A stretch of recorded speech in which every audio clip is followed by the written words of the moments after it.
This is Audible. Hachette Audio presents The Escape. Written by David Baldacci. Read by Ron McClarty and Orla Cassidy.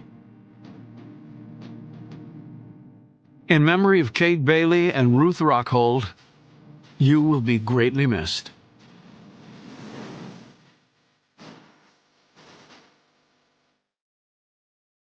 Chapter 1. The prison looked more like the campus of a community college than a place where men were kept in cells for 10 years or longer for offenses committed while wearing the uniform of their country. There were no guard towers, but there were 2 staggered 12-foot-tall security fences, armed patrols, and enough surveillance cameras to keep an electronic eye on virtually every millimeter of the place. Situated at the northern end of Fort Leavenworth, the United States Disciplinary Barracks sat next to the Missouri River on nearly 40 rolling forested Kansas acres. A mound of brick and razor wire, cradled by a green hand. It was the only maximum security military prison for males in the country. America's foremost military prison was called the USDB, or the DB for short. The Leavenworth Federal Penitentiary for Civilians, one of 3 prisons on the grounds of Fort Leavenworth, was 4 miles to the south. Along with the Joint Regional Correctional Facility, also for military prisoners, there was a 4th privately operated prison in Leavenworth, which raised the total inmate population among the 4 prisons to about 5,000. The Leavenworth Tourism Bureau, apparently seeking to capitalize on any bit of notoriety to lure visitors to the area, had incorporated the prison angle into its promotional brochures with the phrase, "Doin' time in Leavenworth." Federal dollars rolled through this part of Kansas and jumped the border into Missouri like a flood of green paper locusts, boosting the local economy and filling the coffers of businesses that provided the soldiers with smoked ribs, cold beer, fast cars, cheap hookers, and pretty much everything in between. Inside the DB were about 450 prisoners. Inmates were housed in a series of escape-proof pods, including a special housing unit, or SHU. The majority of inmates were here for sex-based crimes. They were mostly young, and their sentences were long. Approximately 10 prisoners were kept in solitary confinement at any one time, while the remaining inmates were housed in the general population. There were no bars on the doors. They were just solid metal, with a slot at the bottom for food trays to be shoved through. This also allowed for shackles to be fitted like a new pair of iron shoes when a prisoner needed to be transported somewhere. Unlike at some other state or federal penitentiaries around the country, discipline and respect were demanded here and given. There were no power struggles between the incarcerated and their watchers. There was the rule of military law, and the primary responses from those being held here were "yes, sir," closely followed by "no, sir." The DB had a death row on which currently sat a half-dozen convicted murderers, including the Fort Hood killer. It also had an execution chamber. Whether any of the death row inmates would ever see the lethal injection needle would be something only the lawyers and judges could determine, probably years and millions of dollars in legal fees from now. Day had long since passed the night, and the lights from a civilian Piper plane lifting off from the nearby Sherman airfield were almost the only evidence of activity. It was quiet now, but a violent storm front that had been on the radar for a while was howling in from the north. Another system that had sprung up in Texas was barreling toward the Midwest like a brakeless freight train. It would soon meet its northern counterpart, with devastating results. The entire area was already hunkering down in anticipation. When the 2 rampaging fronts met 3 hours later, the result was a storm of shattering proportions, with jagged lightning slicing sideways across the sky, rain bucketing down, and winds that seemed to have no limit to their strength or reach. The power lines went first, snapped like string by tumbling trees, Then down came the phone lines. After that, more trees toppled, blocking roads. The nearby Kansas City International Airport had been shut down ahead of time. All planes empty and the terminal full of travelers riding out the storm and quietly thanking God they were on the ground instead of up in that maelstrom. Inside the DB, the guards made their rounds, or sipped their coffees in the break room, or talked in low whispers, exchanging scuttlebutt of no importance, just to get through their shifts. No one thought anything of the storm outside since they were safely inside a fortress of brick and steel. They were like an aircraft carrier confronted by gale-force winds and heavy seas. It might not be pleasant, but they would easily ride it out.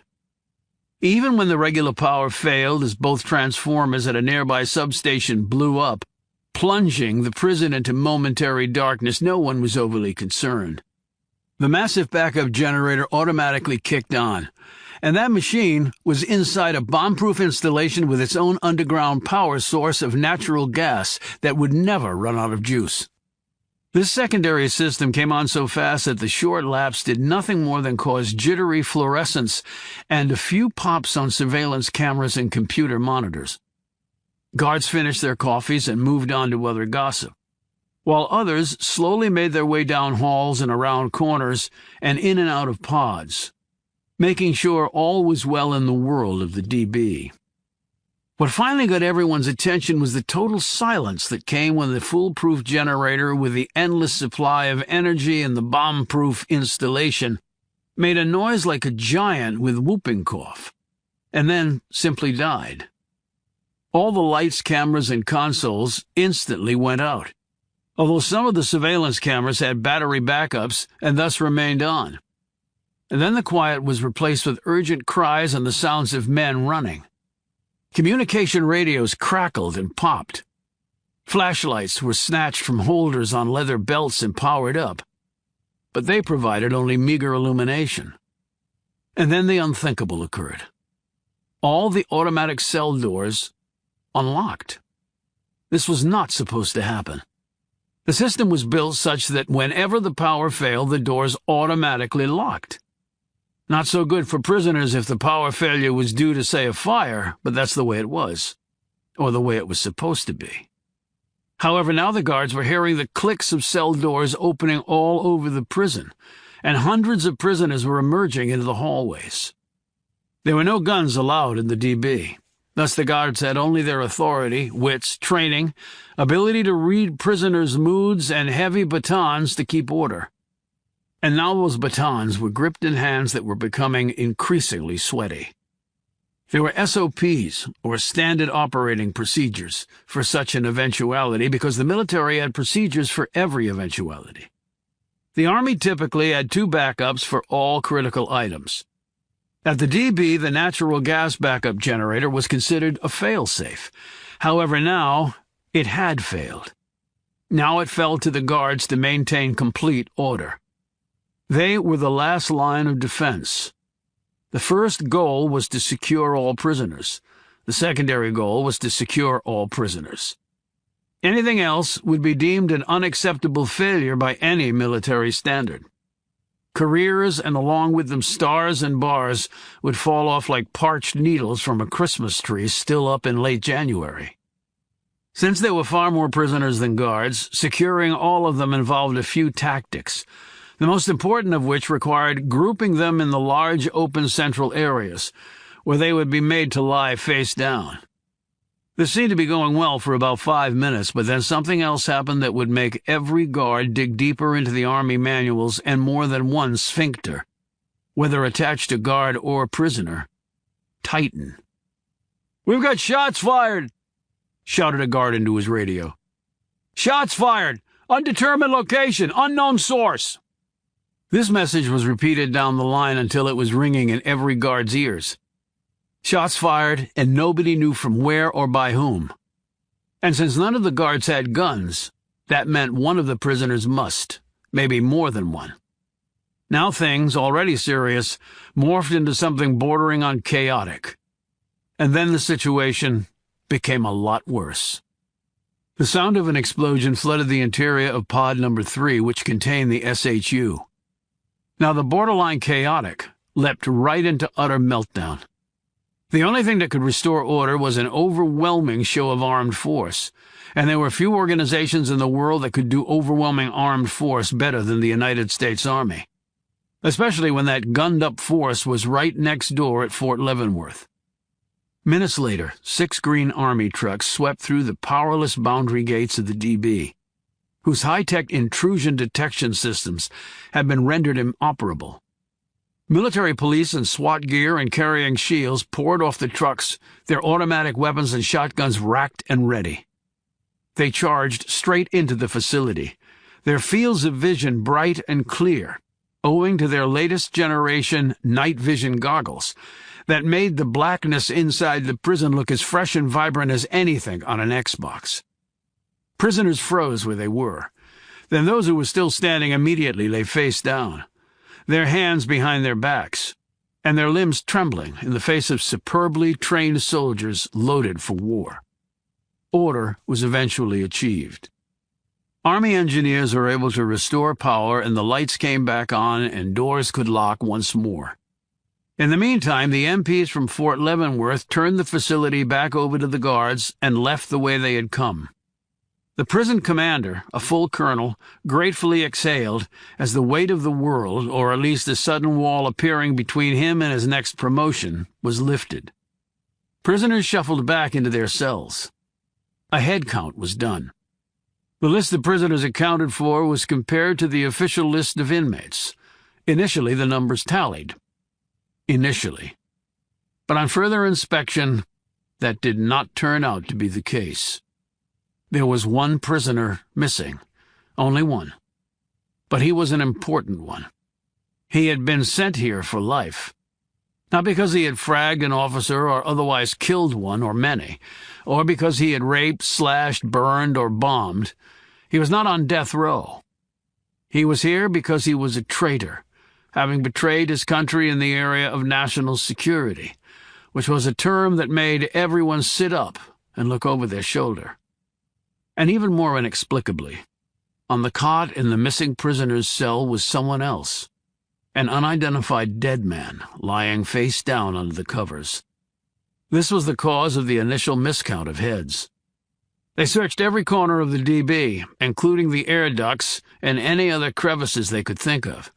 They raced outside into the now dying storm to search there, marching in methodical columns, leaving nothing unexamined.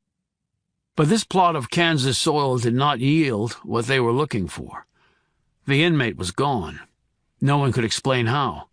No one could say how the dead man had come to be here. No one could make sense of any of this. There was only one obvious fact. Robert Puller, once a major in the United States Air Force and an expert in nuclear weaponry and cybersecurity, and also the son of one of the most famous fighting soldiers of them all, the now-retired Army Lieutenant General John Puller Sr., had escaped from the inescapable DB. And he had left behind an unknown dead man in his place, which was even more inexplicable than how he had managed to break out. Informed of this seeming impossibility turned stark reality, the prison's commander lifted the secure phone in his office, and in doing so, kissed his once promising career goodbye. 2. John Puller had his M11 pistol pointed at the man's head. A fancied-up Beretta 92, known in the military as an M9A1, was pointed right back at him. It was a 21st-century duel that promised no winners and portended 2 fatal losers. "I'm not taking the fall for this," roared PFC Tony Rogers. He was a black man in his 20s with the image of a terrible towel and the Pittsburgh Steelers logo inked on his forearm. He was about 5'9" and had a shaved head, dumbbell shoulders, ripped arms, and beefy thighs mismatched with a high-pitched voice. Puller was dressed in khaki pants and a navy blue windbreaker with the gold letters CID stenciled on the back. Rogers wore his Army Combat Uniform, or ACU, pants, regulation boots, and an Army T-shirt with a patrol cap on his head. He was sweating, though the air was crisp. Puller was not sweating. Rogers's gaze was erratic. Puller's eyes did not lift from Rogers's face. He wanted to exude calm, hoping to graft it on to the other man. The pair of soldiers had squared off in an alley behind a bar outside of Lawton, Oklahoma, home to Fort Sill and also the grave of the Indian leader Geronimo. Puller had been to Lawton a couple of times before, and his father had been briefly stationed there once during his Army career. He was here now in his capacity as an agent in the Criminal Investigation Command, attempting to arrest an alleged killer who wore the same uniform he did, and who was now pointing his Army-issued sidearm at him. Puller said, "So, tell me your side of the story." "I didn't shoot anybody, you hear me? You out of your damn mind saying I did." "I'm not saying anything. I'm just here because it's my job. You have defenses to the charges, then good for you. Use them." "What are you talking about?" "I'm talking about you getting a kick-ass JAG lawyer to defend you, and maybe you beat the charge. I know some good ones. I can refer you. But doing what you're doing right now is not helping your case. So put the gun down, and we forget all about you running away and then drawing down on me." "Bullshit." "I have a warrant for your arrest, Rogers. I'm just doing my job. Let me do it peacefully. You don't want to die in a crummy alley in Lawton, Oklahoma, and I sure as hell don't." "They're gonna put me away for life. I got a mama to support." "And your mother wouldn't want you to end it like this. You'll get your day in court. They'll hear your side. You can bring your mother in as a character witness. Let the legal system do its thing." Puller said all of this in an even, calming voice. Rogers eyed him cagily. "Look, why don't you just get out of my way so I can walk out this alley and out the damn Army?" "We both wear the same uniform, and I can try to help you, PFC. But I can't do that." "I will shoot your ass, I swear to God I will." "Still won't be happening." "I don't miss, man. Top marks on the damn range." "You fire, I fire. We both go down. It's stupid for it to end that way. I know you can see that." "Then let's just call it a truce. You just walk away." Puller gave one shake of the head while his gaze and gun sight held on Rogers. "I can't do that." "Why the hell not?" "You're in the artillery, Rogers. You have a job to do, right? One that the Army spent a lot of time and money drilling into you, right?" "Yeah, so what?" "Well, this is my job. And my job doesn't let me walk away. Now, I don't want to shoot you, and I don't think you want to shoot me, so put the gun down. It's a smart thing to do, you know that." Puller had tracked the man to this location after finding more than enough evidence to put him away for a long time. However, Rogers had spotted Puller and made a run for it. That run had ended in this alley. There was no way out other than the way they'd entered. Rogers shook his head. "We both gonna die then." "It does not have to end like that, soldier," retorted Puller. "Use your brain, Rogers. Guaranteed death or a trial where you might get some time in DB, or where you might even walk away. Which sounds better to you? Which would sound better to your mother?" This seemed to strike a chord with Rogers. He blinked rapidly and said, "You got family?" "Yeah, I do. I'd like to see them again. Tell me about your family." Rogers licked his chapped lips. "Mama, 2 brothers and 3 sisters back in Pittsburgh. We're Steeler fans," he added proudly. "My daddy was there when Franco caught the Immaculate Reception." "So, put the gun down, and you can still watch the games." "You ain't listening, damn it! No way I'm going down for this. See, that dude drew down on me. It was self-defense." "Then make that claim at your court-martial. Maybe you walk away free." "It's not going to happen, and you know it." He paused and studied Puller. "You got stuff on me or you wouldn't be here. You know about the damn drugs, don't you?" "My job is to bring you in, not pass judgment." "This is the middle of nowhere, man. Need some juice to get by. I'm a city guy. I don't like cows. And I'm not the only one." "You've got a good record in the Army, Rogers. That'll help you." And if it was self-defense and the jury believes you, you're home free." Rogers shook his head stubbornly. "My ass is gone. You know it, I know it." Puller quickly thought of some way to defuse the situation. "Tell me something, Rogers. How many drinks did you have in the bar?" "What?" "Simple question, how many drinks?" Rogers tightened his grip on the pistol as a bead of sweat ran down his left cheek. "Pitcher of beer and a shot of beam." He suddenly yelled, "What the hell does that matter? You messing with me? Are you messing with me, asshole?" "No, I'm not messing with you. I'm just trying to explain something to you. Will you listen to what I have to say? Because it's important. It's important to you." Puller waited for him to answer. He wanted to keep Rogers engaged and thinking. Thinking men rarely pull triggers. Hotheads did. "Okay, what?" "That's a fair amount of alcohol you've had." "Shit, I can drink twice that and still drive a Paladin." "I'm not talking about driving a Paladin." "Then what?" demanded Rogers.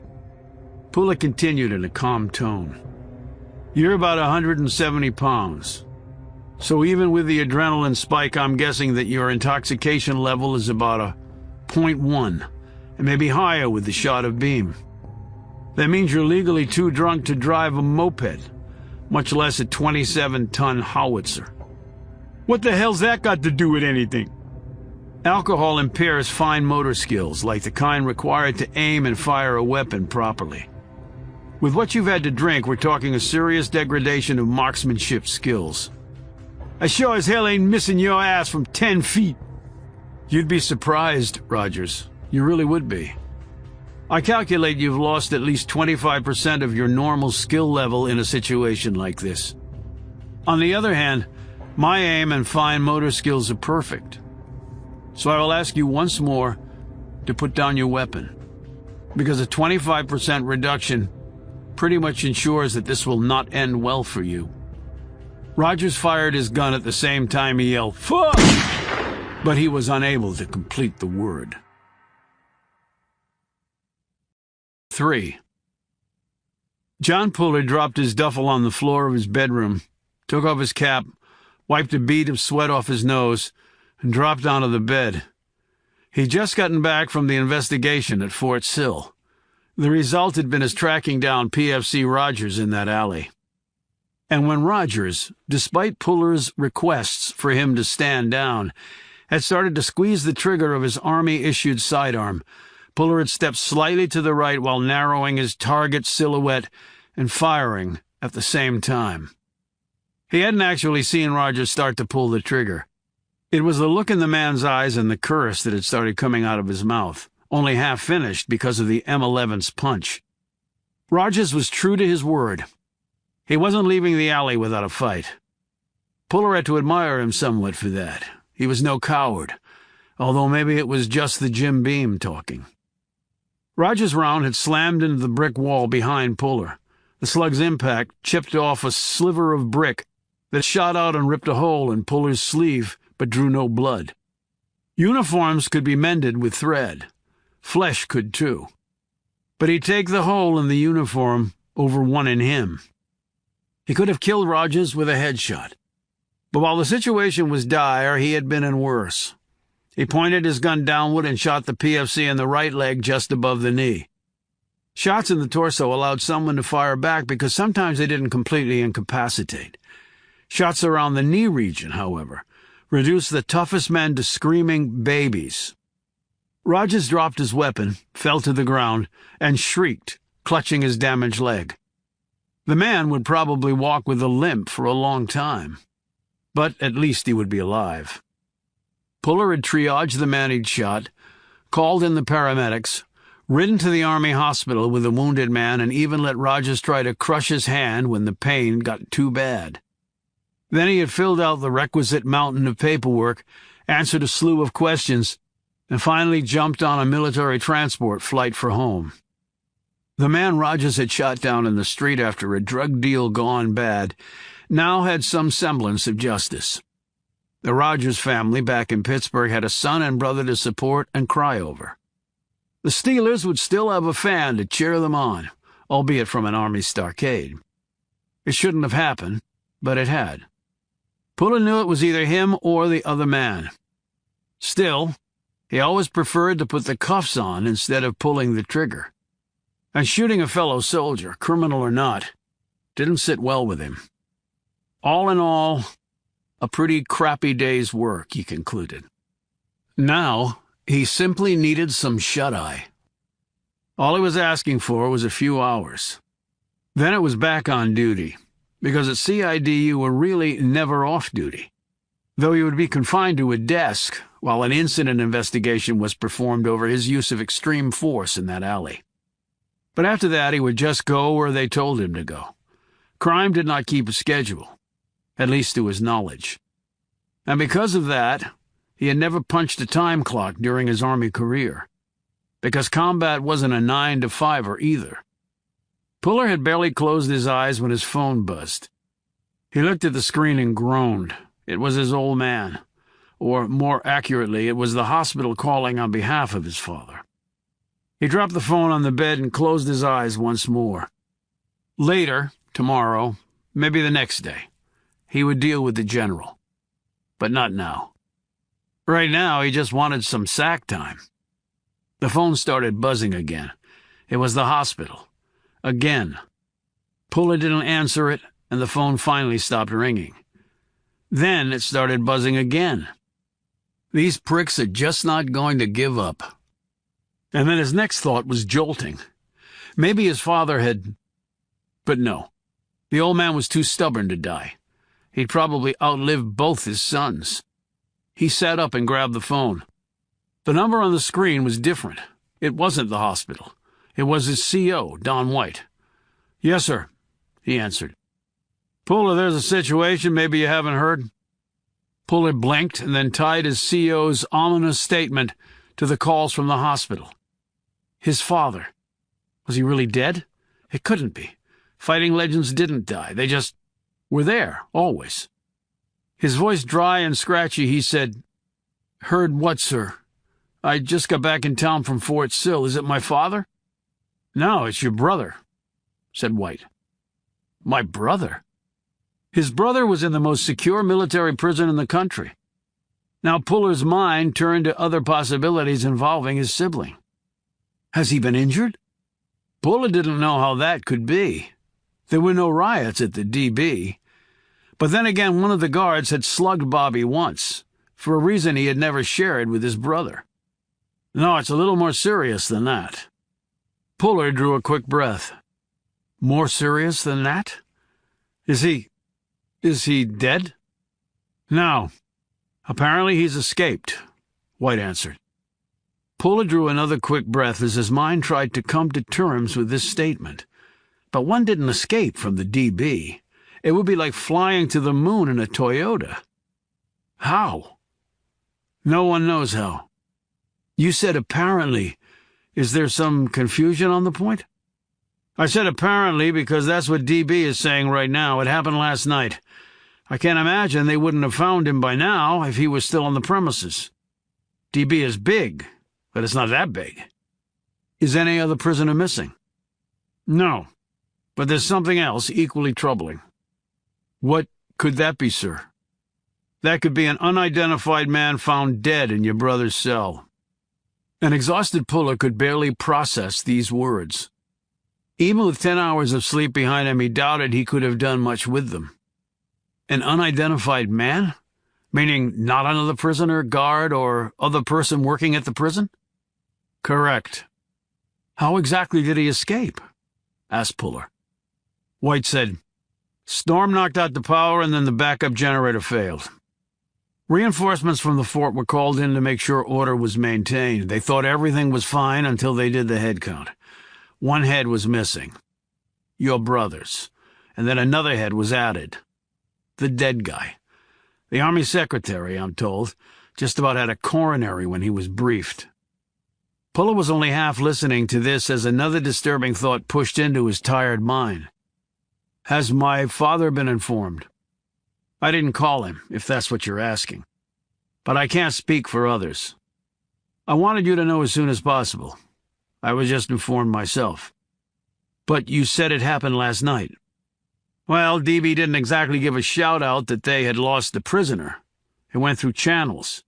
You know the Army, Puller. Things take time. Whether you're trying to storm a hill or bang out a press release, it all takes time. But my father could know? Yes. Puller was still in a daze. Sir, I'd like to request a few days' leave. I thought you might. Consider it granted. I'm sure you want to be with your father. Yes, sir, said Puller automatically. But he preferred to be involved with his brother's dilemma. I suppose CID is handling the case?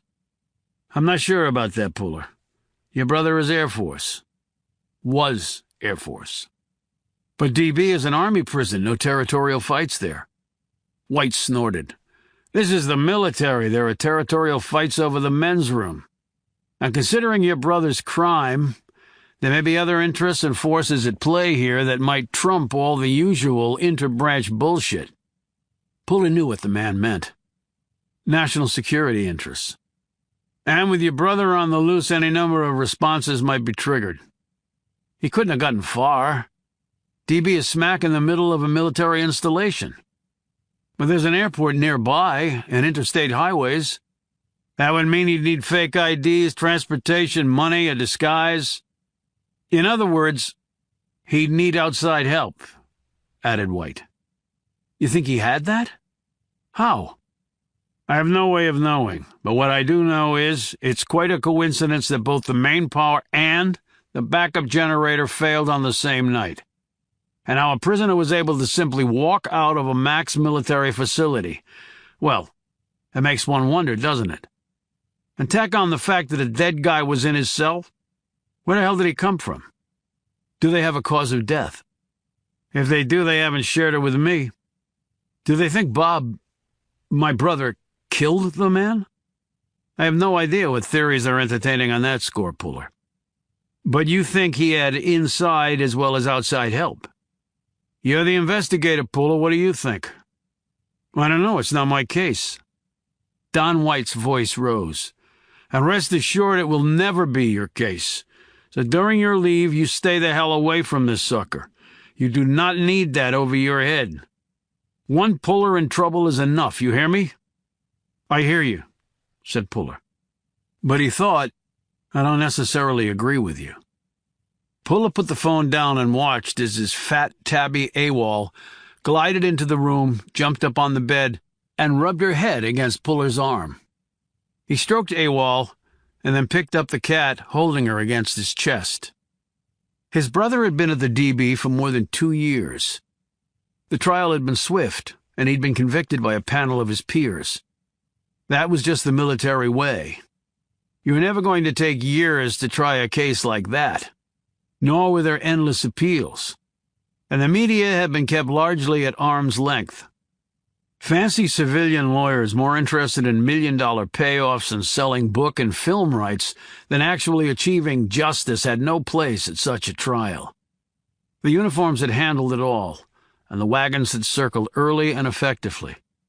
Sure, you had dirty laundry in uniform, but it was never going to be hung on a clothesline for all to see and smell. It was going to be buried in a landfill masquerading as a prison. Puller had not even been at the trial. He'd been thousands of miles away on CID deployment in the Middle East, where half the time he was playing soldier again, and toting a rifle against the enemies of the United States. The Army didn't care about his family problems. He had a mission to perform, and perform it he would. By the time he'd gotten back stateside, his older brother was already at the DB, where he would be staying for the rest of his life. But maybe not now. Puller stripped off his clothes and took a shower, letting the water beat down on him as he rested his forehead against the moist tile wall. His breathing was usually slow and steady, like the tick of a clock. Now it was erratic and too fast, like a wheel freed from a car, bouncing crazy-ass down an embankment. He could not accept that his brother had escaped from prison for one compelling reason. That meant he truly was guilty. This was something that Puller had always been unwilling to believe or accept. It just wasn't apparently in his DNA to do so. Pullers weren't traitors. They had fought, bled, and died for their country. Puller had relatives going back to George Washington's day who had taken musket balls to the chest to be free from England. Corporal Walter Puller had died repelling Pickett's charge at Gettysburg. Another ancestor, George Puller, had been shot down while flying a British Sopwith Camel over France in 1918. He'd parachuted out and survived only to die 4 years later in a training accident while flying an experimental aircraft. At least 24 Pullers had served in all military branches in the Second World War, with many not coming home again. We fight. We don't betray. He turned off the water and started to towel off. His CO had a good point.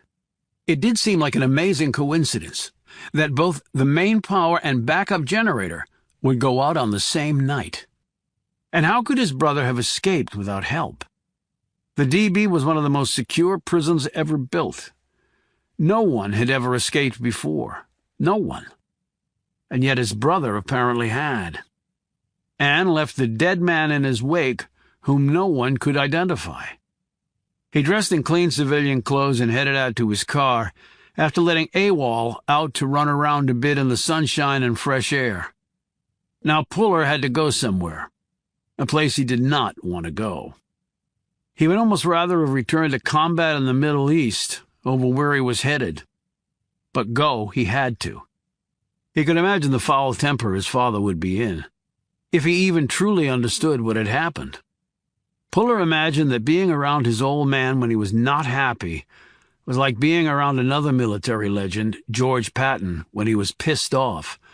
It was not going to be a pleasant ride for anyone within earshot. He climbed into his Army-issued white sedan, cranked the engine, rolled down the windows to help dry his short hair, and drove off. This was not how he planned to spend his first day back after shooting a fellow soldier in an alley. But then again, in his world, nothing was predictable except that each upcoming moment could be the challenge of a lifetime. While driving to see Fighting John Puller Sr., USA retired, he decided he would dearly love to have the tanks of Patton's Third Army as an escort. He might very well need both the armor and the firepower. 4. The storage unit's overhead door was thrust up, the rusted wheels and track groaning in protest. The man flitted inside and closed the door behind him, exchanging the darkness of the night for the deeper obscurity of the unit's interior. He reached his hand out and flicked on a light, illuminating the 10-by-10 room's concrete floor and sheet metal sides and ceiling. 2 walls were covered with shelves. There was an old metal desk and matching chair set against the other wall. On the shelves were neatly stacked boxes. He drew closer to them, examining their labels. His memory was good, but it had been a while since he had been here. Well over 2 years, in fact. Robert Puller was dressed in Army fatigues and combat boots with a cap covering his head. This had allowed him to blend in well in what was clearly an Army town. But now he needed to completely change his appearance. He opened a box and pulled out a laptop. He set it down and plugged it in. After more than 2 years, he knew the battery would be dead, but he was hoping it would still charge. If not, he would have to buy a new one. He actually needed a computer more than he needed a gun. He opened another box and took out a pair of hair clippers, a mirror, shaving cream, a towel, a gallon of water in a sealed plastic jug, a bowl, and a razor. He sat down in the metal chair and set the mirror on the desk. He plugged the clippers into an outlet on the wall and turned them on. Over the next few minutes, he shaved off his hair right down to the stubble. Then he coated his scalp with shaving cream, poured the water into the bowl, and removed the stubble with the razor, dunking the blade periodically in the bowl to clean it, and then wiping it off on the towel. He studied the results in the mirror and came away satisfied. The human head had 9 basic shapes. With a full head of hair, his looked more moon-shaped. With no hair, his head appeared bullet-shaped. It was a subtle but distinct change. He slipped a length of moldable, soft plastic in front of his upper row of teeth. This caused a slight bulging and broadening of the skin and muscle there as he flexed his mouth and jaw, changing the shape of the plastic insert until it rested comfortably in place. Keeping out the mirror, water, and the towel, he put the other things away in the box and replaced it on the shelf. Another box held articles of a more technical nature.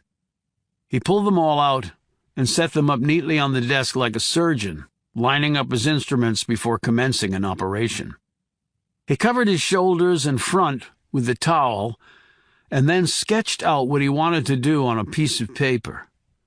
He applied spirit gum to his nose and tapped it with his finger to make it sticky. He then quickly added a bit of a cotton ball to the surface before the adhesive dried out. He used a popsicle stick to remove from a jar a small quantity of nose putty mixed with Dermawax. He rubbed the putty into a ball, warming it with his body heat, making it easier to manipulate. He applied the putty to sections of his nose, all the while looking at his work in the mirror, first face on and then from the profile. He smoothed out the putty using KY jelly. The smoothing and shaping took a long time, but he was patient. He had just spent more than 2 years in a prison cell. If nothing else, that taught you considerable patience. Once he was satisfied with the shape, he used the stipple sponge to add texture and sealed it all. Then he let it dry. Finally, he applied makeup over his entire face, highlighting and shadowing, and then using transparent powder to finish up. He sat back and looked at himself. The changes were subtle, to be sure, but the overall impact was significant. Few things on a person were more distinctive than the nose. He had just made his unrecognizable from the original. Next, he used the spirit gum to pin his normally slightly protruding ears against his head. He looked at himself once more, scrutinizing every detail, looking for any mistake or imperfection caused by the changes, but came away satisfied. He scanned a few more box labels and then pulled out another one and opened it. Inside was a fake goatee. He applied spirit gum first and then positioned the goatee while looking in the mirror. When that was done, he used a comb to smooth some of the synthetic hairs into place. Facial hair was not allowed in the military, for prisoners or soldiers, so this was a good disguise tactic. Next, he removed his shirt and undershirt and drew out 2 tat sleeves from the box. He slid one on each arm and once more examined the results in the mirror. They definitely looked like the real thing, he concluded. Tinted contact lenses were next, changing the color of his eyes. Then he trimmed his eyebrows, making them much thinner and narrower. He sat back once more and looked in the mirror, again first face on, and then from his right and left profiles. He doubted even his brother would recognize him. He went through his mental checklist: hair, nose, ears, mouth, goatee, eyes, tats, eyebrows. Check, check, and check. He pulled down another box and slipped out the clothes. He had kept his weight constant over the last 2 years, and the jeans and short-sleeved shirt fit him fine. He slipped the sweat-stained Stetson over his shaved head, careful not to dislodge his pinned ears.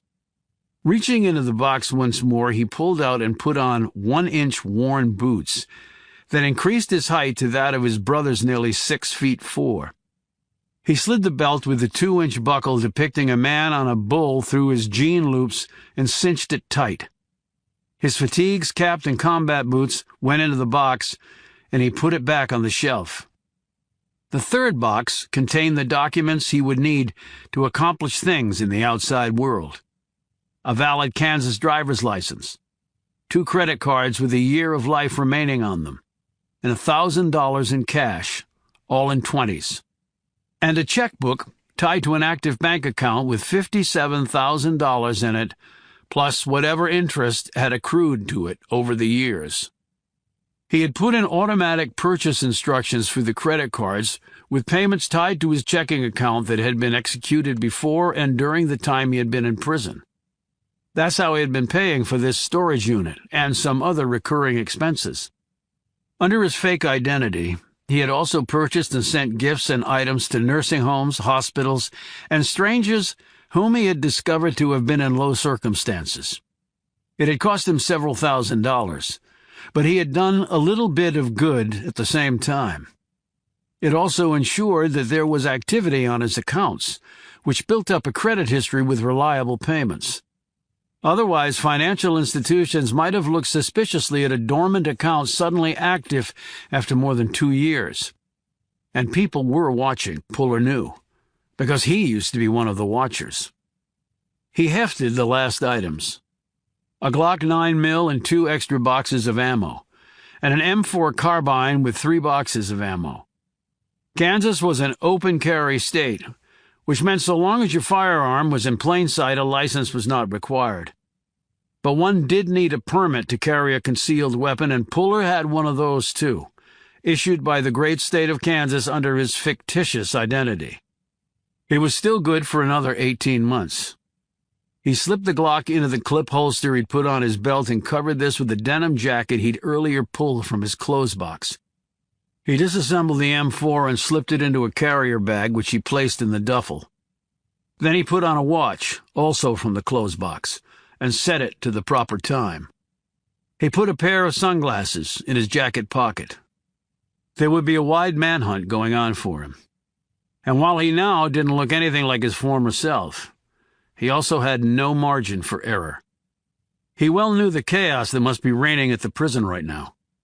He wasn't sure how it had all gone down, but he realized that he was one of the luckiest people on the planet. This was particularly gratifying since over the last few years he had been one of the unluckiest. The massive swing in his fortunes made him feel a bit lightheaded. He had seized an opportunity when one had presented itself. It was up to him now to carry it all the way to its logical conclusion. He was nothing if not logical. Indeed, some would claim he was too logical at times. And maybe he was. It seemed to run in the family, though, for his father surely had that capacity. And his younger brother John might be the most logical of the 3 Puller men. Brother John, he thought. What would he make of all this? Brothers on opposite sides of the cell door.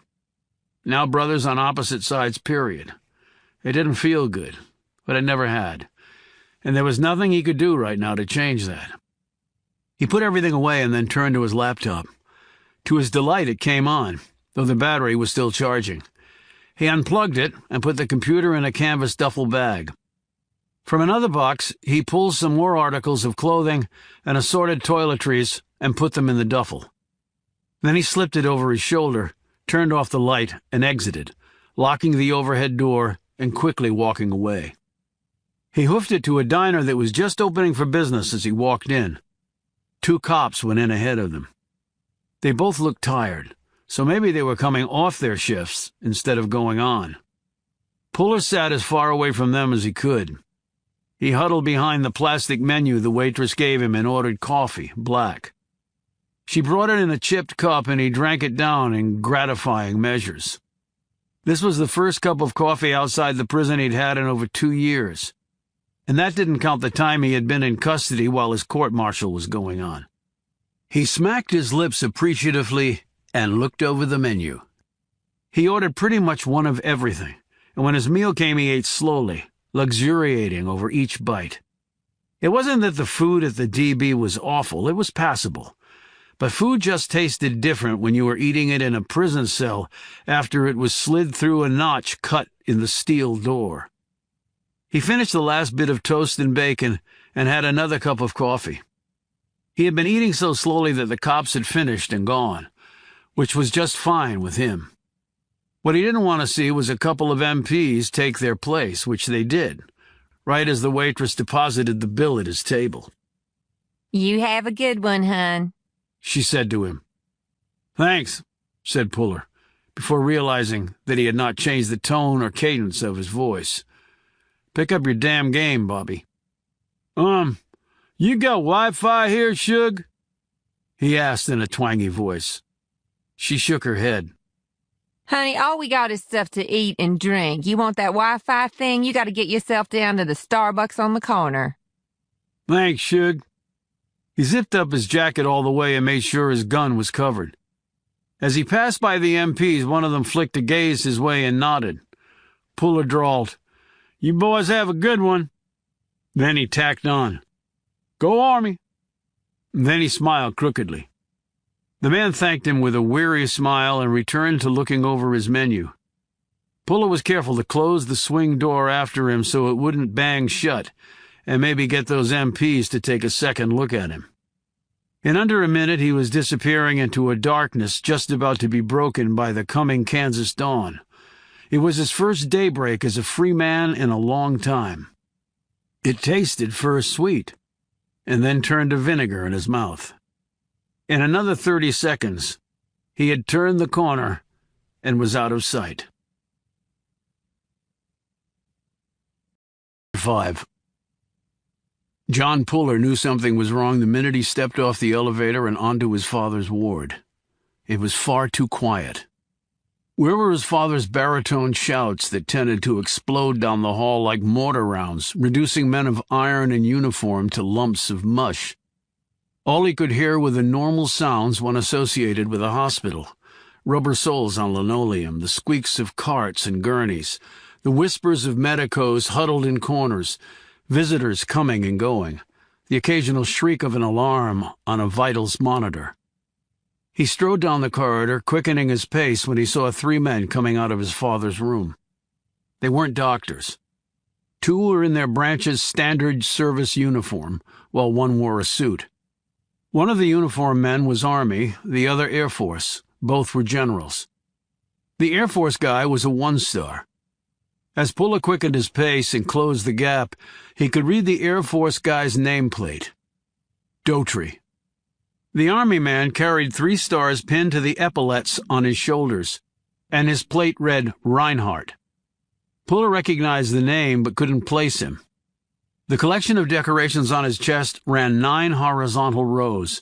He was a big man with his hair shaved close to his scalp, and his nose had been broken at least once. "Excuse me, sirs," Puller said, coming to attention.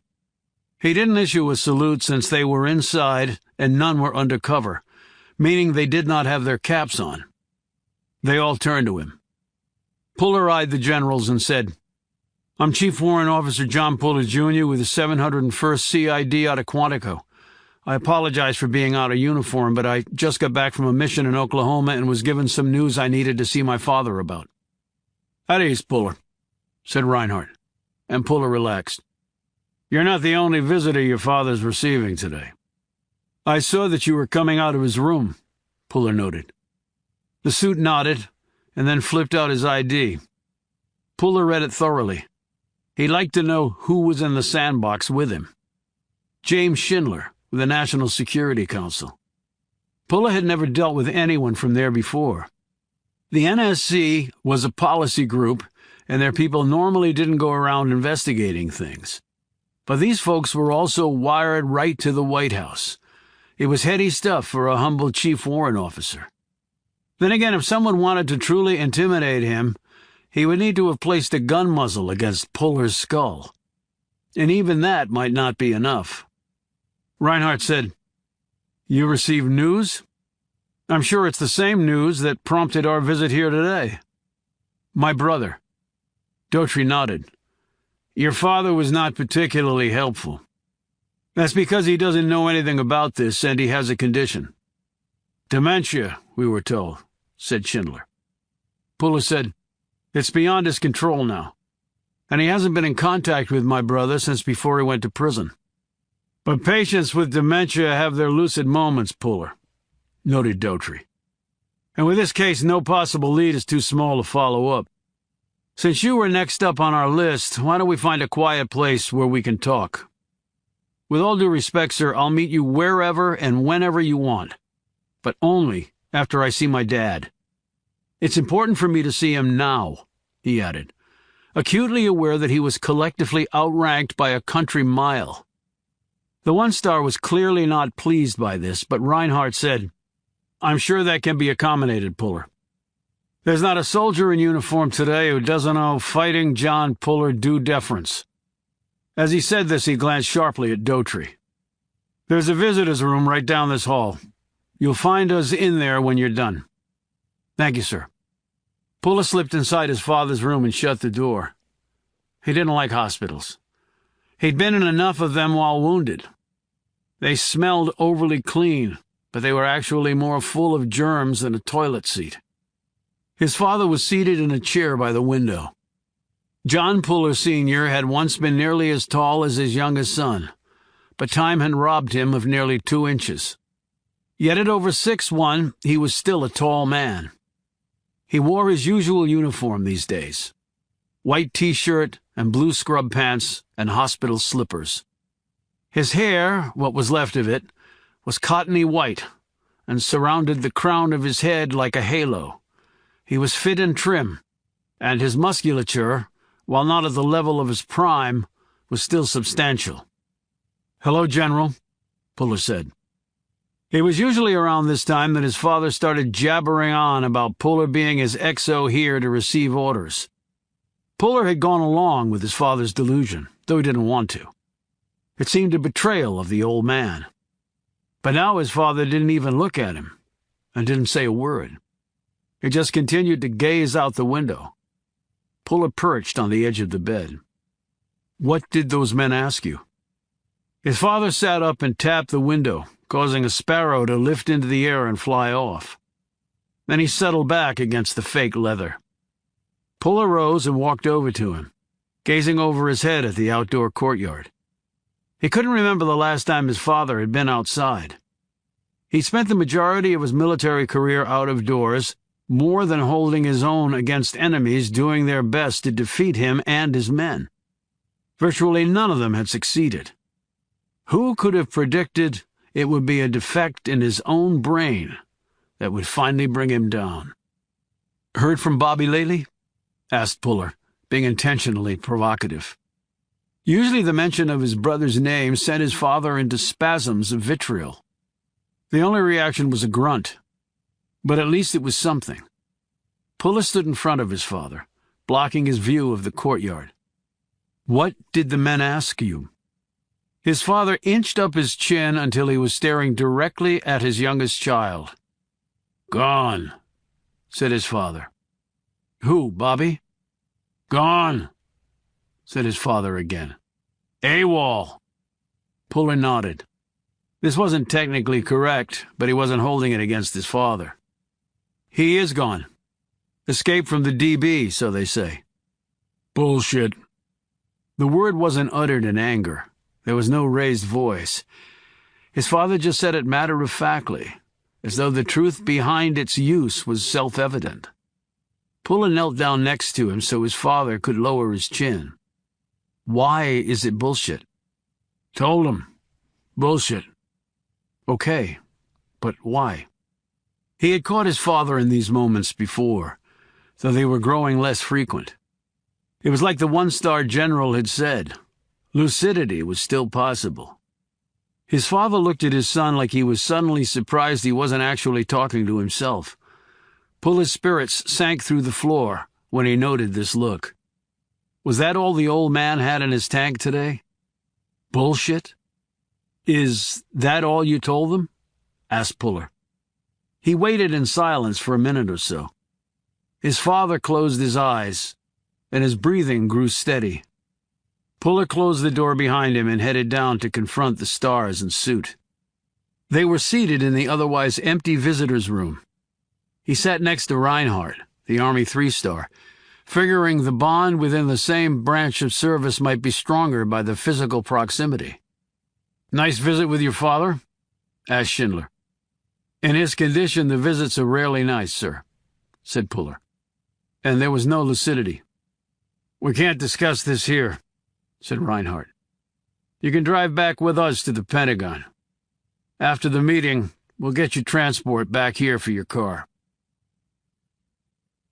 The drive took about 30 minutes before they pulled into one of the parking lots of the world's largest office building. though it comprised only 7 floors, 2 of which were basement level. Puller had been to the Pentagon countless times in his career and still didn't know his way around very well. He had become lost more than once when he had strayed from his regular route. But everyone who had ever been here had gotten lost at least once. Those who denied doing so were lying. As they were walking down one broad corridor, they had to quickly move to the side as a motorized cart sped toward them carrying stacks of what looked to be large oxygen tanks. Puller knew that the Pentagon had its own emergency oxygen supply in case of an enemy attack or attempted sabotage.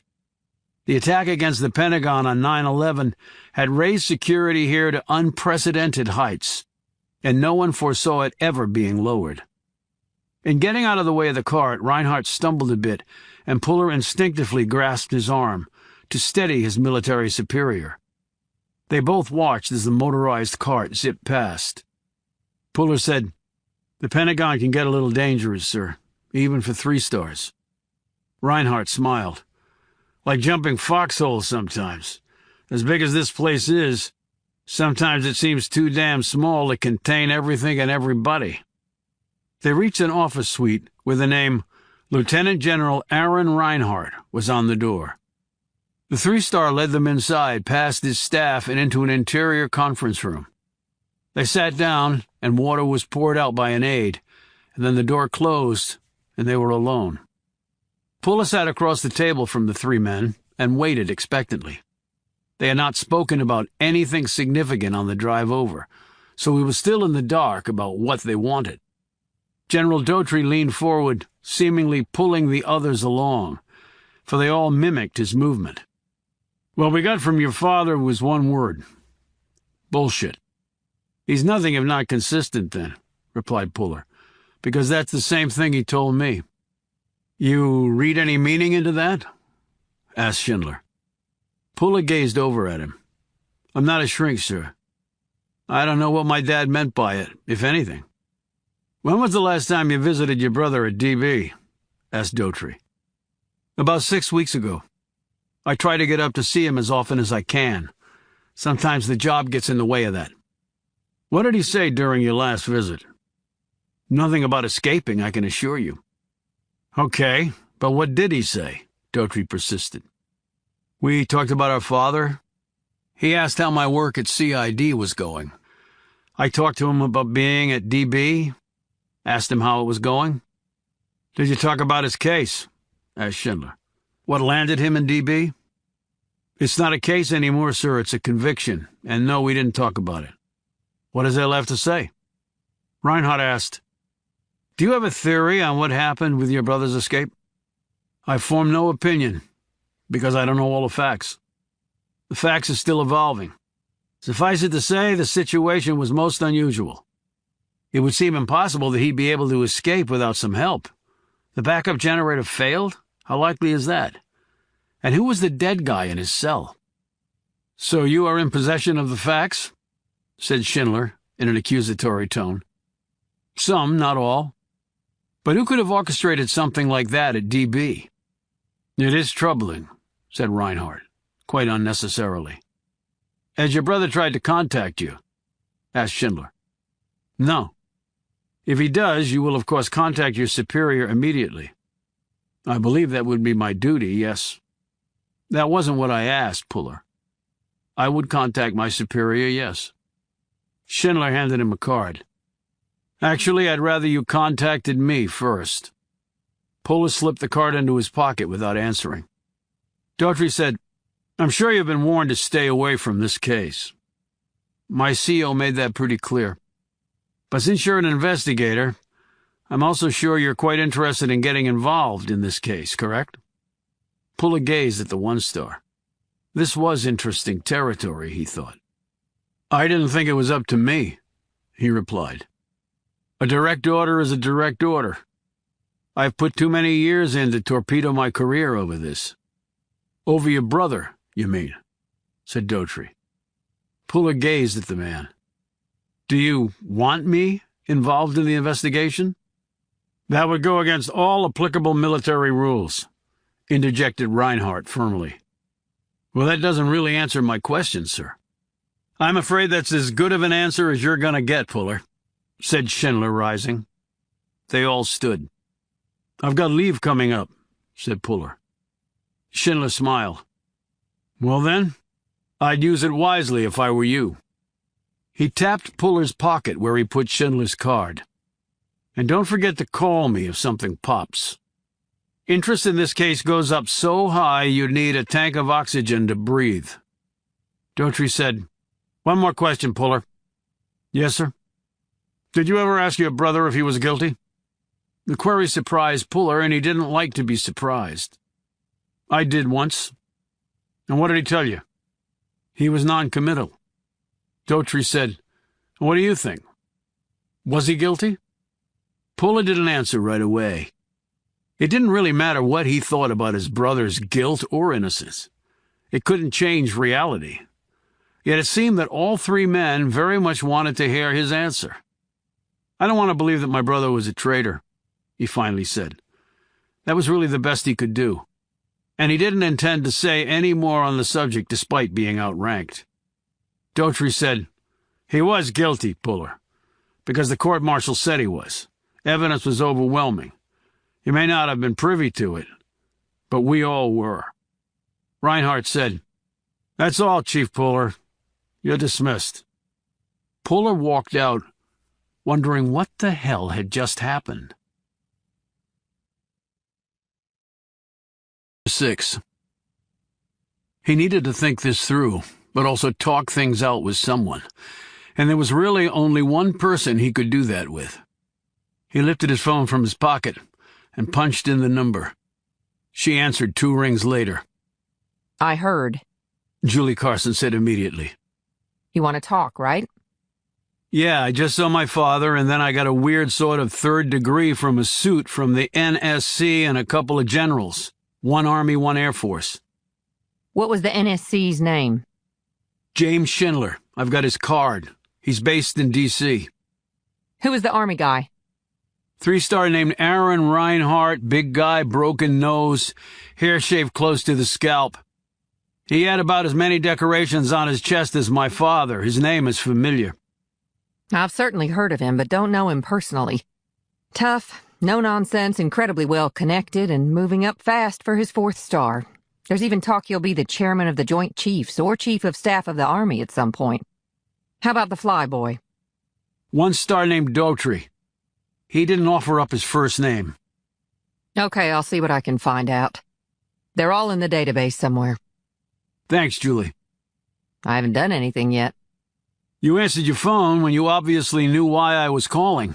You could have played ostrich and dodged the bullet. You've got a new command down in Texas that I'm sure is keeping you busy 24/7, so thanks. I don't much care for ostriches, never saw the point. And I'm getting these folks down here whipped into shape. I'll call you later. He hung up and sat back. He wasn't thinking about his brother right now and his dilemma. He was thinking about the woman who had been on the other end of that conversation. When Puller had first met her, Julie Carson was an Army 1-star assigned to the Pentagon with designs on at least 1 and possibly 2 more stars before her military career was finished. Puller had run into her during a case he was investigating in West Virginia. The two had started out as adversaries, and then, months later, had ended up sharing a bed while Puller was investigating his aunt's death at her home on the Gulf Coast of Florida. And Carson had almost been killed while trying to help him. Though badly wounded, she'd fully recovered. Puller still had nightmares about it. She had gotten her 2nd star, and with it a new command at an Army base in Texas. They had said their goodbyes over a bottle of wine and take-out Italian. The Army tended to get in the way of any permanent relationships among service members. He knew he might not see her in person again, at least for a while. After Texas, the odds were she would be headed to the Pacific Northwest. After that, it was anyone's guess. He was just glad that she had answered his call. Right now, he needed a friend with stars on her shoulders. Later that day, he had just gotten back to his apartment near Quantico when his phone buzzed. It was Carson. I hope you don't mind if I eat while I talk. I had time today to either eat lunch or do a 5-mile run. And of course you opted to run. Don't we all? She replied as he heard utensils hitting a plate and liquid being poured into a glass. You cook a lot down there? He asked. Are you giving me shit? She said in a mock reproachful tone. No, I'm deadly serious, he replied, though his tone wasn't. I almost never cook, she said. My mother would be so disappointed. Well, she is disappointed. She could fill the house with what she did in the kitchen, and the smells were like you wouldn't believe. I played 3 sports in high school, and I think part of me did it so I could eat my mom's cooking and not get fat. Maybe that's why I never even really tried to learn my way around the kitchen. I knew I could never be as good as she was. A little competitive, are we? Show me anyone in uniform who isn't. He heard her gulp whatever she was drinking, and then her tone turned serious. So let's talk about your brother. I still can't get my arms around it. John, how do you break out of DB? How much do you know about it? Mostly scuttlebutt, but there was a lot of it. A storm, backup power failed, reinforcements were called in, they restored order, head count was done, and no Robert Puller in attendance. But there was mention of someone else who shouldn't have been there. Then you know about as much as I do, and the someone else was dead and in my brother's cell. Holy hell. Pretty much says it all. I definitely hadn't heard that, and no sign of him since? Apparently not. Don White, my CO, filled me in today, then I went to see my father. I figured he might have heard, and even with his condition, he might be upset. And that's when you ran into the suit and the generals? They asked me the standard questions, my visits to him, what we discussed. Then if he contacted me, to contact them. But then it got weird, like I said on the phone. In what way weird? First, although they never came out and said it, I believe they want me to look into the case. How can that be? I'm sure your CO told you not to go near it. He did. And then the Air Force guy wanted to know if I thought my brother was guilty. And what did you say? It suddenly occurred to Puller that he had never really talked about his brother with him. And it also seemed apparent that Carson wanted to know if Puller thought his brother was guilty. I didn't really answer him, because I'm not really sure what I think about it. Okay, she said. Though her tone made clear she was not satisfied by his reply. He said, Did you find out anything about these guys? Reinhardt's assigned to DIA. At a very high level. It's beyond my ability to find out much more than that. The same really goes for James Schindler at the NSC. He wasn't in the military. He came up through the civilian side of NSA before moving on to the Security Council. I guess that makes sense. My brother was convicted of national security crimes. That cuts across all branches. And so does DIA. And the NSC has its finger in everything because of the president. What about Daughtry? Timothy Daughtry is attached to Stratcom. Bingo! That was where my brother was working when he was arrested. He paused. It's ironic. What is? Bobby was stationed at a Stratcom satellite facility near Leavenworth when he was arrested and court-martialed. He didn't have far to travel to go to DB. And the Stratcom connection dovetails right into DIA and NSC because spooks all hang around the same playground. I guess so. The FBI is, of course, all over this. National security issues bring out all the big dogs. I would say your brother is the most wanted man in America right now. I wouldn't think his chances of evading capture are very good. I'm surprised the FBI hasn't been by to see me. I would imagine if they haven't been by, they are at least keeping an eye on you. But it might be that Reinhardt et al. Have talked to them and made it clear they're heading the John Puller piece of this equation. Complicated stuff. Yes, it is. I read up on your brother's career this afternoon. Did you? Hey, don't cop an attitude. I like to be prepared. A lot of it was classified beyond even my clearances, and some of the files seemed to have been deleted because there were gaps. Some of the pages I saw on screen were heavily redacted, but from what I saw, your brother's career was still pretty damn impressive. I mean, the trajectory was like a rocket. He would have easily gotten his star and more. I even dug up a white paper he'd written on a next-generation nuclear weaponry design. I could understand about every 10th word, and I don't consider myself stupid. Some of the math equations in the paper looked like Chinese to me. He was always the smart one in the family, officer material. I was just the enlisted grunt in the trenches. Did you ever ask him if he did it? Once. And And he didn't answer me. And now he's escaped. You don't escape from DB without help. It's impossible. I know. And so you probably know something else.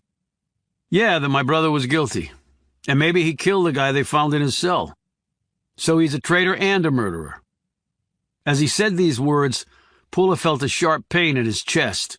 His breathing grew shallow, and sweat appeared on his brow. He knew he wasn't having a heart attack.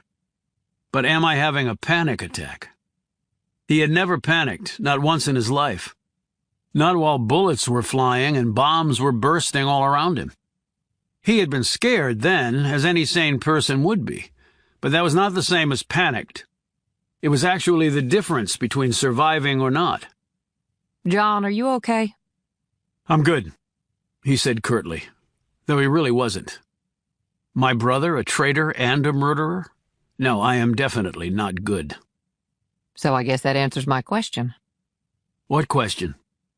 You thought your brother was innocent, didn't you? Maybe I did. I can understand that, John. It's natural. Is it? He said heatedly. It doesn't feel natural. None of this does. So what are you going to do? My CO gave me some leave time. And he also told you to stay away from this sucker. And I've got an NSC suit and 2 generals maybe wanting me to take a whack at it. But they gave you no direct order to do so, not that they were even authorized to give one. And you might have misread their intent. On the other hand, your commanding officer explicitly told you to stand down, so the answer is easy. You stand down. He's my brother, Julie. And you're a soldier, John. Orders are orders. You don't really have a choice. You're right, I don't. He's my brother. Why are you doing this? Doing what? Putting this much pressure on yourself. Pula took a long breath and then said again more forcefully, He's my brother. It doesn't matter if he's your brother. That ship has already sailed, Puller. He's an escaped prisoner. The best you can hope for is that he's captured safely and returned to DB promptly. So that's it then? What more could it be? Look, I know how you must feel, but your brother made his choices. His career and life are over. Are you telling me you want to put yours in jeopardy? And for what possible reason? Everything you're saying makes perfect sense. But you're not buying any of it. I didn't say that. You didn't have to.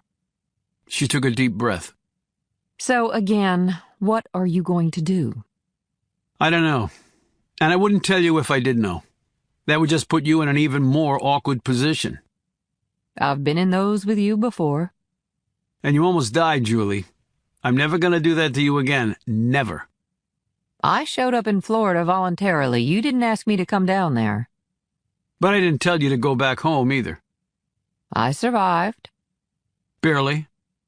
And I don't want anything to happen to you, John. Even if I am in Texas now, I still care about you.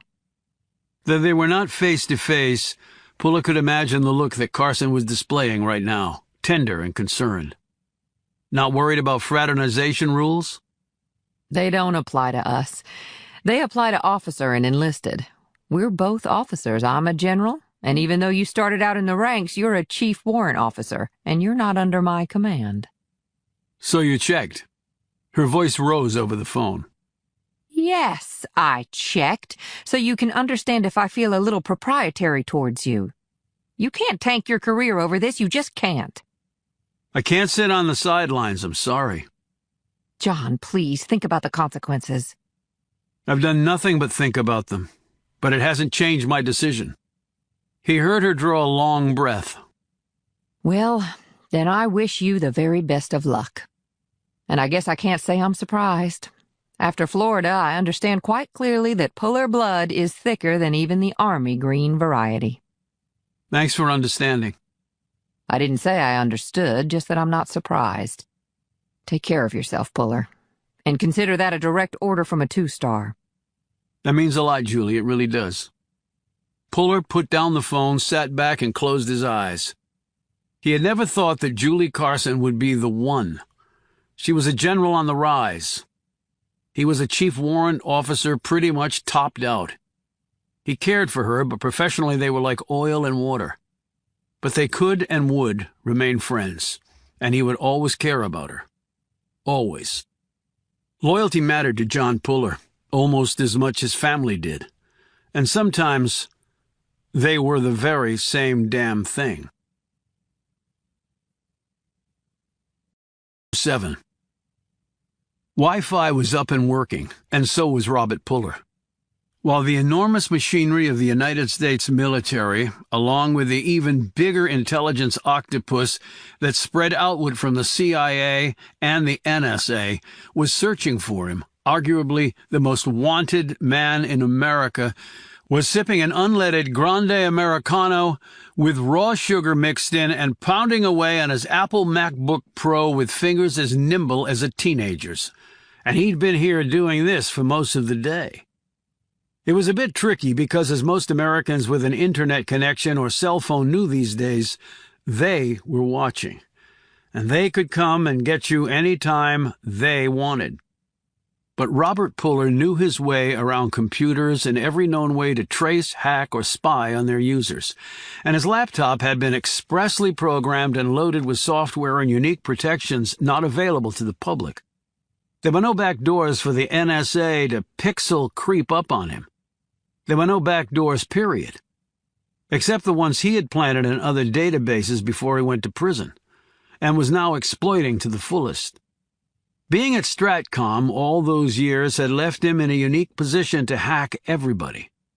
And to do it with style, he admitted to himself as he finished off the Grande and looked over the other patrons of the Starbucks, where fancied-up Java was not merely a beverage, but also a way of life.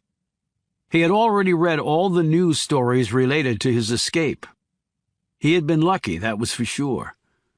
But it hadn't been all luck. The news reports were full of facts.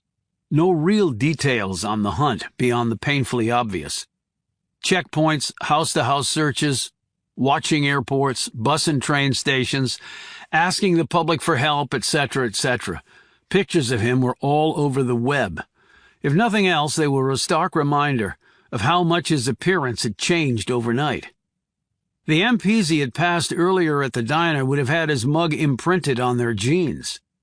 And yet the one guy who'd looked directly at him hadn't even troubled himself with a second glance. Also posted all over the web was his past history. The brilliant academic career where he had topped the lists at every institution he'd attended. The meteoric military career. His far-reaching fingers in all the intelligence pies. The systems he'd developed, the software he'd coded, the far-sightedness he'd displayed in arenas in which the public only had a vague awareness. And then the tumble from the high pedestal, the arrest, and the charges aimed at him like a .50 caliber machine gun set to blow him into little pieces. Then the court-martial. Then the verdict. Finally, the imprisonment for life. And now the escape. All of this he read and digested, but it was ultimately meaningless to him. There was one angle to the story that had socked him right in the gut. His father and his brother had both been mentioned throughout numerous articles. The fighting legend now laid low by dementia, and there was dirt dredged up and regurgitated about the reasons why he had never gotten the 4th star, and why the Medal of Honor had never been draped around his thick neck. And then there was his brother, a highly decorated combat veteran turned CID agent who was building himself into an Army legend. But underlying the articles were the visits John Puller Jr.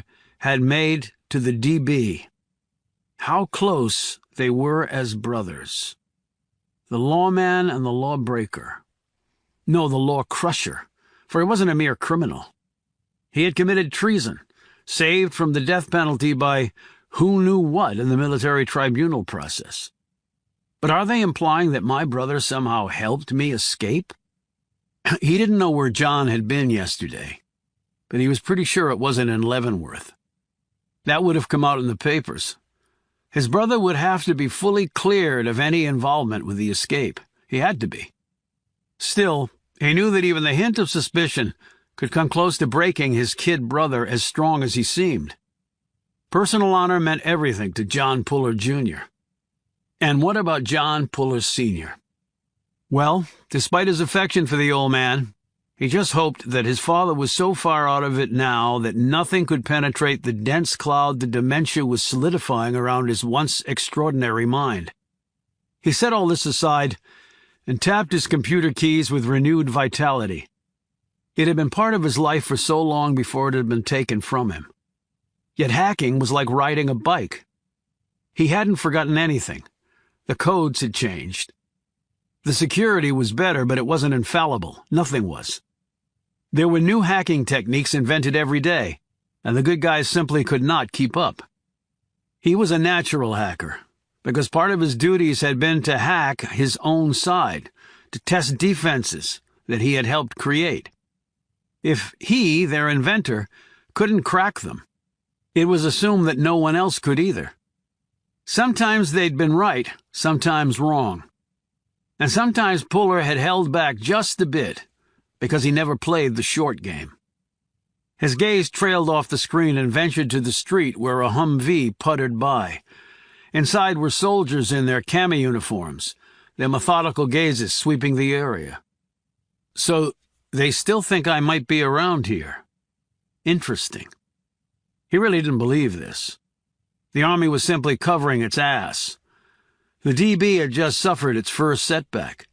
A presence on the street was to be expected. He returned his gaze to the screen and was typing away, creating his version of a symphony, built note by note, measure by measure, and movement by sly movement. When the contents of the screen dissolved and then re-emerged as something entirely new, he closed his laptop and stood. What he had just gained access to was not meant to be read at the neighborhood Starbucks. And while he had used plain Jane Wi-Fi that was basically open to anyone, his laptop was firing off scramblers of such strength that any punk with an electronic mitt trolling for credit card numbers and accompanying pins would be left with something so garbled that it would look like a trillion-piece digital puzzle without a handy picture to go by. But still, there were protocols. And though he no longer wore the uniform, Puller intended to abide by these rules to the extent he could. It was part of who he was, who he would always be. They said the uniform made the man. Well, actually it did. But that statement had nothing to do with clothing. It was all inside of you. Now was the time for exploration and perhaps a drive. For that he needed wheels. He wasn't going to do a rental. He was going to write a check for a 2004 Chevy Tahoe pickup in the lot of a used car dealer the next block over. He looked at it earlier while taking a break from his hacking. It took an hour of dickering and filling out the paperwork, and he climbed into his new ride, started it up, the 8-cylinder power plant sparking gloriously to life, and drove off. He flicked a wave to the salesman, who'd probably cleared enough of a commission to splurge on a nice meal for himself and the missus, photos of whom Puller had been shown during the course of their negotiation, probably to soften him up. It hadn't worked. Prison did not soften you up. It made you a piece of rock. Next mission, obtaining quarters, where he could read in peace. And then he could get this thing rolling. Robert Puller dearly hoped it had been worth the years-long wait. 8. John Puller knew that flying was out because ticket purchases by credit card could be traced, and he figured a number of computerized eyeballs would be pointed his way. Trains were out of the question for the same reason. Not that there were any convenient ones anyway that would take him where he needed to go in a timely manner. A bus might have worked, but he would need wheels locally, and getting a rental left an electronic trail as well. That limited his options to a car. His military-issued sedan. But he would pay for the fuel. His destination in Kansas would take about 20 hours, if he stopped along the way, which he intended to do to see if anyone was following him. The shooting stars might have wanted to make him their hunting dog for a number of reasons, ferreting out an escapee instead of a quail. But Puller didn't want to be stupid about it, or put himself at unnecessary risk. He packed up his duffel and his cat and left at midnight. This was not unusual for him.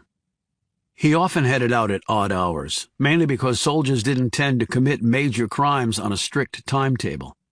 Most of them, in fact, were done at night, often after too many beers and too many insults. Turning the other cheek had been strictly left out of all Army manuals. The important point was that any persons tailing him now would have to show themselves by their headlights.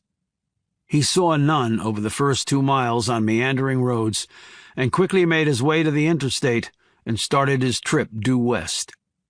He stopped to eat twice, first breakfast at a Cracker Barrel in Kentucky, and then dinner at a packed roadside grill named the Grease Bowl, somewhere in Missouri. He was not in uniform and didn't plan to be while he was on leave. He had his ID and official credentials, to be sure. He had his weapons, because if he didn't have his weapons, then he must be dead and someone had forgotten to tell him. And he had some investigative tools that had made their way into his duffel, along with some fresh clothes and other travel essentials. What he didn't have was a good idea of what he hoped to accomplish by going to the scene of his brother's escape. Escaped prisoners from an Army installation could certainly be within the purview of the CID, regardless of which branch they'd been in. Technically, his brother was no longer a member of the military. Along with his conviction had come a dishonorable discharge, standard procedure. Bad guys didn't get to wear the uniform anymore. Yet because Robert Puller had been convicted of national security crimes, responsibility for his case fell largely to the special agents of Army counterintelligence and the FBI. However, Puller had worked on parallel investigations with both agencies and considered them highly capable. Good for them, perhaps bad for his brother. But he had to stop thinking that way. What was bad for his brother was good for him and the rest of the country. Easy to think, harder to execute, because the brothers had been inordinately close all their lives due to their father's all-consuming military career and a largely absent mother. John Puller had looked to his older brother for advice on all important decisions in his life, from asking a girl out to what position to play on the high school football team. From much-needed help on a physics exam in his junior year of college to the most appropriate way to approach their father about his decision not to go to West Point and become an officer. It was Bobby's advice, all of it good and on point and well-intentioned, that had helped make Puller what he was today, for better or worse. And now that mentor was suddenly his enemy? The first time he had visited Bobby at the DB, it had seemed as though an enormous mistake had been committed, but that it would be corrected in the near future. The two brothers, both tall and well-built, though Puller was the taller and stronger of the two, had sat across from each other in the visitor's room, and Puller had talked, and Bobby had listened. And then Bobby had talked, and Puller had listened. Then, as the visits had continued over more than 2 years, and his brother's status in prison had gelled to a permanency that seemed unshakable, Puller increasingly could think of nothing to say. It was as though the man he was facing had his brother's face, but that was all. The person he'd known all his life could not be in there.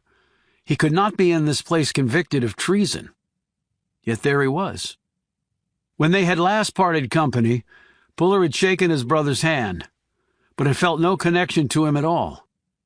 It was an impersonator, he had thought at the time. It had to be. This simply could not be his brother. It was true that Bobby had helped his little brother via phone prevent a disaster of enormous proportions during his investigation into the murder of a military family in West Virginia. For that, his brother became the only prisoner at the DB ever to receive a commendation for service to his country.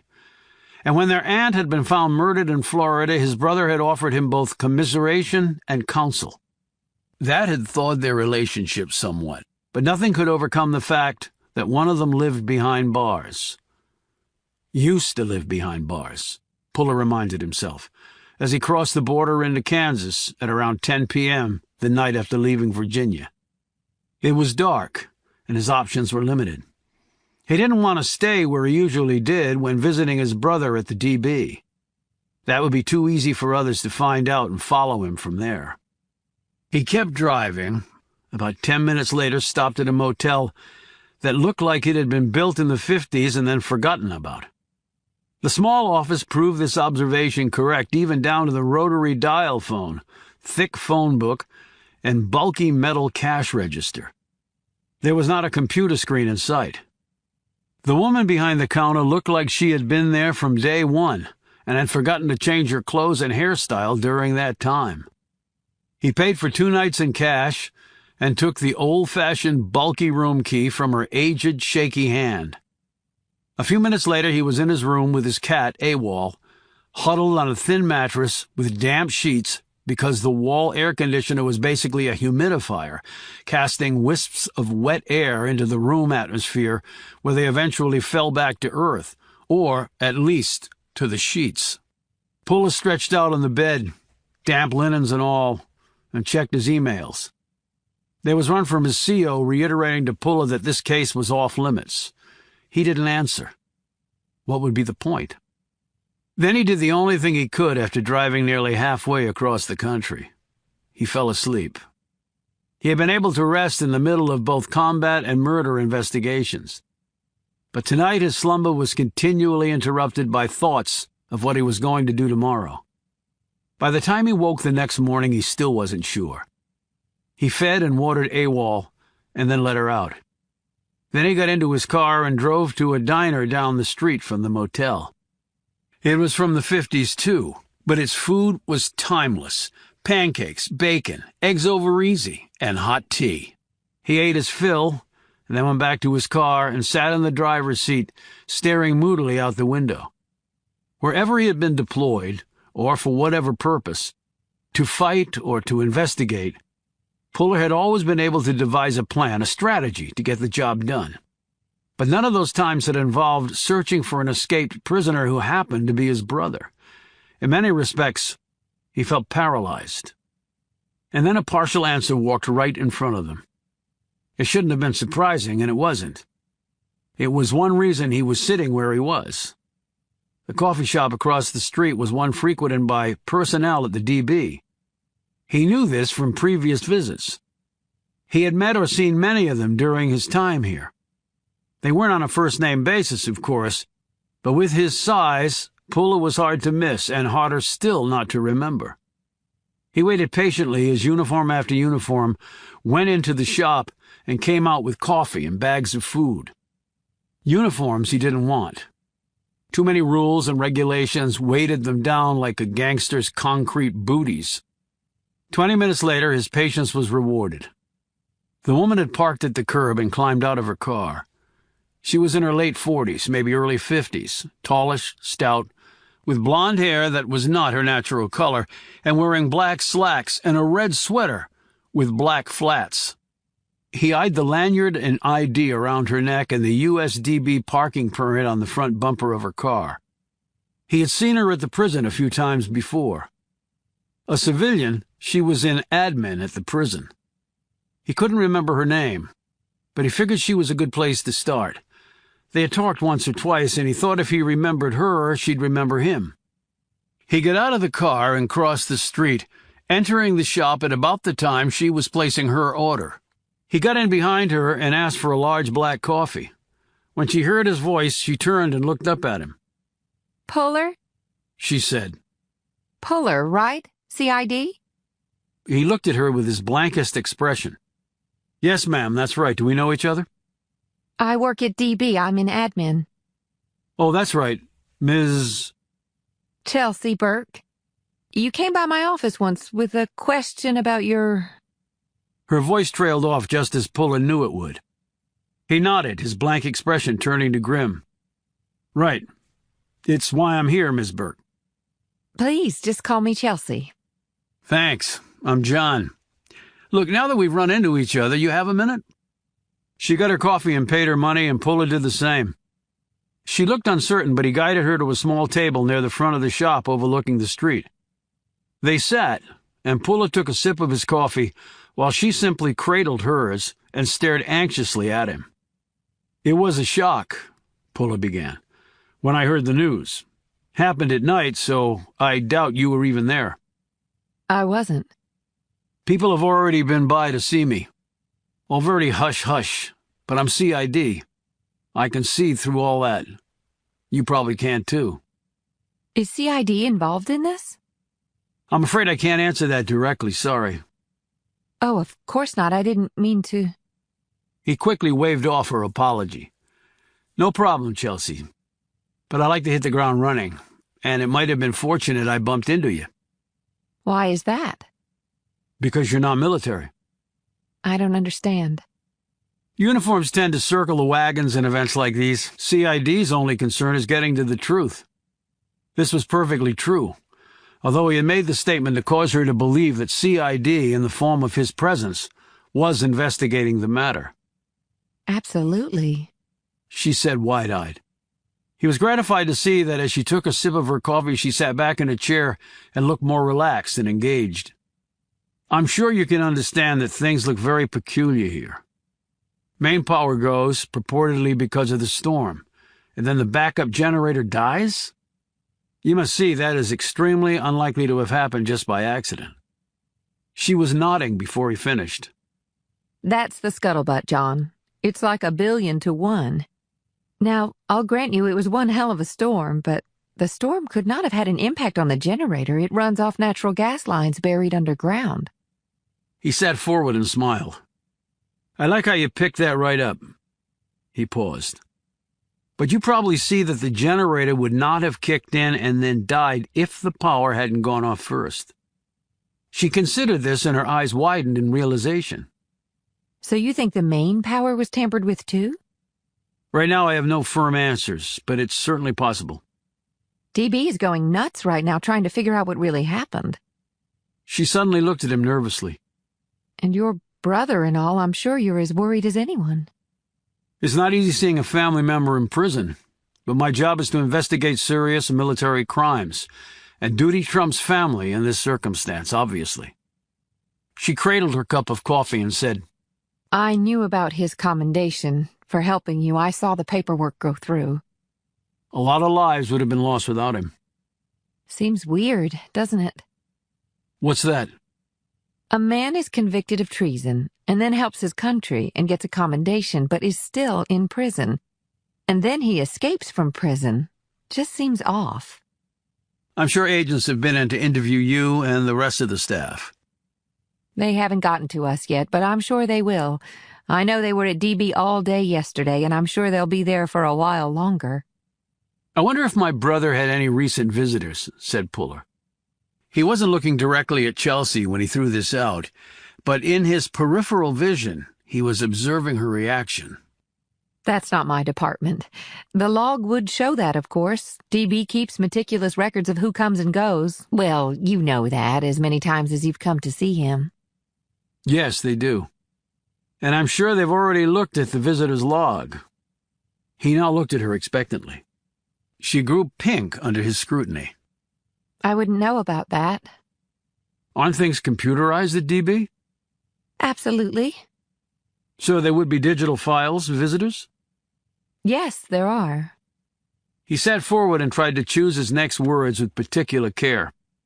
"Chelsea, something doesn't smell right to me on this. Now I'm telling you this on the QT, okay?" She nodded quickly, and he continued. "I was approached recently by a couple of generals and someone from NSC."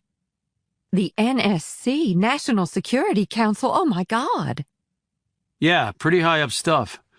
Anyway, they approached me with a lot of questions, none of which I had answers for.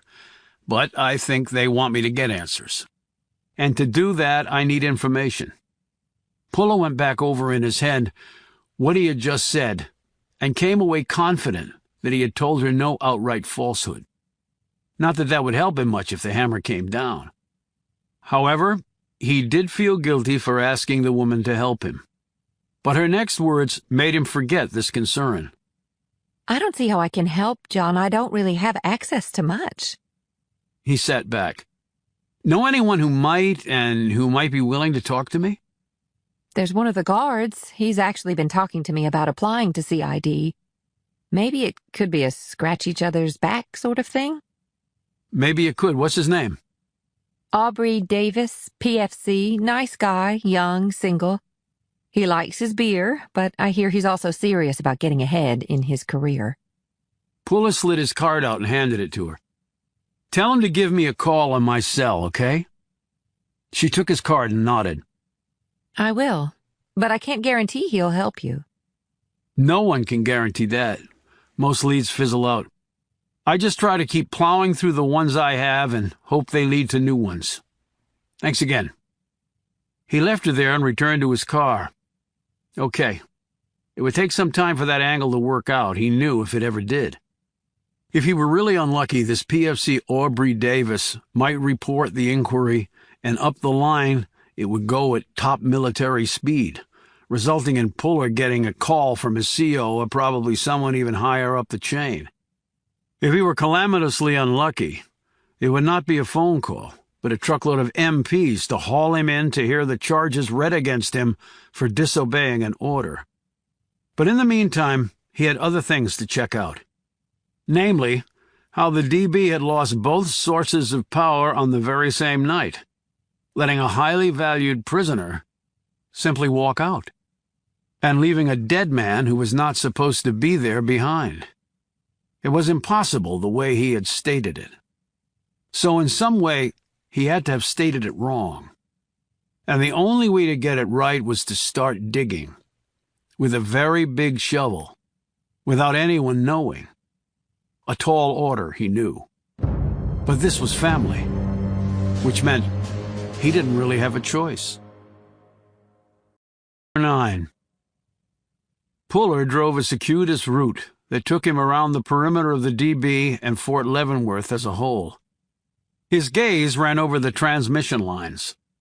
He had no way of seeing the natural gas generator configuration, since that was behind cinder block walls, and the lines themselves were located underground. He observed a power crew working inside a chain-link fence, enclosing what looked to be twin transformers that might have been connected to the prison. This was probably the substation where the transformers had blown, but he couldn't officially question them about it. He tapped his fingers on the steering wheel and contemplated what to do. And that's when he noticed the Hummer pulling in behind him. The MPs had arrived. Puller sighed, slid his ID out of his pocket and waited. 2 armed men in uniform climbed out of their vehicle.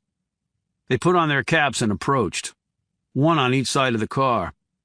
Puller kept his hands in plain sight and made no sudden moves. He hit the window button with his elbow when the MP on the left reached him.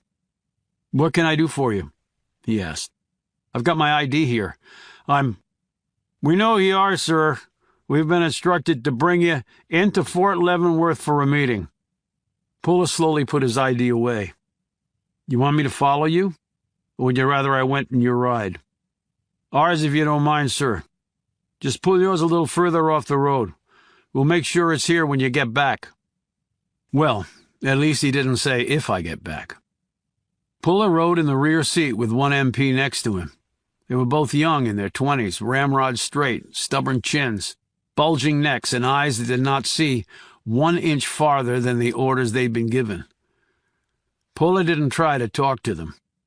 They were just the hunting dogs retrieving him to the hunter. They drove to Fort Leavenworth, where he was handed off to a female lieutenant smartly dressed in her Class B blues. They exchanged salutes, and she said, "Follow me, please, Chief Puller." Well, it seemed everyone knew who he was. They walked down a long corridor while Army life went on all around them. Military installations were centers of non-stop activity, and yet Puller wasn't distracted by any of it.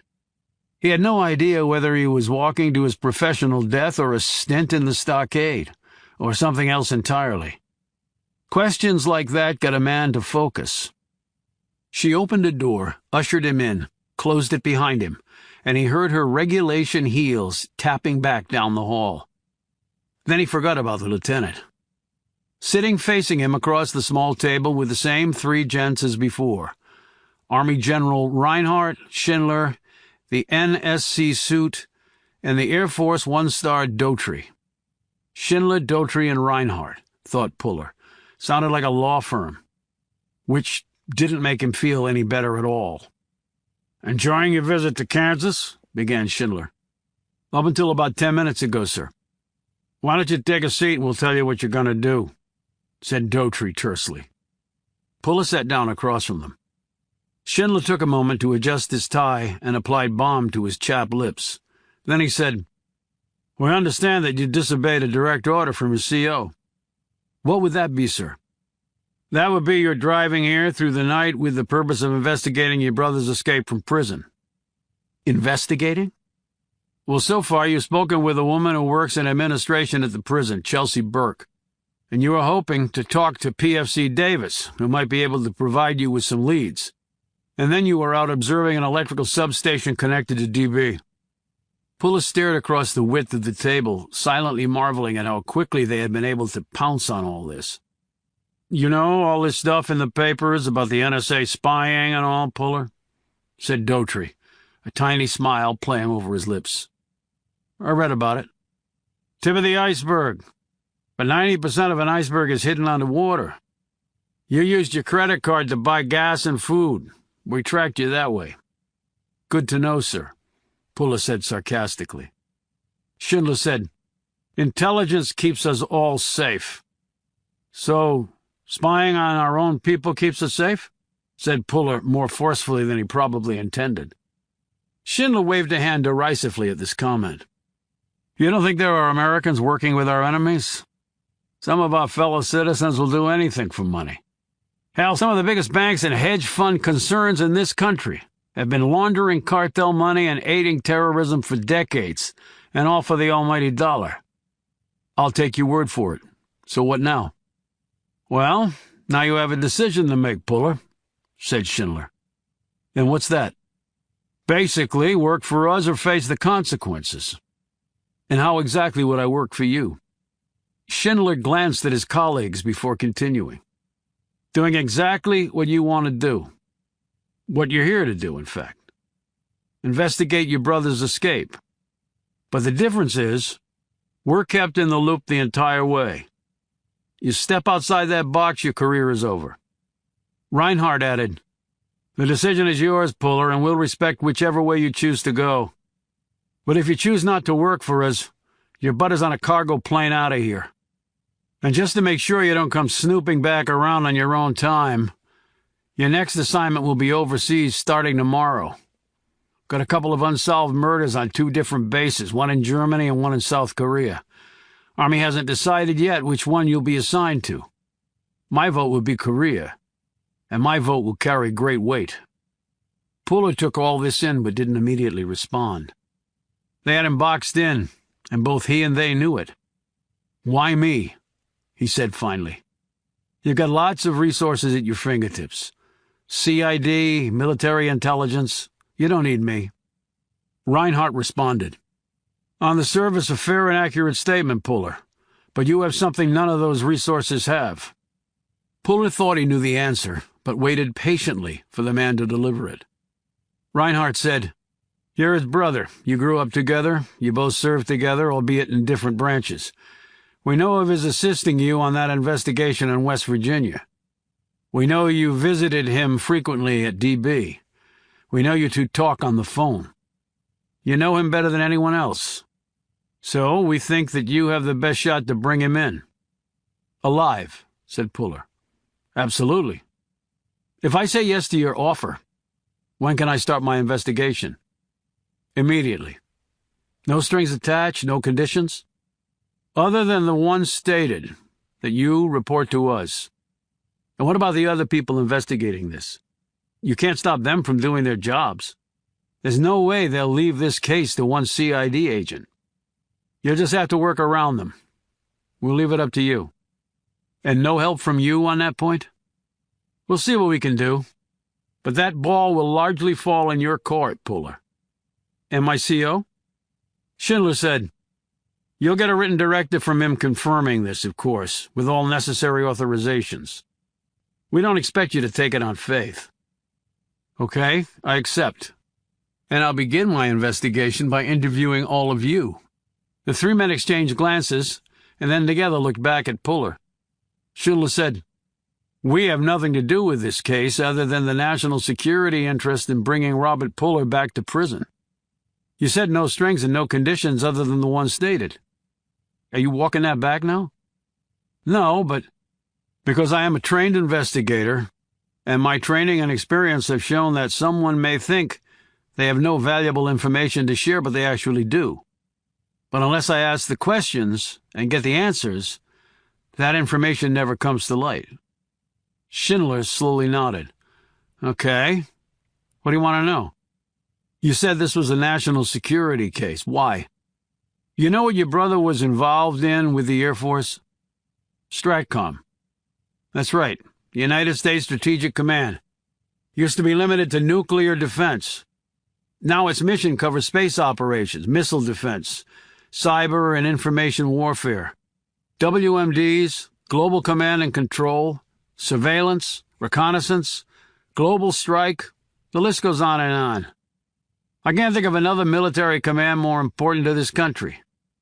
Your brother worked both at the Missile Correlation Center in Cheyenne Mountain and also at Stratcom's HQ at Offutt Air Force Base in Nebraska." "I knew all that, sir. I'd actually visited my brother when he worked at Stratcom at Offutt. But then he was assigned to a satellite office here in Leavenworth, right?" said Puller. Daughtry nodded. "Stratcom outgrew its footprint at Offutt. The new facility won't be completely ready for a few more years. Leavenworth was one of many farm-out locations, but everything was wired back to HQ." "I understand," said Puller. Daughtry added, "There was virtually no aspect of strategic command that he didn't have his fingers in. He was one of the most brilliant people they've ever had. The sky was the limit for him, literally. He was being groomed to head up the whole damn thing at some point. He was just getting his next promotion lined up when everything blew up." Puller asked, "I know you was Stratcom. Did you work with him?" Daughtry shook his head. "I was assigned to Stratcom after your brother was sent to DB. The assessment I just gave was one based on all who knew and worked with him. To a person, soldier, and contractor, he was one of the best." "I don't doubt it," said Puller. "He was at the top of every class, from high school to the Air Force Academy and beyond." Schindler said, "Except for the little matter of treason. Let's not forget that." "I haven't forgotten it," said Puller, turning his gaze to the suit. "And I'm pretty sure my brother hasn't. But what does his old job have to do with anything?" Reinhardt said, "Since he's only been gone for less than 3 years, Puller, much of the top-secret data that rests in his head is still viable and important. The security codes and such have changed, of course, but the underlying technology, strategies, and tactics are the same. You know the military way. We finally get everyone to agree on something, and Congress has to allocate the money. Everyone jockeys for their piece, the uniforms for their slice of the command and subsequent promotions, and the contractors for their share of the dollars. Once that is all set, the years-long process of implementation and execution begins. We are many things, but nimble is not one of them.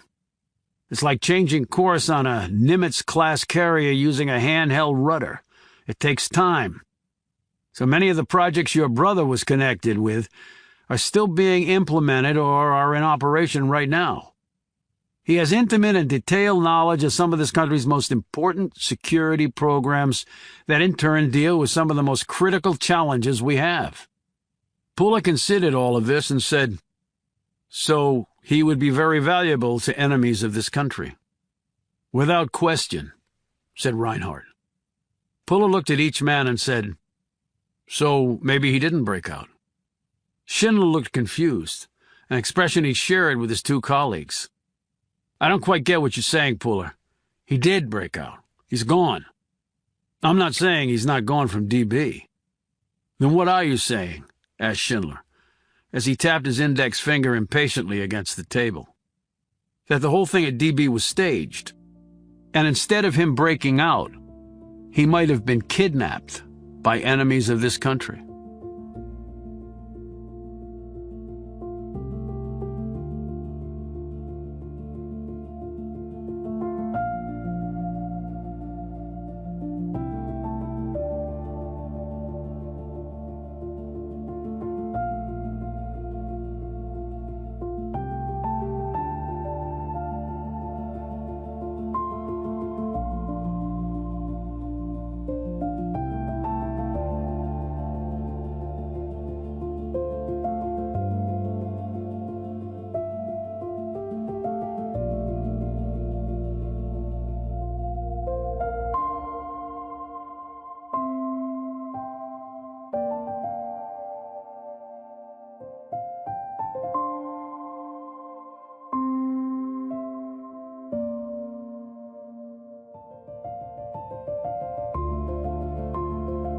10. Quarters. Even now, Robert Puller couldn't refer to it as a room, or an apartment, or a flat. It was quarters. Military vernacular was drilled into the minds of those in uniform like fingers marking letters in wet concrete that dried to permanency. His quarters was a motel room on the outskirts of Kansas City, Kansas. He had left Leavenworth behind for no other reason than, I could. It was a right-angled drive, hands 12 and 3 on the clock, meaning straight south and then straight east on I-70. The two perfectly equal legs of a right triangle, only awaiting the hypotenuse to complete it, which he might, taking an alternate but no less straight and direct route back to Leavenworth, if necessary. He had always framed things that way, with a reference to math or science or an adjunct of either one, placing them into a perspective that amused some, bewildered others, but was off-putting to most, he had found, and which bothered him not at all. There was a bed, a chair, a table, a bureau, and a TV on the bureau with lots of mostly useless channels. The bathroom was barely an afterthought, essentially a niche in the wall with a shower stall so claustrophobic it felt more like a straitjacket than a proper bathing area. Again, after a prison cell, it bothered him not at all. His duffel was on the floor, and his laptop on the desk. He had purchased a disposable phone along the way, along with a mobile hotspot, set it all up, programmed in some interesting features, and was grinding his way through the military database he'd hacked into back at Starbucks. It was a special database, to which only authorized personnel should have been granted access. Computer security was only as good as the programmer. The one who would firewall this database had been good, but not great. Puller had also purchased a small wireless printer and some 3-hole paper and 3-ring and spiral notebooks along with pens. While his entire professional life had been mostly spent in the digital world, where the language of ones and zeros dominated, he appreciated the importance of paper, pen, and deliberative thought that working with such old-school items seemed to inspire. And he thought better in cursive. The joined-up writing seemed to spur connective thinking. He printed his papers, put them in the 3-ring, exited the database, and took up his pen and spiral notebooks. He worked methodically for some hours. He didn't stop to drink or eat or use the bathroom. He was oblivious to whatever else was going on in the world, or at least in Kansas. He was no longer, at least in his mind, the most wanted man in America.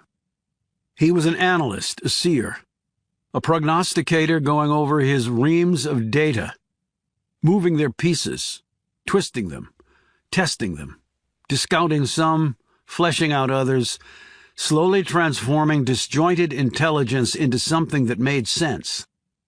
After 6 hours of relentless concentration and the light of day having given over to dark, forcing him to take a moment to turn on a lamp, he put down his pen and sat back, folding his arms over his chest and resting his chin there as well. He closed his eyes, slowed his breathing, and counted his heartbeats until they fell short of 60 a minute. He opened his eyes and ran his gaze down one of his tat sleeves, exposed now since he had discarded his jacket. They were of his creation. They looked like typical tattoos, but if one looked closely enough, the eagles and dragons and other creatures resting there were actually composed of tiny geometric images, squares, triangles, rectangles, and their more complex brethren, the dodecahedron, for example, which when viewed flat, meaning as a solid, had 12 faces and was an integral part of his dragon scales. Puller knew that other than him no one would notice. But that had been how much of his life had gone, his noticing, others not. Except for his brother and his father. They were curious, they observed, they remembered, they figured things out. His father had mastered leading enormous numbers of men, grand corps and divisions at a time, into battle on a scale and dimension that was as complex as anything ever seen on a chessboard, with the added pressure of human lives by the thousands being at stake. His brother tracked down wrongdoers with a sense of justice and an attention to detail that would put most others in the field to shame. The Pulla men, prodigies in their respective fields, but whose skills all shared that core attribute of observing. He turned to page 66 of the printed-out papers, because something had just occurred to him. He studied what was written there and compared it to information contained on page 24. Interestingly enough, they did not tally. They did not tally at all. But they had to, if the offered and official result was to make any sense. This was not a smoking gun, but it was something. And something, as his brother often said, usually led to something else. Brilliant in its elegant simplicity, and he knew exactly what his brother meant. He carried it out to its logical conclusion. In fact, something always leads to something else. He drew out a blank piece of paper and conjured the image of the man in his head. It was not easy, because it had been dark. But there had been a light source, the man's own flashlight. Pulla put his pen to the paper and refocused, transferring the image in his head to the cotton fibers, letting the ink bleed into them, fill out what he was trying to achieve. This was not simply important, it was paramount, because it was something. And something always leads to something else. He was an accomplished artist, a fact not many knew about him. He had taken it up years ago to relax from a job whose stakes and pressures were so enormous. Hence the sketches, lines connecting and intersecting and bisecting other lines to form something that had not previously existed. It was math yet again, geometry transformed into art, a confluence that had made painters like Picasso icons forever enshrined in history. It was cubism, building to masterpieces born of another realm of thought and experience. He had fits and starts and crumpled up paper and endured starting over multiple times. Finally, the image gained traction. The root system set in, and the features began to grow, like a plant rising, seeking the light. Plants could not survive without sunlight. Indeed, photosynthesis was the key to their survival. Well, Pulla would not be living much longer without this image coming to full fruition. He worked away for another half hour and then reached the point where the heavy lifting was finished. Now he was simply filling in the edges. He sat back, put down his pen, and held the paper up to eye level. Staring back at him was a man Puller had not seen until very recently, a man he still did not know. That man now lay, he was fairly certain, in a morgue at Fort Leavenworth, as investigators attempted to figure out who he was, and what he was doing at the DB the night Robert Puller escaped, and why he was now dead. These were good, pertinent queries. Puller was fairly certain that he knew what the man was doing there. He clearly knew exactly how the man had died, yet he didn't know anything beyond that. And he had to know. He had to know all of it. This puzzle could not remain unfinished, not if he wanted to survive. And because something always leads to something else. 11. John Puller had his marching orders. He had asked Daughtry, Schindler, and Reinhardt a few more questions and gotten a few more answers that might or might not lead to something. But at least he had the authority to operate out in the open. An email had come through from his CO empowering him to work on this investigation with the accompanying and necessary electronic trail of higher signatories. The suit and the stars definitely had the juice they claimed to have. He felt like he had just been rebadged. He didn't like slinking around trying not to be noticed. He wanted people to know he was on the case. He wanted to intimidate. Intimidated people with a guilty conscience often made mistakes. The only difference here was that the target of his investigation was his brother. Robert Puller was brilliant. Was he going to make mistakes? Didn't he know John Puller, Jr. better than anyone? He knows how I think, how I tick. But then I know the same about him. However, these thoughts didn't make him feel good. They made him feel sick. He cleared security at the DB and walked up a flight of steps to the visitor's room. He asked to see the officer in charge, displaying his credentials and relaying his purpose for being here. The woman met Puller in her office. She was Captain Lenora H. Macri, in her 30s, short, trim, with salt and pepper hair worn in a bun. She looked wound as tight as a coil of wire, and her expression did not appear cooperative in the least. This was not particularly good for him, because she was now the DB's acting commander.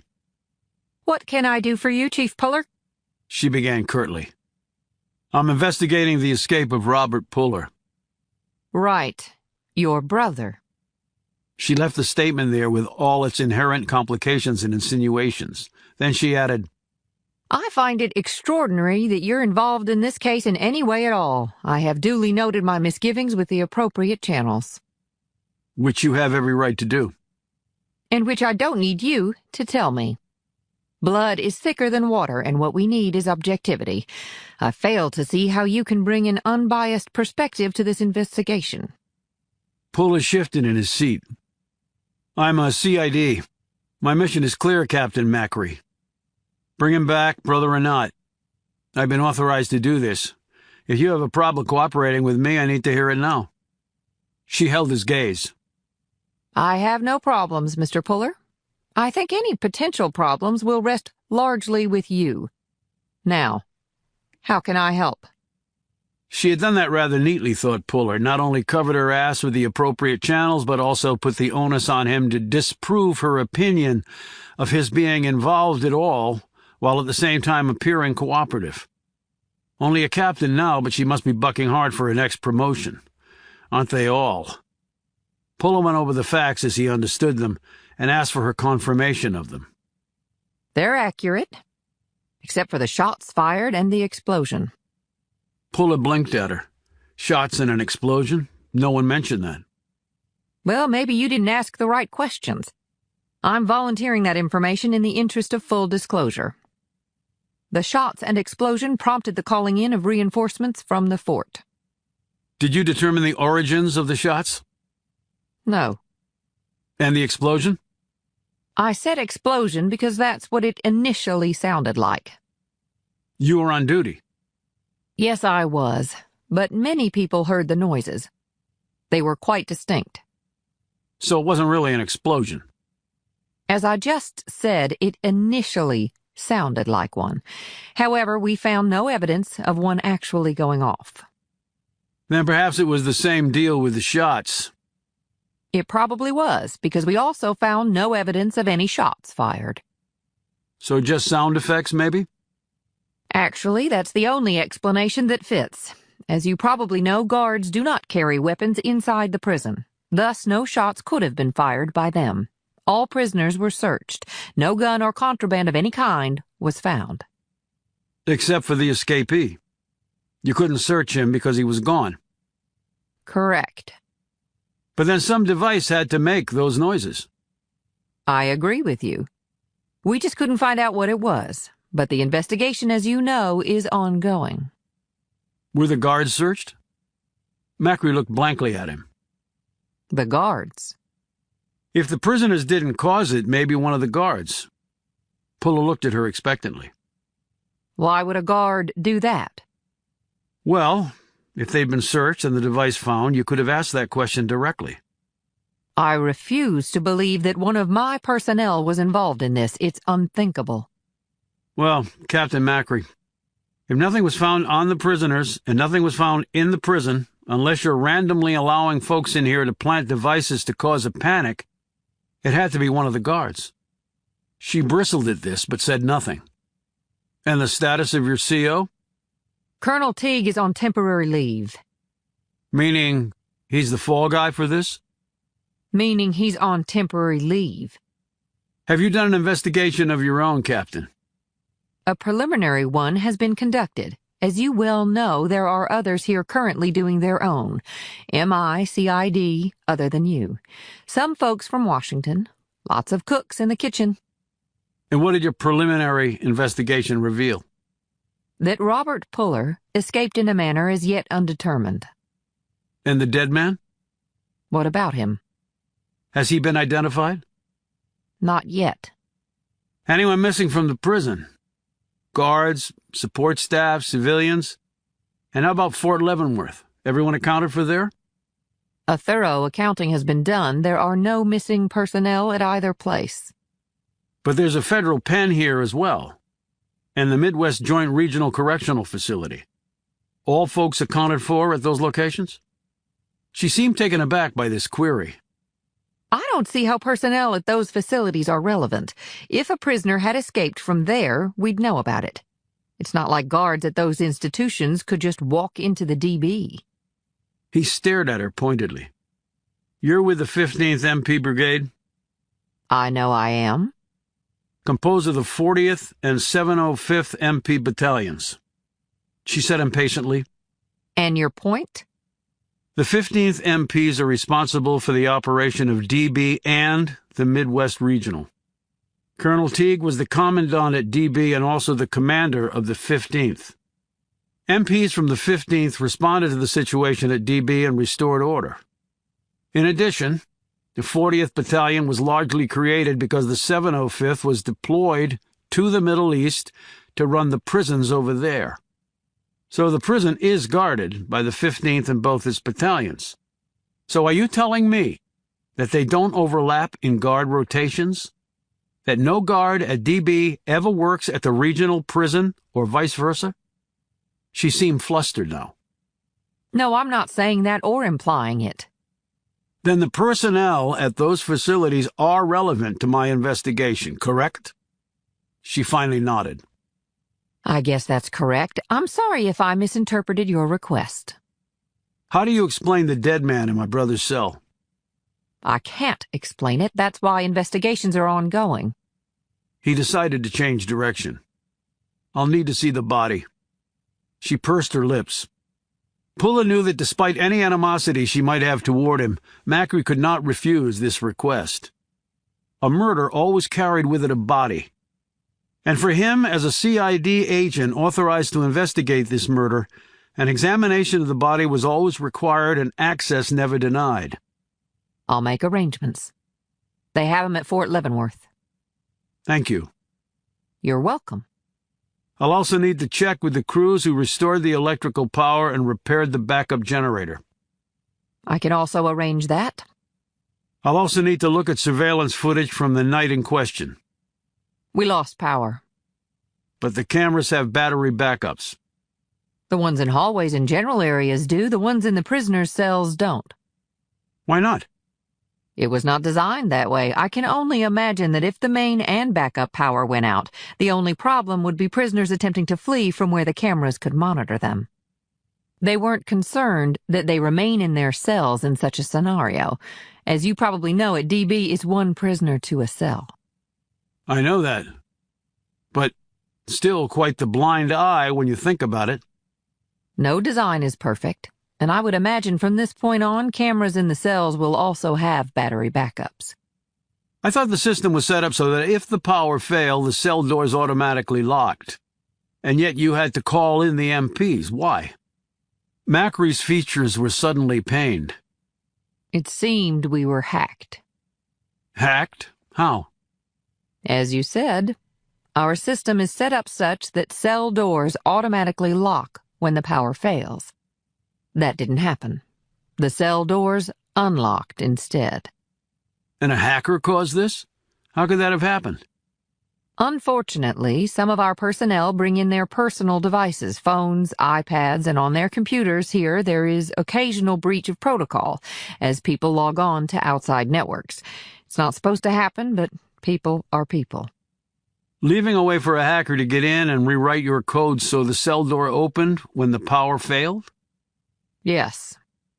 Any leads there? No. But you've confirmed the hack occurred. Technically, that is still speculation, but I see no other way for it to have happened. Puller thought, oh, I see at least one other way it could have gone down. I'll need to see all the footage you have, he said. Her lips pursed once more. I can arrange that as well. And the MP reinforcements from Leavenworth? I'll need to talk to the people involved in that.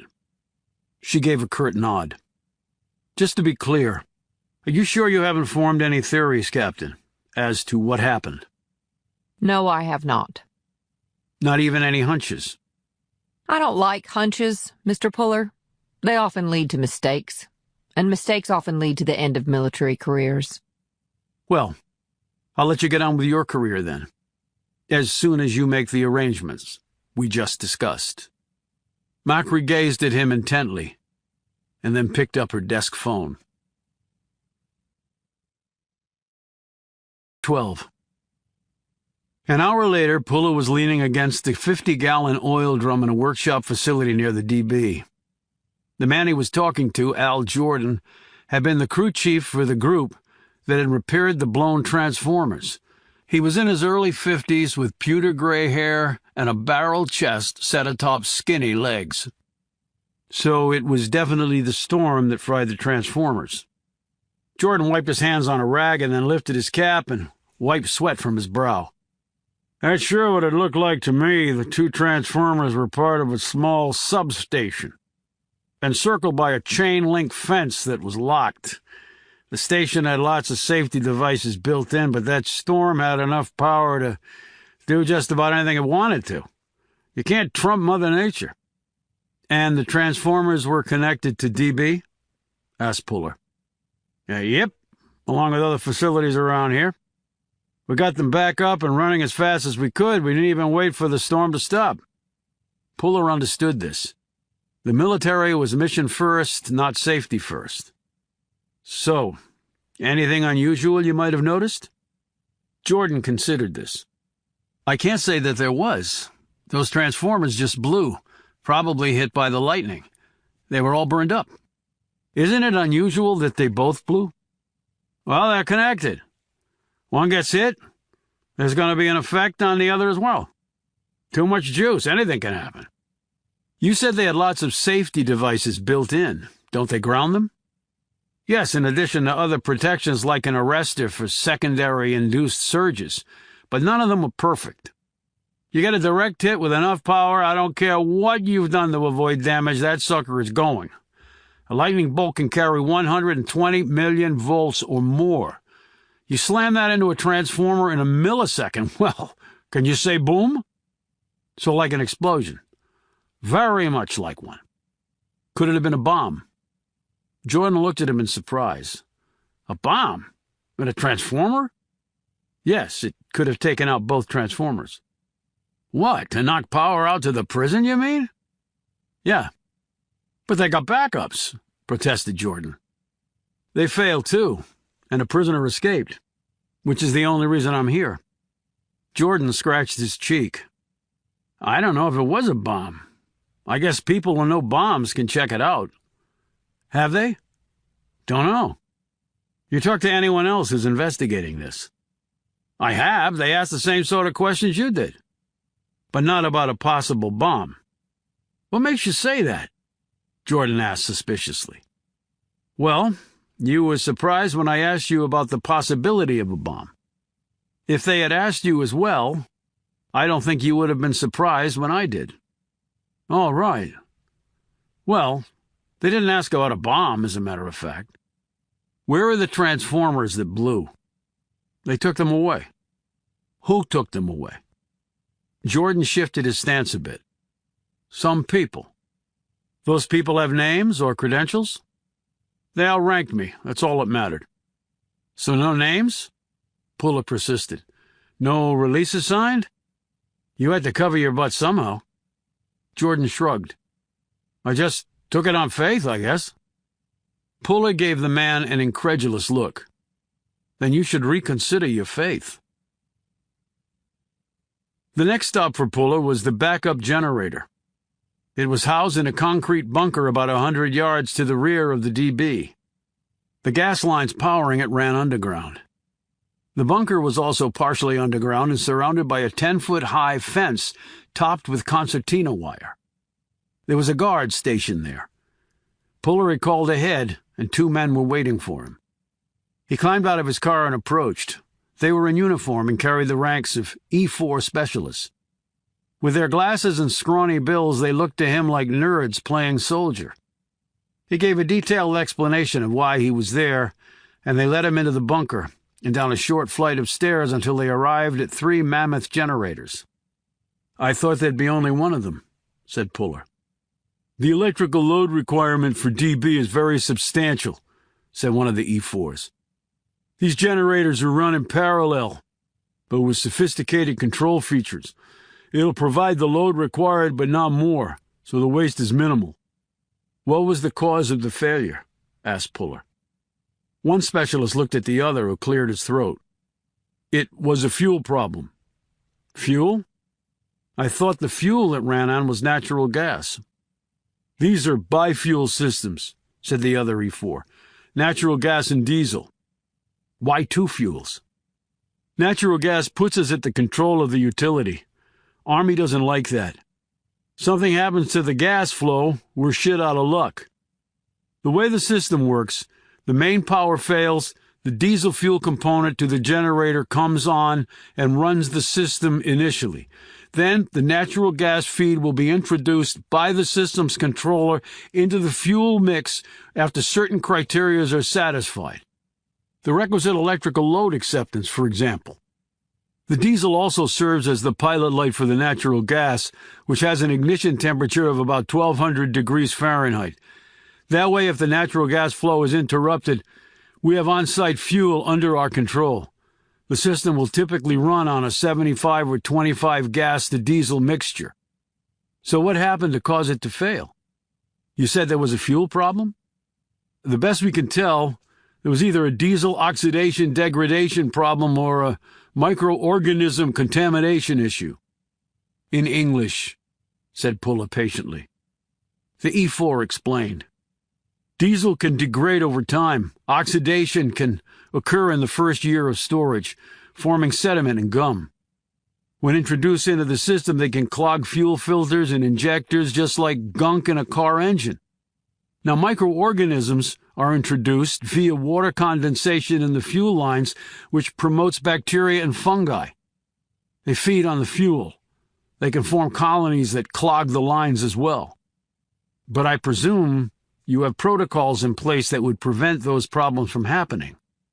When the men said nothing, Puller exclaimed sharply, "The Army has procedures for toilet paper usage. Are you saying they had none for maintenance of a power system for the military's most important prison?"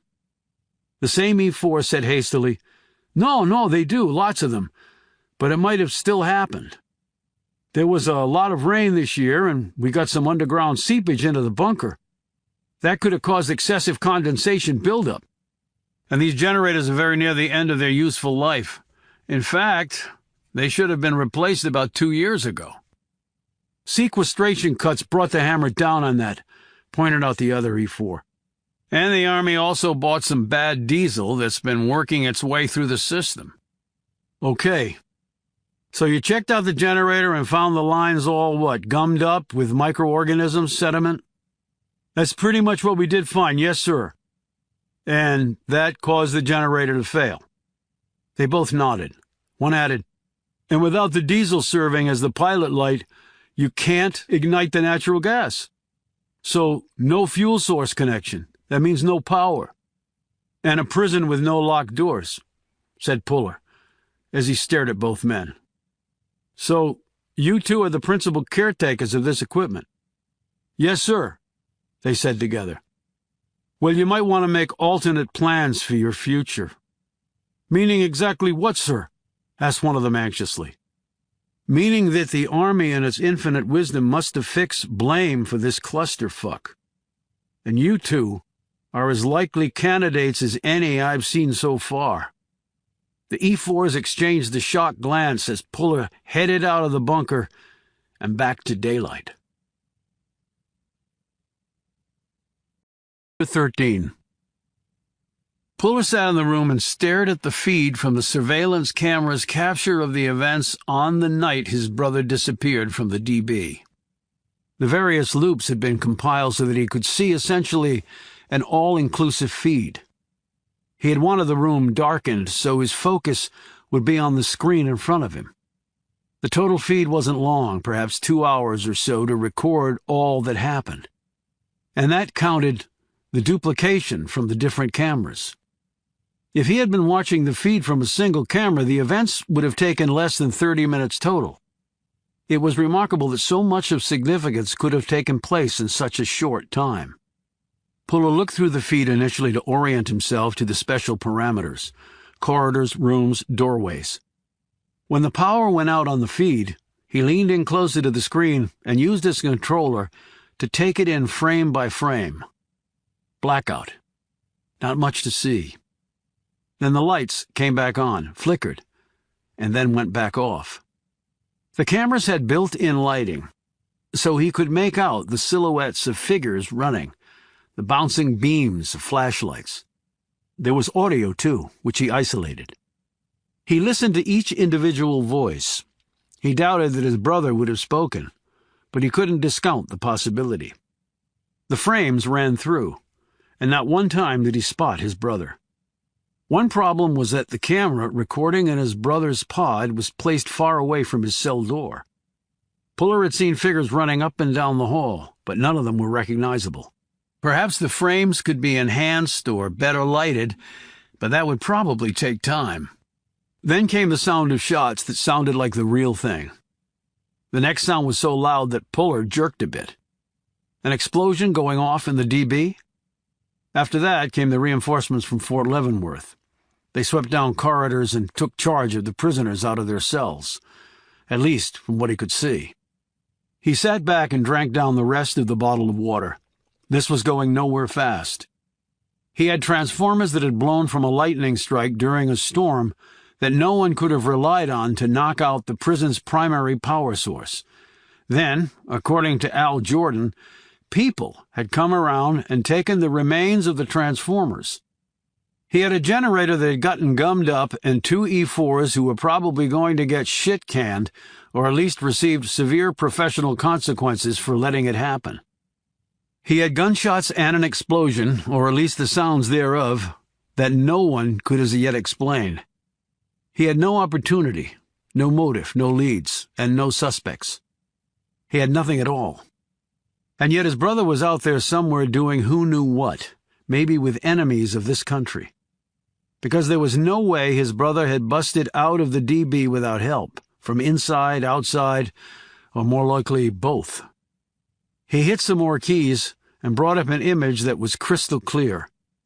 This had been taken before the power had gone out. He sat up straighter as he looked at his brother. Robert Puller was sitting on the bolted-to-the-floor bunk in his cell. The walls were cinder block, the floor smooth concrete. There was one window. There was a commode and a sink next to it, both built into the wall. There was a metal table and chair, again affixed to the wall. Robert Puller had on his orange prison jumper and sneakers with no laces. Laces could be transformed into rope, which could be used as either a weapon or a way to kill oneself. His brother was reading a book. His back was against the wall. His long legs stuck straight out in front of him. When the sounds of the storm were heard, Robert Puller glanced up from his book, but then went back to the pages. And then the power went out, and the cell went black. Then the generator kicked on, and the lights came back on, and so did the surveillance camera in Robert's room. Robert Puller was still on his cot, but no longer reading the book. His feet were on the floor, and he was staring at the door. In just a short time, the generator would fail, and the blackness would return.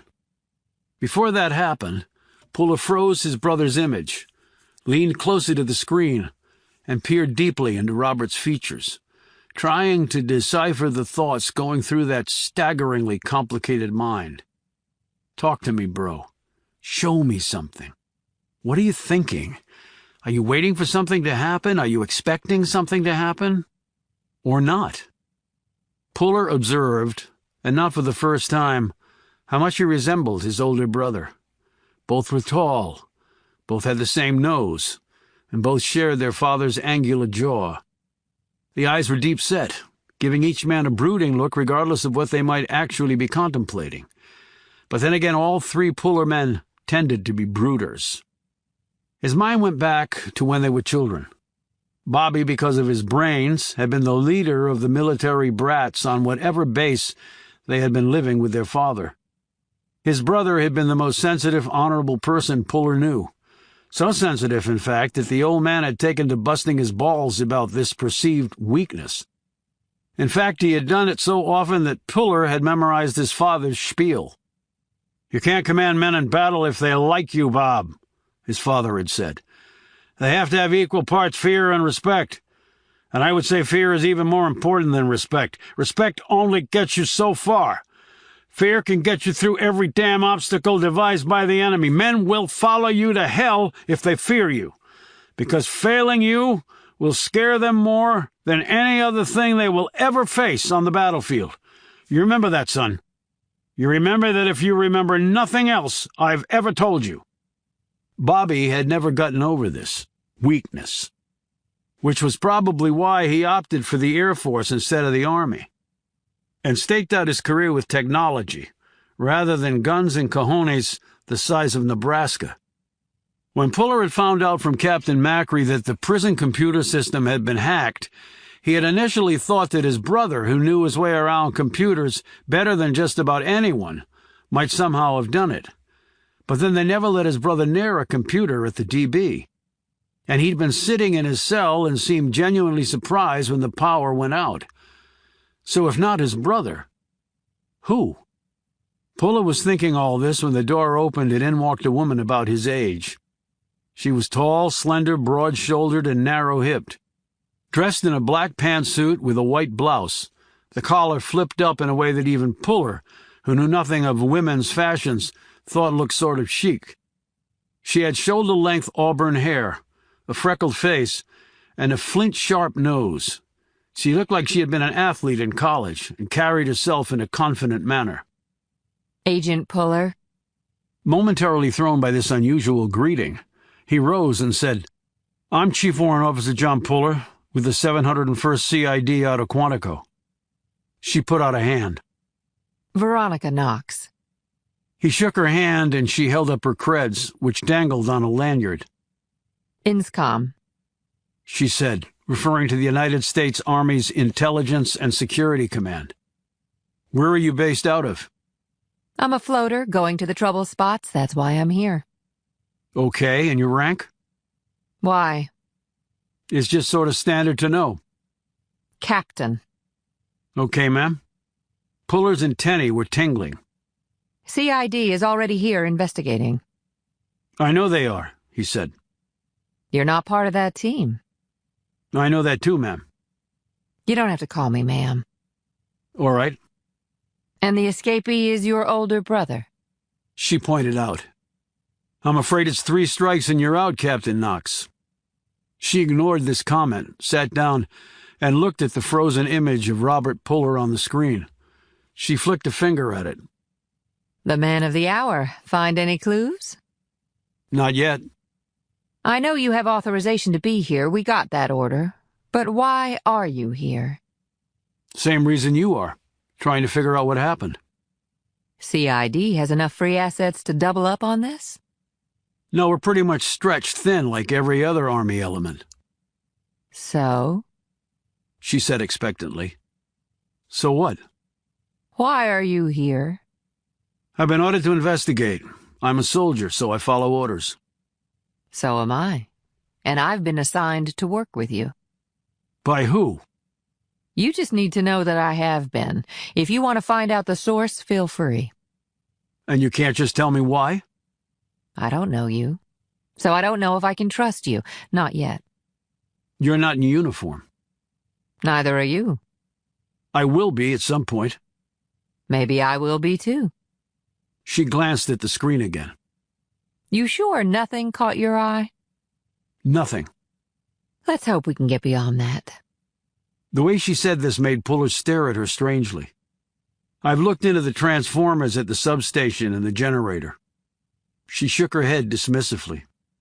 Lightning overload and microorganisms and a pair of dumbass E4s who are going to get sliced and diced by their CO. "Exactly the way I saw it," he replied, again watching her closely. "So, we're a team?" She shrugged. Only because the Army says so. I usually work alone. "At CID, we work in groups." Different strokes. "What's your take on the sound-making device? Shots and explosion." She looked at the screen. Maybe your brother had it. "Where would he get something like that? And there's his cell right there. You see anything like that in there? Because I don't." I'm sure you know him better than I do. Maybe better than anyone, which might be the reason you're here. Puller eyed the door. "You gone over the visitor's log yet?" Next on my bucket list. "Shall we?" She held the door open for him. After you. 14. As they walked down the hall, Puller said, "You talked to Al Jordan, guy who replaced the transformers?" I did. Knox replied. "And? And what? Did he mention anything that got your antennae up? Like what? Like the people who came and took the blown-up transformers away?" No, he didn't. "Did you ask to see the transformers?" No. "Okay." She stopped walking, and he did too after a few paces. He turned to face her. What are you driving at, Puller? "Just asking questions and hoping to get some answers that make some sense."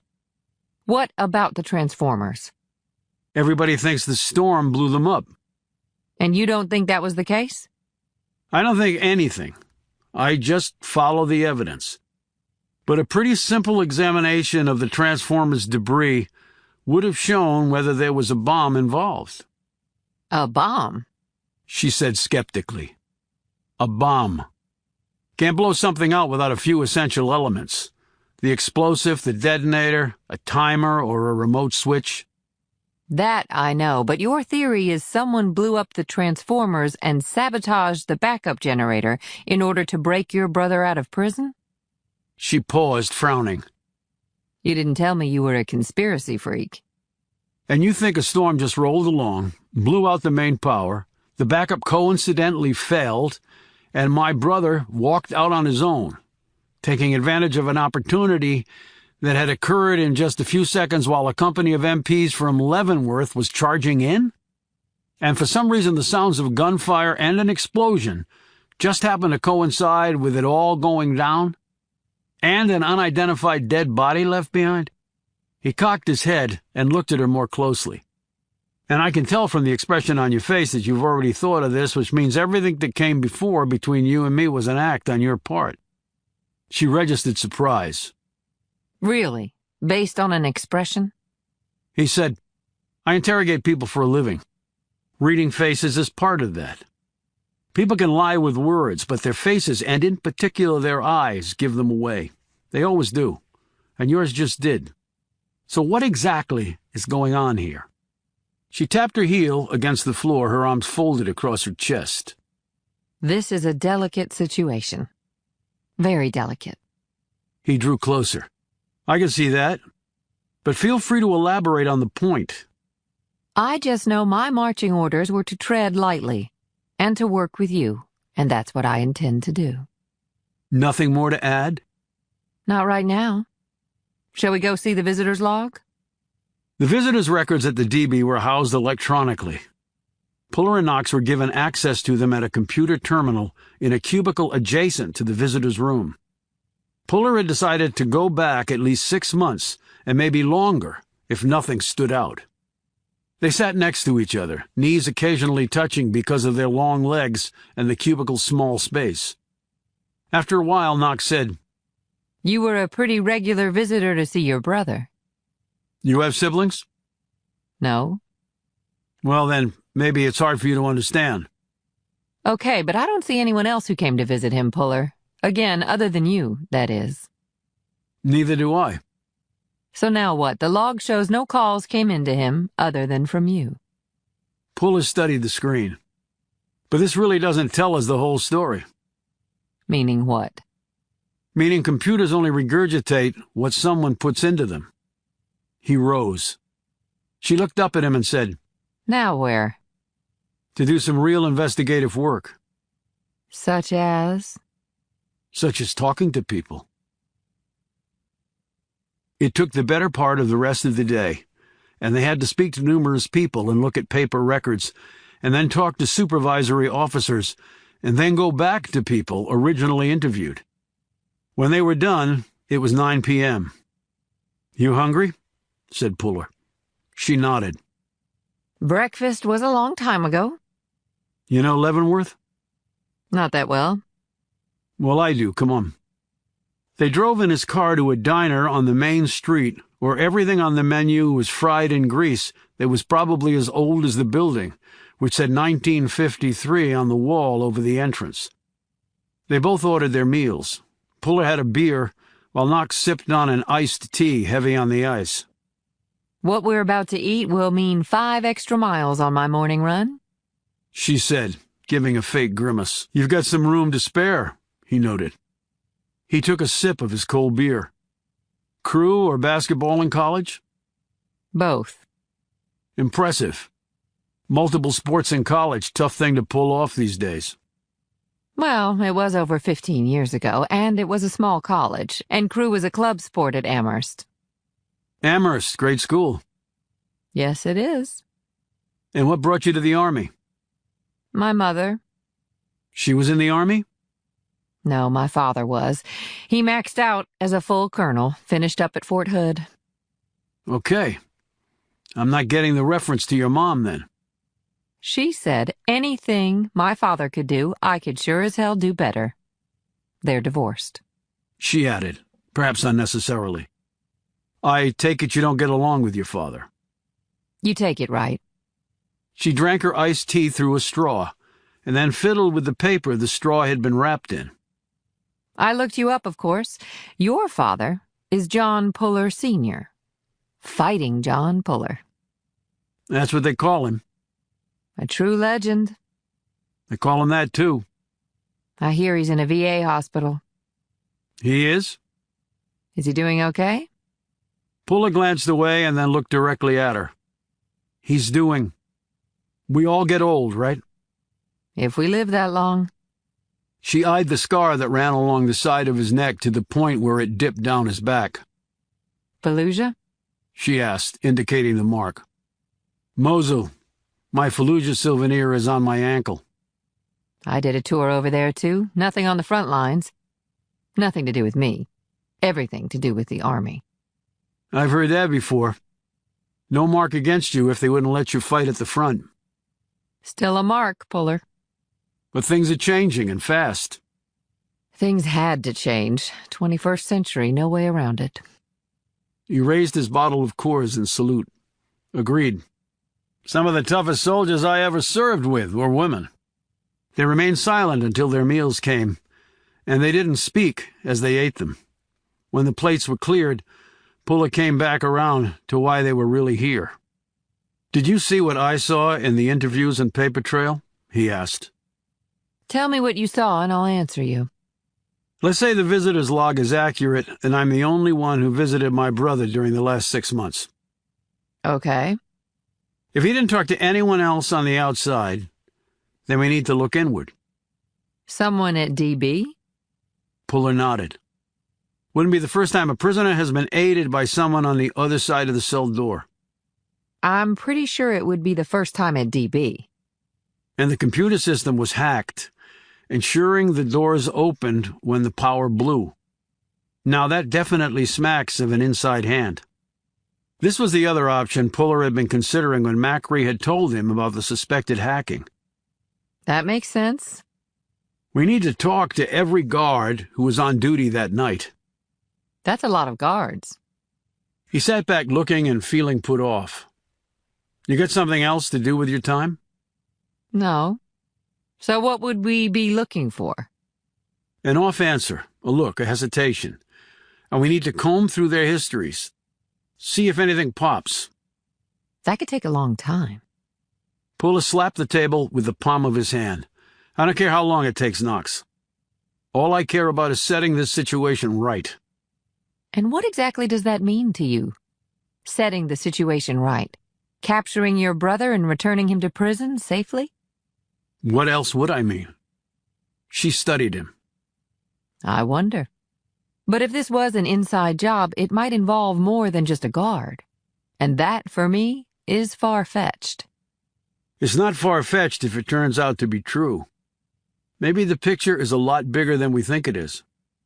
And maybe it isn't. Have you been briefed on my brother? Stratcom. Puller nodded. And you know what that entails. That could be the motive right there. Our enemy snatched him for his brains, used what he knows against us. So now you've moved on to spies? She said skeptically. A mole at DB? Do you have another explanation? No, I don't. We still have no idea who the dead guy is or what he was doing there. I made arrangements to see his body in the morning. That is a puzzler. I mean, how do you get into a prison and get yourself killed and no one sees or hears anything? It might be easier than you think, Puller said. Knox looked at him expectantly, but he didn't elaborate. Instead he said, "And who ordered you to babysit me?" I wasn't ordered to babysit you. Puller ignored this. Was it Schindler, Daughtry, or Reinhardt? Her face twitched at the last name. So, Lieutenant General Reinhardt. 3 stars do tend to capture a captain's attention, especially if you want to move up and beat your old man's rank. Might be a nice shortcut career-wise. She looked away. Puller, you don't know what you're talking about. You're really off on this whole thing. He laid down some cash for his part of the meal. I'm sure Reinhardt will reimburse you for your dinner tonight. You were still on duty, after all. He rose. Hang in there. Where are you going? To bed? She didn't say anything right away, just held her gaze on him. Finally, Knox said, Why don't I believe that? They went their separate ways. Puller had not even asked where Knox was staying. He doubted it was the same motel. There weren't that many guests there. He probably would have seen her. He pulled into the parking lot and cut the engine, got out, and looked around. There were 2 other cars parked in the lot, neither of which had been here when he'd left in the morning. They were clunkers, both with out-of-state license plates. That didn't bother him. His was an out-of-state plate, too. This was probably a motel where folks traveling east or west, north or south would pull in for a night's sleep before heading on. Being in the middle of the country, Kansas, he knew, got a lot of such traffic. He jogged up the steps to his room on the 2nd floor and walked along the exterior passage to his door. The next moment he had pulled his M11 and curled his finger around the trigger guard. His door was open, not by much, but enough. He distinctly remembered locking it that morning after leaving the light on for his cat. And this motel did not provide daily maid service. You'd never see the maid, because she only showed up when you checked out, if then. He slid to the side of the door and eyed the gap. Not wide enough to see anything. He nudged it open farther with his foot. He had both hands on his weapon, and the next moment was inside the room in a crouch, his M11 making defensive arcs in the air as he looked for a target to fire on. He didn't find one, but he saw 2 things. First, AWOL was curled up in a ball on the bed. Her slow breathing and languid toss of her tail showed him his pet was just fine. The same could not be said of the person next to her on the bed. Puller eyed the bathroom door and cleared that and the shallow closet before coming back over to the bed and looking down. Air Force Brigadier General Tim Daughtry was quite dead. 15. The old motel probably had never seen so much activity. Local police were clustered around, talking, moving, observing, and otherwise getting in the way. An Office of Special Investigations, or OSI, team had been flown in to head up the investigation. They were the Air Force's counterpart to Puller's CID. The Air Force had never lost a general in this way before, and as Puller surveyed what was going on, he knew that every agent was taking special care to do things by the book. He'd been interrogated 4 times so far, once by the locals he'd summoned by dialing 911, then by a team sent over from Fort Leavenworth, next by a team of FBI agents in blue windbreakers and caps who looked grim and asked pointed questions, and, at least it seemed to Puller, didn't entirely believe his story and were very curious about whether his brother had tried to contact him. When he had said no, the disbelief in one of the agent's eyes became palpable. Finally, he was interviewed by the OSI personnel after they'd barged onto the scene and staked their claim as the lead investigative agency.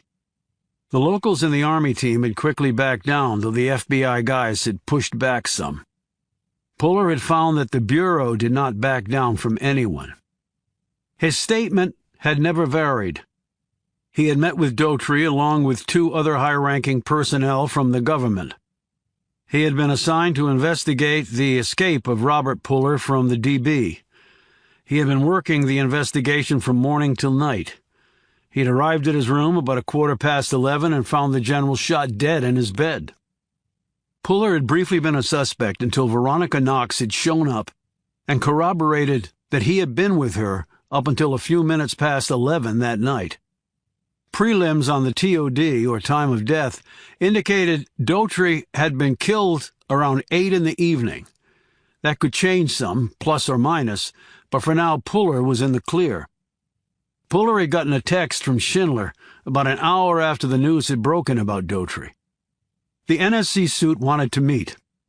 Puller had lagged that request because people had been grilling him, and he also didn't want to leave the crime scene. He wasn't investigating it for obvious reasons. He had only been preliminarily crossed off as a suspect, and that status could change. And OSI had made clear it was the lead agency because Daughtry had been a flyboy, but he still wanted to watch what was going on. Puller had seen with his own eyes that Daughtry had been shot once in the direct center of the forehead. There had been no gun evident, no signs of forced entry, though the lock on the motel room door was not complicated. There had been little blood on the bed or on Daughtry, which told Puller a great deal. At this time of year, the sun set a little after 7. It got truly dark about 30 minutes later. Puller had gotten here about 11:15. Based on Daughtry's presumed time of death at around 8, that meant there was a nearly 3-hour window, give or take, in which Daughtry had been killed and then left here. Because he had been left, not shot here. I can see the wheels grinding. He looked up to see Knox standing next to him. Exciting evening? She said, surveying the activity in the room. A bit more than I wanted, yeah, said Puller. So what's your take? He wasn't killed here. He was shot elsewhere and his body dumped here. Lack of blood, bodily fluids, and other forensics residue? Said Knox, and Puller nodded. And there was a large exit wound on the back of his head. But the pillow wasn't damaged from the fired round, and there was very little blood on the pillowcase. So the heart had stopped pumping a long time before he was dumped here, and the room was clean otherwise. OSI figure that too? Asked Knox. Yes, at least from the little they've told me. For obvious reasons, they can't share a lot. My statement should have cleared you. It did, for now. Thanks for giving it. Just telling the truth. But why your room as the dumping ground? Putting up a barrier to my investigation? Sending me a message? I don't understand it yet. Just messing with me? Take your pick. We talked to a lot of people yesterday. They all know you're on the case. Maybe you made somebody nervous. He shrugged. Maybe I did. The question is who and why? Knox looked over as they lifted Daughtry from the bed, put him in a body bag, and carried him out on a gurney. The OSI team was congregated in a corner going over their notes. Puller could see. There was little evidence to be collected here, other than the body. The local cops, with really nothing else to do, trailed the gurney out of the room. One of the OSI team came over to Puller and Knox. "Chief Puller, I'd like to know more about your relationship with General Daughtry." "I didn't have a relationship. I had an assignment." "Was he the only one who assigned it to you?" "As I said before, there were others, but I'm not at liberty to disclose their names." "Well, I'm going to have to insist you do. This is a murder investigation, Puller. We've checked you out, your CID. You know how this works. Murder trumps all." Not necessarily, said Knox, and the OSI man turned his attention to her. She flashed her creds. "You gave Puller his alibi." No, I told the truth. And there were lots of people in the restaurant where we ate. You can get their statements. "Already working on it. I don't see INSCOM personnel every day." I would hope not. "Is there something bigger going on here that I don't know about? And could it have to do with a high-profile prisoner going missing from DB who was also in the Air Force?" He glared at Puller. "And who happens to have the same last name as you?" He shook his head, apparently at the perceived absurdity of the situation. Puller said, "I don't want to impede your investigation because it would piss me off if someone were obstructing mine. Let me make some calls and then I'll tell you all I can tell you. But I take orders, too, from a higher authority than either of us." The OSI agent stared at him fixedly and then nodded. "I look forward to your call."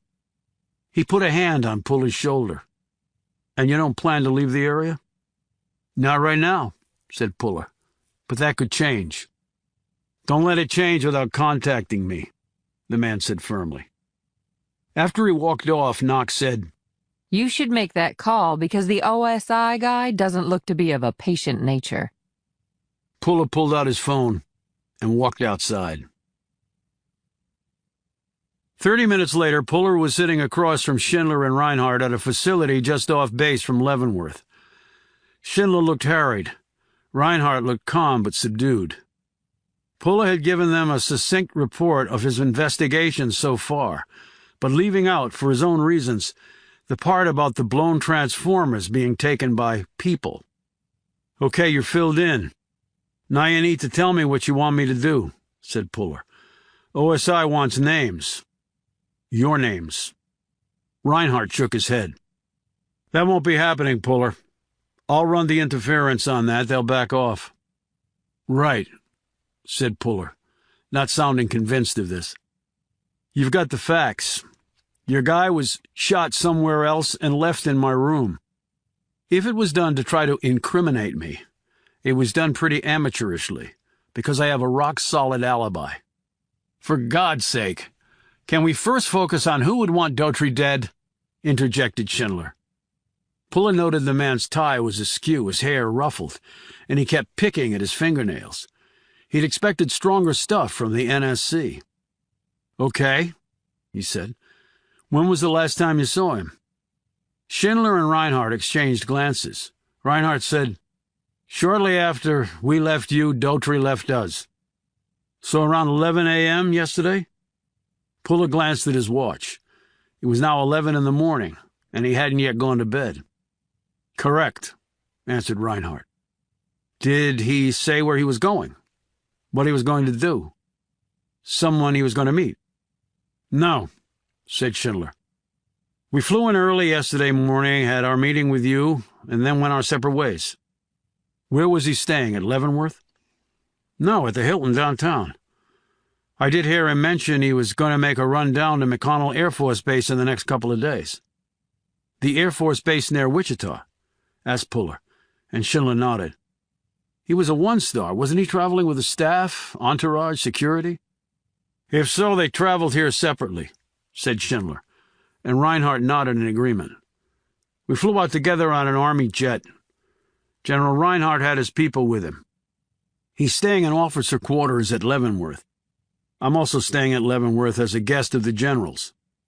Puller nodded and wrote all of this down. "So who would want to kill Daughtry? Any ideas?" Neither man said anything. "Does that mean you have no ideas, or you can't tell me the ones you do have?" "Every man of his rank has made an enemy of someone," said Reinhardt. "But I wouldn't think to such a degree that they'd blow a hole in his head." He was assigned to Stratcom, said Puller suggestively. Maybe the reason comes from there. I'll make inquiries, said Schindler. Reinhardt added, Stratcom, after all, is why the three of us were interested in this in the first place. OSI will be onto that angle as well, you can count on that, said Puller. As I said, I will run the interference on that, said Reinhardt. Different branch of service, Puller pointed out, putting away his notebook. I'm not without influence over there, said Reinhardt. And the chairman of the Joint Chiefs was the best man at my wedding right out of West Point. Schindler said, Puller, your mission is still to find your brother. His escape may not be connected to the death of General Dautry. Or it may be the reason for it, replied Puller. Or, said Schindler, your brother might have been the one who killed him. 16. Puller checked into another motel about a half-mile from the other one. He locked the door and put a bureau against it, pulled the shades, put his phone on silent mode, turned out all the lights, lay on the bed fully dressed, and fell dead asleep for over 6 hours, with AWOL next to him, purring and licking her paws. When he woke, it was dinner time, and he had a voicemail on his phone. It was Knox. She wanted to meet. He didn't call her back, at least not yet, because he didn't know if he wanted to meet. And he also had a few phone calls to make. Later he showered and changed into jeans, a windbreaker, and a white collared shirt. He slipped on his shoes and finally called her back while sitting on the bed. So where the hell have you been? She said after 2 rings. Already got me on her contacts list. Interesting, he thought. Sleeping? He said. Nice. Yes, it was, thanks. What's up? Developments. What are they? Let's do it face to face. They met at the same diner where they'd had dinner the previous night. He had a slab of ribs coated in a Jack Daniels rub, coleslaw heavy on the mayo, a side of salted steak fries, and a vegetable that looked green that was otherwise unrecognizable. He was washing it all down with a Budweiser. Knox had a chef salad with dressing on the side and water. She looked his meal over and said, You know, you could eat a little better. Yeah, and I'm sure the processed meat in that salad and the chemicals in the dressing won't give you cancer in 10 years. She sat back and glanced glumly down at her salad. He quickly looked her over. She was dressed in blue slacks, cream blouse, and a matching jacket. She didn't look remotely military. He had wondered about this before. INSCOM. INSCOM on the creds. He figured he had mysteries at both ends of this sucker, and all down the middle, too. He finished eating, downed the last swallow of his beer, and looked at her expectantly. Okay, let's talk developments, he said, in a prompting tone. I have info on the people who took the blown transformers. He wiped his mouth with his napkin and sat back. How'd you do that? He asked slowly. Made some calls and ran down some leads while you were taking your beauty rest. Uh-huh. And? And they weren't with the military. You've got my attention, Knox. The bay doors are wide open, so drop the bomb. That's all I have on that. They weren't military. I don't know who they are, yet. Al Jordan said they outranked him. That sounds military. I checked with him. It was just a figure of speech. Guys were in suits. No cred shown? He said they were very intimidating. Uh-huh, said a clearly skeptical Puller. By the way, technical question. Do you treat INSCOM as military or not? She gazed sternly at him. What exactly are you implying? I'm not implying anything. I'm just asking a question. INSCOM is most definitely military. It's based at Fort Belvoir. That's an Army installation, in case you didn't know.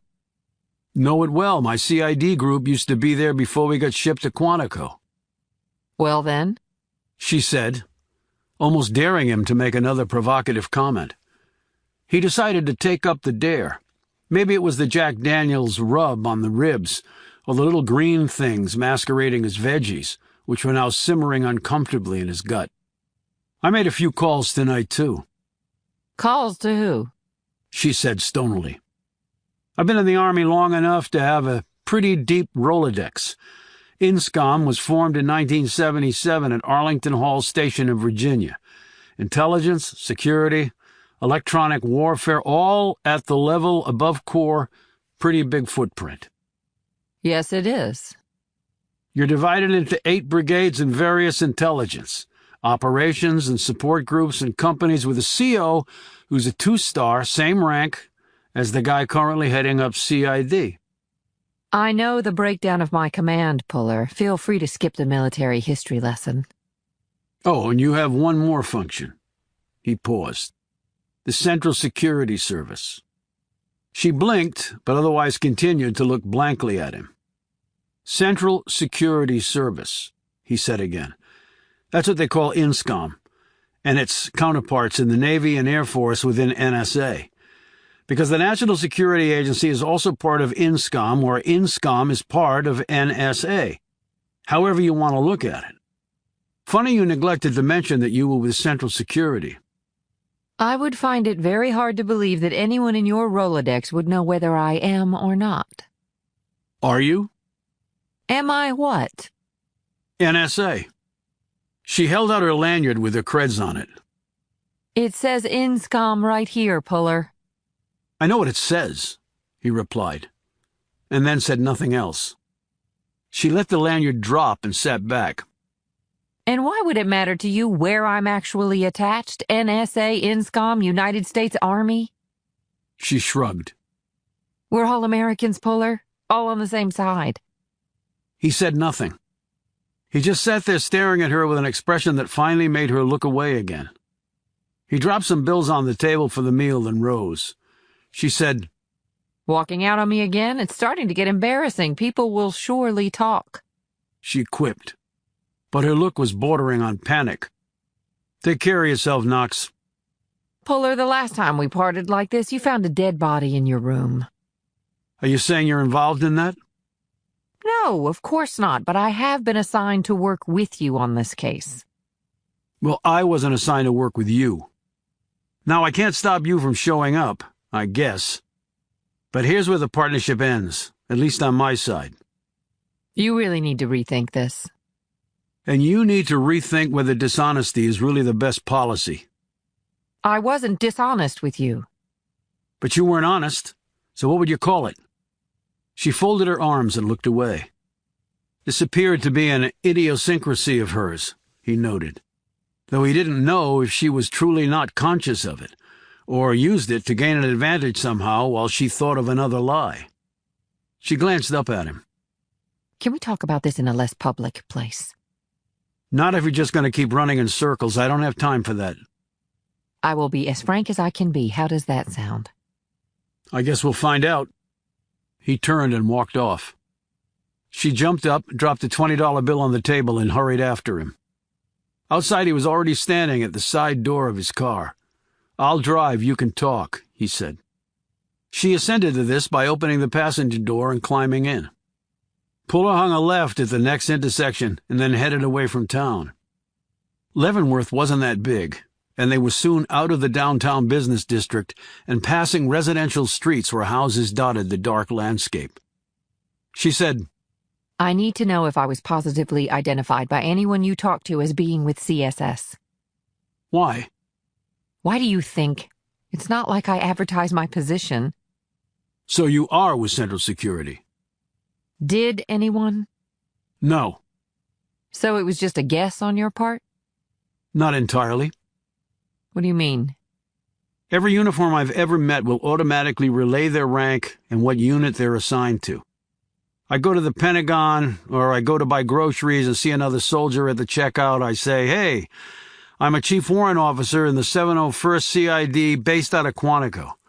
Before that, I was a Sergeant First Class with 3rd Battalion, 75th Ranger Regiment out of Fort Benning.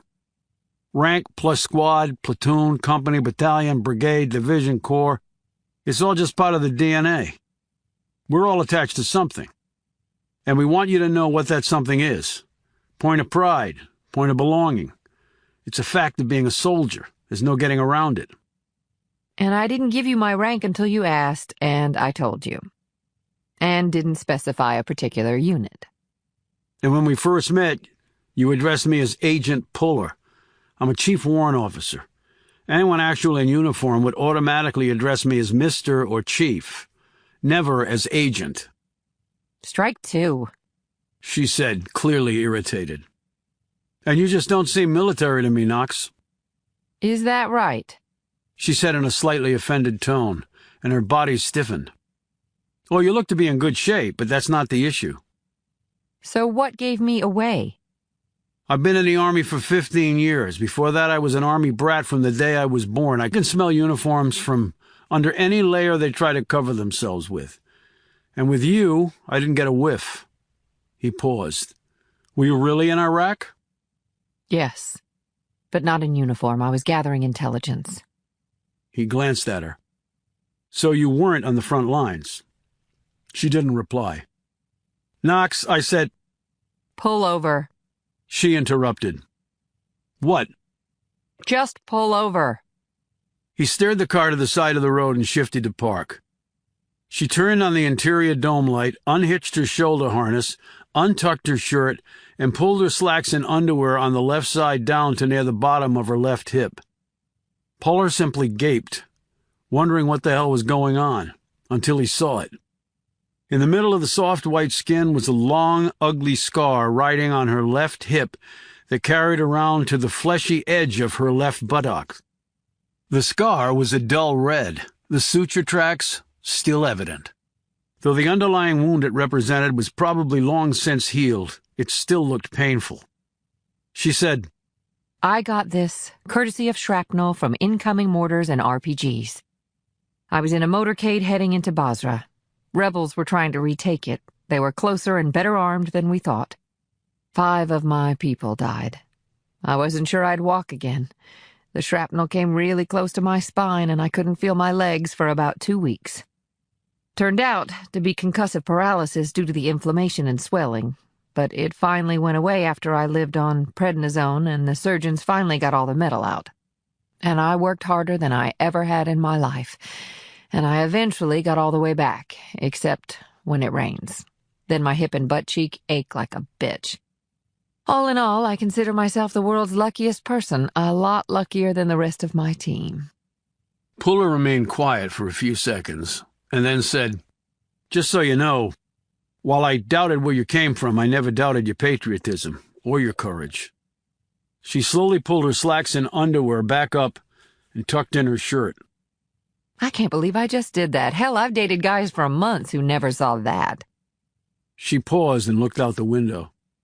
I just didn't want you to think I couldn't hold up my end of the load, Puller, because I can. I know this part of the world is still very much a man's world, but I'm damn good at what I do. Like your patriotism and courage. I never doubted that either, Knox. She turned to him. In my line of work, sometimes I have to deceive, but I don't like having to mislead people like you. Okay, said Puller. Anything else you need to tell me? Or can tell me? I had a dual purpose coming here. The first was to work with me. The second was to watch you closely. Why? I thought that would be obvious. Your bosses really think I'm involved in my brother's escape? No, that's not it, but they think he may try to contact you at some point. And why do you think he would do that? Because with your father the way he is, you are the only family he has left. And all reports indicate you two are very tight. So you hoped I would lead you right to him. She slipped her shoulder harness back on and clicked the latch. I never thought it would be that easy or clear, but we couldn't simply disregard the possibility. Everyone goes after the low-hanging fruit first. My brother is way too smart to make a mistake that stupid. Puller put the car in drive and got back on the road. So where are we going? To see the body of the dead guy left in my brother's cell. I was supposed to go this morning, but as you know, another dead body got in the way. It's sort of late. Yeah, but if we wait any longer, the body might disappear like the Transformers. They drove along for a few minutes in silence. So are we good? She asked, breaking the quiet. "For now, Knox." You know, you can call me Veronica. He shot her a glance. "I like Knox better. It seems to suit you." She frowned. In what way? He pushed the gas down and the Chevy jumped forward. As in Fort Knox. When he looked over at her again, she was actually smiling. Chapter 17. There were multiple possibilities, Robert Puller knew. He was sitting in another motel room staring at his computer. The sheer arithmetic of the challenge was compelling. Officially, there were 17 American intelligence agencies. Officially. While much of the recent media attention had been focused for good reason on the NSA and the famous or infamous, depending on your position, Edward Snowden, the fact was the NSA was merely one cog in an ever-expanding wheel known under the rubric of the IC, which stood for Intelligence Community. With nearly 1,300 government organizations and 2,000 private companies in over 10,000 locations spread across the country, employing close to 1 million people, a third of those private contractors all holding top-secret clearances or higher, the IC employed about 2/3 as many people in the United States as did Walmart. By Executive Order 12333, the IC had 6 primary objectives. These were burned into Puller's brain. Yet there was one on which he was especially focused right now. It was catch-all, and gave titanic power to the executive branch. Puller recited it in his head. Such other intelligence activities as the President may direct from time to time. Encapsulated in those 13 words was nearly incalculable discretion, with the only restriction being the size of the sitting president's ambitions. When it ran up against legal restrictions, government lawyers employed that loophole as an end run around the courts. And since Congress did little oversight in this area, the end run usually worked. When he was at Stratcom, Puller had not judged whether this was right or wrong. His work had benefited from these legal tactics. Now he had a slightly different perspective on them.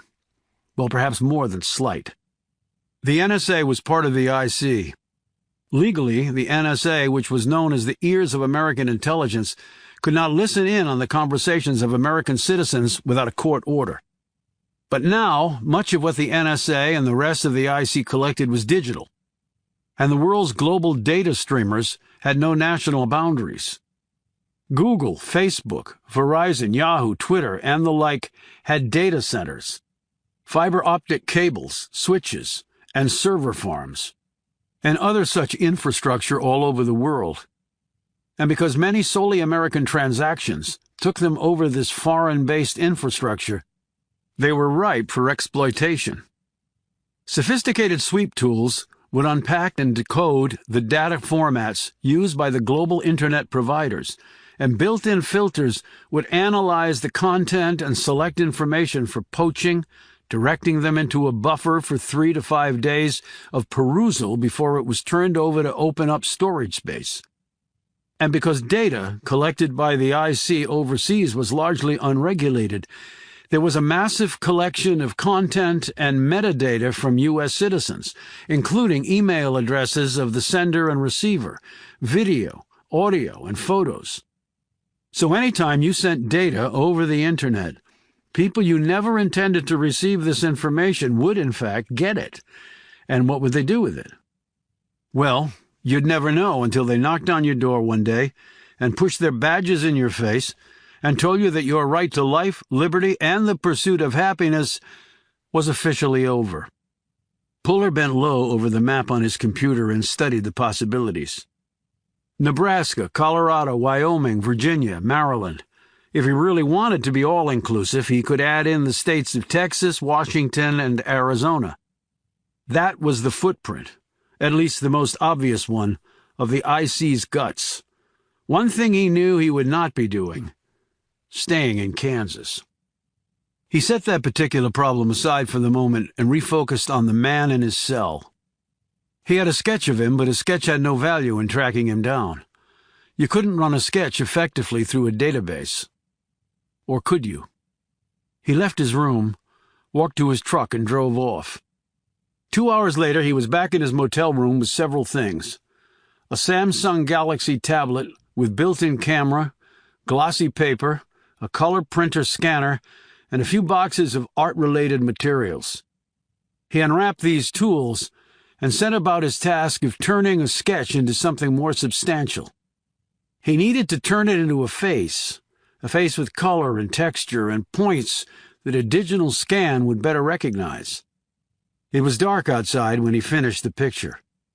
He was so hungry he walked to a nearby McDonald's and gobbled down a Big Mac and large fries, plus a giant Diet Coke to counterbalance the fat and sodium he'd just ingested, before going back to his room and moving on to the second part of his task. He took a picture of his drawing with the Galaxy tablet and downloaded it to the printer. He loaded the printer with the glossy photo paper and printed out a picture. He examined it closely under the light. Then he took a snapshot of the glossy print with his tablet camera. He downloaded that photo from the tablet to his laptop and brought it up on the screen. It looked more like a photograph now, the pixel images stark against the glossy background. Then he started to work on the photo, adding color to the skin, hair, and eyes. When he was done, he sat back and studied it again. Again, he was satisfied. But the proof of how good it was would come in the next step. Using the software on his laptop, he hacked into the first database and ran the photo through the files held there. It took 30 minutes, but he did not get a hit. He spent the rest of the night running it through every database he could break into. It was 4 o'clock in the morning when he conceded defeat. For now. The unknown man would remain unknown, again, for now. He was running a risk doing this. Access to the databases was monitored. Even though he had hacked in through a back door, there would be indications of the breach. They might try to track it back to him. They might succeed. If he had learned one thing, spending most of his adult life in the cyber world, it was that there would always be someone better than you coming down the pixel path. There were 14-year-old amateur hackers and Xbox players out there whose skill would rival the very best the NSA had. It was just the way this area worked. If your brain was wired that way, you could do pretty much anything. And if you were fearless, as most kids were, you could hack into the Pentagon or Swiss bank accounts. It was all right there for the taking, because pretty much everyone was connected to the digital universe somehow. Puller slumped back on his bed, his belly grumbling as it still digested his fast food dinner. He had to sleep because he had to be well rested and on top of his game from here on. But his thoughts dwelled on the man. He had been someone, and knowing who that someone was would lead to someone or something else. The man had come to the prison for a specific purpose. Fortunately for Robert Puller, that specific purpose had not been carried out. Because, he thought, I'm still alive.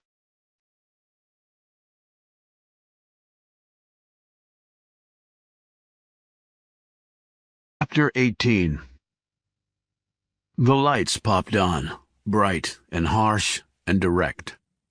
Puller and Knox blinked to adjust to this, and then waited as the door was opened and the body rolled out on a metal freezer bed.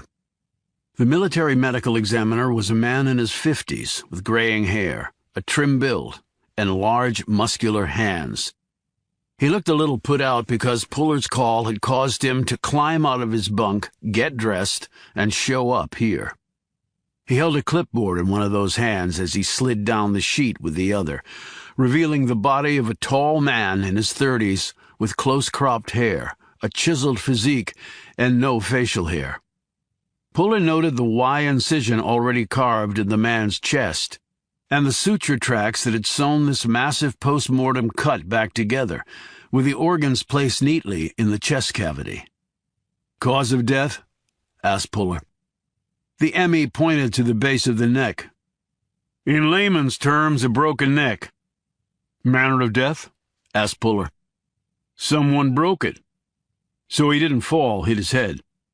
No, it wasn't a compression injury with vertebrae collapsing on each other that you would associate with a fall like that. Nor was it an injury you would see in a hanging where the vertebrae are separated vertically. Here it seems that the neck was snapped horizontally. Puller looked instantly intrigued by this observation. Horizontal? Side to side? He held up his hands like he was gripping a head and then pulled one hand to the right and one to the left. Like that? The M.E. considered this. Yeah, pretty close. How'd you figure that? Any other wounds?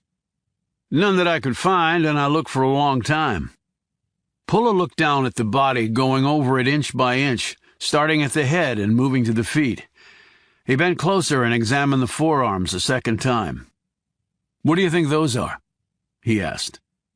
The M.E. looked where Puller was pointing. There were 3 slight indentations in the skin. They were uniform and evenly spaced. I noted those. It might have been an article of clothing or something else he was wearing that made those impressions, or he might have even been bound somehow. Although I'm not sure how that could have been the case, he certainly wasn't found tied up in the cell. What clothes did he have on? Jeans, long-sleeve shirt, and canvas boat shoes. So he walked into a max security military prison dressed like that? Said Knox. Are you kidding? My job is to check the body and make my report on the cause, time, and manner of death, replied the M.E., stifling a yawn. You guys get to play Sherlock Holmes. And what was the TOD? Asked Puller. They called me in right when they found the body. He'd been dead at most 2 hours. You got an ID on him yet? Asked Puller.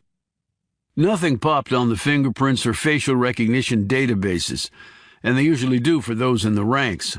I took a dental impression and also DNA samples.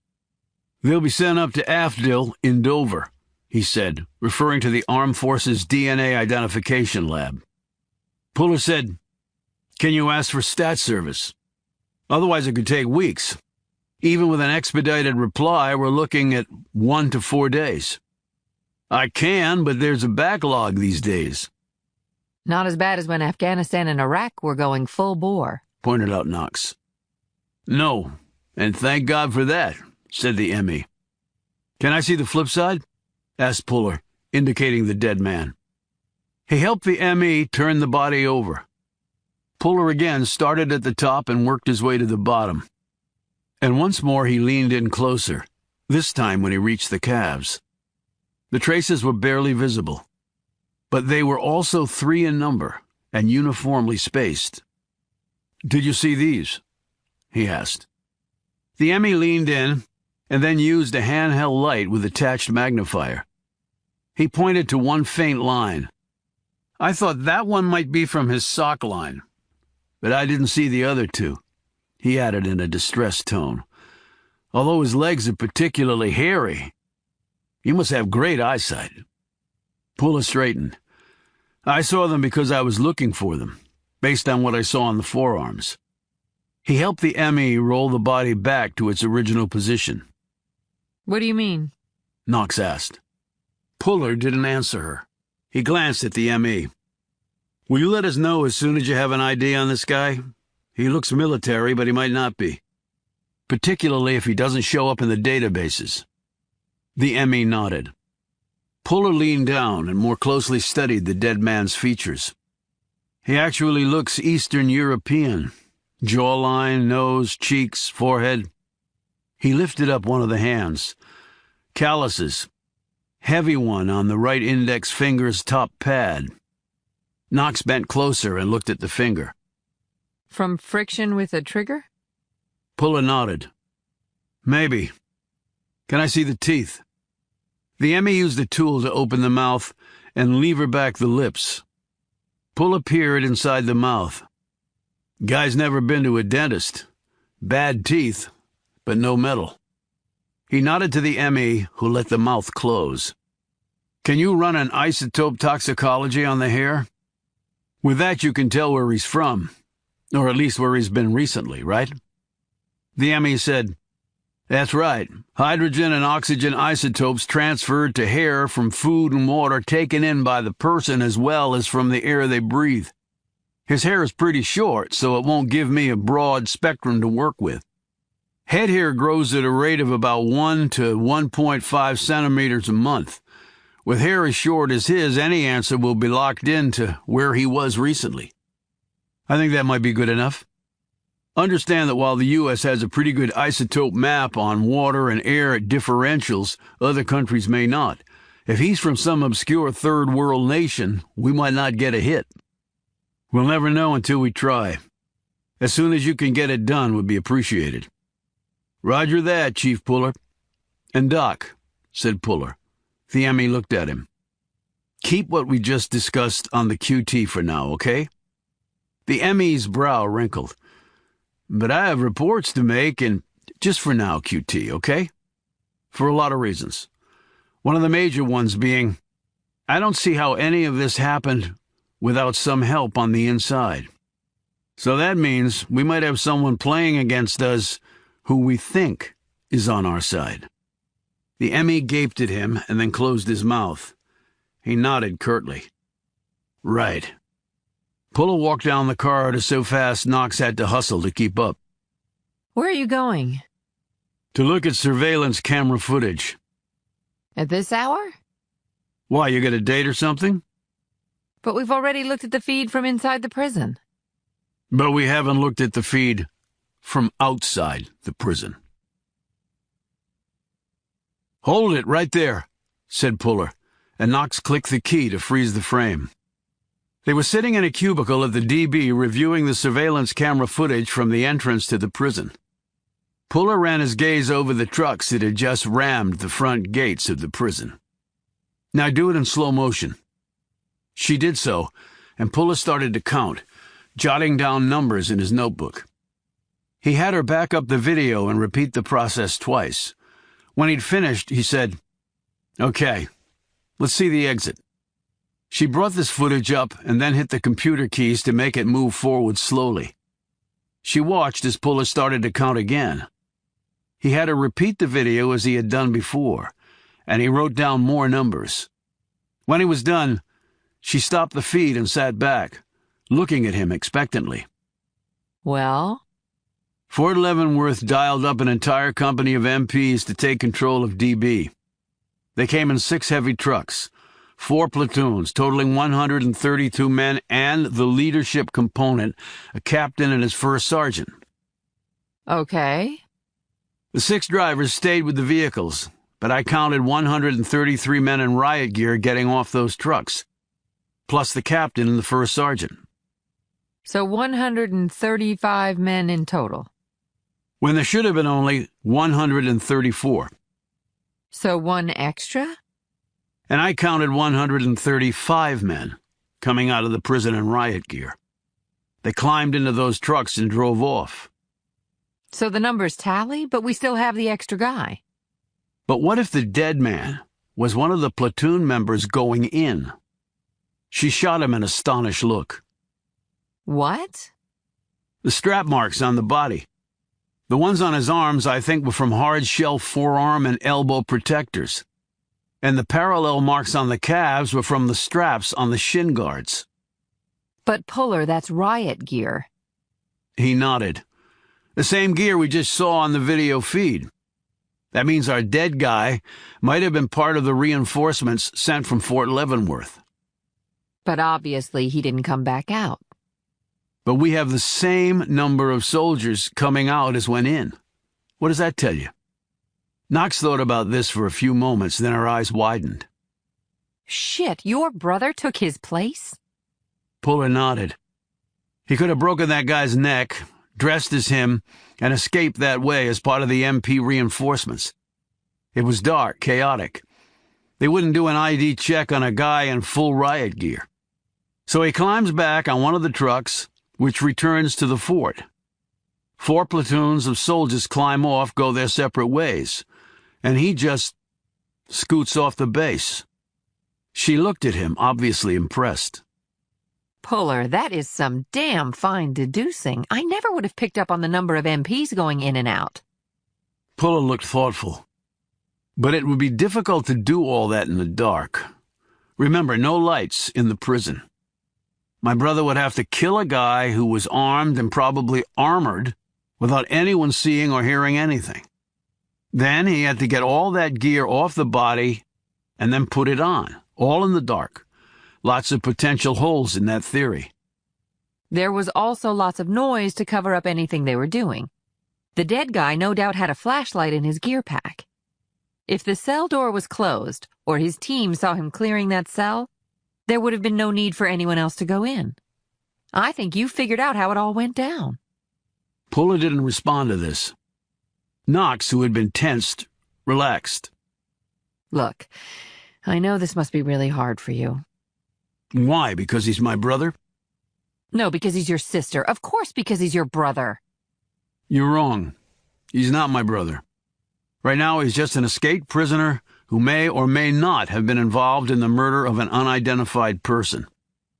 Well, I think you just answered one really big question: how he got out. Yeah, and created about a dozen more. Chapter 19. Puller was driving, and Knox sat beside him staring moodily out the window. How did you think of the manner in which the neck was broken? She asked, turning to him. A horizontal break? You showed the ME how it could be done. The snap, crackle, pop. At least that's what we call it. It's a technique they teach in the Rangers and the Marine Corps. It's used to quickly kill, typically perimeter security of a target you're trying to take. Hand and forearm cups the top of the head. Other hand and forearm rests at the base of the neck. You apply the requisite foot-pounds of force in separate directions. The neck snaps right in two. Clean and quick and silent. But they don't teach that in the Air Force? I don't know what they teach in the Air Force other than to tell their people not to jump out of a perfectly good plane. They leave that to us grunts toting rifles and 80-pound rucks. Okay, but did you by chance teach your brother the maneuver? Now Puller glanced at her. Are you interrogating me? Nope, just asking a simple question. I don't remember. That's my simple answer. She glanced once more out the window. Looks like a storm is rolling in. Then maybe we'll have another blackout and another prison escape. She shot him a glance. Don't even joke about something like that. We need to ID that guy. I know. And I don't want to wait however long it's going to take the guys in Dover to do it. And since I don't think he's an American, they probably won't find anything anyway. And the ME said he didn't get a hit in the military database off the prints or facial recognition, so it's doubtful he's military. At least not our military. Which leads to another question.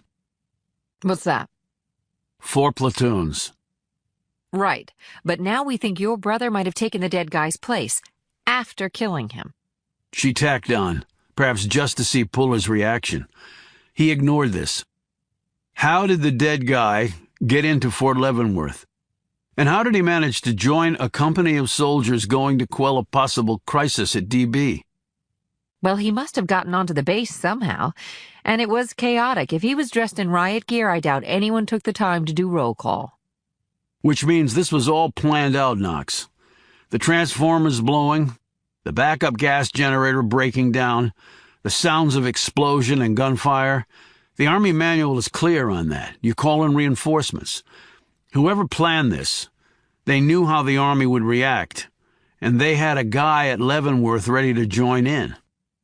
But why, Puller? What was he going to accomplish? Helping my brother to escape, maybe? But the guy ended up dead. Maybe the plan changed. Maybe someone else other than my brother killed him.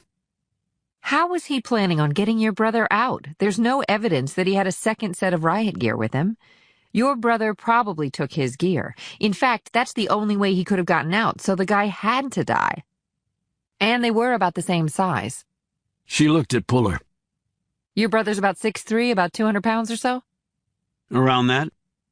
So was the dead guy. But why go in on a mission like that if you know it's suicidal? Maybe he didn't know it was suicidal. Well, if he didn't, then he had to believe he was going in there for some reason that had the possibility of getting him out alive. And we have to find out who came and took those transformers. He eyed her pointedly when he said this. That's what started this whole chain of events. The transformers blowing. Puller, I don't know who did that. I'm telling you the truth. I did some reading online. INSCOM conducts operations for military commanders. No big secret. But you're also tasked to do the same for national decision makers. That term is both suggestive and fluid. Could include folks like the President, the Secretary of State, Speaker of the House. I'm not here on behalf of any of them, I can assure you. And the head of NSA also runs the U.S. Cyber Command. I was aware of that. Interesting. She shrugged. There's a lot of overlap. Some claim they're mirror images of each other, although NSA operates under Title 50 while Cyber Command checks in under Title 10 authority. Is that an important distinction? Maybe, maybe not. There's talk that the entities will have different leaders in the future. Fact is, they're now both full-time jobs, but they'll always be operationally related. And they're both based at Fort Meade. Yes. Kissing cousins, then? Not a term I'd use, she said, sounding slightly offended. Somebody came and got the transformers, Knox. And the guy they took them from said they outranked him. But that's all he would say. That tells me he was told to say no more, even to the official investigators. Which tells you what? That there are multiple investigations, both official and unofficial, going on here along with multiple agendas. It's hard enough to solve a crime without all that baggage. And that baggage is definitely coming from Spook Central. I can feel it in my official Army jockey shorts. Well, what exactly do you want me to do about it? We're a team. Or at least that's what you led me to believe. So based on that, the answer to your question should be pretty obvious. You want me to find out if anybody on the intelligence side had anything to do with the Transformers' disappearance? He forced a smile. I'll make you into an investigator yet, Knox. Ignoring his sarcasm, she said, Maybe that's what I'm afraid of. Speaking of spooks, any ideas on Daughtry? If my brother killed the man back in the prison, he could have killed Daughtry. Why? They both worked at Stratcom. So you think that's at the center of this? I have no idea. You know more about that world than I do, and it's a big one. A lot bigger than most people realize. Did you know that Cyber Command technically comes under Stratcom's leadership? He looked at her questioningly. But how does that work with NSA? It's all very incestuous, Puller. NSA operates from under hundreds of intelligence platforms. You never know where the tentacles are going to reach. Then how the hell does anybody keep all of it straight? I think that's the point. They don't want anyone knowing enough to keep things straight. Then they might have to start answering some tough questions. Makes congressional oversight damn difficult. Damn near impossible. Which, again, is the central point. He eyed her curiously. These are puzzling observations coming from someone in the intelligence sector. Just because I work there doesn't mean I have to drink all the Kool-Aid. And have you wondered about something else? What? What your brother was sent to prison for. He was charged with national security crimes, treason. She said in a scolding tone. And you weren't curious about the exact circumstances? That's surprising for an investigator. I did wonder. I wondered a lot. As soon as I got back from deployment overseas, I checked into it.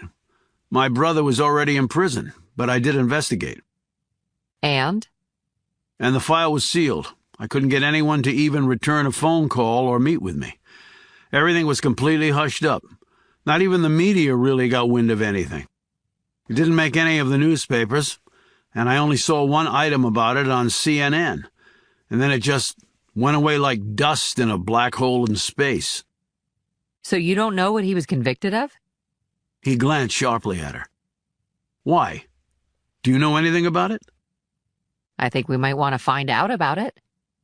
Puller kept driving as he thought about this. Or do you not want to know if your brother is really guilty or not? He was convicted. And in your experience, an innocent person has never been convicted? Not that many.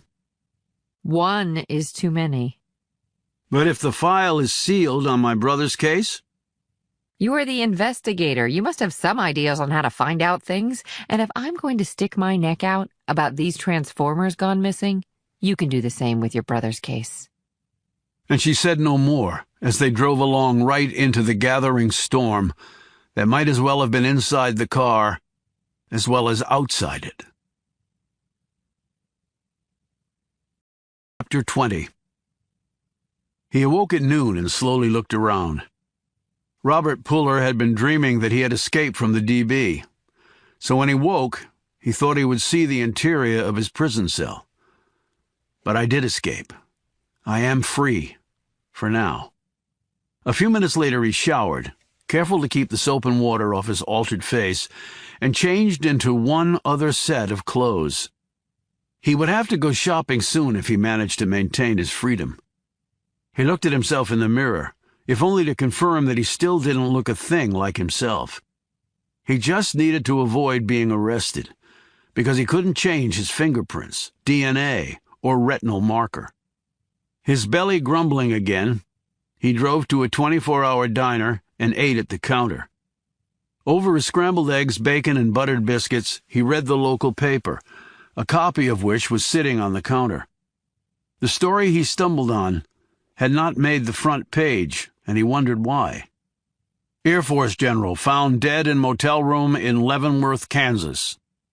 He read on. Timothy Daughtry, age 43 and a one-star general in the Air Force, had been visiting the area on military business. He had not been staying at the motel, and there was no information on how he got there or the motive for his death, nor were there any suspects. There was a hotline number for people to call with information. Puller searched his memory. Daughtry. Timothy Daughtry.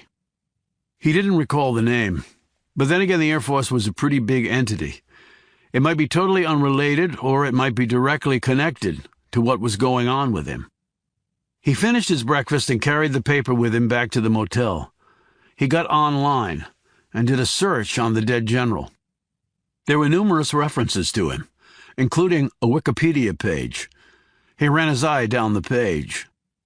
There it is. He was with U.S. Cyber, a command component of Stratcom. Daughtry had been assigned there just over 4 months earlier, well after Puller had gone to the DB. His career looked pretty straightforward. There was even a YouTube video of the man pontificating about military matters on some obscure show that probably only people in uniform, and only certain ones of those, would bother to watch. He seemed intelligent and straightforward on the video. Stupid people did not get assigned to Stratcom. But he was assuredly not straightforward. Such people also did not get assigned to Stratcom. In fact, reading between the lines of the video interview, Puller came away with the impression that Daughtry had learned more about the interviewer than the journalist had learned about him, or more importantly, about Stratcom. Yet now he was dead, and they had no leads. Murdered in Leavenworth while there on military business. And what business would that be? U.S. Cyber Command was headquartered at Fort Meade in Maryland. The closest Air Force base out here was McConnell in Wichita. But if he were doing Stratcom business in this part of the country, he would have likely gone to Offutt Air Force Base in Nebraska. The satellite office that Puller had worked at in Kansas had closed, and the operation had been consolidated at the partially renovated Offutt. So why was he in Leavenworth, Kansas? The answer seems suddenly obvious. Because that's where I escaped from. As he looked at the face of the dead man on the YouTube video, Puller nodded. That had to be the connection. He had to be the connection. He looked at the newspaper article once more. The motel where the body had been found was a relatively short drive away. He was making no progress with his database searches on the dead man back at the prison. He was still debating when to head out of Kansas and on to another location that might yield answers. But he had time for a side trip. In fact, in some respects, he had all the time in the world. He left his room and got into his truck and drove back to Leavenworth. He found the motel, passed by it, and noted the military guards posted out front to secure the crime scene. The motel was like the one he was staying in right now in KC. Cheap, run down, as well as off the beaten path. A one-star's travel allowance would have paid for a much nicer place. Puller also knew Daughtry could have stayed, as a professional courtesy, in officer quarters at Fort Leavenworth. The various service branches were nothing if not hospitable to each other, if only to show off what they had. He parked down the street and doubled back, walking slowly past the motel's entrance before heading on. He reached the corner and stepped part way into an alley, keeping the place under observation. He felt his heart beating faster, and knew that being out in the open like this was still a new thing for him. He had been on 23-1 at the DB. Solitary confinement for 23 hours before being allowed out of his cage for a single hour. Now to be freely walking the streets and filling his belly in a diner in the middle of dozens of people was a heady change. He refocused on the motel, and moments later his decision to come here paid off in a way Robert Puller could never have imagined. A white Chevy sedan pulled up to the curb in front of the motel. Puller locked on this ride because the make, model, and color seemed military. A man and a woman got out. When Robert Puller saw his brother emerge from the car, he froze, yet only for a second. Then he inched more deeply into the alley, but kept his gaze squarely on his younger brother's tall, imposing physical presence. What the hell was he doing here? This wasn't a CID case, and even if it were, the Army would never have allowed John Puller to work on it, if only because it might have a connection to his brother's case. The military not only disliked appearances of impropriety, it loathed them. But there he was, in the flesh, and he was heading past the guards after flashing his creds. The woman with him was tall, slender, and auburn-haired, but Puller did not get a good look at her face. So my brother is investigating this case, and I wonder what else he's investigating. Would the military really let one brother go after another?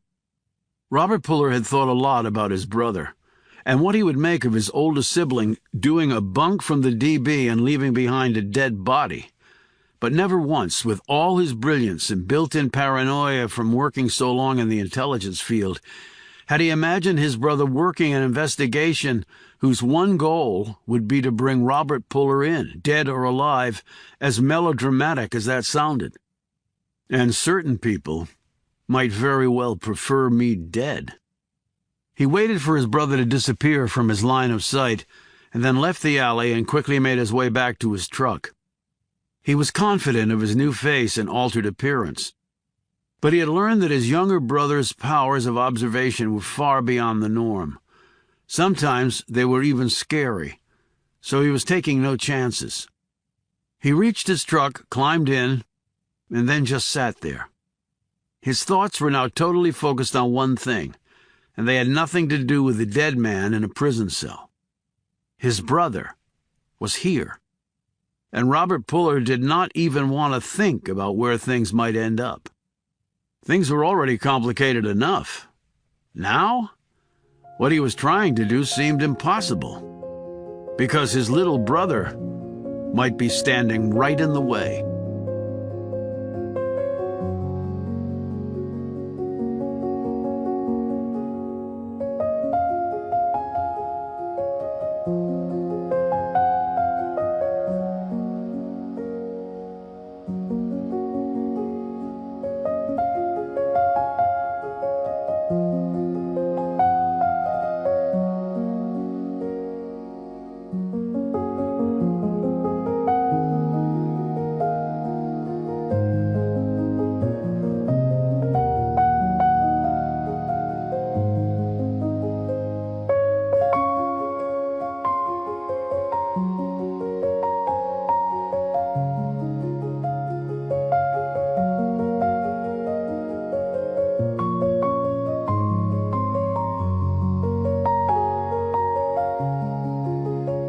Chapter 21. John Puller sat in his motel room staring at a wall. He and Knox had slept in after their late night. Then they had driven back to the motel where Daughtry had been found. Puller didn't know what he expected to find there the second time around, and ultimately he had discovered nothing new or helpful. Then he and Knox had spent the entire day running down more leads, but absolutely nothing had popped on any of them. Now it was night again, and their investigation hadn't progressed one iota. And something Knox had said was sticking in his head like a K-bar knife driven into his skull. Or do you not want to know if your brother is really guilty or not? Do I want to know or not? He slipped his phone out of his pocket. It felt like a brick. He thumbed through his contacts list until he settled on the one he wanted. He checked his watch. It was late, and even later on the East Coast, but the person was a night owl. Puller knew many such night owls. He tended to be one himself. He listened to the phone ringing. On the third ring, he heard the gruff voice. Yeah. Shireen? Who the hell is this? The gruff had moved on to annoyance. John Puller. Puller heard a thump, like a book had been dropped, and a clink, like a glass with ice in it, had just been set down. And knowing Shireen as he did, the glass was not filled with water, more likely gin with a splash of tonic and ice cubes, because, as she had once told him, it was important to keep cool and hydrated. A few moments of silence were followed by, John Puller. What are you doing with yourself these days? Shireen Kirk, her full name, Puller knew, was Cambrai Shireen Kirk, was a judge advocate general, or JAG attorney. She'd had a professional shingle out for nearly 20 years and had been involved in several of the cases that Puller had investigated. Each of those cases had resulted in a conviction. She was now 44 years old, petite and thin, with reddish blonde hair cut in a bob and bangs that still showed plenty of her freckles. Irish sprinkles, she had called them once. She was based in D.C. and had a reputation for being brilliant, scrupulously honest, diligent, fair-minded, and a woman who would kick your ass if you lied to her, regardless of military rank. And she could drink any one of Puller's acquaintance, and that included many large male beer lifters of prodigious capacity under the table. This and that, Shireen, replied Puller. We haven't worked a case in a while. Maybe we're about due. Wait a minute, didn't you just shoot somebody in Nebraska? Oklahoma. Right, one of those flyover states. Saw something come across my desk about it. You okay? I'm fine, the other guy isn't. I didn't kill him, but he'll be walking funny for a while. Not how I wanted it to go down, but he didn't give me a choice. Where are you now? Kansas. There was a long moment of silence. Puller could almost hear her mind sorting through things and compiling data, with a conclusion soon forthcoming. DB. DB's here, all right. A little surprised you are. She said warily, as though she were being wiretapped and suspected a legal trap. I was too, but it's all official and authorized. She said in an incredulous tone. You're not saying you're investigating the escape. That's exactly what I'm saying. Get off it, you're shitting me. No. Has the Army lost its damn mind? I can't really answer that. Then have you lost your mind? I hope not.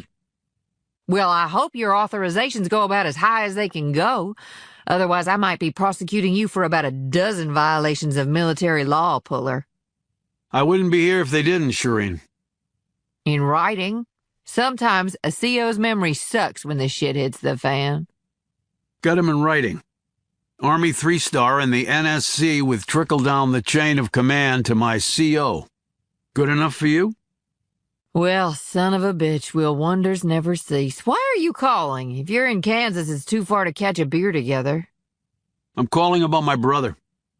What would I know about your brother, other than he's apparently escaped from DB, and you're there apparently investigating a crime you shouldn't be within a continent of? That word apparently again. What about it? You're not the first to use it when talking about what happened. Well, of course, Puller, think about it. People don't escape from DB. And do you believe for 1 second the Army wants to admit something like that? The bigwigs are probably still praying he got stuck in a ventilation hole and it was all a big misunderstanding. So my brother? She said nothing, but Puller could hear papers rustling and thought he detected the sound of a pen clicking. She seemed prepared to take notes. Whether this was a good thing or not, he wasn't sure. I need to find out about his case. His case? His court-martial. Find out what? Basically everything. You don't already know about it? No. Why not? It was sealed. I'm assuming because of the issues involved. National security, she said. And Puller could imagine her head nodding and her perhaps frowning at this. He had found that Shireen Kirk did not like secrets on either end of a case. They were a lot alike in that regard. Right, but why do you need to know about his case? I'm trying to find him. If I knew what he went to DB for, it might generate some leads for me. He hoped the late hour had reduced the efficiency of her bullshit meter. Okay, she said slowly, skepticism oozing from both syllables. I think you'd agree that breaking out of DB is pretty remarkable. I think we can agree on that. And maybe he had helped to do it. So, you think whoever he was involved with before helped him escape? It's a theory. He's been at DB for how long? Over 2 years. A long time to wait to bust somebody out. Not really. Not if you have to acquire the tools with which to do so. Inside help, you mean? That wouldn't come easily or cheaply. At least I hope it wouldn't, since it might implicate folks in uniform. Well, if the file is sealed, I'm not sure there's much I can do. And if you've been authorized to investigate this case, you should be able to get it unsealed going through appropriate channels. Maybe, maybe not. But right now, I prefer not to employ proper channels, and I was thinking that you might know people who could unseal it. That would take a court order, Puller, because it would have taken a court order to seal it. Well, I remember from high school science class that for every action there's an equal and opposite reaction. Yeah, and I remember from law school that a fool and her license to practice are soon parted. I'm not asking you to do anything unethical, Shireen, because I know you wouldn't. All I'm asking is for you to just see if there's any way I can find out about the case. Something I can read, someone I can talk to. Anything is more than I have right now. The military never throws anything away. There has to be some record of it somewhere. There was another pause, and Puller started to wonder if she had hung up. Shireen? Yeah, I'm still here. I'm just taking a minute to pull my head out of my ass for even contemplating helping you. But you are contemplating, noted Puller hopefully. I'll make some calls. Anything comes of it, you'll hear from me. If nothing comes of it, you won't. Good enough? Good enough. Thanks, Shireen. Don't thank me. This shit stinks so bad it's a wonder you're still breathing. I know it's out of the ordinary. It's not just out of the ordinary, it's unthinkable. Letting you work on this case violates every rule the Army has, and you better get your head out of your ass and wonder why they're really letting you do it. Because I can't think of a single reason that would benefit you, 3-star and NSC approvals notwithstanding. She clicked off, and Puller put his phone back in his pocket. He wasn't a lawyer, but he had spent enough time around them to know that they could smell a problem and potential downside from the other side of the world.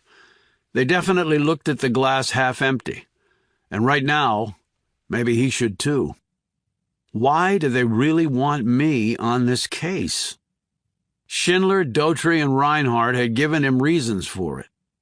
They seemed sound and plausible, but after what Shireen had just said, they didn't seem that sound or that plausible. and now Daughtry was dead. He was still thinking about this when he heard the woman scream.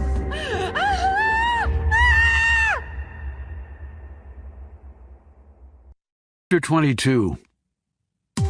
His hand automatically dipped to his holster and Puller slid out his M11. It had been a female screaming, no doubt about that. He hustled to the room's single window and peered out. 4 figures were there. There were 3 men and 1 woman. The one who had screamed, he wasn't speculating. She was screaming right now. He eyed the men. He couldn't see their faces. The exterior lighting was poor and their backs were turned to him. He could see that 2 were roughly his size. The other was smallish. The woman was the smallest of them all. And a hand was around her throat as she was being dragged down the stairs. Puller punched 911 on his phone and reported what he had just seen. Then he threw open the door and stepped out in time to see the group disappearing into an alleyway next to the motel. He slipped quietly down the stairs, his M11 leading the way, and then sprinted across the courtyard. He stopped at the entrance of the alley and peered around the corner. Farther down the darkened alley, he heard the woman scream, and he heard struggling. There must be another exit from the alley. They might have a car waiting there. He picked up his pace, and then he was sprawling on the pavement, his gun flying from his grip. He rolled over and looked up. The 3 men looked back down at him. They were wearing ski masks. The woman was nowhere around. This was an ambush, and the girl was the bait. And I'm an idiot, because I fell for it. 3 guns were pointed at him, so he had no choice but to get up slowly with his hands raised over his head. They made him walk down the alley to where an SUV was waiting. He was pushed in, blindfolded, gagged, and his hands bound with a zip tie. The SUV pulled off. In his head, he estimated the drive time at about 30 minutes. That didn't help much in determining direction or destination, because the vehicle could have doubled back to throw him off. Since it was so late at night, the normal sounds of the city weren't as evident, but he didn't think they were still in the city. When they pulled to a stop, the door was open, and he was pushed out. His feet crunched gravel. He was led up a short set of steps through a doorway, and he heard it close behind him. He was pushed into a chair, and the gag removed. He waited. He wasn't going to open the conversation, for he assumed that was why he was here. Otherwise, he'd be dead. When the voice came on, it was hollow-sounding, like the speaker was standing in a hole. The person wasn't in the room, Puller knew. This was all being done remotely. "Very cloak and dagger, I have to admit," said the voice, which had clearly been modified electronically.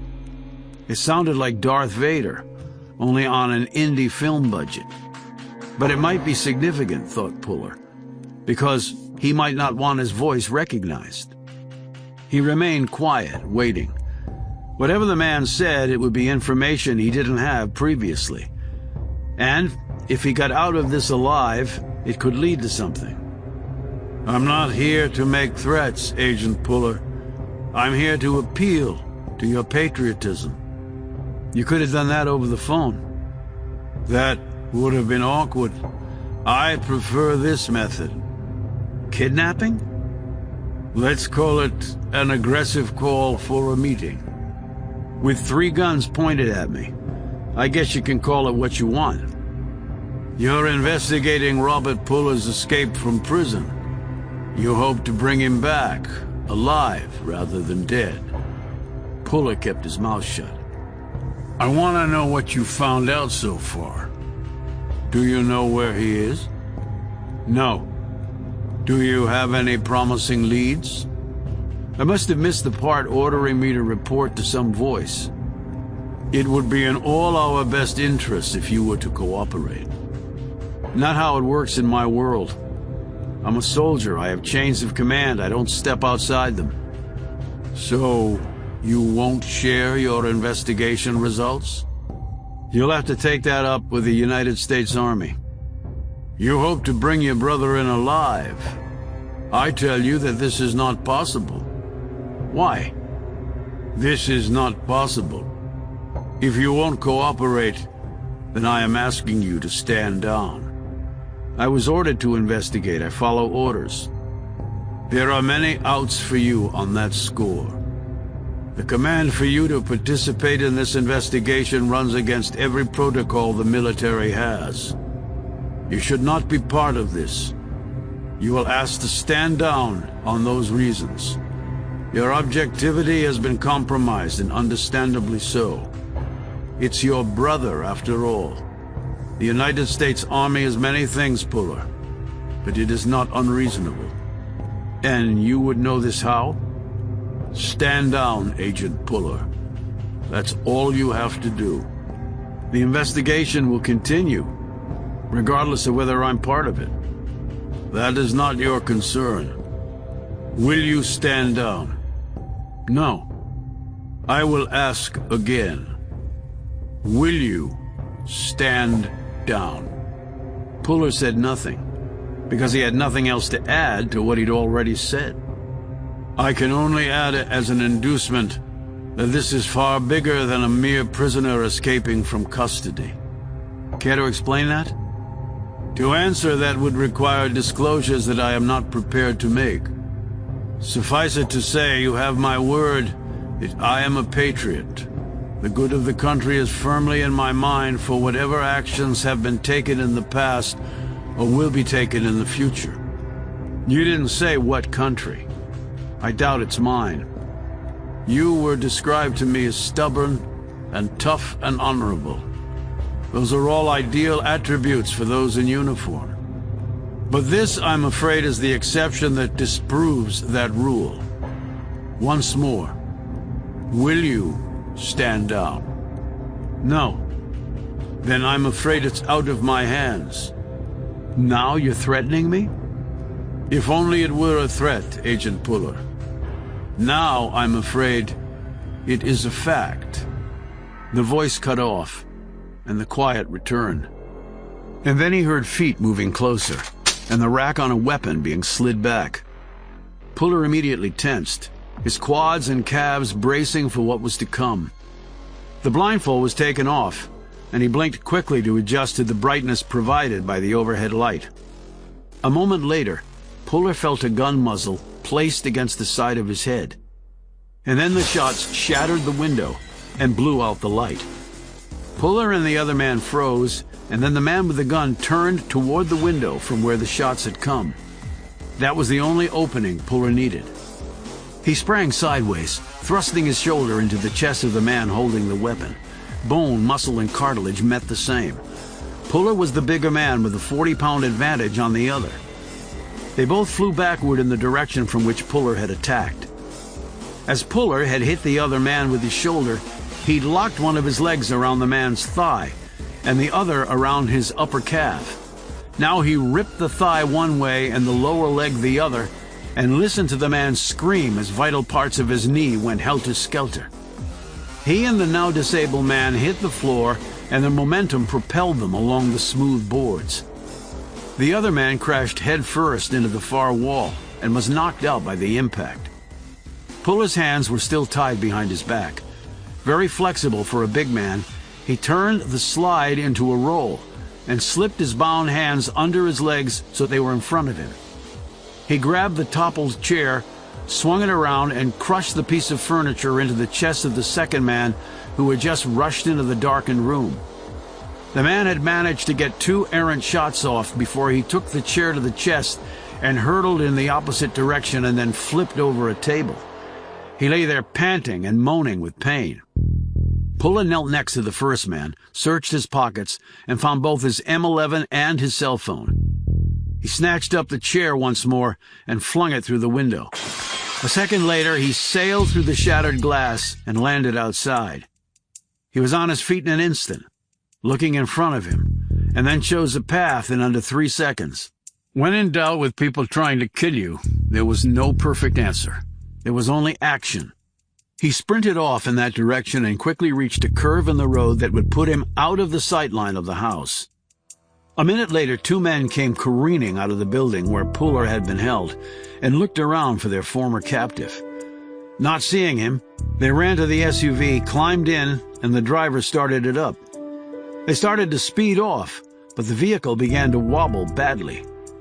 The driver put the SUV in park, and they jumped out to stare in disbelief at the 4 slashed tires.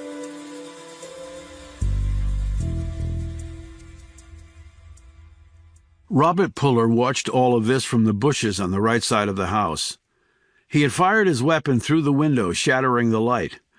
It would have been a difficult pistol shot through glass, but the auto weapon he had was both devastating and incredibly accurate at short range. With the light shot out, he knew his brother would have the advantage. Still, he had watched until the chair and then his brother came flying through the smashed window before retreating to his present location. He'd slashed the SUV's tires before taking up his sentry post at the window. He quietly retreated to where his truck was parked. He had kept the engine running because it was quieter than trying to later start it. He'd also backed into the spot so he could now pull straight out. He climbed in, slipped the truck into gear, released the brake, eased out, and then basically let the truck's forward momentum take him where he wanted to go. Once he was sufficiently far away, he hit the gas and sped down the road. Robert Puller had followed his brother from the motel where General Daughtry had been found. Then he had continued to follow him all the rest of the day, ending at the place where his brother was staying. He had seen the men force John into the SUV, and he had followed them here. He didn't know what had gone on inside the house. He had heard snatches of a voice, but he could not make out what had been said. He didn't know who the men were. He had made a quick search of the SUV, but there was no registration or other identification documents. He could have charged into the house, but even with the brutally efficient weapon he was carrying, he thought the odds of his winning the battle were too low, and he didn't want to jeopardize his freedom or his brother's life on bad odds. He knew his brother could run a mile in less than 6 minutes and perform the Army's standard 2-mile run in a bit under 12 minutes. He checked his watch. John Puller should reach the main highway shortly. He would have found some way to defeat his bindings. He had a gun.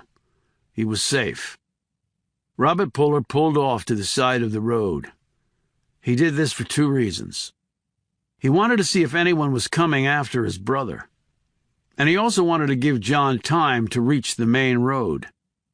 If he passed him in the truck, his brother's CID instincts would kick in, meaning he would memorize the license plate of the truck, the make and model, and every element of the driver that he could see under the current conditions. And Robert was still paranoid that his brother would be able to see through even his elaborate disguise. He waited 8 minutes and drove down the road at a slow pace until he reached the main road. As he pulled onto it, his gaze swept in all directions. He saw him about 15 seconds later, and he eyed with more than a bit of pride his brother walking along the road, his hands free.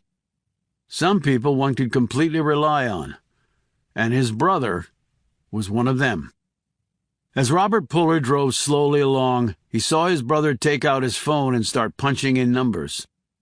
Then he turned off the main road, crossed over a berm, and disappeared on the other side. "You're welcome, bro. And keep your head down from here on. It's not going to get any easier. It's only going to get worse. Trust me, if you still can." Robert Puller punched the gas and sped on. Chapter 23. John Puller changed motels once more. At this rate, he thought affordable lodging opportunities in Leavenworth might be extinguished far sooner than he would like. He spent some time with AWOL, who had taken the move better than he had. If only the feline could talk, for AWOL had been the only one other than Daughtry to see the Air Force general's killer. He didn't know if the police had come in answer to his 911 phone call, not that it would have mattered. He wasn't planning on reporting his kidnapping. The local cops would not be able to figure it out, and Puller wanted to play all these recent cards very close to his vest. He did call Knox and asked her to meet him the next morning at the same diner where they had dinner. At 7 a.m. he was sitting in the same booth when the door opened and she walked in, dressed as usual in a dark pantsuit with a white blouse. He watched her spot him and walk over. As her long legs ate up the ground, Puller knew he had to do one of two things: trust her or not trust her. And despite her seemingly sincere and graphic display of her war wounds, he did not trust easily. That was because his trust had too often been either misplaced, outright broken, or both. She sat down and ordered coffee from the hovering waitress, and when the old woman had gone off to fill the request, Puller leaned forward and recounted to her what had happened. He watched her closely to see if her surprise was genuine. He concluded that it was. But Puller also knew that whatever he was dealing with was so full of deceit and fraught with peril that even the slightest misstep could be disastrous. He was also beginning to doubt his normally reliable judgment. After her coffee came and the waitress drifted away, she spoke.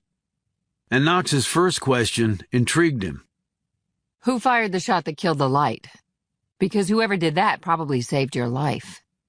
Shots, corrected Puller. At least 6. I'm thinking an M4A1. The M4 has a max 3-round burst option. I fired enough of them to know the sound it makes. But you're right. The shooter did save my life. And whoever did it had followed us up there.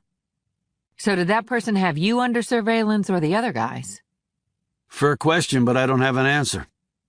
An M4 is a standard Army issue. It used to be a mainstay of special forces. I carried one when I was a ranger. All infantry units use it heavily, too. Do you think these guys are the ones who killed Daughtry? I don't know, could be. But something about what the voice said made me think. Think what, exactly? That he's not simply a criminal. Because he talked about having the good of the country in mind? Only what country, Knox? Maybe he's in the intelligence field. Puller, American intelligence agencies do not kidnap and try to murder federal lawmen. You sure about that? I can't believe you're even asking me that. Really? After everything that's happened? She gazed down, seemingly unable to meet his eye. She tapped her spoon against her coffee cup. If the person is in the intel field, maybe it's for one of our enemies, like you suggested. Maybe. There is one more thing you should know. What? He said, reading her tone to mean that whatever she was about to say would not be good news. Al Jordan, the maintenance guy who had the blown transformers? Yeah? Did you talk to him? Find out who took them? I tried to talk to him. What do you mean, tried? He's been transferred. Transferred? Where? I can't get a straight answer on that. He's a maintenance guy. He's been here for 15 years. I checked his file. There would be only one reason to transfer him, Knox. To get him out of the way so he couldn't tell anyone what he knows, as in who took the damn transformers. And I checked the substation. All the debris has been cleaned up. Even if we go out there, we won't find anything. Puller sat back and looked around the diner before giving her a piercing stare. And you're jacking me around for being paranoid? Now she looked up at him. Maybe I just didn't want to believe it was possible. I thought, in the intelligence field, allies became enemies on a daily basis. That is grossly exaggerated by the press and in the movies and on TV. I guess I'll have to take your word for it. I guess you will. So where do we go from here? Fort Leavenworth. And what are we looking for there? How a guy not connected to the United States military ended up as part of the response team to the incident at DB and was found dead in my brother's cell. And I'm not leaving there until I find an answer. And the people who kidnapped and nearly killed you.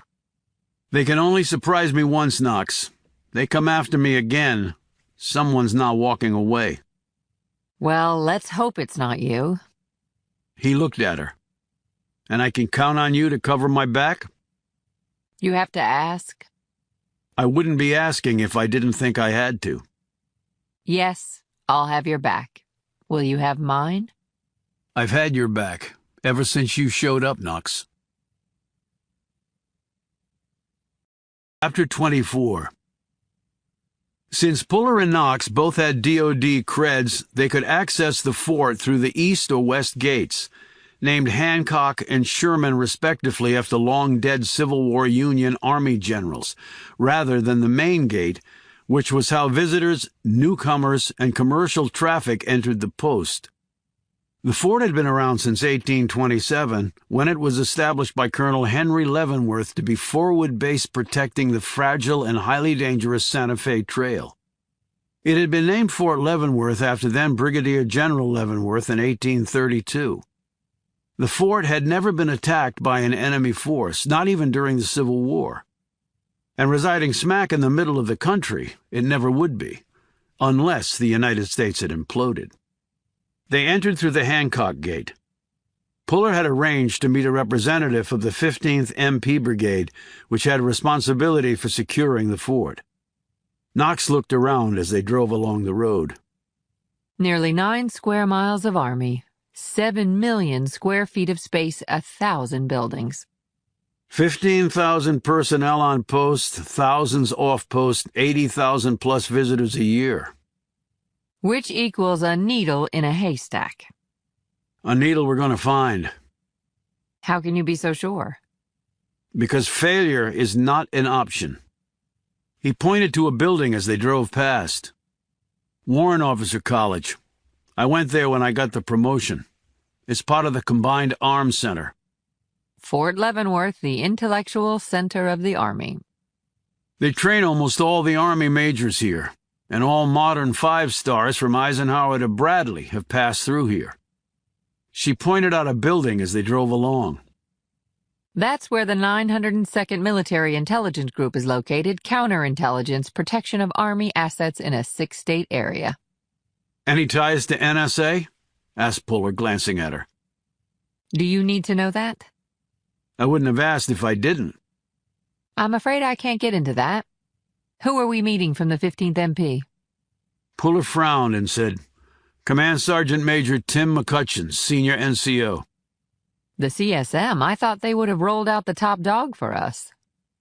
Well, the 15th's commander got his butt canned when my brother escaped. And I guess his replacement was busy. Okay, and what do you really hope to accomplish here? Priority 1 is to identify the dead guy.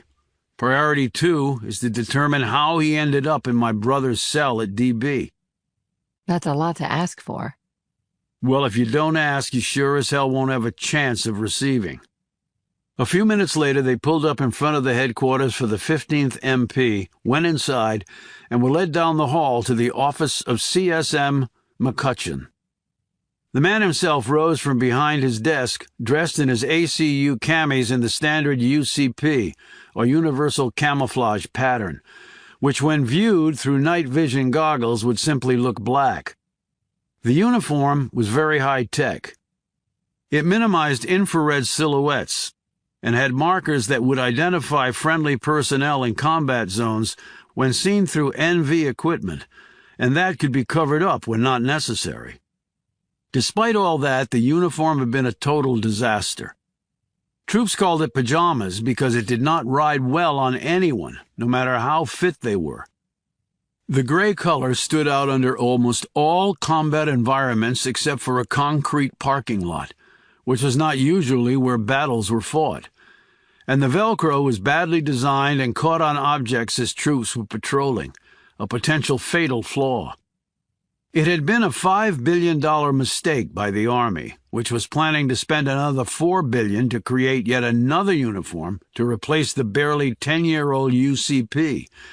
But for now, until that day came, the UCP was what the Army was wearing, crap or not. They couldn't exactly go naked. Riding on McCutcheon's left arm was a simple patch with the legend MP in black lettering. The branch insignia was two crossed gold pistols representing the Harper's Ferry Model 1805, the first American military pistol. The branch's distinctive unit insignia had the motto, Duty, Justice, and Loyalty. McCutcheon was in his early 40s, nearly as tall as Puller, and outweighed him by about 20 pounds, all of it muscle. His hair was cut to nearly his scalp, and he looked like he could bench press a Stryker and squat a Bradley. They all shook hands, and Puller pointed to the unit insignia. Always thought those were good words to live by. McCutcheon nodded and smiled. Heard you came up through the ranks. He motioned for them to sit down, and he sat down behind his desk. What can I do to help you two? Puller explained the issue, and McCutcheon nodded. I've been briefed, of course. The team that responded was made up of all MPs.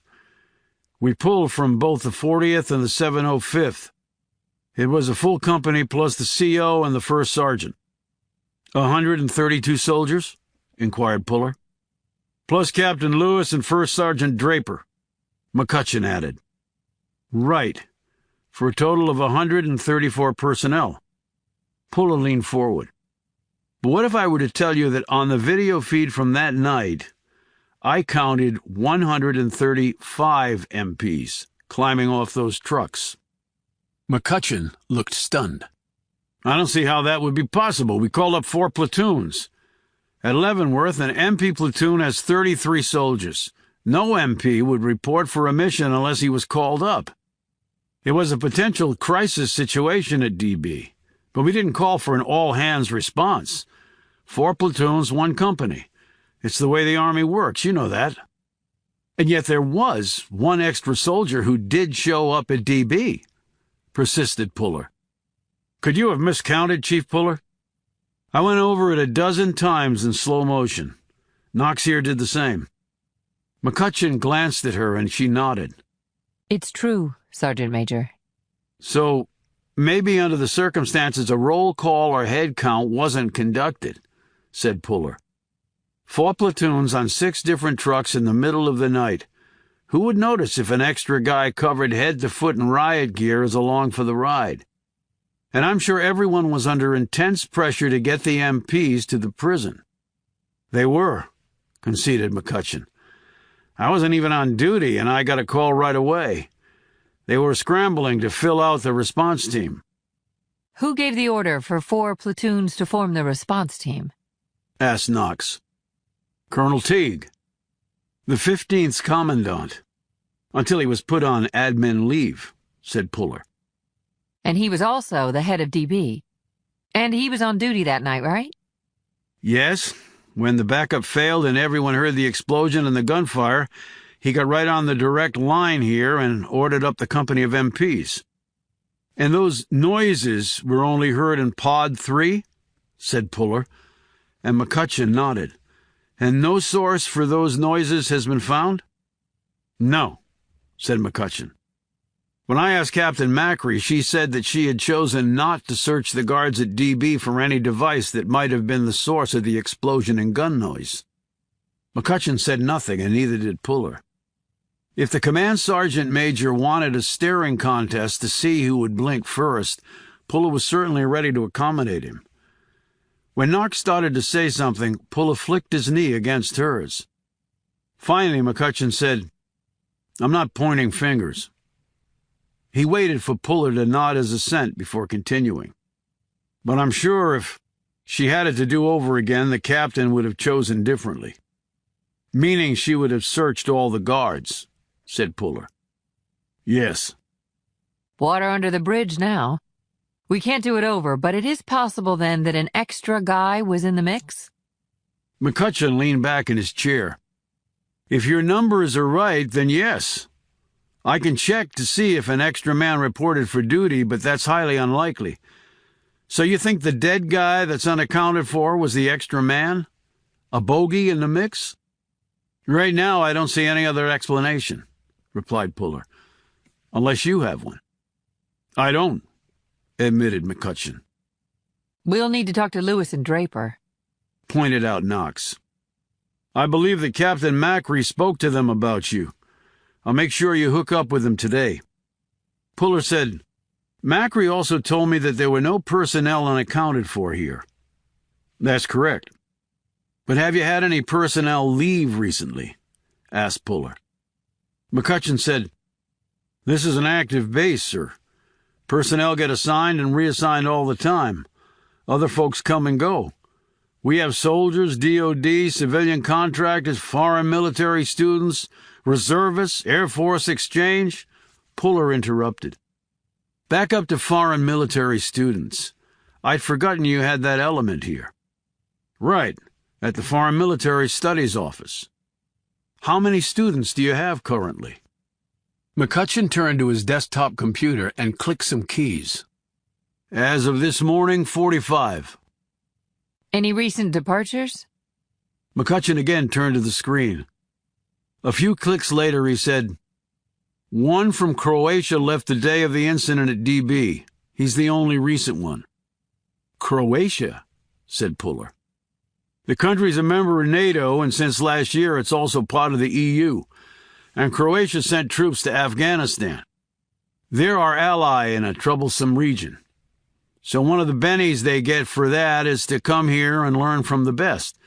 Their military is underfunded and their equipment and personnel are not in the best shape. So we're helping them. And the Croatian's name? Ivo Mesic. How long was he here? A month? You know him by sight? McCutcheon nodded. I've met him a few times, had a beer with him. Seemed like a real nice guy. Puller took a photo from his pocket and showed it to the sergeant major. And this is not him? It was a photo of the dead man back at Fort Leavenworth's morgue. No, that's definitely not him. He'd presumably be in the database at the fort, which means we would have gotten a ping if the dead guy had been in it. McCutcheon nodded. Absolutely. Full background check conducted and everything. Foreign military personnel are now given access credentials. They're not at the level of a CAC, he said, referring to the military's Common Access Card, but they're issued for people who have a regular recurring requirement to access the post, as Mesic did. So he could come in the Hancock or Sherman gates and not the main gate, said Puller. That's right. DOD, ID Lane. And do we know that Mesic made it back to Croatia? I don't know the answer to that, but I can find out. He pointed at the photo. But that is definitely not him. He spun his computer around so they could see the screen. There was a picture of a man on it. That's Ivo Mesic. Puller read down the file information and nodded. Knox said, Definitely not our guy, and the file says he's in his 50s. He held the rank of colonel in the Croatian army, said McCutcheon. Was his departure date scheduled well in advance? McCutcheon looked at his computer screen. They all are. But now that you ask, he left a few days early. File says he received orders to return. What day was that? The day he left. So right before the incident at DB, said Puller. That's right, Chief. Puller and Knox exchanged a significant glance. How did he leave? Asked Puller. Come again?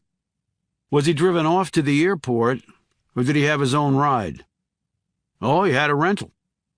Knox said, Presumably we can check and see if it was turned back in. But the dead guy isn't Mesic, said McCutcheon. So what's the point of pursuing him? Puller eyed him.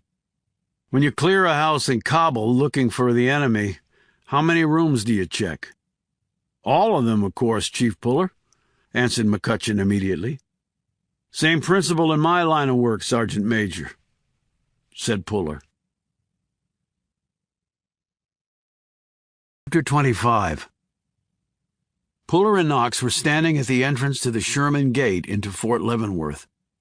They had already been to the Hancock Gate and had struck out. Mesic had not left that way. However, the two guards stationed at the Sherman Gate well remembered the Croatian officer.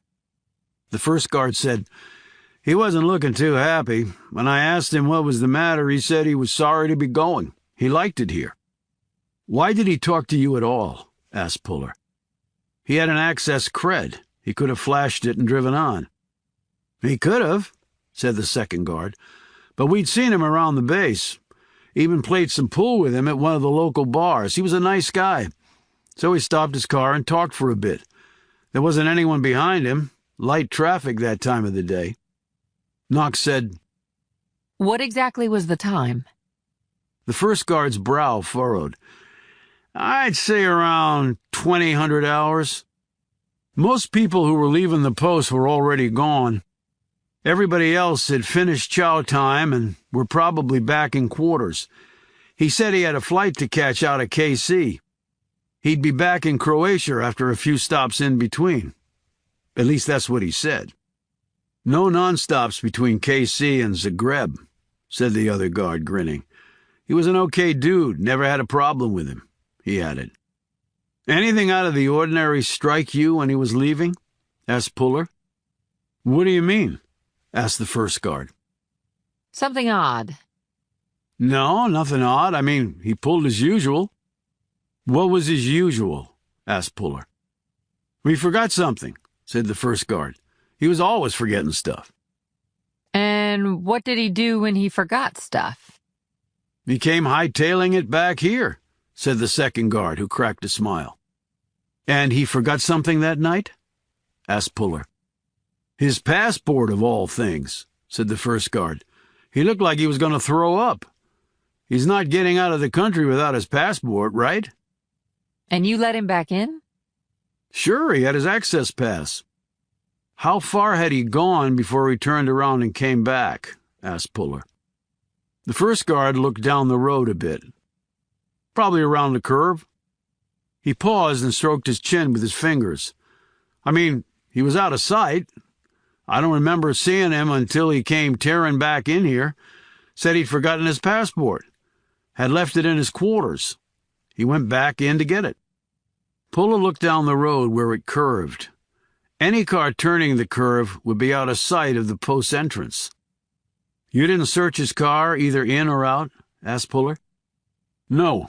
Vehicles without creds get searched at the Grant Gate and Metro and 7th, not here. The main gate is where they do the searches. Most people with CACs don't use the main gate. And when he came back out the second time, that was the last you saw of him? Yep, said the first guard, and his mate nodded in agreement. Thanks, said Puller, and he started walking off down the road toward the curve. The guards looked at Knox curiously. So what is all this about? Asked the second guard. When we figure it out, you definitely won't be the ones we tell, she said, and hurried after Puller. She caught up to him about 100 feet later, and their long legs ate up the distance between them and the curve. So what do you think, Puller? He didn't answer until he'd reached the curve and cleared it. Then he turned and looked back. Completely out of the sight line of the guard shack, and it would have been fairly dark. Meaning? Meaning our guy could have been waiting there, and when Missick comes out the first time, the guy climbs into the trunk, and Missick drives him onto the base. He gets out and lays low with his riot gear until the call comes from DB. Then he joins the 4 platoons, rides over there, and ends up dead in my brother's cell. Where exactly would he lay low on an army base and not be noticed, particularly if he were wearing riot gear? Probably had the gear in a duffel. This base has thousands of soldiers. To a certain extent, they look alike, particularly in uniform, and there are plenty of places here to hide. And I'm sure that Messick had scoped one out for him and probably drove him right to it. Maybe one of the base churches. That time of night, it might have been empty.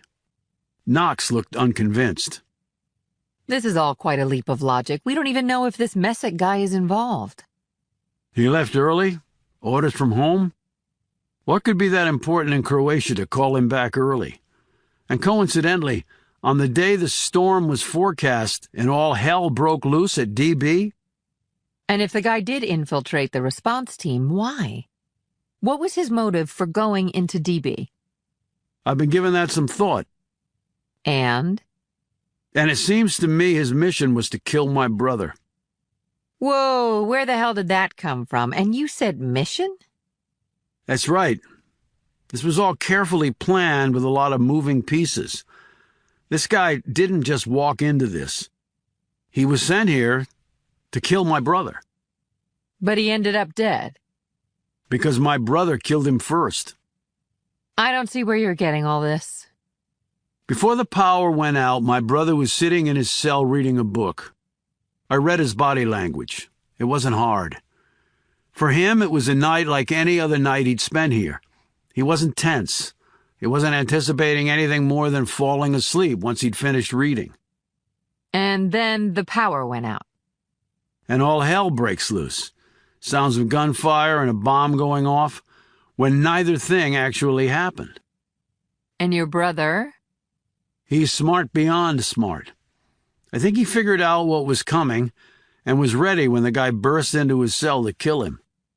Snap, crackle, pop. So you did teach him that move? Yeah, I did. But if what you say is true, your brother still willingly escaped from DB. He took the guy's clothes, climbed onto a truck, rode it back to Leavenworth, and then walked away. Look at it from his point of view. He's just killed a guy. He doesn't know the man isn't an MP. But he somehow knows the guy was trying to kill him. But who's going to believe that? He stays at DB, and they find the dead guy. My brother is probably looking at a guaranteed death penalty. And while they haven't executed anyone there since the 1960s, I think they'd make an exception for something like that. But they'd know the dead guy wasn't an MP. Who cares? He's still dead. And maybe you don't know this, but there was some in the military community who thought that my brother should have been put to death for treason after his court-martial. I heard plenty of scuttlebutt afterward. This would give them the perfect opportunity to push for it again. Knox considered all this and finally said, I admit I can't find an obvious flaw in your logic, but there's still a ton that doesn't make sense to me. And how does this tie in with Daughtry's death? It may not. And why would a Croatian military man be involved in sneaking an assassin onto a U.S. base? I wish Messick were around so I could ask him. If he's even still alive. You don't think he made it back to Croatia? Oh, I don't think he was ever headed to Croatia. Now let's take a ride. I have something I want to show you, Knox. Is it important? Very. Chapter 26. Puller was sitting on the hood of his car in the parking lot of the Fort Leavenworth National Cemetery. To the immediate east was the Missouri River, and on the other side of the river was the state of Missouri. A bit north of here, the river began its long bend, shaped much like a bell curve. Inside this curve were Sherman Airfield and Chief Joseph Loop. Knox stood next to the car, looking curiously at Puller. What are we doing here? She asked, gazing around at the white tombstones, under which lay over 30,000 dead. Lincoln established this cemetery back in 1862, when the Union was losing the Civil War. It was the first of 12 national cemeteries he set up. Okay, and the reason for this history lesson? Puller slid off the hood and put his feet on the ground.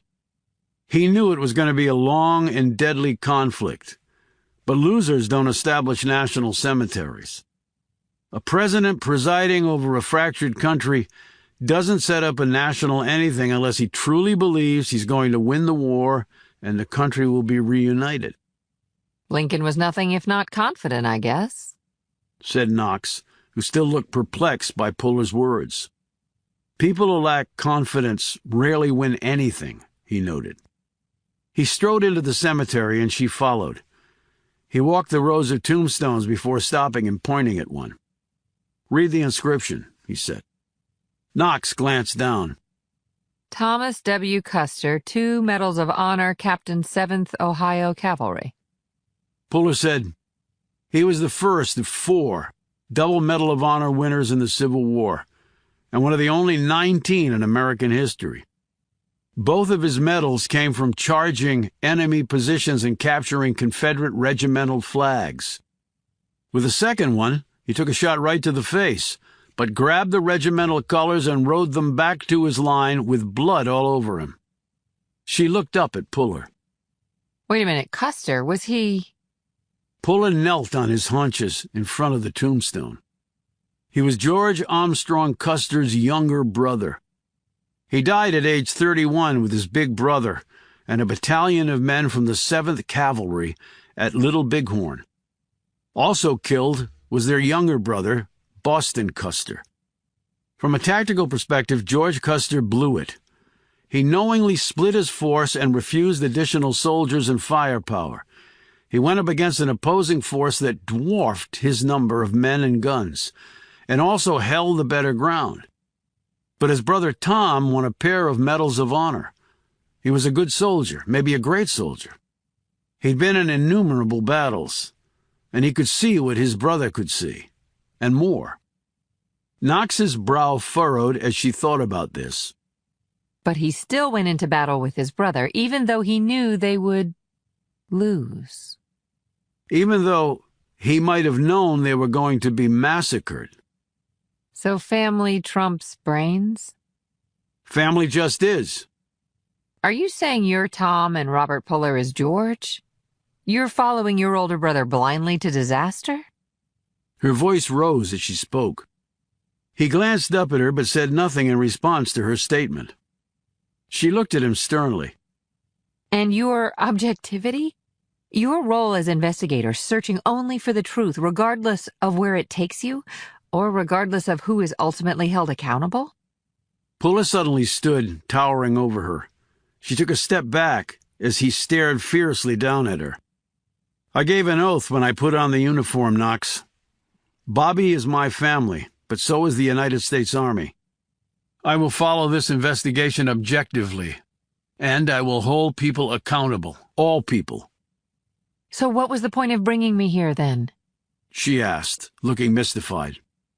To remind you that I'm willing to sacrifice my brother or anybody else if it means doing my job and seeing that justice is done. He paused, but only for a moment. So what are you willing to sacrifice? Her eyes widened. What the hell are you talking about? How did this get turned around to me? Are you willing to sacrifice your loyalty to INSCOM, NSA, and whoever else you work for? Puller, I thought we already had this discussion. You dressed me down and I said I'd work with you, so what's the problem? In a voice like a drill sergeant, he barked, I asked you whether the 902nd Military Intelligence Group stationed here had ties to the NSA, and your response was, I'm afraid I can't get into that. Look, you're pissed, and maybe you have a right to be, but bringing me to a cemetery is a little melodramatic, don't you? Puller interrupted. So I'm asking you for the last time. Do you have my back under all conditions? Because if you don't, then you are useless to me, Knox, and we're just going to go our separate ways. There was a long moment of silence before she broke it. Puller, I told you I hate deceiving people like you, and I meant that. That's not an answer. What do you want from me? All I want is an answer to my question. It's that simple. I can give you an answer, just not the one you so obviously want, she said, her voice dying out at the end. He said, well, that's answer enough.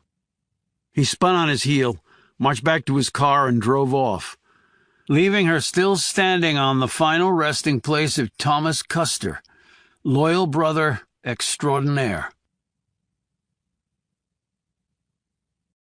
Chapter 27.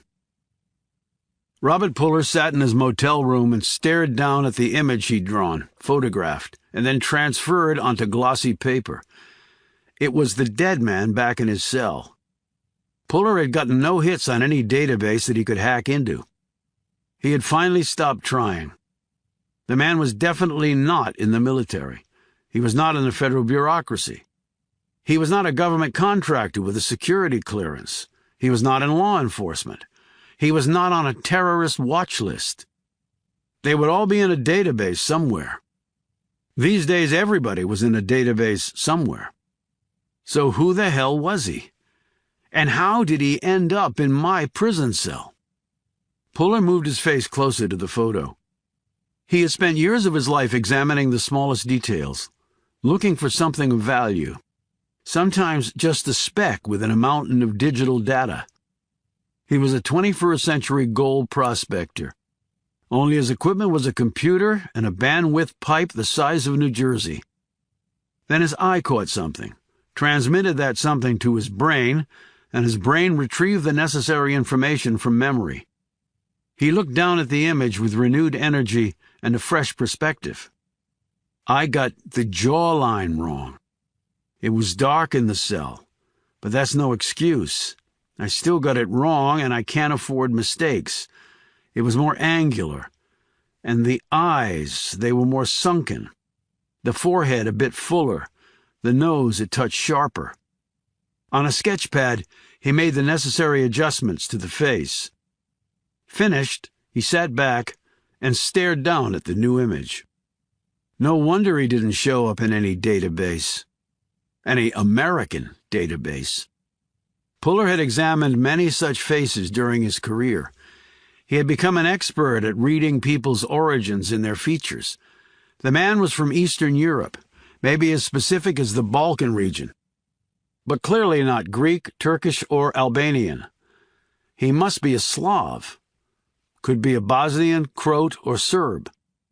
So how did a Slav end up as part of an MP response team to a crisis situation at America's only maximum security military prison? He sat back and closed his eyes. In his mind's eye, he took a trip through Fort Leavenworth, a place he had been to often in his career. Even though he was Air Force, his particular specialty made working with the other armed forces branches mandatory. And the 902nd Military Intelligence Group was stationed there. His photographic memory clicking away, Puller kept up his mental stroll until he came to the answer. He opened his eyes. The Foreign Military School at Leavenworth. The man had to have come from there. He thought about it a bit more, but that couldn't be right. He had heard nothing in the news about the dead man being identified. If he had been enrolled in the school at Leavenworth, his face and prints would be on a database somewhere. Either he had been identified that way, and the news not publicly released, or he hadn't been identified, which meant Puller had missed something in his deductions. He closed his eyes once more.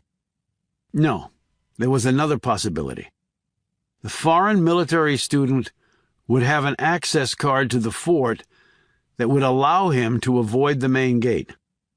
That meant no vehicle searches. That meant the student could have transported onto the base the man who had ended up dead in his cell. The man had been sent to the DB to kill him. Puller had known this as soon as the cell door had opened. It was dark, to be sure, but he had suspected something was wrong from the very beginning. The main power might go out because of his storm, but the backup power, too?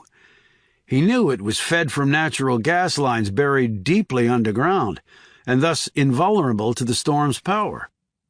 No. The odds of both systems failing at the same time were colossally long. And then there had been the actions of the man. He had come into the cell and closed the door behind him. That was the first suspicious sign. The second was the man taking out a knife. Puller had seen that in the illumination of the man's helmet light. But Puller had not given the man the opportunity to stab him. He had disarmed him, grabbed him by the neck. And, well, the end had come quickly, thanks to the teachings of his little brother. Apparently the Slavs had never heard of snap, crackle, pop. It was fortunate that he was close to my height and build, yet they never thought of the possibilities there. Not for 1 second, I'm certain of that. They never imagined that I would end up killing him and taking his place to escape. The questions, though, were numerous, and Puller was not finding any ready answers. Why kill me now? Who would want to? And who could have orchestrated such an event at DB? Puller sat back feeling distressed. He knew that the part of the brain that triggered emotions brought on by pain was the anterior cingulate cortex. Interestingly enough, it didn't distinguish between emotional and physical pain. Thus, It could be set in motion as easily by a broken heart as by a damaged limb. He closed his eyes and started concentrating, turning slow-moving alpha waves into beta waves that cycled through his mind at twice the speed of the alphas. Eastern Europe. Foreign military student. Assassination attempt at Leavenworth more than 2 years after he had been imprisoned there. What had been the catalyst? Simply the time for planning? He doubted that. It would take time to do so, but hardly more than 24 months. What had occurred in the interim? All the rest, the power outage, the noises of guns and bombs, even the man sent to kill him, were all part of the effect of the cause and effect. They were just filler. Now he needed to get past the fluff and zero in on the root of it all. His initial instinct had been to set out for a location connected to his old position at Stratcom. That was still his inclination. But he didn't have the luxury of gallivanting off to multiple places. He had to narrow it down. So what had been the trigger for all this? If he could find that, he could narrow the number of places to which he might have to travel. While in solitary confinement, he had had access to the news. He had read as many newspapers as they would provide him. He had seen the TV. He had no internet access, but he had listened to the conversations of the guards. And his brother had brought him news as well during his visits. Daughtry had joined Stratcom 4 months ago. The man was now dead. Had his joining Stratcom been the reason for what had happened at the DB? There was also talk that the intelligence community was going to be undergoing some radical structural changes, bringing more order and a streamlined approach to a sector that had been sorely lacking in those areas. Was that the reason for the events at the DB that had nearly claimed his life? But he had no connection to that world anymore. He kept blasting the problem with cycles of beta waves. 5 minutes later, he slammed his fist against the wall in frustration. His brain, the one thing that had never failed him, just had. Chapter 28. John Puller had gone back and checked out of his motel. His plan was to spend the rest of the day following up leads, and then he was going to head back east, check in, and then report his findings to his new bosses. As he drove along the surface streets of Fort Leavenworth, to his left was the Missouri River, also known as Big Muddy. He knew that the currents were tricky and drownings all too frequent, and some of them were not accidental. A few years before, a platoon sergeant had dumped his unconscious wife's body in the river late at night after she had discovered his affair with a subordinate. Whether the poor woman had regained consciousness before she drowned was unknown, but her body had eventually been recovered far downriver where it had snagged on a downed tree. Puller had been put on the case and kept on it for a month. The platoon sergeant was currently in the DB for the rest of his life, and his 2 children would grow up without either parent. That case had been solved. With this one, he still seemed to be at the starting gate. He pulled to the curb and put the sedan in park. About a half-mile from here was the DB. The castle, the old prison, had had its own farm and dairy cattle operation, where installation trusty inmates would work. They had all gone away with the demolition of large parts of the castle and the completion and opening of the DB. No more milk cows were needed. And who said the DOD didn't know how to cut costs? Although there were no cow teats to pull or tractors to drive, the inmates at the DB could lift weights, play softball or soccer, or run on the track outside. They could play basketball in the indoor gym, which was named after a sergeant major who had collapsed on the court and later passed away. They could visit with family and friends. They could perform jobs and learn skills in the commercial laundry, the barber shop, sheet metal and welding facility, wood shop, textile repair section, graphic art studio, and even an embroidery shop that made name tapes for various military purposes. As an inmate in solitary confinement, however, Robert Puller could not lift weights or play basketball or softball or work in any of those shops. He was designated as maximum custody, at the top end of the restricted grade. His existence at the DB was a solitary one, and, truth be known, he probably preferred it that way. His intellect was so advanced that he might have found the conversation of other inmates and the rigidity of the routines at the prison more harmful than beneficial. Puller had no doubt that his brother could lose himself in his own mind, and that might be the best way for him to survive in prison. When Puller had first visited his brother at the DB, it had been conducted in the non-contact visitors area, typically reserved for inmates on death row. There, a wall of thick glass separated visitor and prisoner, and a phone system was used to communicate. Robert Puller had largely been an exemplary prisoner, however, and the more recent visits had taken place in the general visitors area, which was open and pretty nice for a prison. Puller knew that he would never again set foot in the DB's general visitors area if his brother was caught and returned here. He might never be able to visit Bobby again at all, in fact. He climbed out of the car and looked back in the direction he had left Knox. She was turning out to be a real problem. It had started off bad, gotten better, and after she had shown Puller her scars of war, he thought they had reached some level of détente. But then she'd pull the "I can't go there" BS with him, which had been the reason for the verbal drubbing he'd given her in the cemetery. So right now he was going solo on this. He leaned against the hood of his car and went through some mental notes of where he stood now in the investigation. He needed to follow up on the Croatian Ivo Misic. He still had to interview the captain and first sergeant who had headed up the response team at the DB. He needed to make some inroads on the sources of the gun and explosion noises in Pod 3 at the DB. If he didn't hear back from Shireen Kirk, his JAG contact, by tonight, he would call her. This was despite her telling him that if he didn't hear from her, that was the end of it. Once Puller had a thread to follow, he didn't give up on it. Then there was Daughtry's murder. And finally, at some point, he would have to sit down with General Aaron Reinhardt and James Schindler from NSC.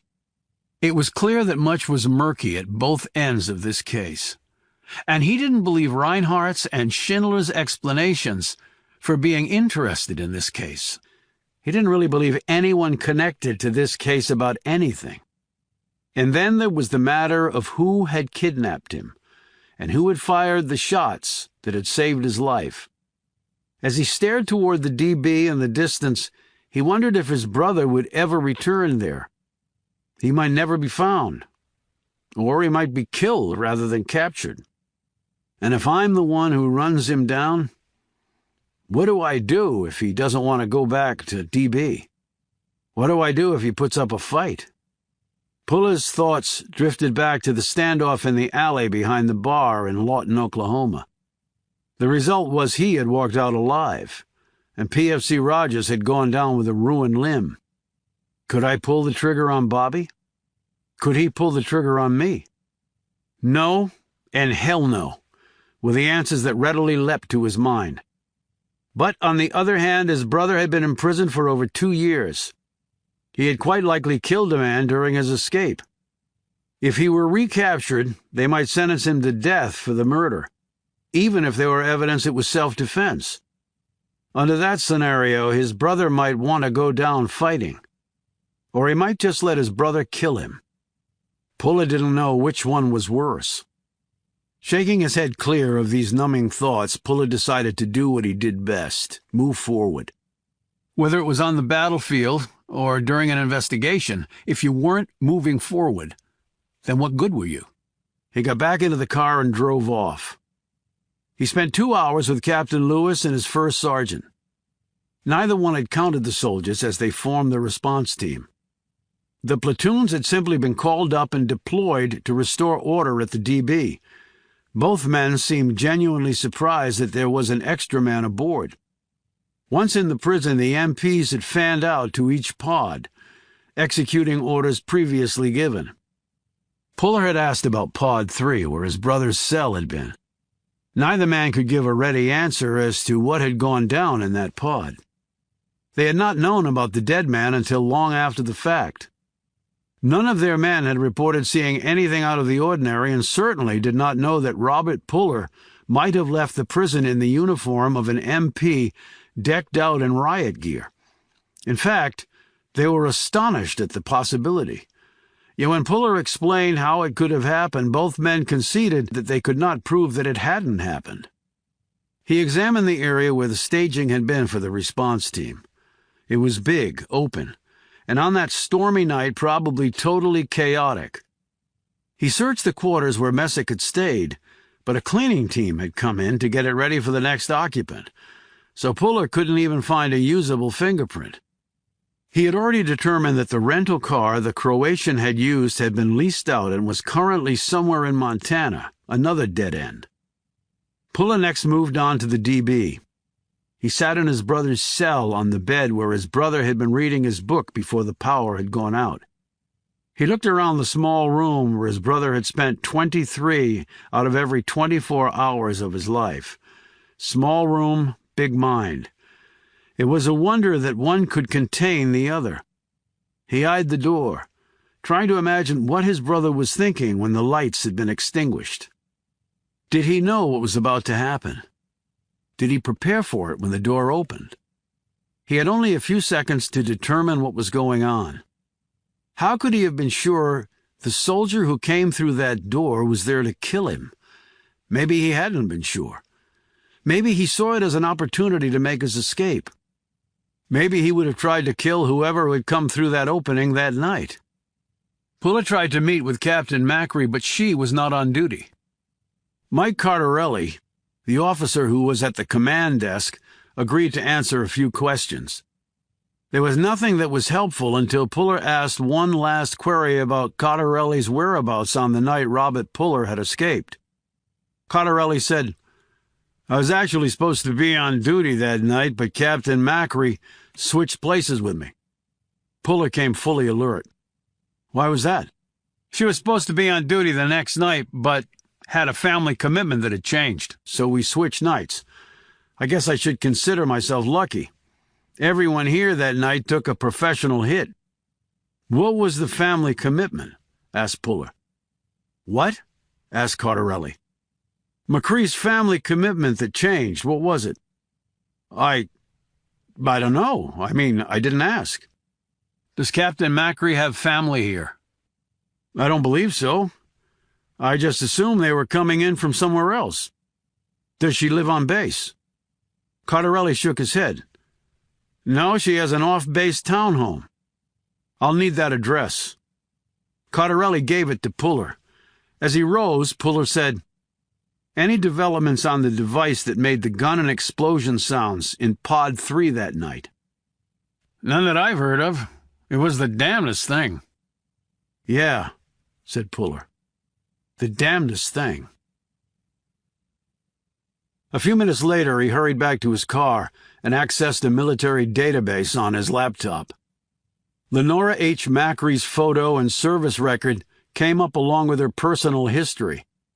Puller quickly read through it. Nothing struck him. She had a good record, no blemishes. When he flipped to the screens concerning her personal history, though, things became clearer or more muddled, depending on how you looked at it. Her parents were dead. She was an only child. So what were the family commitments that had changed? And Macri had told him that she had not ordered a search of the guards for the noise-making device. He had thought that peculiar and perhaps a professional gaffe. But by not conducting a search, she had actually accomplished something. She had left available hundreds of suspects who could have smuggled such a device into the prison, and there was no way to prove now which of them might have done it. And by doing so, Macri, if she had been the one to bring the device into the prison, was also lost among a sea of potential suspects. And she might have had enough skill and access to override the security system at the prison, resulting in the cell doors opening rather than locking when the power went out. He started the car and piloted it toward the address the officer had given him. He had strongly cautioned Cardarelli against phoning Macri and discussing anything that they had talked about. The real reason for the admonition was to ensure that Macri not be forewarned and possibly try to make a run for it. Energized by perhaps finally having a lead in the case, he gunned the engine and made it to the subdivision on the outskirts of Leavenworth in record time. He parked in a spot where he could see her end-unit townhome. He killed the engine and waited. There was a car parked in front of her place. He grabbed a pair of binoculars from his duffel and trained them on the car. Sure enough, hanging from the rearview mirror was a parking tag for the DB. This was her ride, a late-model silver Honda Civic. His plan was to give it some time and see if she came out, and then he would follow her. If she didn't come out, he was going to conduct another interview with the woman with the goal of making her as uncomfortable as possible. He waited an hour, but Macri did not leave her unit. He was about to get out of the car when another vehicle pulled in and parked next to Macri's ride. Puller's eyes widened as he saw the person get out of the car and head up the steps to Macri's home. Veronica Knox was obviously no longer cooling her heels at the cemetery. Chapter 29.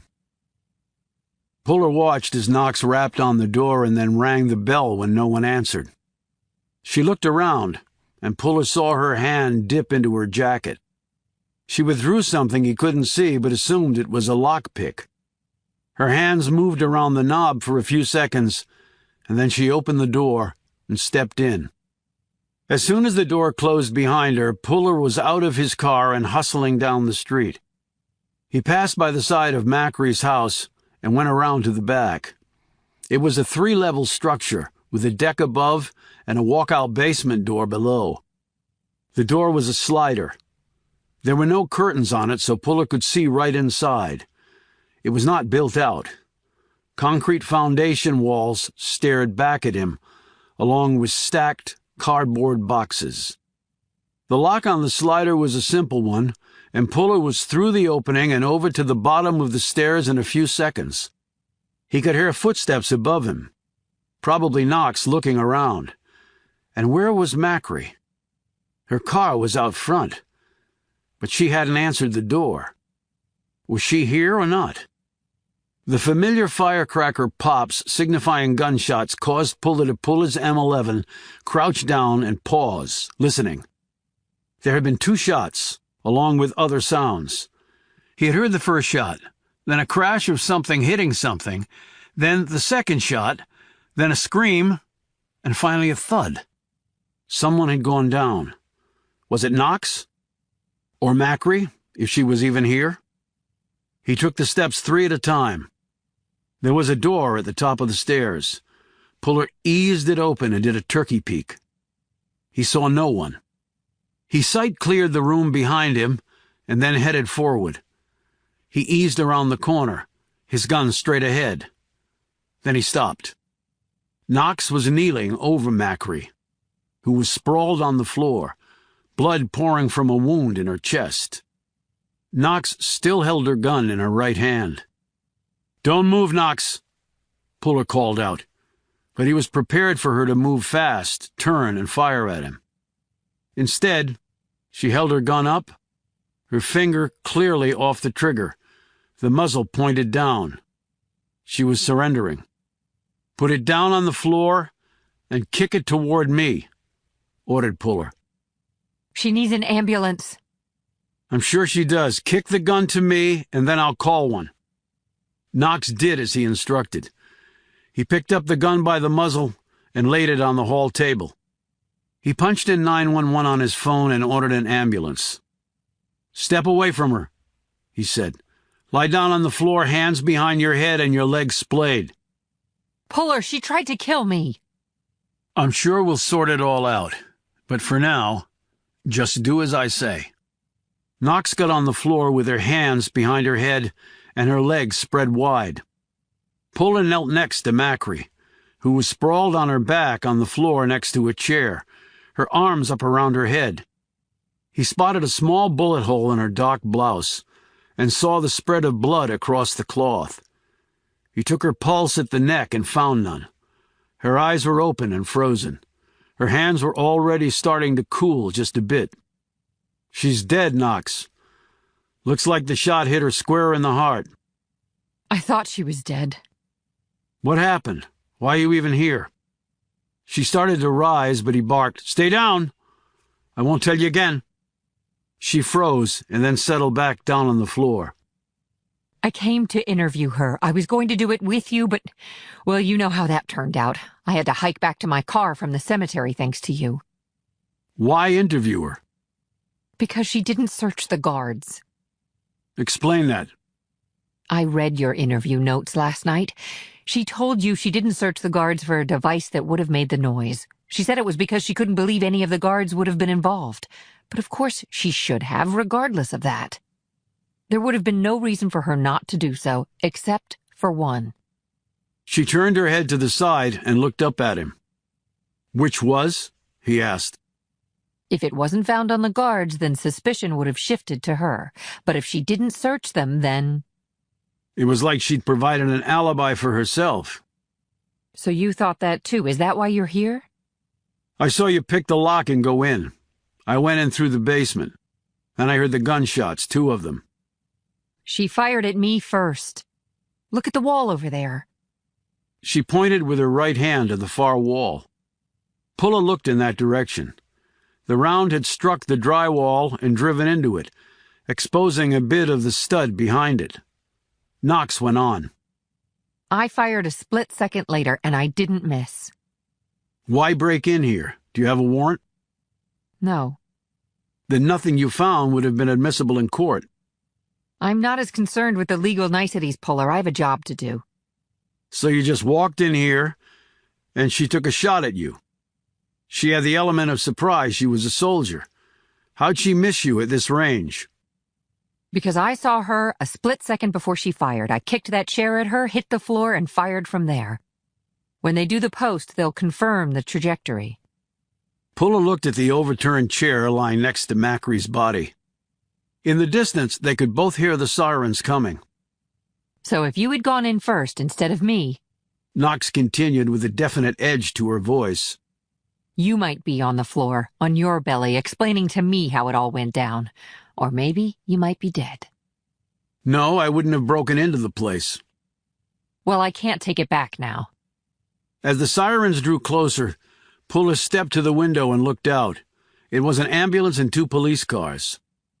Knox said, So you've got control of the board, Puller. How are you going to play this? Pulla muttered, "Shit." Then he added, "Get up, Knox." She rose slowly and looked up at him. He handed her back her gun. I have to say I'm surprised. I thought you'd let them throw the book at me. "I still might." What do we tell the police? I did break in here. I had a gun. It might look like Macri was just defending herself and her home, and I shot her. "We tell them the truth." They might ding us for being here. "But you did knock and ring the bell first, and you did identify yourself, and you had your creds out." Absolutely. She knew who I was, and she still fired. "Okay. Just follow my lead." The police were skeptical at first, but Puller's demeanor and statement were unshakably professional, as were Knox's. Their credentials carried great weight with the local police, who were well aware of what had happened at the DB. They took the agent's statements. Then one of the cops said, looking down at Macri, "What about the body?" "She's an active-duty Army captain shot in her home. This is, without exception, a CID investigation. We'll take charge of the scene. Everything will be preserved." "I'm not sure I'm comfortable with that," said the older cop. "Then you have your superiors call my superiors, and they'll get comfortable. For now, the body doesn't leave the house, and the crime scene is not touched." The cop finally nodded and pulled out his cell phone. "Way over my pay grade." An hour later, the cops left, and a CID forensics team from Leavenworth showed up, did an examination of the scene and the body, and then slipped the remains into a zippered body bag and rolled it away on a gurney. Puller had assisted the local CID agents with processing the scene, while Knox, after giving her statement and under strict orders from Puller, sat in the other room. When the CID agents had finished, they left. Puller and Knox were alone in the house. Forensics will confirm everything I told you was true, Puller. Forensics can do many things, but it can't do that, Knox, not entirely. I almost got my head blown off. It was either her or me. What else could it have been? That you came here to see Macri because she knew something incriminating, and you killed her to silence her. Oh, so now you think I'm both in on whatever this is, and also a killer? I don't know you, Knox. You just showed up on my doorstep. You sure as hell haven't earned my trust. Well, you haven't earned mine either. So the fact that I didn't let the cops or CID arrest you carries no weight with you? That I gave you your gun back? That I backed your story with them? That I haven't slapped you in cuffs? None of that earned me even a bit of trust in your eyes? The anger quickly receded from her features and was replaced with embarrassment. I appreciate that, Puller. I really do. Me being arrested would not be good. Certainly not good for you. And whoever is behind you at INSCOM. And that could include a lot of folks, he said provocatively. She slumped down in a chair. I thought a lot about what you said back at the cemetery. She gave him a wry look. Your Custer brother analogy was original, I'll give you that. Puller leaned against the wall and waited for her to continue. What do you know about your brother's court-martial? Nothing. I told you that already. The file was sealed, and I was overseas when it happened. He was charged with and convicted of treason, that's all I know. Your brother escaping has made a lot of people in the intelligence field very nervous, Puller. That one I'd worked out for myself. I shouldn't be telling you any of this. People shouldn't do a lot of things. I came here not just because of your case notes, but because of something else. What? We traced a series of deposits totaling $1 million into an account in the Caymans that Captain Macri had set up about a month ago. Her payoff for doing what she did? Knox nodded. Where did the money come from? Untraceable, even by us. We were fortunate to pick it up on her end, but the origin remains a mystery. How did you get onto her? INSCOM had been getting chatter, nothing definite, but certainly strange, that made them start to focus on DB. We did a personnel rundown. A few people raised enough concerns to warrant markers being placed on them. Macri was one of them. What concerns? I found nothing unusual in her record. She was single, no family in the area, and she was ambitious. So are lots of military folks. And she had considerable personal debt. She was an officer. The Army paid for her ride at West Point. She also dabbled in the stock market. Options on margin accounts. She was in the hole for about $80,000. Her payoff would have taken care of that debt and left her a lot of extra to get back on her feet. None of that was in her record. No, it wasn't. What she does with her personal finances is not really the Army's business, and the amounts she owed hadn't been called yet. But you guys found out about it. Yes. Puller frowned. So why the hell didn't you tell me about it? I'm telling you now, even though it'll probably cost me my job if my superiors find out. She folded her arms over her chest and leaned back in the chair and exhaled a long breath. We came up through different tracks, Puller. I was bred from day one for clandestine service. That means we trust no one outside our circle, and keeping a secret and outright lying are part of the job description. Just as you're trained to investigate a crime scene, I'm trained to deflect and deceive. I've spent years honing those skills, and if they knew I was telling you this, well, I'm not sure what they'd do to me. Puller relaxed a bit. So why are you telling me? She laughed, but it died halfway out of her throat, and she quickly turned somber. Because your honesty and, well, this damn nobleness about you shamed me. I just felt ashamed having to string you along. It was humbling, frankly, when I thought I was well past that emotion, along with a lot of others. She added, her voice growing very soft. So, where does that leave us? Asked Puller quietly, after a lengthy pause. With me asking for a second chance, or what is it now, a third chance with you? And even if you give me one, I won't blame you if you don't believe me this time.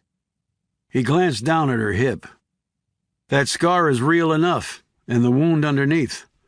You were limping when you walked in here, and I saw you wince when you sat down. He glanced at the other room. When you fell to the floor to avoid getting shot, I guess you landed right on that hip. Probably hurts like a bitch. Yes, it does. More than a bitch, actually. I'd kill for a Percocet right now. So is the 902nd Intelligence Group at Leavenworth under the NSA's thumb? The NSA is pretty much everywhere, Puller, and the 902nd is no exception.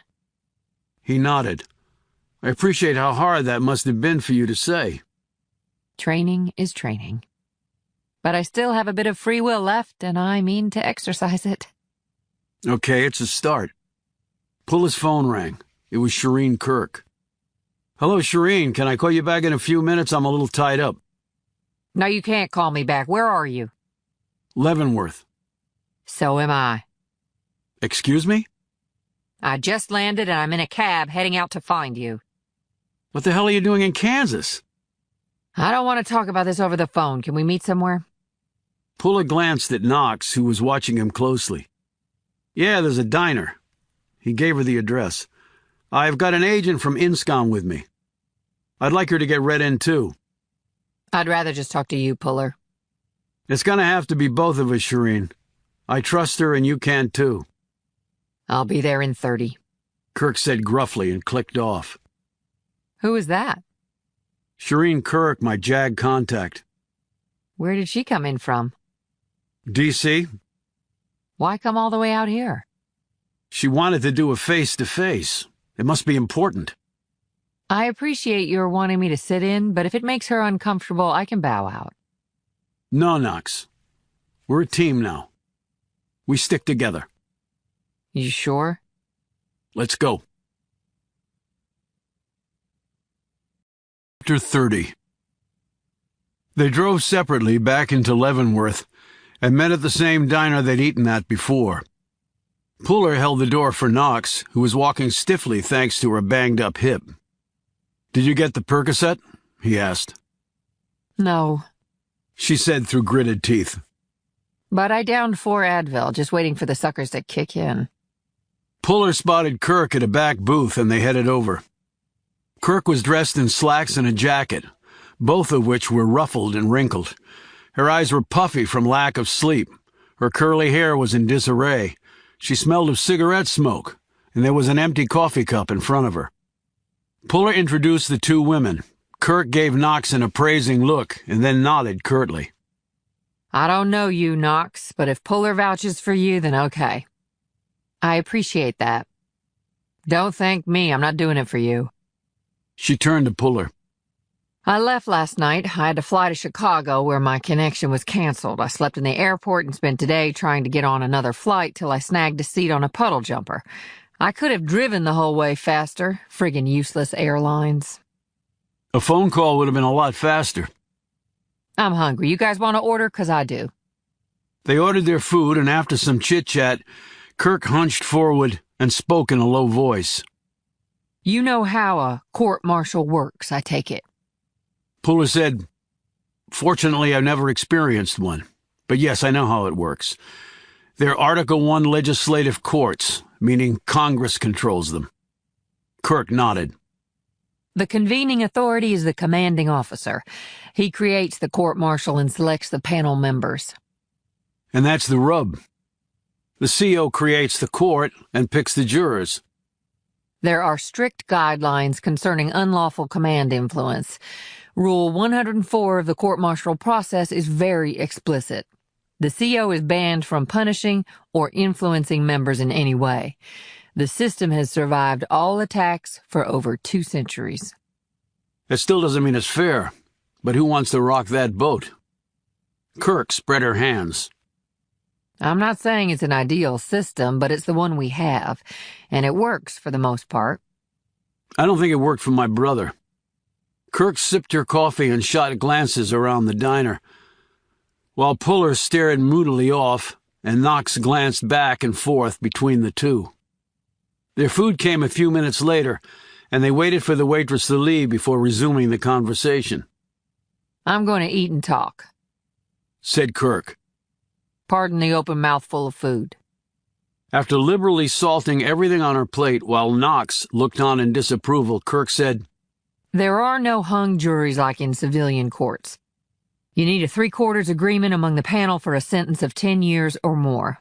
And the panel, not the judge, also decides the sentence." "But I understand that unanimity by the panel is required for the death penalty." "Not always. If he was convicted under Article 106 of spying, then the penalty decision is taken away from the panel. Spying carries a mandatory death sentence. There are no exceptions if the conditions are met. The judge will simply announce the sentence." Puller sat back. "I wasn't aware of that. What are the conditions?" Pretty simple and straightforward. The genesis of the language actually dates back to colonial times, although it's been modified from time to time over the years. It has to be during a time of war, which we certainly were when he was arrested. But Congress never officially declared war on Afghanistan or Iraq. You'd make a good lawyer, Puller. And the defense argued that point. But while technically what you say is true, practically we were at war, and your brother was accused of aiding our enemies. When dealing with something like that, the defense is going to lose more often than it wins. And that's what happened when your brother's lawyer argued that point. He lost. Okay, go on. The accused has to be acting as a spy in a place within the jurisdiction and control of the armed forces, or any other place engaged in work in aid of that war. There are other elements, acting clandestinely, attempting to collect certain information with intent to convey to the enemy, etc., etc. But was he charged under Article 106?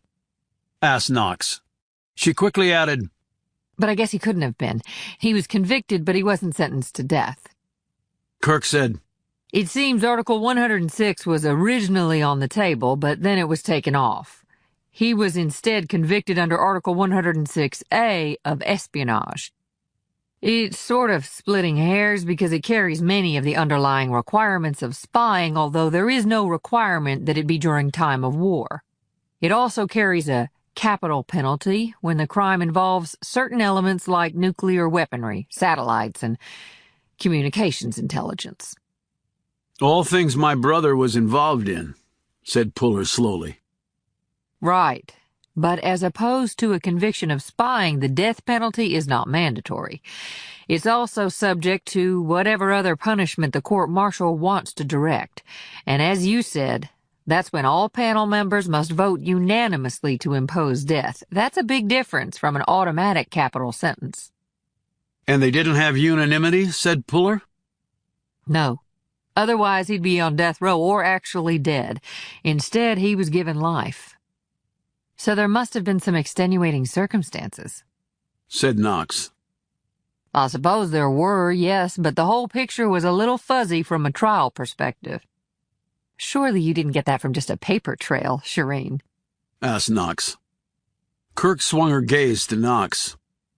My first name isn't Shireen, it's actually Cambrai, but it might as well be Scorched Earth. I dug up the prosecutor and the defense counsel and spoke with both of them. They were surprisingly candid. Surprisingly. She let the word hang out there. And why do you think they were so cooperative? Asked Puller. Well, it's hard to say, began Kirk cautiously. They both remembered the case well, though I'm sure they've both handled dozens since. You know there was a PTA, but your brother rejected it. What's a PTA? Asked Knox. Pre-trial agreement. The accused can provide a guilty plea in exchange for a more lenient sentence. He apparently wanted no part of that. He consistently proclaimed his innocence in the strongest possible terms. Who was the convening authority? Asked Puller. The CO at Stratcom, Major General Martin Abel. I know Puller was convicted of espionage, but what were the specific charges? Asked Knox. As Puller told me earlier, the trial record was sealed. And for good reason, because it was full of classified information. MRE 505 is very detailed on that point. Knox said, MRE, not meals ready to eat, surely. Try military rules of evidence, suggested Kirk. But you wouldn't come all this way unless you had unsealed it. As I told you before, that would take a court order, which there was no way I could get, certainly not in the time since I talked to you last. But, prompted Puller. But, as I said, the counsels were cooperative. The defense counsel, Todd Landry, especially so. He told me in confidence about the charges. Didn't he ask you why you wanted to know? Knox asked. Of course. I made noises about Robert Puller's escape from DB, which they both knew about. It's all over the military pipelines. And they just assumed you were part of some group investigating it? Said Knox. If they made that assumption, I did nothing to suggest they were incorrect in that assumption. Kirk said smoothly. So what were the charges? Puller said. It's fairly well known that NSA has deals in place with major technology companies and cellular phone carriers to allow them backdoor access into those platforms.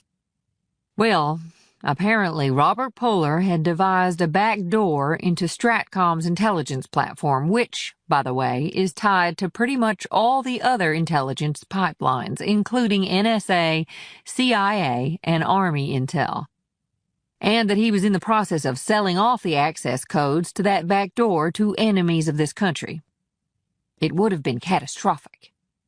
Selling secrets? That's bullshit, exclaimed Puller. He didn't care about money. Why would he do that? Apparently, the motive was online gambling debts. In the millions. Online gambling? Exclaimed a stunned Puller. My brother was not a gambler. Well, it seems they found evidence to the contrary on his personal computers and his cell phone. He played under a variety of fictitious names. My brother is a super smart geek. He would know gambling is based on luck, not skill. He's too intelligent to bet. I asked that very question. And? Said Knox. And the prosecutor, Doug Fletcher, informed me that it seems that your brother had devised an elaborate gambling algorithm that was initially extremely successful. Initially? Said Puller. Before it became unsuccessful, that's where the millions in losses come in. He just kept playing, trying to bet his way out of a hole. Lots of gamblers do that. It's a bona fide addiction, and playing online just opens up that addiction to millions of potential abusers. And they had evidence of all this? Said Knox. Yes, apparently clear-cut. So, Puller began, but Knox beat him to it. So why did both counsel remember the case so well? She asked. Landry in particular seemed to think that everything was too neat and clean. There was no question that your brother knew his way around technology, and yet they discovered all this evidence on his personal devices without a lot of effort. So he thought it was planted. If so, did he raise that as a defense? Kirk said, He would have, except your brother testified that his personal devices could not be hacked by anyone. That anything found on there would have to come from him. Puller slapped his palm against the tabletop, causing both women to jump. The idiot! He was proud over practical. He didn't want to admit that someone had beaten him. He was the same way growing up. You might kick his butt once in something, but it would be the only time. Knox said, A guilty man would never have done that. He would grab at every defense he could get. Another reason Landry remembered the case so well. In point of fact, he'd never had an accused purposefully torpedo a potential defense like that. Never. And yet your brother did without blinking an eye, apparently. Maybe he never really believed he was going to be convicted. Said Knox. Well, he was wrong. But there was an appeal, right? Said Knox. Whenever the penalty is the dismissal from the ranks of an officer, the Court of Criminal Appeals, in this case the one for the Air Force, automatically conducts one. Robert Puller's case was reviewed and the lower judgment was upheld. No further action was taken on his behalf. Any other appeal would take some work to initiate, which he never did. Puller fingered his coffee cup. So he protested his innocence strongly. He never told me that. I wonder why. Knox shrugged. There could be lots of reasons. I can't believe my brother would ever sell secrets.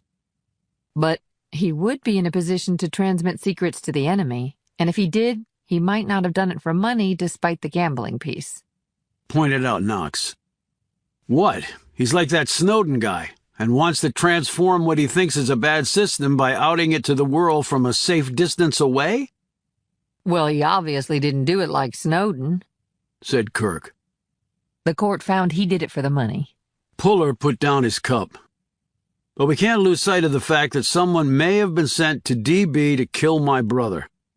Since then, an Air Force general at STRATCOM has been murdered, and Knox here had to shoot an Army captain who might have been involved in the attempt on my brother's life. If he was guilty and safely in prison, why all the attention now? Kirk nearly choked on her coffee. She stared over at Knox. You did what? She shot at me first, I defended myself. She's dead, I'm not. But what was the reason? We found out she had financial problems, and lo and behold, she sets up an account in the Caymans under another name, and someone puts $1 million in it. What did she do to earn that? Asked Kirk. Puller said, a device that simulated the sounds of gunshots and an explosion played a primary role in the chaos at DB. My take is, she brought them in herself. That's why she didn't search any of the guards for it later. That way we could never pin anything on her, and she might have sabotaged the cell door locking software too. Kirk held up a hand. Okay, but let's get back to your last question. Why all this attention now? Puller looked at Knox and then glanced back to Kirk. I'm not sure either one of us can answer that. Kirk nodded. I agree that it all looks dicey, and that more investigation is needed, but you have to understand that it unduly complicates the situation now that your brother has escaped from DB. Well, he might not have had much choice, escape or die. Given those options, I'd have cut and run too. And the problem with that answer is that the people hunting him won't care about his reasons. And another problem is he may have folks after him who aren't part of the official machine, retorted Puller. Knox said, After what happened to you, I think he probably does. Kidnapping and then trying to murder you definitely speaks of unofficial involvement. A stunned Kirk now shot Puller a glance. First, she shoots a friggin' army captain, and now you're telling me that you were kidnapped and nearly killed? That's pretty much the gist of it. Bunch of guys with guns got the jump on me using a damsel in distress act that I fell for. They took me to a place, tied me up, asked me a bunch of questions, none of which I answered, and then they were going to kill me. Then why aren't you dead? I had a guardian angel on site. He did enough to allow me to get my own way out. And who was this angel? Asked Kirk. I hope to find out one day so I can thank the person. He turned to Knox, and his voice dropped even lower. And you can guarantee to me that you don't know who any of these folks are, or where they might have come from? Knox said, If you're asking me whether it's any of my people, I can assure you that it's not. We may deceive, we may slice and dice the truth, we may conceal, but we don't do crap like this. We do have oversight committees, Puller. And if we tried any of this and it came out, well, everybody could pretty much kiss their asses, pensions, and freedom goodbye. And I'm not sure there's ever a compelling enough reason to do that.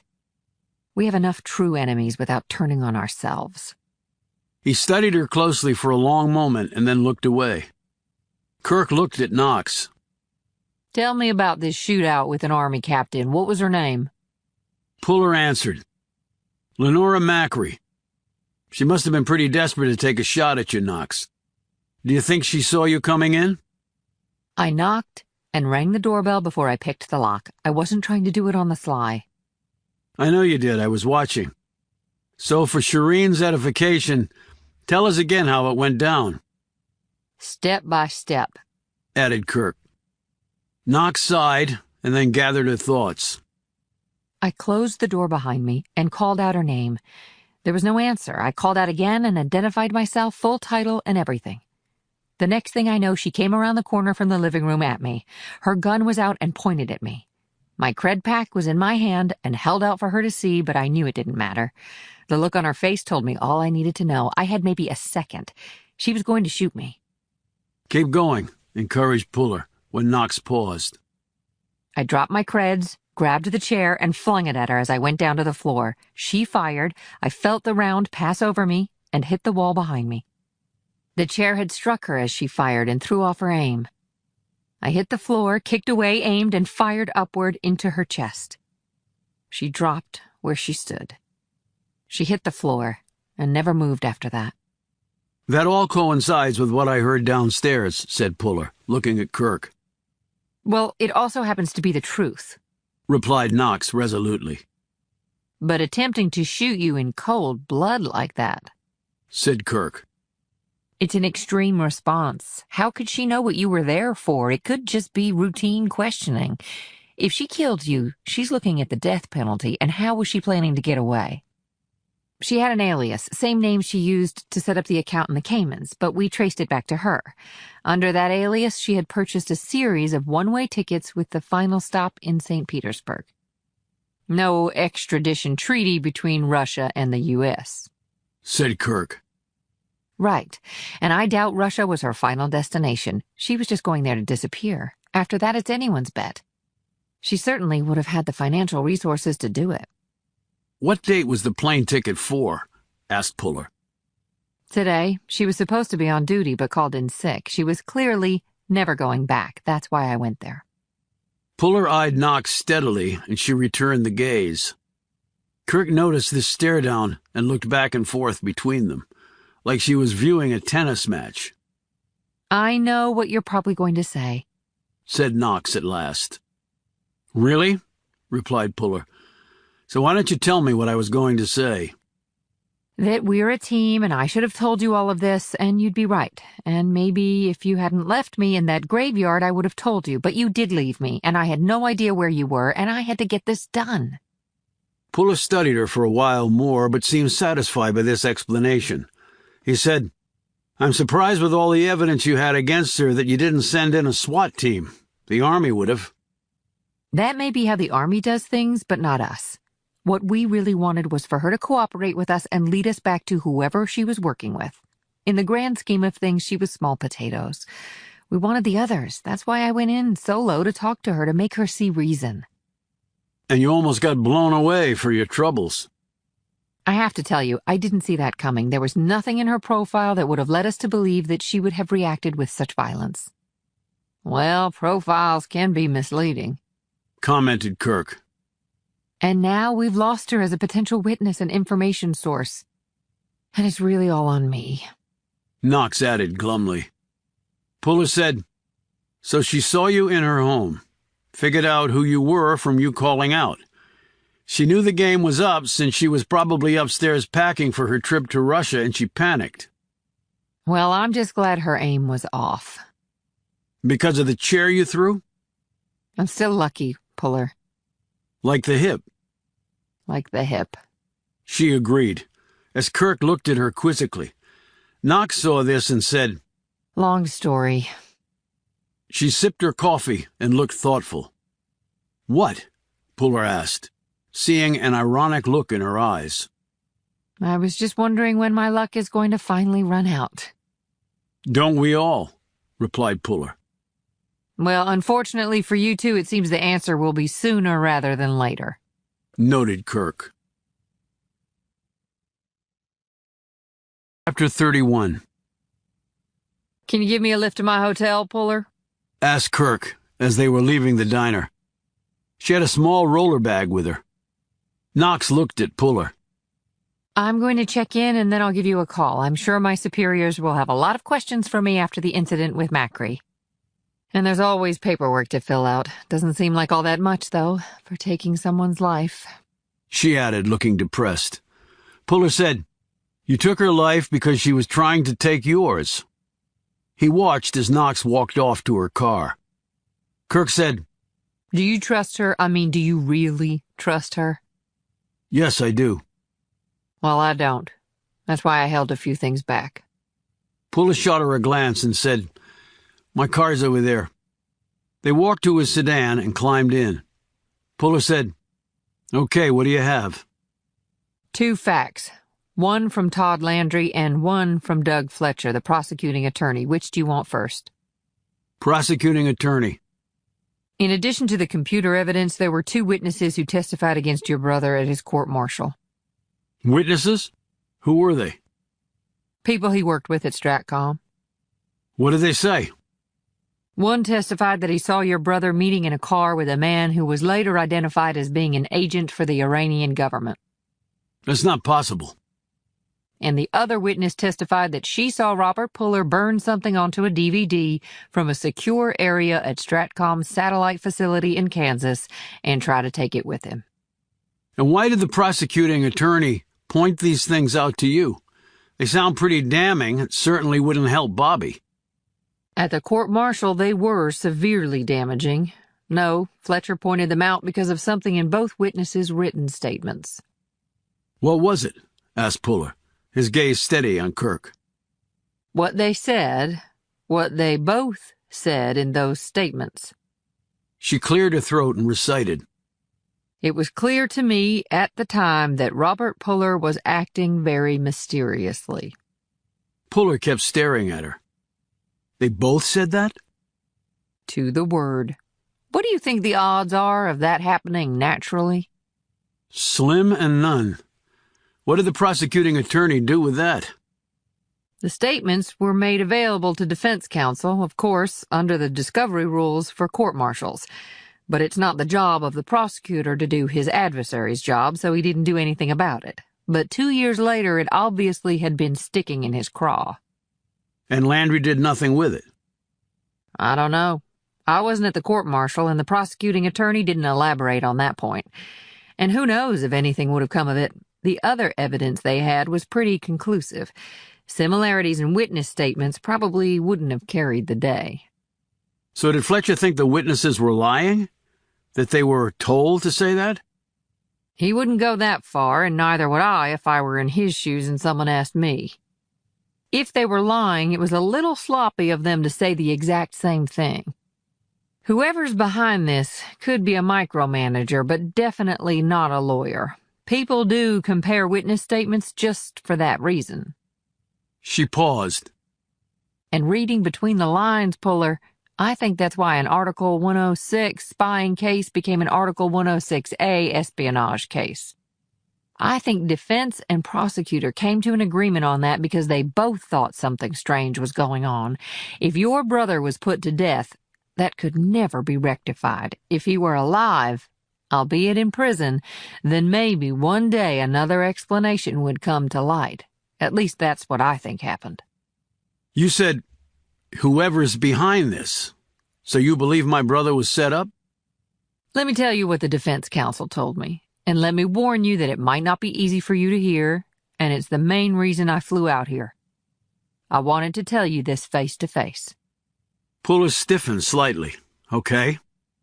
Near the end of the court-martial, Landry wanted your brother to testify on his own behalf. The trial was not going well, and Landry thought Robert would be a good witness.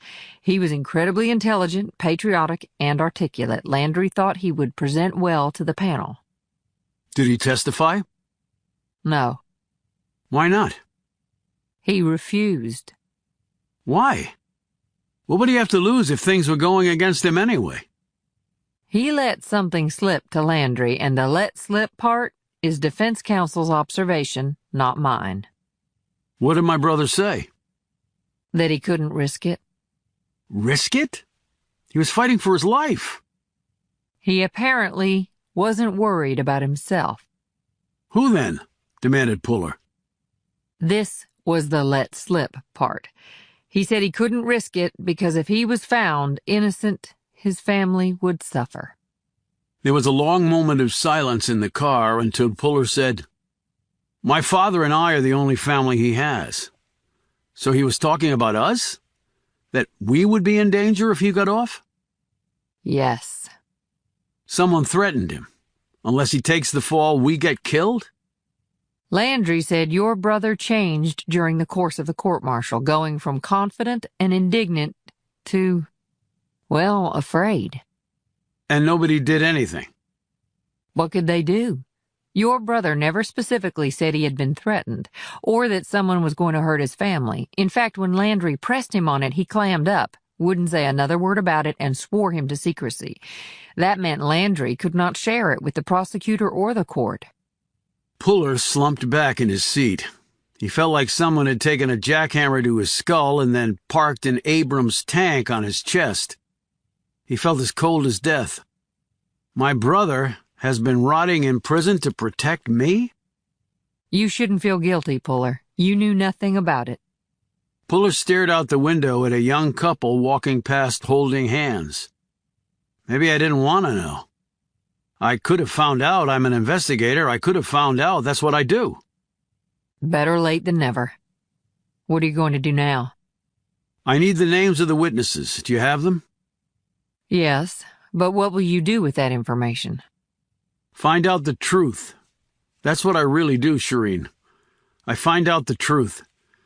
And maybe this time, I can save my brother if I do find it. Well, you also might find a lot more than you bargained for. Chapter 32. I appreciate your filling me in on this, Puller, said Knox. They were sitting in the lobby bar of the hotel where Shireen Kirk was staying. Kirk was upstairs in her room getting some sleep. Puller had met Knox here for a drink and then told her all that Kirk had disclosed to him in the car. You needed to know. She sipped on a glass of Prosecco while he nursed a beer. I take it Miss Kirk didn't want to tell me, though? She waited until you two were alone. She plays everything close to the vest. Well, with this, I can't say I blame her. Knox gazed around the bar. It was active with lots of patrons, some with dates and some looking for companionship, at least for one night. What do you intend to do now? Puller slipped out a piece of paper. I intend to talk to these two people. Knox glanced at the paper. The pair of witnesses? Puller finished off his beer and nodded. Susan Reynolds is still in government service but works at Fort Belvoir in Virginia. Niles Robinson works for a private government contractor and is based in Fairfax, Virginia. So you doing this long distance or close up? I don't interview people long distance if I can help it. Interview or interrogate? She shot back. That's largely up to them. What do you really hope to find? Answers? When do you want to leave? Tomorrow morning. There's an 8 a.m. flight out. Gets into Reagan National Airport a couple of hours later. He paid the tab and they rose. He hooked her by the arm as they were about to head out. The witnesses don't know I'm coming, Knox. I'd like to keep the surprise. If you're afraid I'll call them, you're free to sleep in my hotel room tonight and keep watch. I got a room here before I met you in the bar. He studied her silently, his gaze taking in every point of her expression worth evaluating. I trust you, Knox. She said angrily, No, I don't think you do. So if you don't want to spend the night in my room, I'll spend the night in yours. And then we'll head to the East Coast and see what we see. You don't have to do that. No, you're wrong. I saw the way you just looked at me, so I do have to do it. Look, I'll just get my own room. I thought you had a room. I checked out after I left you at the cemetery. My plan was to run down some more leads and then head back to D.C. Obviously, with what happened with Macri and Shireen being here, things changed. We can head back tomorrow morning. I'll get a room here. Puller. But he had already walked out of the bar and headed over to the front desk while Knox, her arms folded across her chest, moodily watched. Puller spent a long time with the hotel representative, and the woman made several phone calls while Puller looked increasingly frustrated. Finally, the woman put down the phone for the last time, shook her head, and said, I'm really sorry I even tried the downtown Y, nothing. Thanks, said Puller tightly. Puller walked back over to Knox. She said, So what's the word? Puller was stone-faced. The word is there's some sort of cattlemen's convention in town. They just rented the last room in the hotel 10 minutes ago.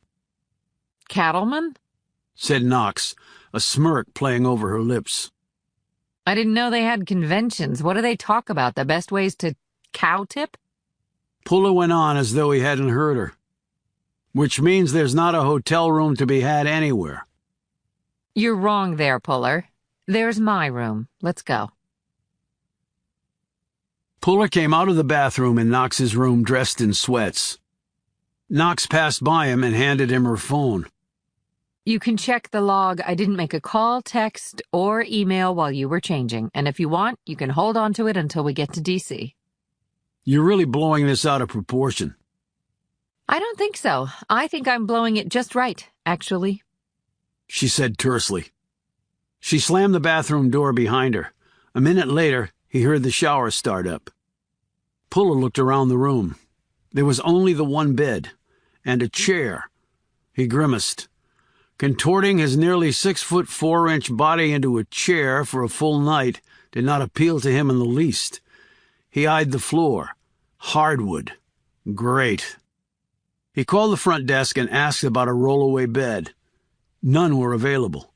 Apparently several of the cattlemen were doubling up. We have a crib, the woman said. Right, said Puller before he hung up. Smartass. He sat in the chair and eyed her phone. She had disabled the auto lock because he didn't have to input a passcode. She had made no calls and had received none. He checked texts and emails. Nothing. Just like Knox had said. He checked the trash and junk caches. Zipped there, too. He set the phone down on the nightstand, stretched out his limbs and waited. And while he waited, he listened to the water running in the shower. And then he heard Knox singing. And before he realized it, his thoughts had drifted back to an unlikely person. His mother. It had been the rockiest relationships between his parents. She was a gentle woman, but with a spine of iron when she was pushed into a corner, a place John Puller Sr. had offered Foster. She had doted on her boys until she was suddenly gone from their lives one day. She had showered. That's what had prompted the memory now. Puller had heard the water running and his mother singing, as she often did. Then the water had stopped. The bathroom door had opened and then closed. Puller had gone outside in the backyard to play. He remembered looking toward the house on the base where his father was stationed. His mother had been at the window, a towel still around her, and her long hair still wet. She was looking back at him. She smiled and waved, and he waved back. That was the last time he had ever seen her. When he had come back inside hours later, she was gone. A search was conducted, but she was never found. His father had never spoken her name after that. Jacqueline Puller had been Jackie to her friends, of which she had more than his father ever would. People feared his father. People loved his mother. Not a day went by that he didn't think of her. Not a single day. He conjured that face at the window, the smile, the wave, all of it full of love and reassurance, with nothing to predict such a catastrophic and mysterious end. The image began to fade as the voice intruded. Puller? Puller! Something shook him by the arm. He came out of this memory, opened his eyes, and looked up. For one vastly unsettling moment, Puller thought his long-lost mother was standing in front of him.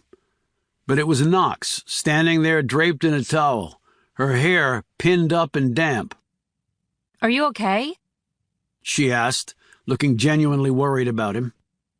He cleared his throat, gathered his composure, and nodded as he abruptly stood, causing her to jump back as he almost stepped on her bare foot. Sorry, just have a bunch of stuff on my mind. Gee, I wonder what that could be. She smiled, and he forced one to his lips. He picked up her phone and handed it back to her. I think this is yours. You sure you don't want to keep it? I'm sure I don't need to. She set the phone on the nightstand and eyed the chair, the floor, and then the bed. I guess we better discuss sleeping arrangements. Look, I can just sleep in the lobby. There's a couch there. She said in a mock playful tone. What? You don't trust yourself spending the night in a woman's hotel room? What about the Ranger's legendary self-discipline? He glanced down at her towel-draped figure, then he abruptly looked up. I trust myself. He took in a whiff of air. Her hair smelled of vanilla. He felt an odd sensation creep up his spine. He shook it off with difficulty. Then what's the problem? I can sleep in the chair or on the floor. You can sleep in the bed. I'll sleep in the chair. Knox, it's your room. And you're a lot bigger than me, and I've slept in far worse places, trust me. She grabbed some things from her suitcase and went back into the bathroom. A minute later, she came out dressed in shorts and a tank top, her hair down around her shoulders. She snagged a pillow off the bed and a blanket from the closet. She curled up in the chair and put the blanket over her. "You sure about this?" said Puller, who had been watching her uncomfortably. For the last time, yes. Can you hit the light? Puller swiped the switch with his hand. Then he got into bed, laying back against the pillow, and lifted the sheet up to his chest. Knox sat up in the chair. What were you thinking about when I came out of the bathroom? Your brother? No, somebody else in the family.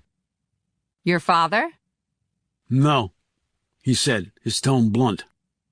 Okay, I get the message. I'll stop asking.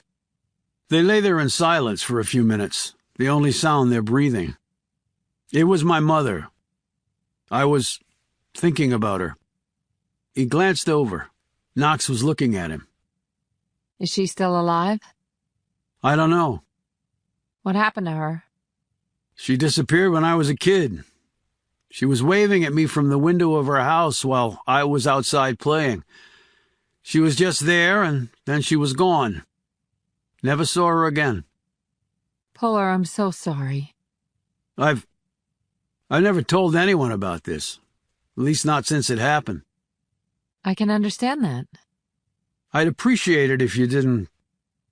Puller, if there's something I can do, it's keep a secret. I would never tell anyone, I swear. Thanks, Knox. But why did you start thinking of her now? Because of your brother? No, it was your being in the shower and the singing. She looked embarrassed. I was singing in the shower? Jesus, sometimes I don't even know I'm doing it. I'm sorry, I can't even carry a tune. No, you were fine. Then he grew silent. She said, Is that the last memory you have of your mother, apart from seeing her in the window? She was singing in the shower? Puller nodded, because he couldn't speak right now. I had no idea, Puller. I never would have... I know, he said, interrupting her. It's okay. He paused. Some family, huh? Brother on the run. Mother disappeared. And my father's sitting in a VA hospital still thinking he's heading up an Army Corps. My grandfather had Alzheimer's. It's a terrible disease. It wipes everything important away from the inside out. Yeah, it does, he said curtly. And then there was silence once more. Good night, Puller. Good night, Knox. Chapter 33. The next morning they descended into an overcast D.C. and landed a few minutes early.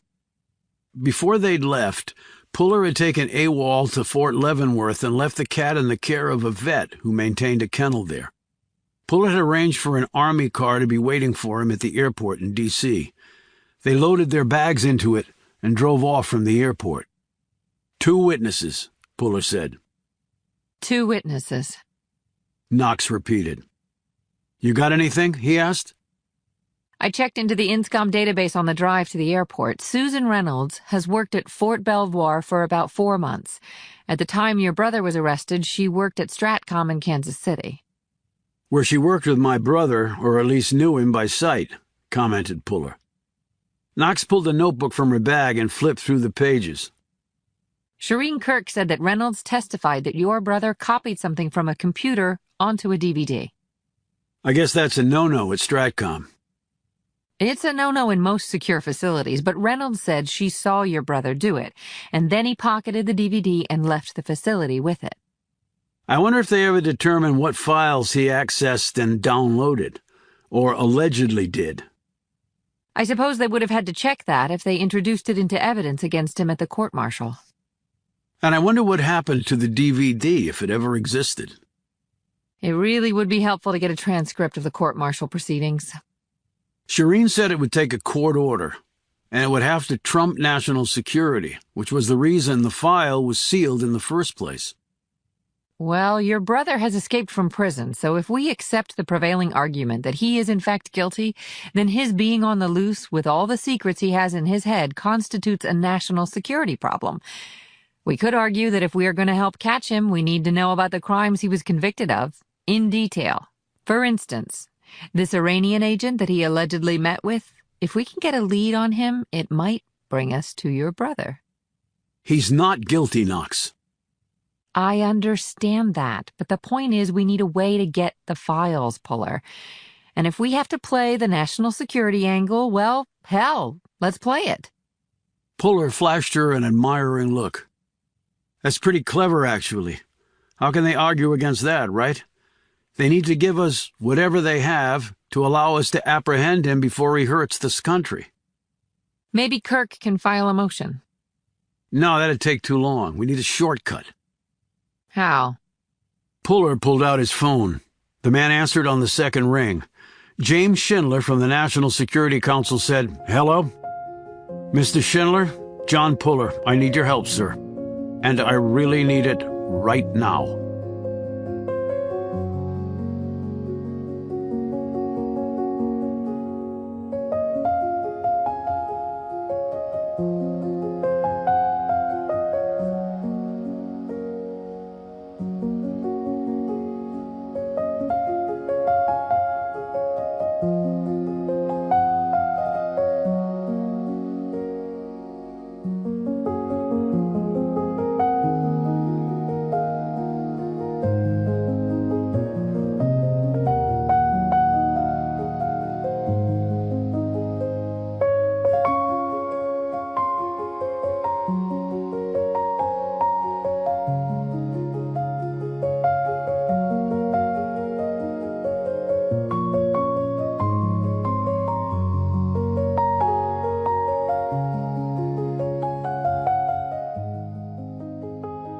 Chapter 34. Puller and Knox were parked outside of Susan Reynolds' home in Springfield, Virginia. Knox checked her watch. She got off work about 35 minutes ago. She might have stopped along the way. Fort Belvoir isn't that far from here. Puller nodded but said nothing, keeping his gaze swiveling between Reynolds' two-story home in a newer, very upscale neighborhood of Springfield and the entrance to the subdivision. "What's her position at Fort Belvoir?" Puller asked. She works in the Center for Combating Weapons of Mass Destruction. "Don't they work closely with DTRA?" said Puller, referring to the Defense Threat Reduction Agency. There's a partnership there, yes. In fact, the center is located at DTRA's headquarters, and a lot of DTRA's mission supports the center's work.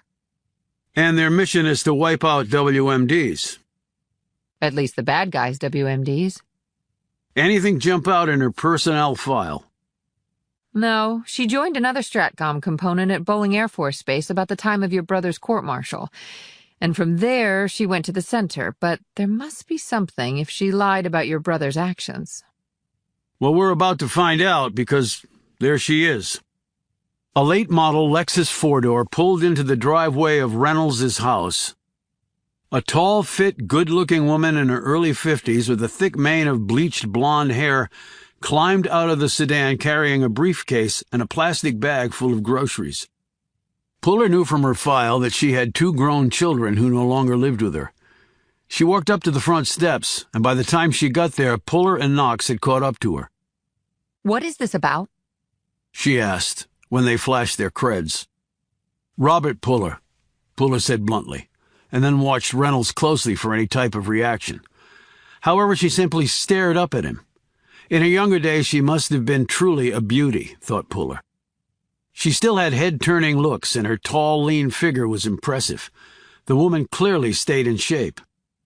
I heard that he had escaped from the DB. Are you worried that he might come after me because I testified against him? Puller gave her another appraising look, and his opinion of the woman changed. She was not going to simply crack and confess.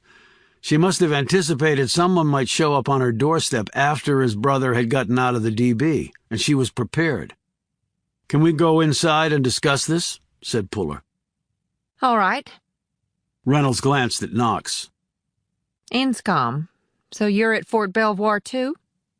Yes, but I don't work from there, and I hardly have any engagement with the center or DTRA. Reynolds nodded. Well, it's not like I would ever see you anyway. The place is massive. She unlocked the front door. The house was alarmed, and she blocked their view of the control panel while she keyed in the disarming code. I need to put the groceries away in the fridge. Can you give me a couple minutes? "I can do better than that," said Puller. "I can help you while my partner goes over her notes." He inclined his head at Knox and then headed toward the living room. She took up a seat there and hauled out her notepad, while Puller followed Reynolds down a short hallway to the large kitchen.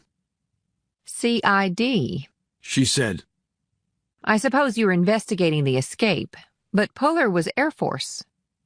DB is an Army prison. I saw you had the same last name. "Lots of Pullers around," said Puller, quite truthfully.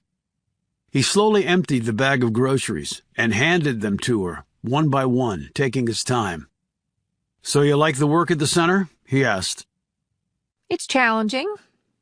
And what goal could be more important, getting WMDs out of the hands of terrorists? Or stop them from getting WMDs in the first place. Even better. So how well did you know Robert Puller? Not well. I mean, we worked together at the facility in Kansas City when that was open. They've consolidated everything back at Offutt now. What did you think of him? He was incredibly smart and diligent. Everyone knew he was going to end up running the place someday. Made it all the more unbelievable that he did what he did. Gambling debts online. Reynolds put the last of the groceries away and closed the fridge door. That's what came out in the trial. I guess if you get addicted to something, it can end up ruining you. It did him. All very sad. He was a tough one to replace.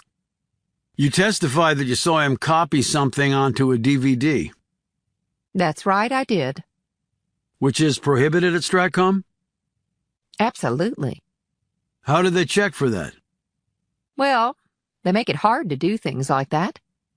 Like at DTRA, our computers were deactivated for flash drive usage, so you can't steal data that way. But you can use a DVD, as Robert did. They had to allow that for us to do our jobs. The best security is to vet your employees and make sure they're not working for the other side, because you can't totally eliminate the risk of someone stealing sensitive data. Look at Snowden.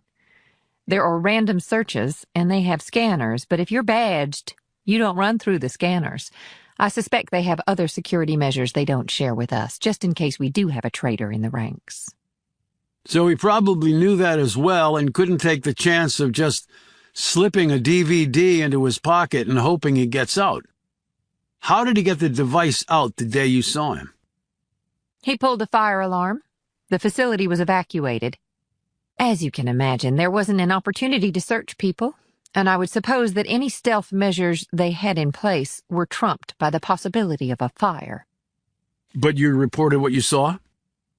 Immediately. By the time security arrived, the fire alarm had been pulled. They caught up to him outside. They found the DVD in his pocket. Was he placed under arrest then? Yes. Then he was released on his personal recognizance. But then it was reported that he had previously been spotted meeting with someone who turned out to be a spy for the Iranian government. It was then that Puller was put in the stockade until his court-martial began.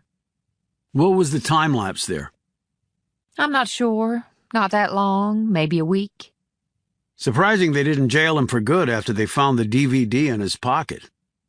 I thought so too. But maybe he talked them into it. He could be very convincing. But you said you didn't know him that well. I didn't. but I heard him make numerous presentations at Stratcom. He was articulate, a powerful speaker, and had a comeback for everything they threw at him, probably because he was smarter than everyone else in the room. Puller had been jotting notes down. He clicked his pen a couple of times while he thought about her last statement. Did he detect a note of jealousy there? "You haven't noticed anything unusual around here?" he asked. Do you mean, have I seen Robert Puller lurking in my backyard? No, I haven't. I doubt I'm important enough for that. It was incredible that he broke out of DB. I would think he would already be out of the country. Pretty dicey for him to meet with an Iranian spy. Maybe we should rejoin your partner. She's probably wondering what happened to us. Puller led the way down the hall. Knox was sitting in the same chair by the stone fireplace. She glanced at Puller, her features inscrutable. Really nice place, she said to Reynolds. I love the openness and the decoration. Thanks. It's a nice neighborhood, lots of interesting people from all walks of life. Knox pointed at an array of photos sitting at a console table. Is that you? Reynolds nodded and smiled. That was taken when I made the Olympic team in the biathlon. Skiing and shooting, said Puller. That's right. How'd you do? The smile turned to a frown. I didn't end up competing. Medical condition. That must have been disappointing, said Knox. What's a life without disappointment? Makes you stronger. Knox pointed to another photo. Your kids? Reynolds nodded. My son's a lawyer and my daughter runs a clothing store. You must have had them young? Noted Puller. Adam and I met in college and married in our sophomore year. I don't see a picture of him here, said Knox. He was killed in a hit-and-run nearly 20 years ago. Reynolds said bluntly. It's too painful for me to even see his face. Did they ever catch the person who did it? Asked Puller. Reynolds shook her head. I was out of the country at the time on assignment. Adam was an FBI agent and a damn good one. He was working on a case in D.C. having to do with a drug cartel. I think those devils were behind it. But the Bureau thought it was simply an accident. Did you have any proof otherwise? Asked Knox. Reynolds said, It was a long time ago, so what does it matter? Nothing will bring him back. I'm sorry, said Knox. Then she pointed to one more photograph. It was a much older one in black and white. Is that you? Puller looked at it. It was of an older man in a magician's outfit, complete with top hat and tails. He was holding a wand in one hand and a long cloth in the other. Next to him was a tall, slender teenage girl. Reynolds nodded. My father was a professional magician. I was his assistant. He was really good. Taught me a lot. Great guy. I miss him. Cancer took him 10 years ago. She added brusquely. Now, is there anything else I can help you with? Puller glanced at Knox and said, She answered my questions while we were putting away groceries, so I think that's it. He turned back to Reynolds. Obviously, if you notice anything suspicious, please give us a call. He handed her one of his cards. She looked at the card and then glanced up at Puller. Just so you know, I can take care of myself. If I had competed in the Olympics, I was a lock for a bronze, and with a bit of luck, the gold was not out of reach. I have lots of guns, and I know how to use them. In fact, I would go down to the FBI's shooting range with Adam and take on all comers. I never lost.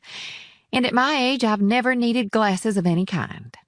The doctors say it's remarkable. I say it's just good fortune. So if someone breaks into my home, I doubt they'll be walking out of here. I always stand my ground, and I don't miss. Puller gave her a long stare and then nodded. I'm sure. Have a good day. He and Knox left and climbed into their car, but Puller didn't start it up. He sat there staring up at the house. You find anything while I had her in the kitchen? A .45 Smith & Wesson hidden in the bookcase. The windows are alarmed, too. She has motion detectors all over the place. And there's a large floor safe in her bedroom, which is the first door on the right off the main hall. It's locked, but I'm guessing she keeps her long guns and other pistols in there. And maybe all her cool shooting trophies. You covered a lot of ground in a short time. I do my best. Anything else? No smoking gun, no pun intended. Maybe we're looking at it.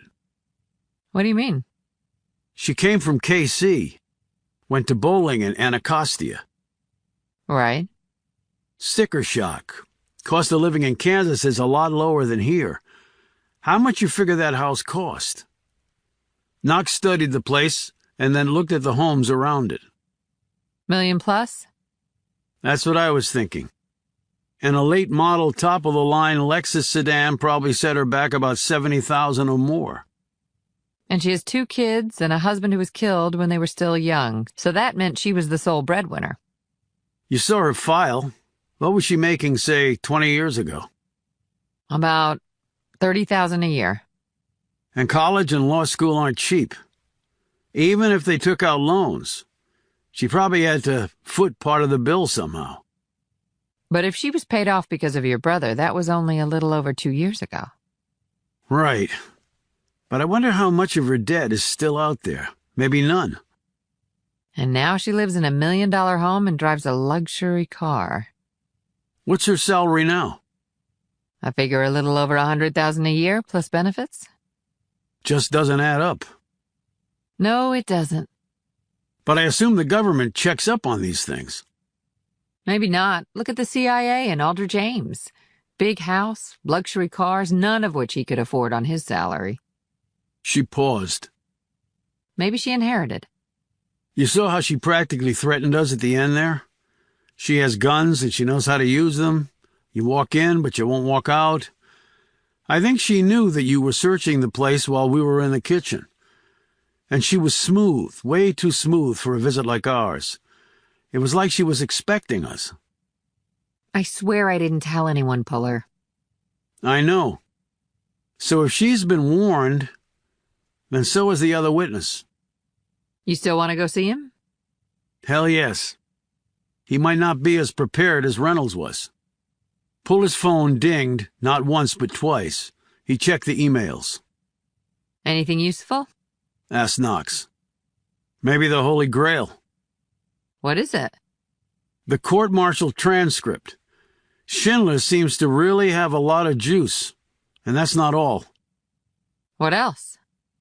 The Emmy at Leavenworth. He got back the toxicology results on our dead guy. And? And he's a Ukrainian. Or at least he was there recently. I didn't think they'd done isotope mapping over there. He said we lucked out. How? The guy was from Chernobyl.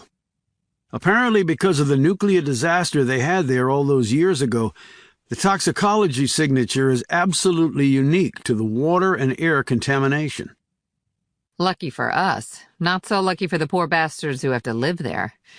So, Ukrainian, aided by an officer from Croatia named Ivo Mesic? Not such a stretch. Ukraine was part of the Soviet Union, and Croatia was part of Yugoslavia, which was a communist regime. So the big red monster is rearing its ugly head again?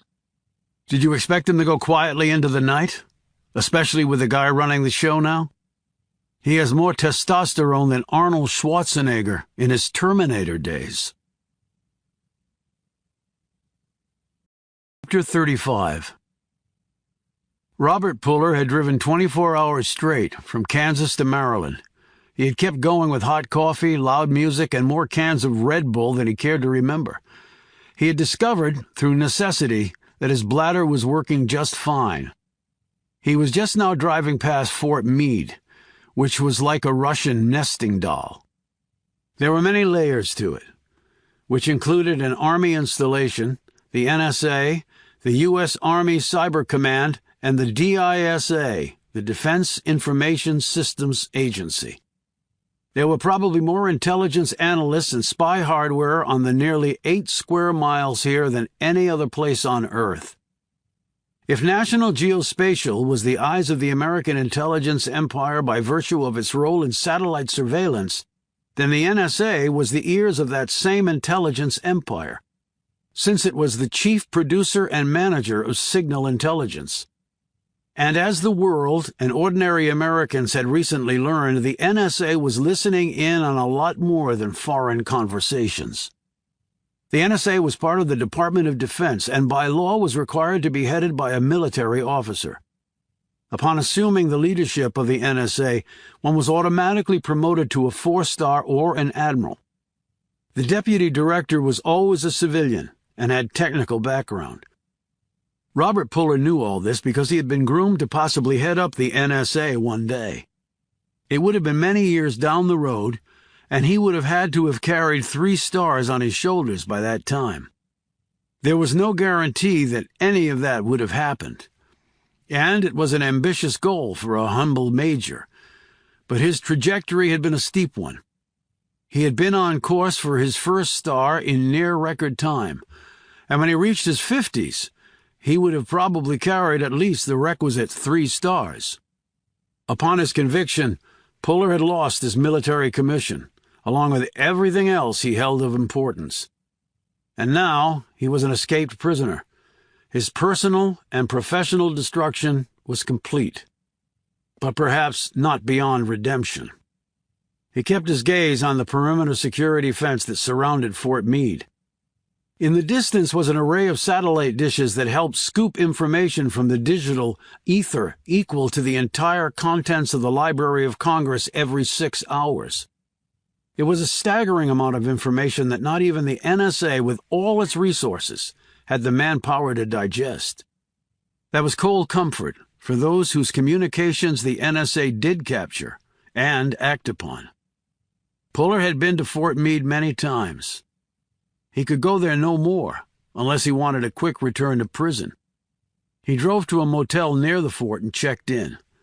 He carried his bag up to his room, put his things away, and then sat at a small table set against the wall. There had been a change in command at Stratcom. The CO, while Puller had been there, Major General Martin Abel, had earned another star in the last 2 years and had held one other major assignment before grabbing the brass ring. He had been appointed and confirmed as the director of the NSA 4 months ago. It was also 4 months ago that General Daughtry had been assigned to Stratcom. He had not been the head of Stratcom, though one day he might have been. He had been the second in command behind a 2-star. But Martin Abel was now the king of the NSA. He was also in the hot seat with all the recent revelations courtesy of Edward Snowden. His agency had become the target of a turbocharged media looking for scandal to sell subscriptions and ratings, and also of a United States Congress desperate to look like it was actually doing something, and the conspiracy theorists were out in force. And maybe this time they had a point. A change in control. 4 months ago, General Abel to the NSA at Fort Meade. His last stop, probably. Most officers retired from the NSA top spot. Abel was 60. The mandatory retirement age was creeping close to him, although it could be deferred under certain circumstances. There were currently 38 Air Force 3-stars. Upon his elevation to the NSA, Director Abel had automatically gotten his 4th star. There were currently only 13 of those in the Air Force and only 34 across all branches. Pretty select company. Abel had also been the convening authority in Puller's court-martial. Puller and Abel had worked closely together. The general liked to have his protégés that he could haul out and put on display, and he did so liberally with Puller, subtly taking much credit for the younger man's accomplishments. Mentoring talent helped your career, and Abel had been a man totally focused on his career. At least, that was how Puller remembered it, and he usually remembered things spot on. The man had never contacted him again after Puller's troubles had begun. Not that Puller could blame him. Guilt by association. It ran deep in the military. You stayed far away from the shit. If you stepped in it, the stink never left you. So Daughtry promoted at the same time as Abel? Daughtry was dead. Abel was very much alive. Abel now ran an NSA besieged by scandal. He was running around putting out fires and waiting for more to crop up. A busy man, but maybe not too busy to think about the past. How long would it take to plan what had happened at the DB? A few months to get everything in order? The cover-up later? But did it involve Daughtry? Had he come to Kansas to make sure the truth was never discovered? Or was he there to try to find the truth? The fact that he was dead made Puller believe it was the latter. Why kill one of your co-conspirators? There had been 2 witnesses at his court-martial. They had to have been in on it too. Susan Reynolds had testified about a DVD in his pocket. It had been found on his person after she had notified security, and Puller had no idea how it got there. The files on it had been classified. The clear implication had been that he was stealing secrets. The other witness, Niles Robinson, had testified that he had seen Puller meeting secretly with a person who later turned out to be an Iranian agent. Puller had never met with such a man, but Robinson had apparently taken pictures showing otherwise. Both witnesses and the physical evidence had been devastating. Yet he had never actually believed that he would be convicted, simply because he was innocent. Even when the incriminating files about the online gambling had been found on his computer, he had not wavered in his belief that he would be fully exonerated. He was not naive enough to believe that innocent people did not go to prison. But in the military he did not believe that was possible. He had maintained hope throughout until near the end of the proceedings. He had been planning to testify in his own defense, to fight back against the allegations, and offer some of his own theories for what had happened. And then it had arrived. The envelope had been under his pillow in the cell he was in during the court-martial. He had no idea how it got there. He had opened it and read the brief contents. The message was clear. Do anything to save yourself, and your immediate family will suffer. They will suffer the ultimate punishment. Well, he had only 2 immediate family members left, his brother and his father. He supposed he could have taken the letter to the authorities.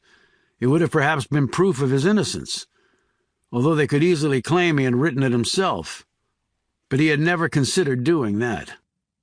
And thus Puller had not testified.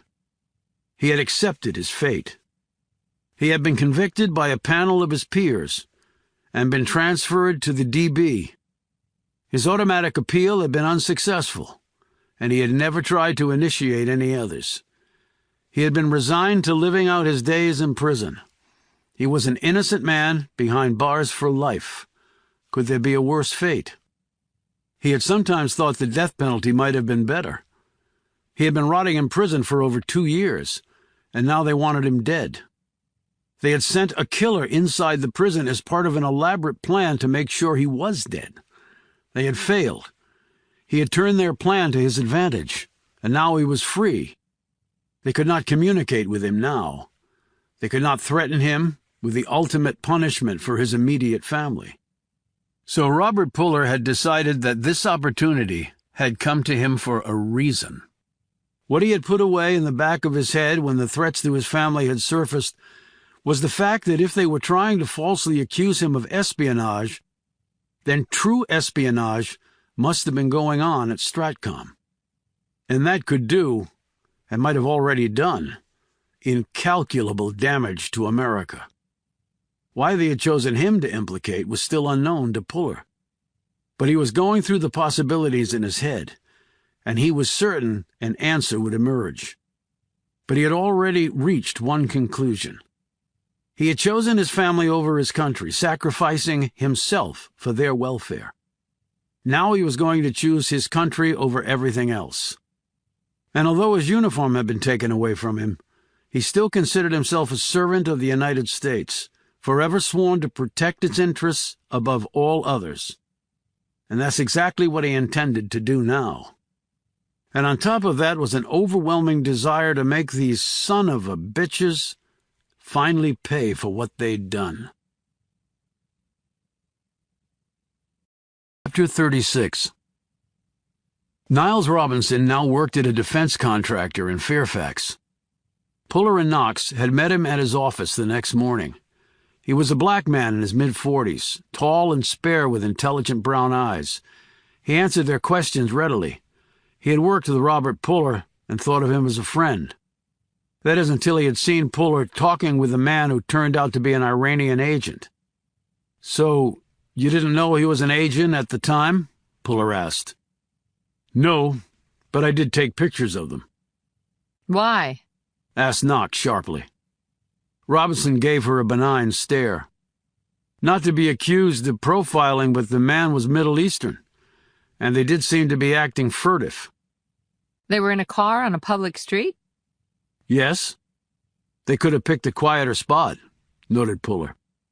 "Well, it was late at night and there weren't many folks about, and they never got out of the car." And it was just a coincidence you were there? "No, it wasn't," Oh? prompted Knox. "As I testified at the court-martial, I had followed Robert there." "And why was that?" asked Puller. Robinson shifted his gaze to him. "Because, quite frankly, I had misgivings about him." "Based on what?" Puller said. "At Stratcom, you're taught to be paranoid, and I was. I can't tell you specifically what aroused my suspicions, but I had them. That wasn't the first time I had followed him. Other times nothing had happened. But this time, well, I wasn't sure. That's why I took the photos." And gave them to your superiors?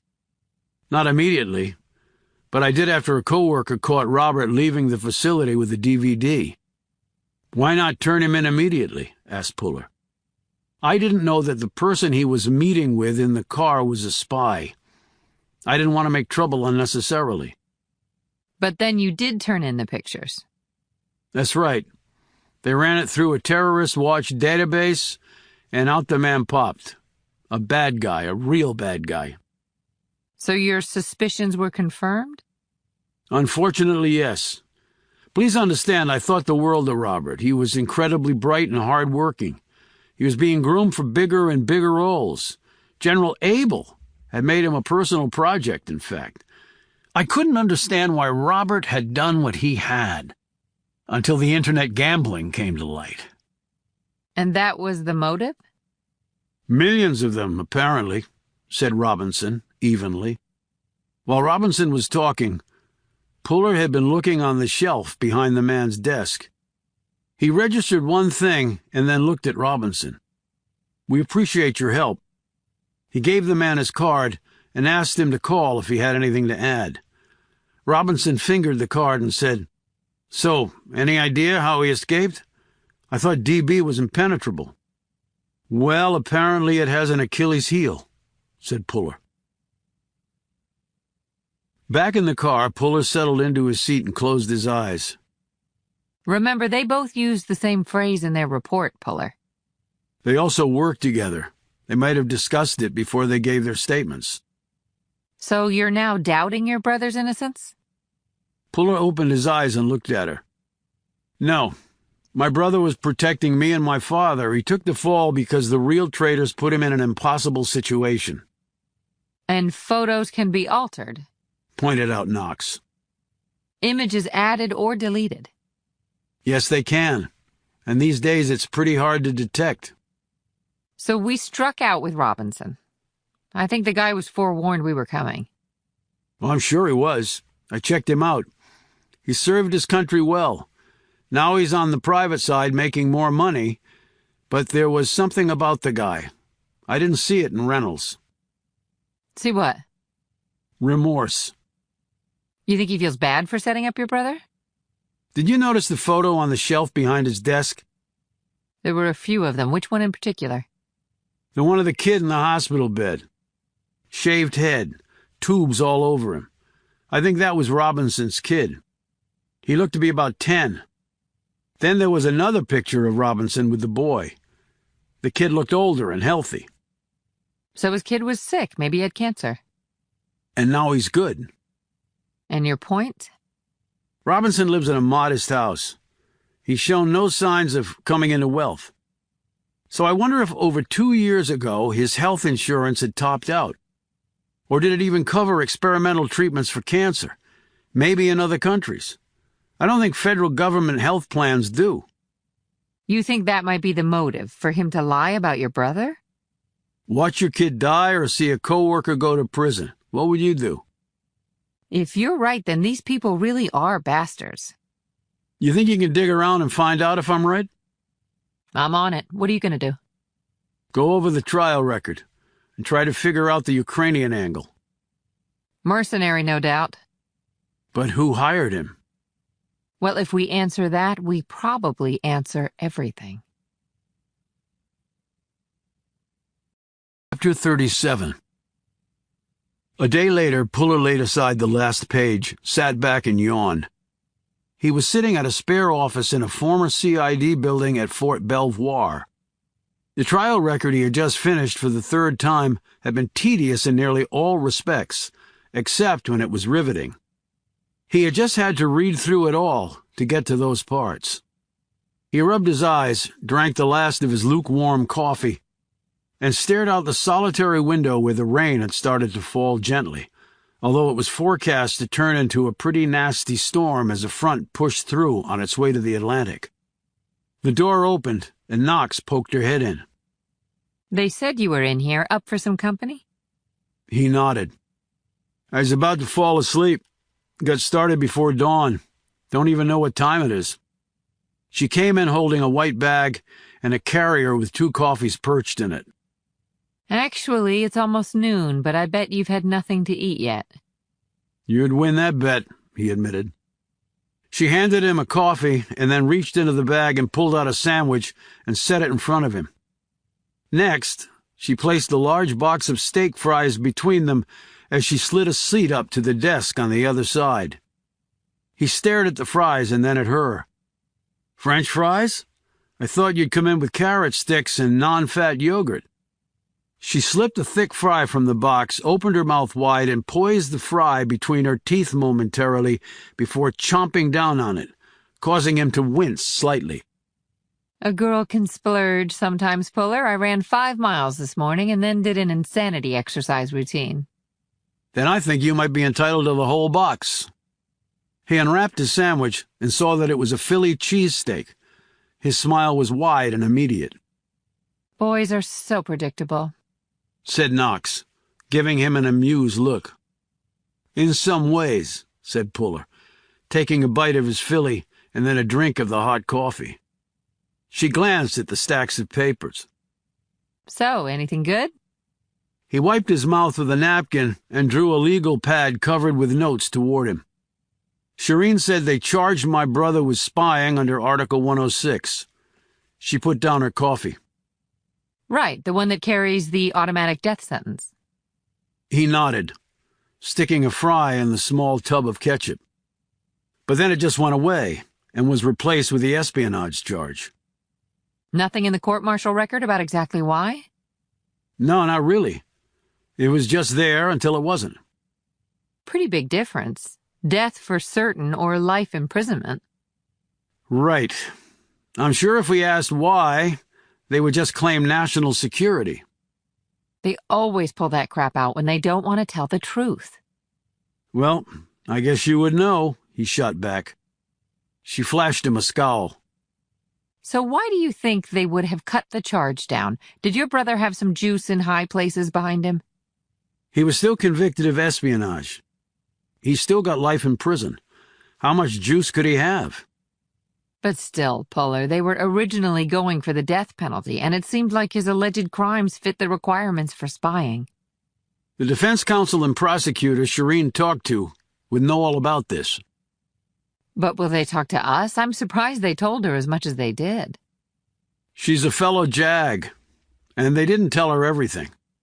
He stopped and lapsed into thought for a few moments.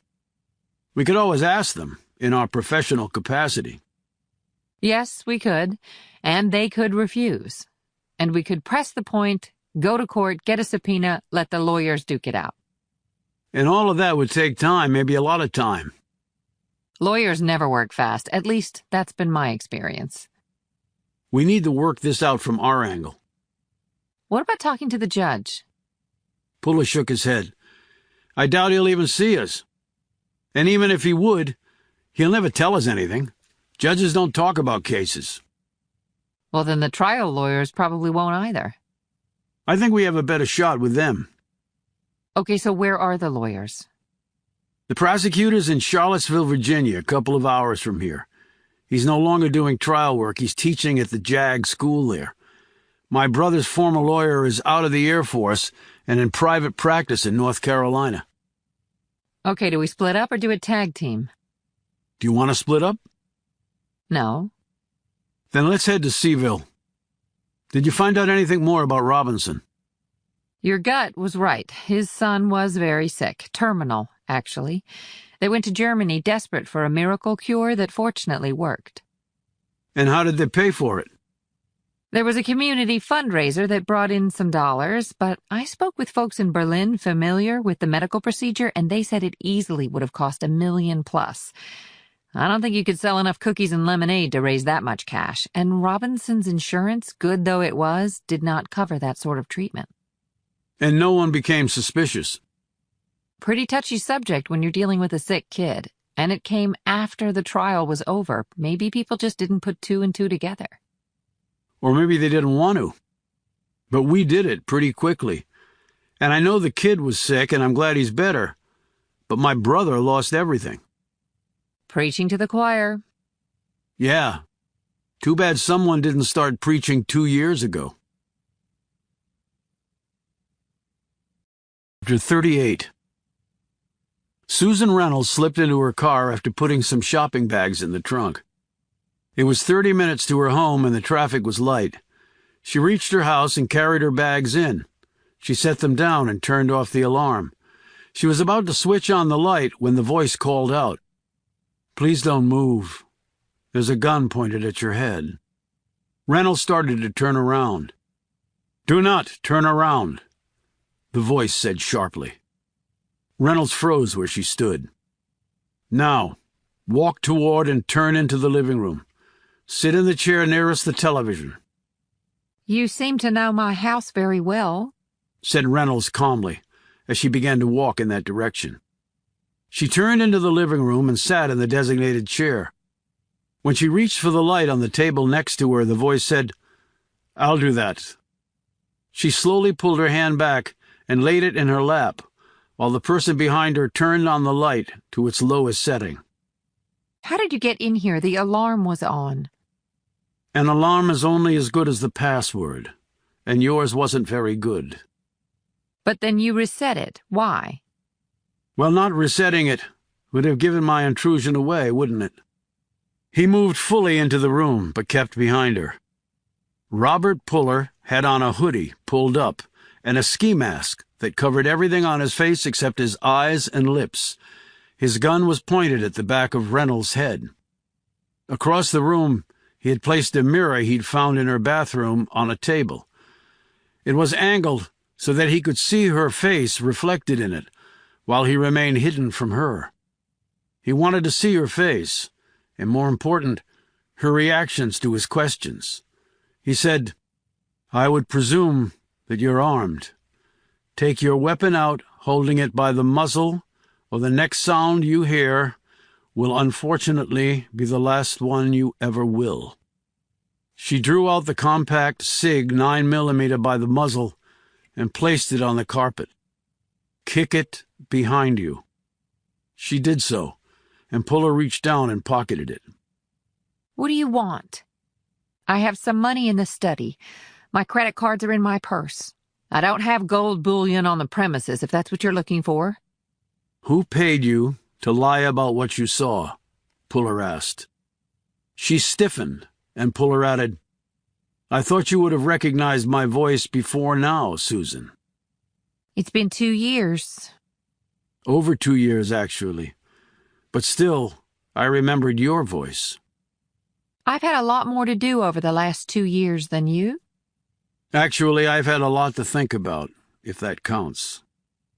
And what did you conclude, Robert? That you were well compensated, judging by the size of your house and the luxury car you drove up in? Uncle Sam doesn't pay that well for someone at your level. I invested smartly, and I had some money to start with. It's all been checked out. My security clearances justify that. Not always, as you well know. Granting security clearances these days is not what it used to be. But I'm not here to discuss your financial circumstances other than to find out who paid you off. Nobody paid me off. I saw what I saw. You stole classified information from Stratcom. The DVD was found in your pocket. The evidence doesn't get much clearer than that. Which is why you put it there, pulled the fire alarm, and then told others to search me. Oh, so now it's my fault? Do you have any idea how many people are after you? You killed a man to get out of prison. You didn't get the death penalty for some reason last time, but this time you will. Oh, and your brother was here to interview me. It was clear that he believes you're guilty. So you won't tell me who hired you? No one hired me. Being at DB must have made you delusional.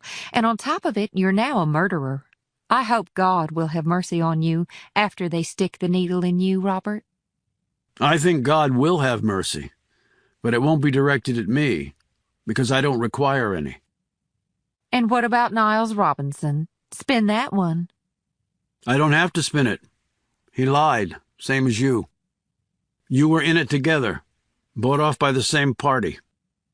Well, this is obviously getting us nowhere. Puller said, "How did you end up at the Center for Combating WMDs?" How did you know about that? Please, Susan, don't insult my intelligence. I'm at the center because it's a job there. Satisfied? He studied her face in the mirror, but her expression was inconclusive, and her hands remained in her lap. But it's an unusual job for someone like you. Your work in the past had to do with inspection of nukes, but your more recent specialty was not in that area. That's my business. But it does make sense in one respect. Reynolds stiffened once more. Puller noted as he watched her in the mirror. To combat WMDs, one must know where they are located. Is that why you're working there, Susan? I have expertise in WMDs from when I worked on the START verification program. Now, would you please leave so I can call the police? I'll get to the truth one way or another. So you're going to kill me too, like you did the man back at DB? He was sent there to kill me. I don't know if you were told that part of the plan or not. Have fun explaining that convoluted mess to the MPs. If you cooperate with me, I'm sure you can work a deal. You might not have to go to prison for the rest of your life. A good deal, actually. I'm not going to prison, you are. Back to prison, or dead, more likely. She cried out when the needle pricked her neck. She grabbed at the spot a second after Puller removed the hypodermic. He placed it on the table behind him. She started to turn. He pulled back the hammer on his pistol. Don't do it. What did you inject me with? Something of my own concoction. You'll feel your heart start to beat erratically any second now. She clutched at her chest, which started to heave.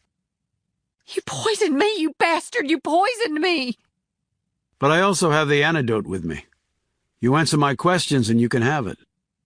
I can't trust you. Well, you're going to have to, because I see limited options. I will kill you! She roared. She tried to get up, but he put a hand on her shoulder and held her down. She struggled against him, but he was too strong. I should warn you that physical exertion such as this speeds up the process. Then not even the antidote will work, and your death will not be painless, I can assure you. Reynolds immediately stopped moving. Now try to breathe normally, long, slow breaths, like you're doing yoga, long and slow. He waited while she did so. That's better. He paused, watching her in the mirror. Now came the real questioning. Who hired you? How long do I have before the antidote won't work? 5 minutes, maybe less now that you let your heart rate spike. The poison has been distributed throughout your bloodstream far faster than optimal. Nothing about this is optimal. Calm yourself, Susan. Let your heartbeat fall and answer my questions. Who hired you to set me up? What's the poison you administered? Tell me! An organophosphate, a.k.a. a nerve agent. Shit. In the antidote? 2-PAM. Pralidoxime chloride. With a little side of atropine, since 2-PAM isn't great at blood-brain barrier penetration. And some pilocarpine, in case there's a reaction to the atropine. Reynolds started breathing easier. You've got atropine? Puller said, so named after Atropos, one of the 3 fates in Greek mythology. She was the fate, who chose how a person was to die. I thought it appropriate under the circumstances. After all, you had counted on my being put to death by lethal injection for your crime. I'm just returning the favor, potentially at least. He paused. Now, since time is running out, who hired you? I don't know, she replied sharply. Not nearly good enough. I'm telling you, I don't know. The instructions came through a secure-coded link on my private email. So because of an email, you committed treason? It wasn't just that. I did meet with someone. The name of the person? He didn't exactly hand out business cards. Well, at least I know he was a man. Who was he with? Not our country. Which one? He focused particularly hard now, awaiting her response as he watched her reflection in the glass. She lifted her eyebrows and rubbed her nose. Russia. Puller relaxed a bit. Okay. And he persuaded you to do what exactly? What we set you up for, providing backdoor access to our systems. But after you set me up, they checked for that. Why call attention to the fact? They checked your access points, not anyone else's. So you threw me to the wolves to throw them off you? Something like that. And the back doors are still there? I would assume they are. And they've been used? I doubt they paid not to use them. And now you've been assigned to the WMD Center. Interesting. That has nothing to do with anything. The Russians have WMDs. They don't need anyone else's. That's if you assume I believe you that it was the Russians behind this. I don't. You've poisoned me. Do you think I'd lie? Of course I think you would. That's what you are, a liar. You have no chance, Puller. No chance at all. You're going to die. The Russians are easy to blame things on, so you mentioning them as your source is not particularly creative. I would have expected better from you. Reynolds blurted out, How much time do I have left? Give me the damn antidote. Puller continued as though he hadn't heard her. Niles Robinson said he saw me with an Iranian agent. Again, he wouldn't have said that if Iran had actually been involved. So we can leave that rogue nation out of the mix. I'm just thinking out loud here. Feel free to jump in any time with the actual answer. He reached his hand into his pocket. You asshole! I bet you don't even have the atropine. He plunged the tip of another syringe into her neck and depressed the plunger. In a few seconds, she toppled over in her chair and lay there unconscious from the sedative he'd administered. The poison had been a simple saline solution. He had already searched her house and found her gun cache in the safe. She had made a mistake there, using the same code as her house alarm. One pistol was missing from its box, which was how he had deduced that she was armed. He had taken pictures with his phone of any documents that looked promising, and he had hacked her computer and downloaded files to his portable drive. He let himself out, took off his mask, walked to his truck parked across the street, and drove off. There had been pluses and minuses to his visit with Reynolds. The plus was she had admitted setting him up, and she had provided him some clues to the truth. The negative was obvious. She would tell others that he had been to her home and threatened her. This would alert them that he was in the area. And this would also increase everyone's conviction that he was indeed guilty. Not that they needed any such convincing. But in the end it was worth it, because for the first time ever, he felt like he was finally going to figure this all out. Chapter 39. Doug Fletcher was just leaving the JAG building on the grounds of UVA's prestigious law school when Puller and Knox climbed out of the sedan.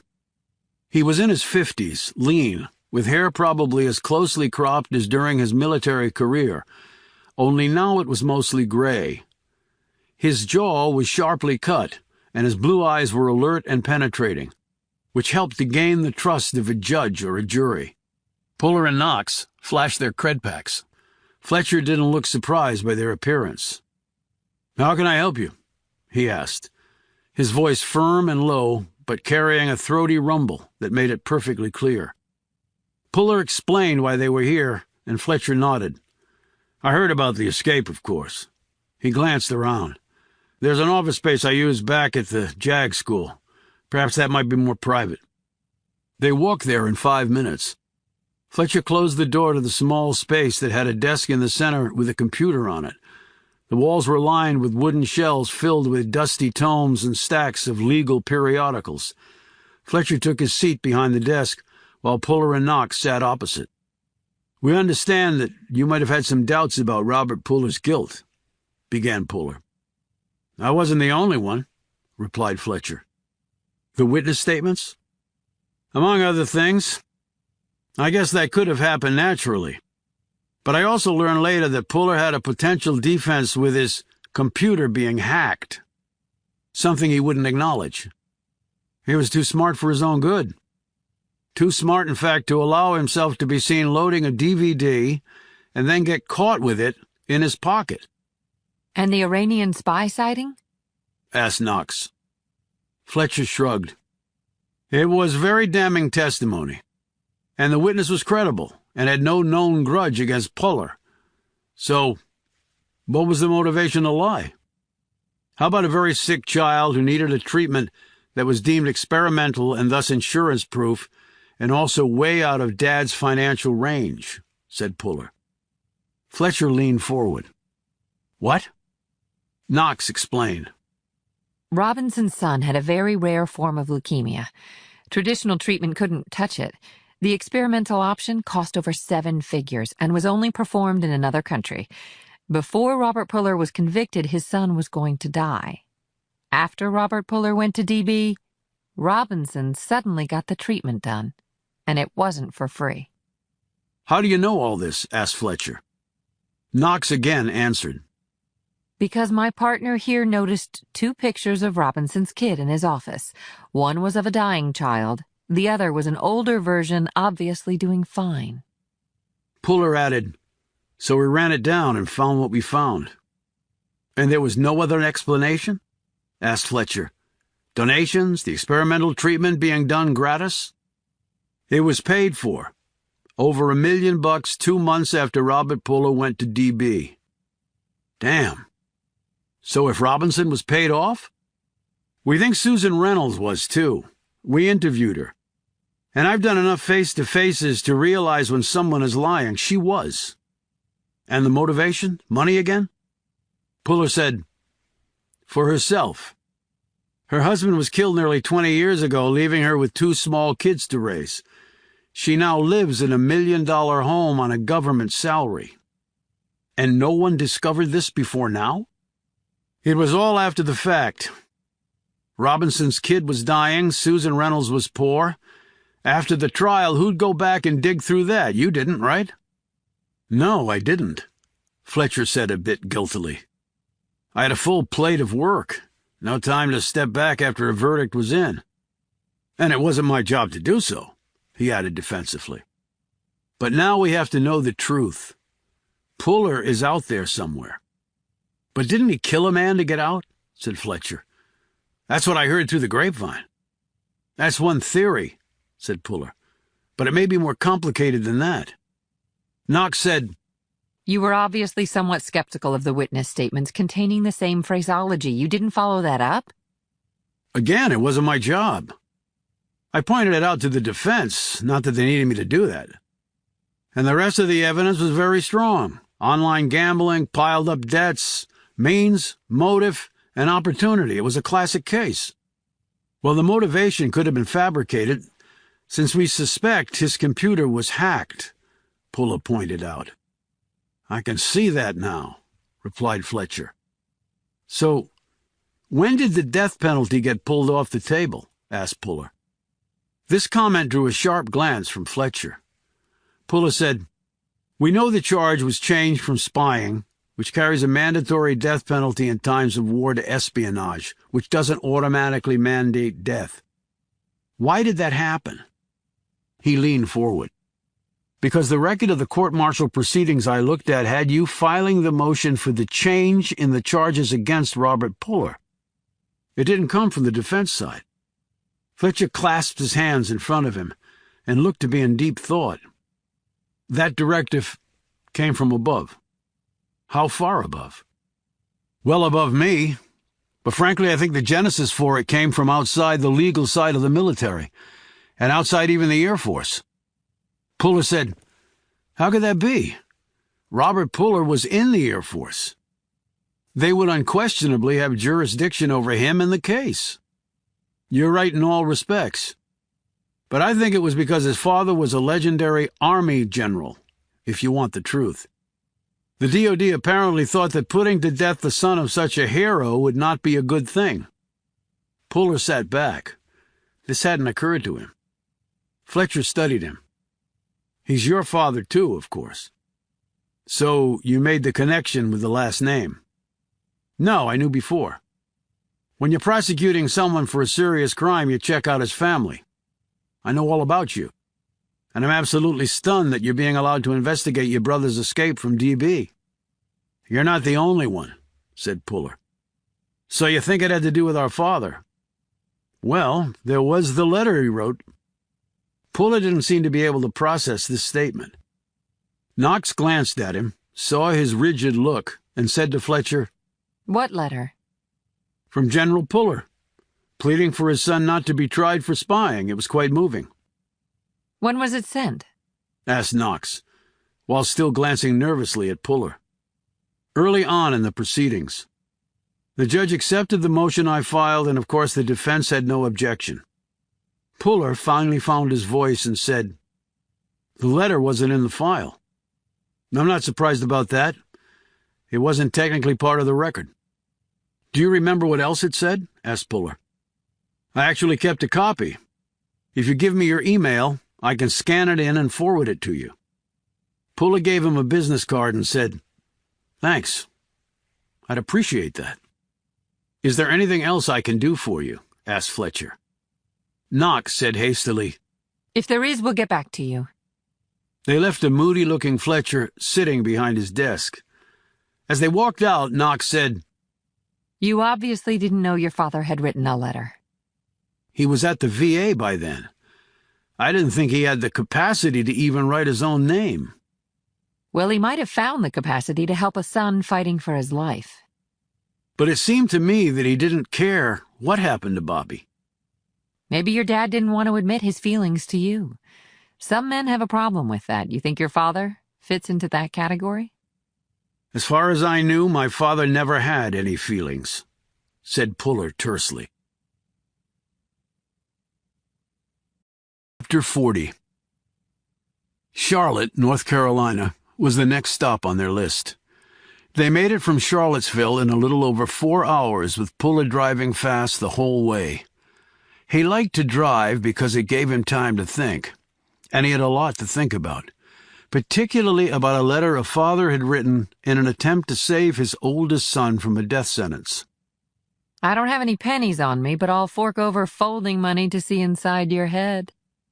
He looked over at Knox, who was staring at him with a worried expression. I was thinking about my dad. And why he wrote the letter? It doesn't make sense. Despite what you said, I'm sure your father has feelings. I've heard him go off about my brother when I visited him at the VA. Unless I was somehow misconstruing his shouts and cursing, I'm not sure he was a real fan of what my brother allegedly did. Well, knowing what we know now about your brother's motivation to tank his own defense to protect you and your father, maybe you can tell him one day that his son was innocent.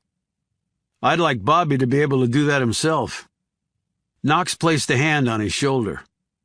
I hope he can, too.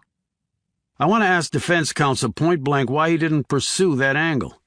I mean, if he knew Bobby was being threatened, why wasn't there an investigation? Well, according to what Shireen Kirk told you, there was no evidence to that effect except your brother's statement. And he wouldn't let counsel pursue it, namely because he thought harm would come to you and your father. So he lets an innocent man go to prison? No, he put on the defense he had, and a panel of his peers sent Robert Puller to prison.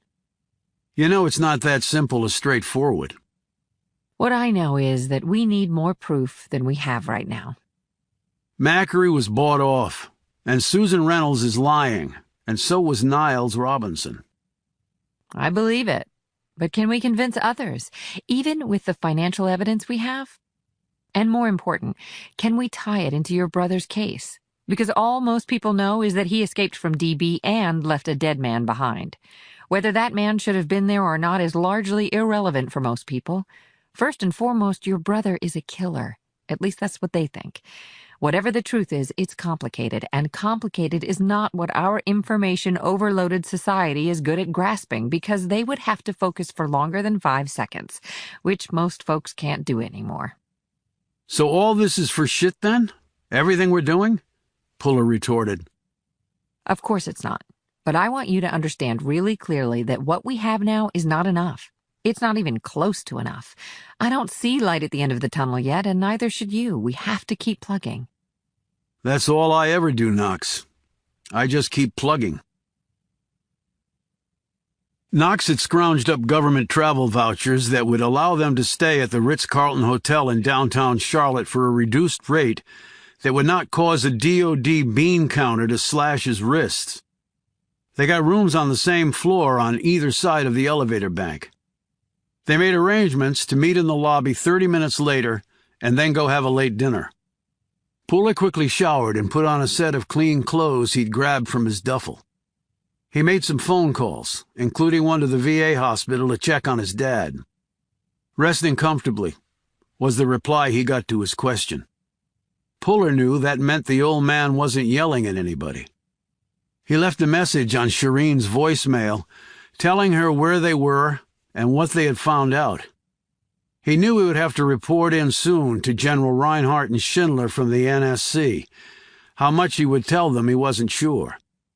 He checked his watch, gunned up, and headed to the elevator. Knox was standing there waiting for the elevator car to arrive. She wore a cream-colored skirt that hit right above the knee, an emerald green blouse, and high-heeled, open-toed shoes revealing rose-colored nail polish. Her auburn hair was highlighted against the green fabric and was done up in a way that revealed her long, curved neck. She carried a clutch purse, and a wrap was loosely draped around her shoulders. He caught a whiff of her perfume and felt a little light-headed as he approached. He looked down at his khakis, polo shirt, and old corduroy jacket. "I'm feeling a little underdressed next to you, Knox." She smiled. You look fine. "Where to?" he asked when they reached the lobby. "I don't know the town that well." I made reservations at a place, easy walking distance. He eyed her spikes. "Even in those shoes?"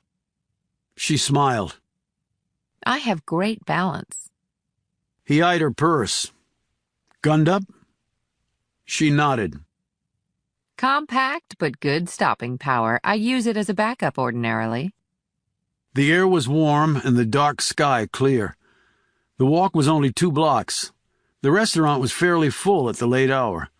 The clientele was made up of well-dressed 20-somethings who looked like lawyers, bankers, techies, and other assorted professionals taking a break from busy lives to play. When Puller saw the prices on the menu, he glanced sharply at Knox. "My per diem doesn't cover this." Relax, it's on me. They split a bottle of wine, and Puller had sirloin steak medium rare, while Knox ordered salmon, served on a cedar plank. They divided up a piece of carrot cake over coffee for dessert. They were the last customers to leave the restaurant. As they walked back, Knox slipped an arm through his. She leaned into him, and for some reason he interpreted this as more for support than anything else. When he glanced at her, she confirmed this by saying, I admit the heels were a bad idea. Well, they look great on you, just like the dress. She squeezed his arm. I wasn't sure you had noticed. I noticed, said Puller. He paused. Just like I noticed the 4 guys following us, 2 across the street and 2 behind us. Knox kept looking straight ahead. And they definitely seem interested in us? They were outside the restaurant when we left. They split into pairs and headed our way. And they're still there matching us stride for stride but keeping just back. And the next block coming up is pretty isolated, and at this hour we're the only ones out and about. Let's hang a left down the alleyway up here and see what happens. They made the turn, and Puller watched as Knox opened her clutch and took out the pistol. She covered it by sliding her hand inside her wrap. I hear footsteps coming across the street. See the dumpster up there? Yes. When we get there, let's fake a little romantic thing. You mean like making out? Yeah, he said crisply. Okay, but what's the end game? I want to be able to see the whites of their eyes. And since we're outnumbered 2 to 1, I hope it'll make them let down their defenses for the second we'll need. They kept walking at a leisurely pace until they reached the dumpster. Then Puller turned to Knox, brushed a strand of hair out of her eyes, circled her waist with his arm, and bent low to kiss her. As his lips rested against Knox's, Puller had not a romantic thought in his head. He was counting off the footsteps in his head. His left hand was coiled around Knox's waist, but his right hand gripped his M11. He moved his lips to Knox's neck and pretended to nuzzle her skin. 3, 2, 1, he whispered in her ear. They whirled, guns pointed at the 4 men, who were now only 10 feet away. From their stunned expressions, they had been caught completely off guard. Guns on the ground, now! Barked Puller. One man did not heed this warning and raised his gun instead and fired. He missed his target, and the round clinged off the dumpster behind Puller. Knox fired, and the man dropped to the asphalt. As he fell, the other 3 shot back and retreated. Puller returned fire. Go, go! Shouted Knox. I've got your 6. Puller hustled after them. Knox checked the fallen man, looked behind her, threw off her heels, and sprinted after Puller. The 3 men reached the end of the alley, and Puller heard the vehicle coming fast on the next street. He increased his speed, but he needed to duck behind some garbage cans when one of the men turned and fired at him. By the time he got to the street, the SUV was just turning the next corner. Knox came running up to him. Anything? She asked breathlessly. He shook his head. They're gone. Didn't get the plate. Let's check the guy I shot back there. Maybe he has some ID. But there was no dead guy. There was blood, but no corpse. They looked everywhere the wounded man could have gone, but found no sign of him. Knox looked at Puller, dumbstruck. I hit him right in the chest. Were they wearing body armor? I couldn't tell. It was too dark. But there's blood. I hit him. She smacked her palm against her forehead. Serves me right. I should have aimed for the head. Puller phoned the police and explained the situation. Then he called his superior at CID. The cops showed up minutes later. After that came the local detectives, and after that, 2 CID agents arrived from Fort Bragg over in Fayetteville. They didn't look pleased at having to make the drive at this time of night. They asked their questions and checked over the crime scene, what there was of one. One of the agents asked Puller if he had any idea why they'd been targeted. Puller didn't elaborate, but told the agents he and Knox were working a case that was classified. Well, good luck with that, said the agent, as he and his partner walked off. After answering innumerable questions from the local cops and looking through mug books at the precinct and giving their official statements, Puller and Knox didn't get back to their hotel until 3 in the morning. Did you get a chance to report in to your superiors? He asked Knox as they rode up in the elevator. She nodded. You? They weren't happy, but it wasn't like I asked somebody to try to kill us.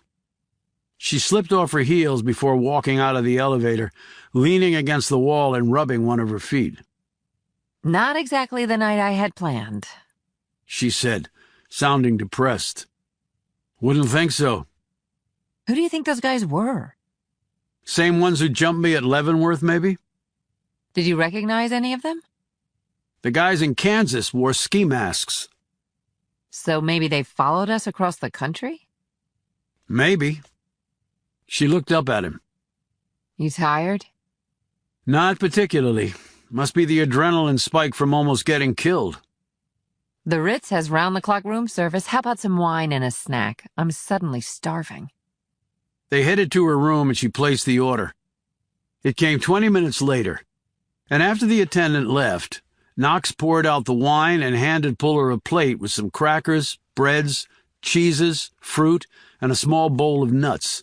They sat across from each other at the little table the attendant had wheeled in. Someone really doesn't want us to find out the truth, Puller, she said between sips of wine and bites of cheese. As usual in my experience, a lot of people lie. Do they try to kill you often, in your experience? More than I would like, he admitted. They were quiet for a few moments. You're a strange man, she said in an odd tone. He swallowed a hunk of cheese. How so? I always thought I was pretty straightforward. You're a stand-up guy, all right. Solid, predictable, always looking to do the right thing. You don't seek glory or medals. You're all about getting the job done. That is what defines John Puller. I've come to accept that as the gospel. So where does the strange part come in? I'm still trying to figure that out. Just call it my gut for now. She rose. And now I think we both need some sleep. Puller stood and headed for the door. He turned back. Back in the alley. Yes? You're a good shot. And fast. I always have been, Puller. Always. That's how I like to live my life. Fast. She snatched a quick glance at the bed, and when she looked back, she wouldn't meet his gaze. We both need some sleep. Big day tomorrow. She glanced up and their eyes met for a brief instant. Good night, Puller. He interpreted her look as hungry, and not for food, and he thought he might be giving her the same look in return. She rose and went into the bathroom, closing the door.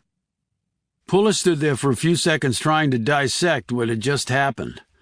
Part of it seemed straightforward, part of it was mud. He returned to his room, took off his clothes, and dropped into bed. It was nearly 4 a.m. His internal clock was seriously screwed up. His heart was racing from what had just happened with Knox. The woman was complicated. Utterly professional one moment, then sending weird signals the next. It might be that as a spy she tended to use all of her assets, including her sexual side. She was very, well, alluring, as old-fashioned as that sounded. He took a deep breath and wondered if a cold shower would help. His phone buzzed. He swore under his breath but automatically picked up the phone anyway. He always picked up the phone, even if he didn't always answer it. And maybe it was Knox wanting him to... A text had dropped into his electronic basket. He read it. And then he sat straight up. It wasn't from Knox, but it concerned her. The text had come from a number he didn't recognize. He called it back, twice. No one answered. He read the text again. It was short, to the point, and capable of only one interpretation. Don't trust Veronica Knox, Puller. She is not what she appears to be.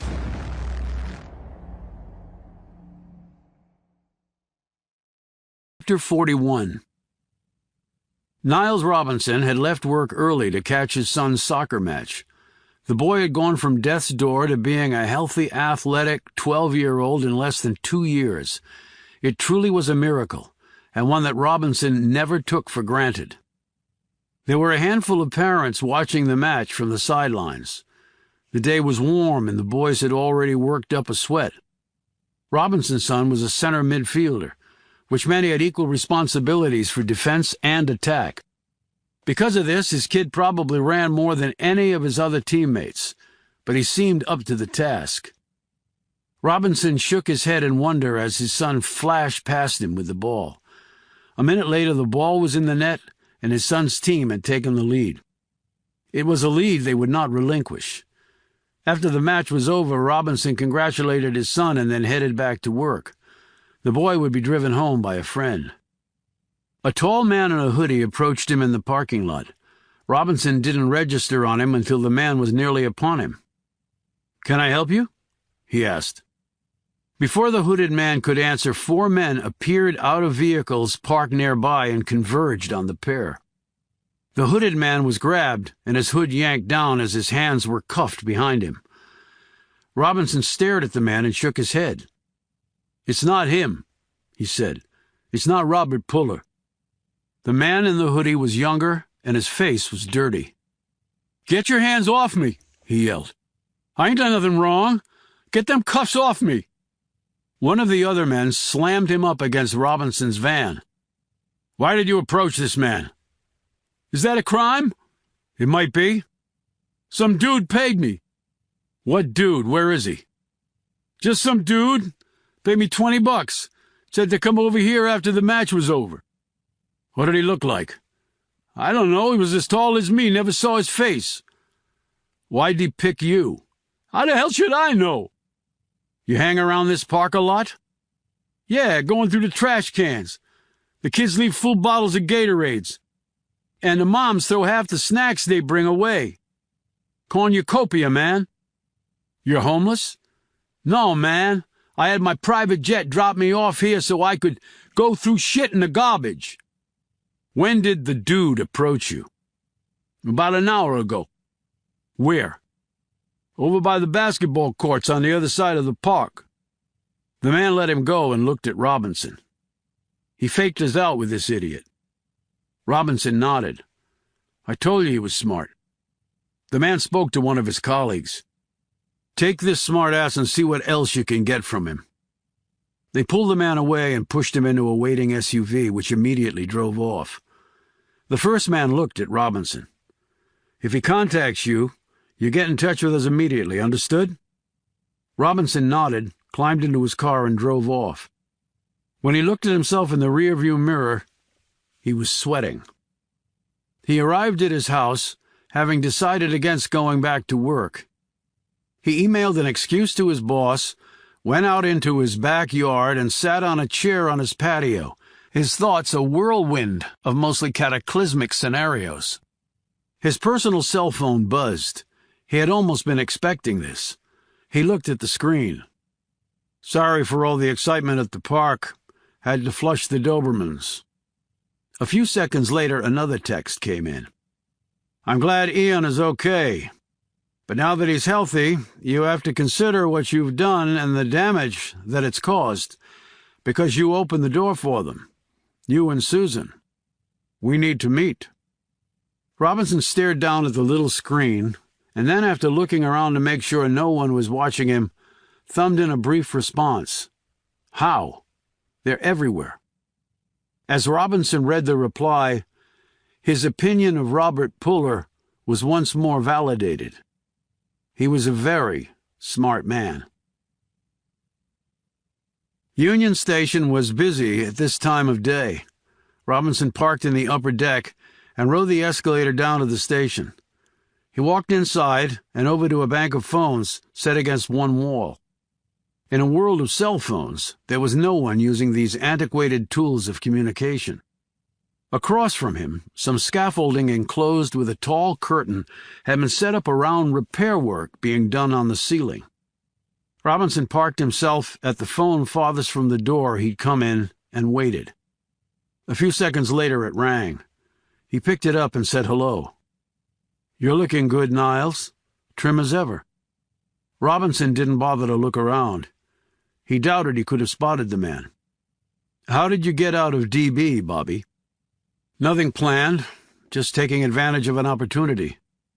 "Your brother came by to see me." "I'm sure. I don't think he believed me." "It's pretty much impossible to lie to him." I know you went to see Susan. She said you tried to kill her. Then she finally got away and got to her gun and that you ran. I'm sure she did. Not exactly how it went down, but that's Susan for you. Meaning she's a lying sack of shit. That's sort of what I meant. But I like the way you said it better. I'm sorry. I didn't want to do it, Bobby. But they had me cornered. No way out. Eon was going to... Here, Robinson faltered. I'm not here to judge you, Niles. Given the circumstances, I might have done the same thing. But now we have to make this right. How? For beginners, you need to tell me who paid you off to do what you did. I never met anyone. It was all emails, and they never deposited any money in my account. They just paid for the medical care in Germany directly. That way, no one would be the wiser. We explained away the treatment in Germany as a charity case because the company running the clinical trials needed bodies to try it on. Okay. But what exactly did they want you to do? Backdoor them into Stratcom, and from there everywhere else? That might have been their plan, but that's not what they told me to do. I just had to finger you meeting with the Iranian. They provided the doctored photos. Okay, Niles. But there had to be some endgame on this. You ever wonder why they specifically targeted you out of everybody at Stratcom?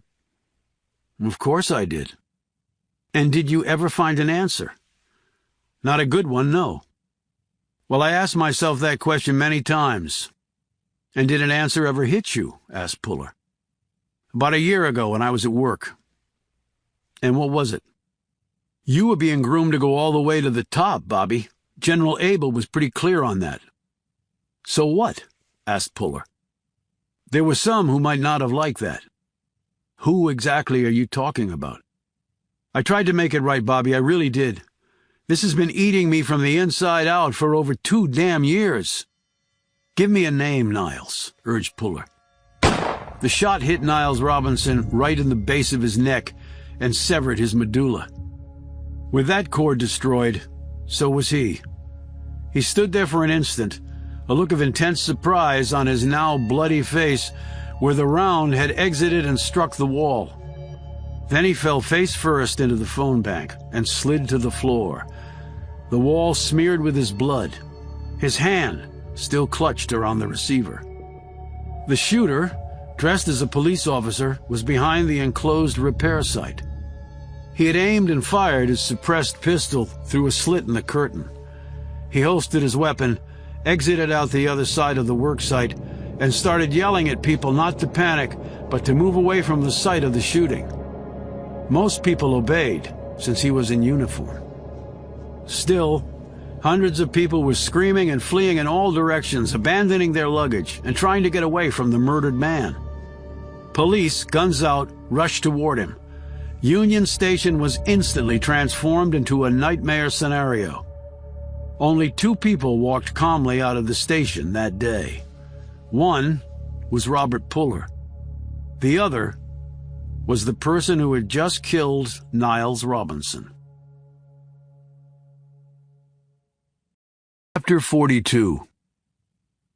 At 7 a.m. the next morning, Knox and Puller sat at breakfast in the hotel restaurant. Rays of cheery sunlight were coming through the window facing the street. People walked in and out of the restaurant, and cars motored on their way.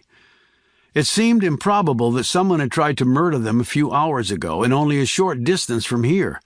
But improbable or not, it had happened. She said, I have to tell you I had trouble going to sleep, at least for the 3 hours of sack time I had. Why? I shot a man, Puller. Maybe that's routine for you. Not so much for me. Shooting someone is never routine. At least I hope it never becomes routine.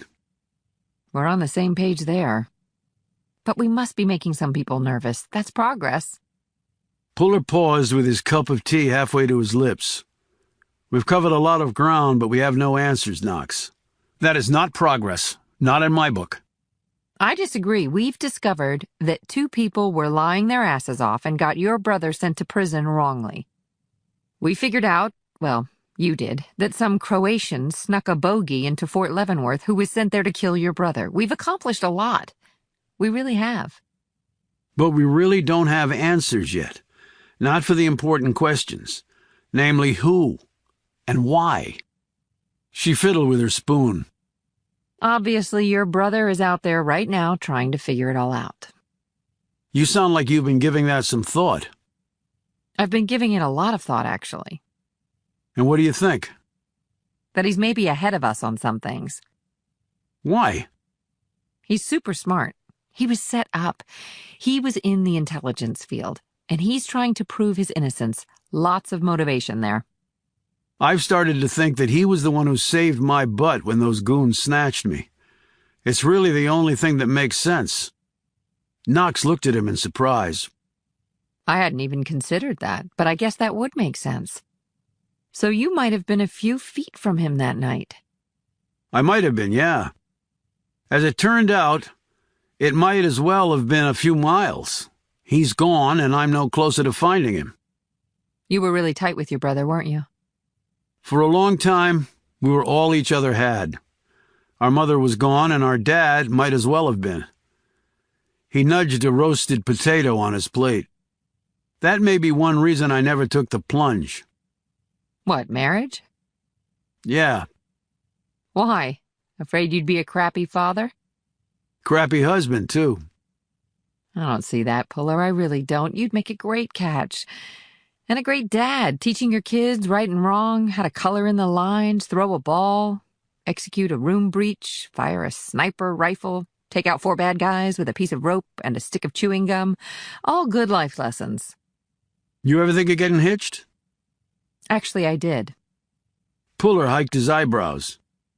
You mean you thought about it? No, Puller. I mean, I walked down the aisle, exchanged rings, and got married in front of a licensed preacher. When? Long time ago. We were both 18, high school sweethearts. It lasted all of 14 days. Big friggin' shock there, right? I mean, we both knew exactly who we were and what we wanted in life at 18, right? Well, turns out we were clueless. So we did a bookend and got it annulled, so there's no record of it even happening. Did a bookend? What does that mean? That means we were married in Vegas and divorced there all within the span of 2 weeks. We returned our rings and signed the necessary papers and went our separate ways. I never even told my parents. They thought I was at a college prep retreat. Why do I not picture that at all? I mean, you marrying at 18 in a wedding chapel in Sin City? I told you I liked to live my life fast. But the fact is, I was as straight as an arrow, straight-A student. 3 varsity letters, did everything right back then. Never walked off the line my parents laid down for me. I won all the awards, got into all the best schools. Then something snapped, and I went psycho right after high school graduation. Like I said, it lasted for 2 weeks. After that, I got back on track. I got a top-notch education at Amherst while also servicing my athletic side. Earned a master's, decided to serve my country on the intelligence side, and the rest, as they say, is history. She gazed over at him. You ever do anything like that? No. She looked disappointed. Always by the book, then? I was an army brat with an officer for a father. The book was all we ever knew, the army way or nothing.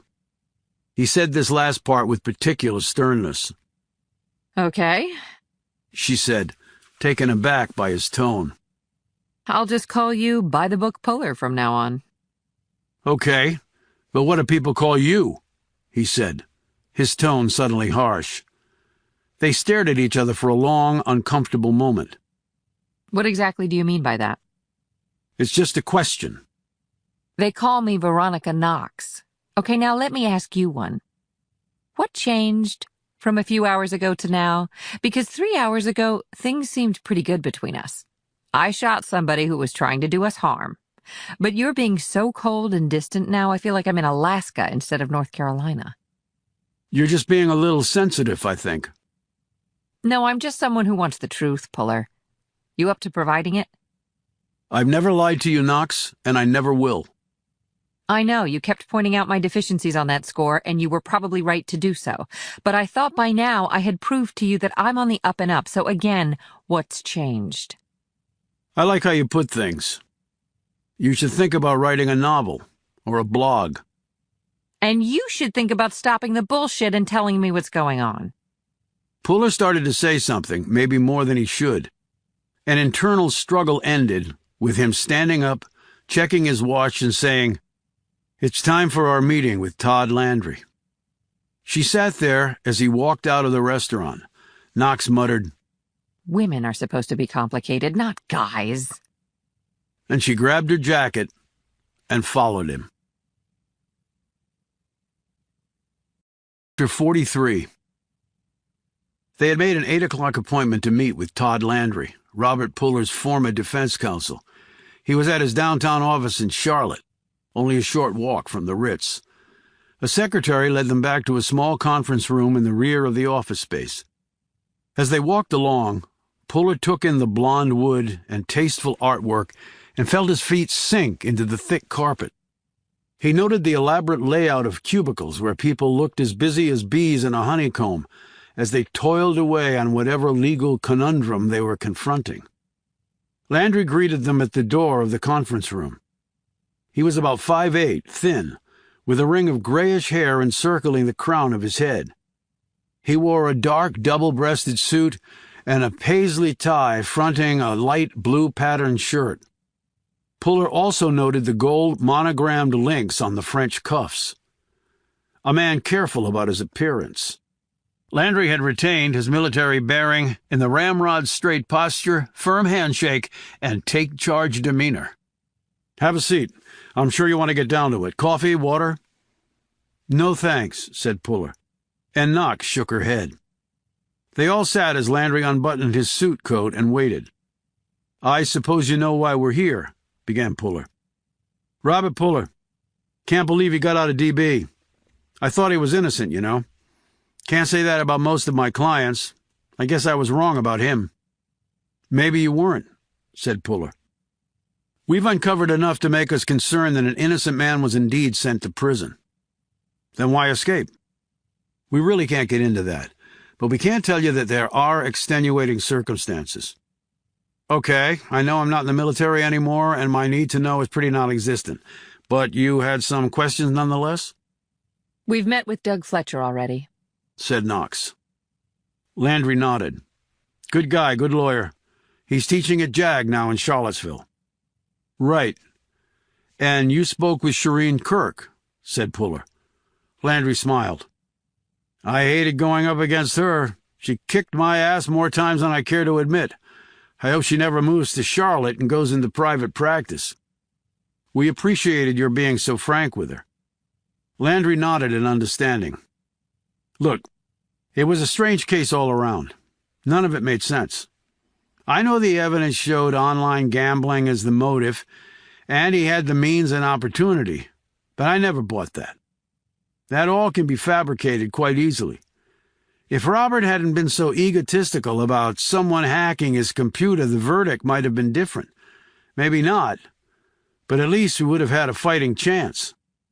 We understand there was a letter from Robert's father, said Knox, drawing a quick glance from Puller. Landry eyed Puller. "From your father, too. I know who you are." "Yes. Your brother said you were the best investigator the DOD had. Really proud of you." "It was mutual," said Puller. Landry nodded. "The letter carried great weight, and I believe it's the only reason the charge got changed from spying to espionage. Life versus death." "Did my brother see the letter?" asked Puller. Landry hesitated. "No." "Why not?" Puller demanded. "Because your father didn't want him to. Those are the conditions under which the letter could be viewed by the judge to lower the charges." "So, my father didn't want my brother to know of his involvement?" "I suppose not. I thought it was unusual, of course, but I was powerless to do anything about it. I was a soldier then, Agent Puller. I did what I was told. So did Doug Fletcher." Puller sat back, digesting this and shaking his head. And Robert Puller talked about threats to his family? Prompted Knox. Landry eyed Puller. "Did you know about that?" "I was deployed overseas at the time. Combat zone. Didn't make it back stateside until after my brother had been convicted and sent to DB. He talked about you a lot with me. Not in connection with the case, just talked. He was very worried that you would think badly of him. Not because he'd done anything wrong. He believed himself innocent all the way through. But just because, well, it had brought dishonor onto the family. I visited him at DB quite often. I'm sure those visits meant a lot to him. Knox interjected. But did he provide you with any more details about the threats? He told me that a letter had been slipped under his pillow in his cell. So someone at the prison must have put it there. One would think so. He showed it to me. It was all block print, so anyone could have done it. That's why the letter would have been dubious to use as evidence. The prosecution could have argued he did it himself, but I never got a chance to try because Robert refused to allow me to do so. That's what convinced me that the letter was legitimate. Someone was using the threat of violence against his family to influence how he was defending himself at the trial. He wouldn't testify. He wouldn't really let me do my job from that moment forward. The conviction was a foregone conclusion. The panel only took an hour of deliberation before returning the guilty verdict. I see, said Puller.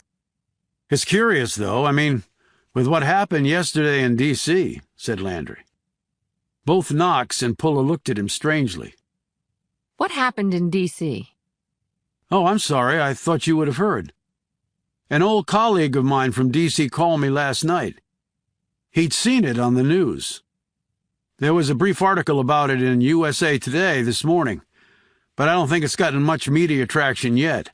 Since it was connected to your brother's case, I just thought the timing was odd. What are you talking about? Asked Puller. Niles Robinson. You know who he is? He worked with my brother and testified against him at the trial. We spoke with him recently. Well, that was a good thing then. Why? Only that it would be impossible to speak with him now. He was shot dead at Union Station last night. Puller and Knox exchanged a quick glance. Puller said, Niles Robinson? You sure it was the same man connected to my brother's case? Absolutely. They had a photo of him in the article. It was clearly him. I recognized him immediately from when he was on the witness stand. I spent a long time cross-examining him on his story, but I really couldn't make any headway. For what it's worth, he seemed genuinely sorry to be testifying against Robert. I'm sure he was, said Puller tightly. Knox said, Did they get the shooter? Not according to what I read. My friend said the news story in D.C. placed Robinson at a phone bank at the train station. Odd, since, who uses a payphone these days? I'm surprised they still have them. I wonder if he was there to take a train somewhere, asked Puller. Knox shot him a curious glance. Don't know, said Landry. I guess if they find a ticket on him, that will answer that question. Anything else that you can add? Only to reiterate that I always believed Robert was innocent. But the evidence just didn't cut our way. There were the photos provided by Robinson, his corroborating testimony, the computer files showing the online gambling and the debts, the financial paper trail. And then there was the DVD and the other co-worker's testimony. What was her name again? Susan Reynolds, supplied Puller. Right. She was a rock on the witness stand. But unlike Robinson, she, didn't seem to be bothered by the fact that she was helping to send my brother to prison for the rest of his life. Landry pointed at him. Exactly. In fact, she seemed rather happy about it. Landry shook his head. Not a pleasant woman. Tough, ruthless even. Definitely not someone I would choose to hang out with. I investigated her, of course, to see if I could find any ammo to hit her with on the stand. But there was nothing there. Well, maybe we'll be more fortunate, said Puller. He rose and extended his hand. Thank you for your time. No, thank you. And I hope the truth finally comes out, said Landry. And if your brother is innocent, he shouldn't have to spend one more minute in prison. They said their goodbyes as Knox looked worriedly at Puller. A few minutes later, they were walking back to the hotel. Knox said, "Robinson's dead. That's a stunner." "Maybe not so much." "What do you mean?" "Why would he go to the train station and be on a payphone?" Knox thought for a moment. "He was communicating with someone, and they didn't want to be seen together or have their cell phones tracked." "So who was he talking to when someone killed him?" Could be a lot of possibilities. "Maybe not as many as you think. He could communicate with the people who paid for his son's treatment any number of ways. The payphone, on the other hand, would be the perfect way for someone who couldn't afford to be seen with Robinson to communicate with him without the risk that the conversation could be tracked." Wait a minute, are you saying... "That it was my brother on the other end of that call." But why would he talk to Robinson? "Robinson felt guilty about what he did. You heard Landry. I'm sure my brother noted that when Robinson testified. Maybe he thought that Robinson would be receptive to the truth finally coming out, if only to alleviate his guilt." Do you think he might have figured out Robinson's motive? "The sick child? Maybe. I saw the photo in Robinson's office. My brother could have too, because I'm sure it would have been in Robinson's office back in KC. You have to understand that my brother misses nothing. He sees it all, never forgets anything. Now we need to find out everything about Robinson's death." So who killed him, your brother? Maybe Robinson wouldn't cooperate. "If it were my brother's plan, he wouldn't have picked a place like Union Station. Too many people around, and he's not a cold-blooded killer. He could kill someone in self-defense, like at DB, but not over distance, when he was in no personal danger. I think Robinson was followed, and when the followers saw what was going on, he took the guy out." And your brother? "I have no way of knowing what Robinson told him. If he did tell him something, that might have led Bobby onto something else." What about Susan Reynolds? You think he's going to visit her? "Maybe, if he hasn't already." Don't you think we would have heard if he had? "Not necessarily. If Reynolds is on someone else's payroll, then she might not want her official superiors to know because it would direct attention onto her. She might have only told her co-conspirators. Or maybe she did tell people and no one bothered to tell us. Or she called Robinson and told him. I guess that's all possible." As they were walking along, Puller's phone buzzed. He looked at the screen, and his demeanor changed. Bad news? Asked Knox, who was watching him closely. Doug Fletcher was as good as his word. What? He just sent me the copy of the letter my dad filed with the court during Bobby's court-martial.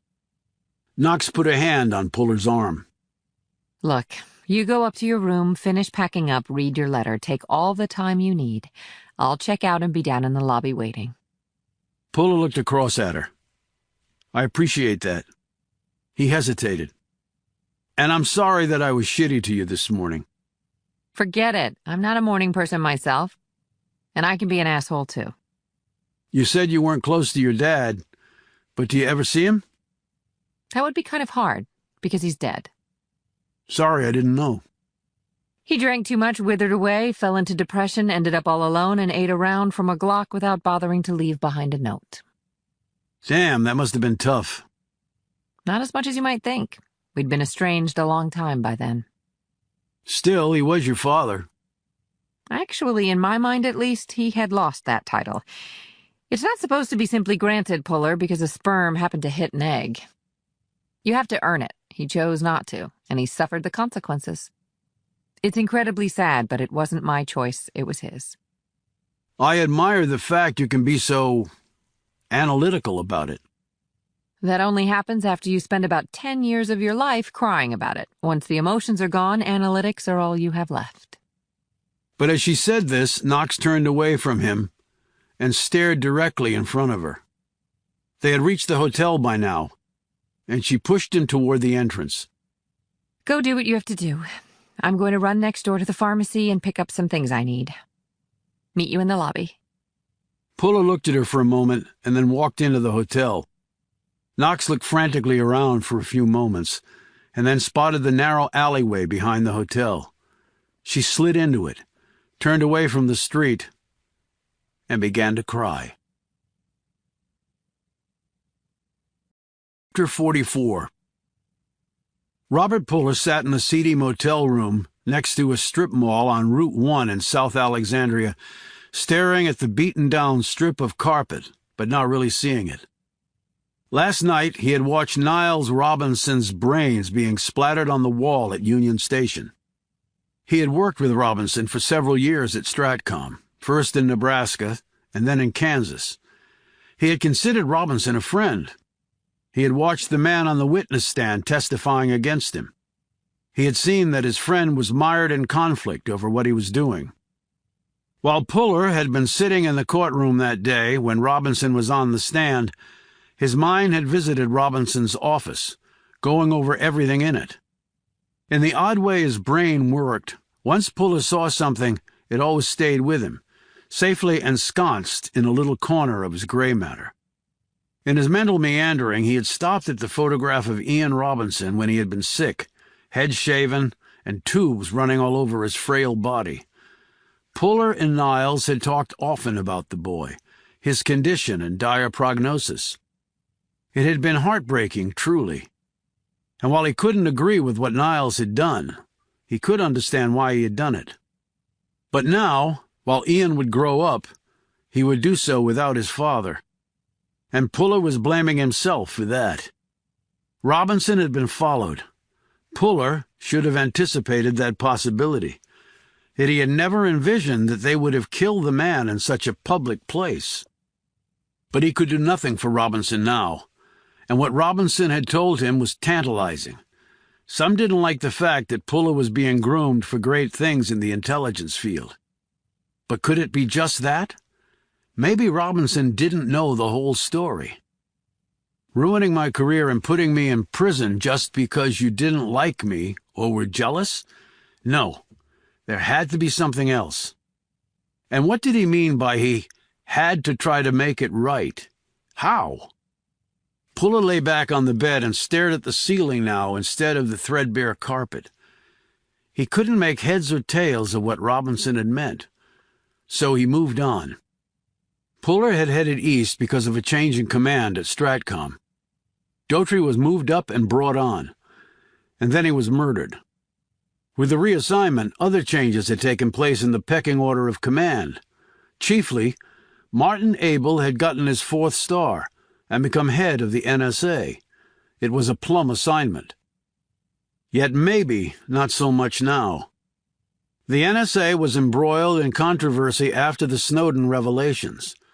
The former NSA operative had accused the agency of conduct that was unprecedented and that had cast a shadow over the whole intelligence community of the United States.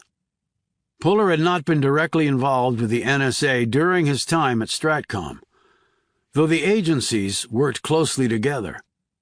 But the revelations that had come out over the past year or so had not been related to a drastic sea change in how the NSA did its job.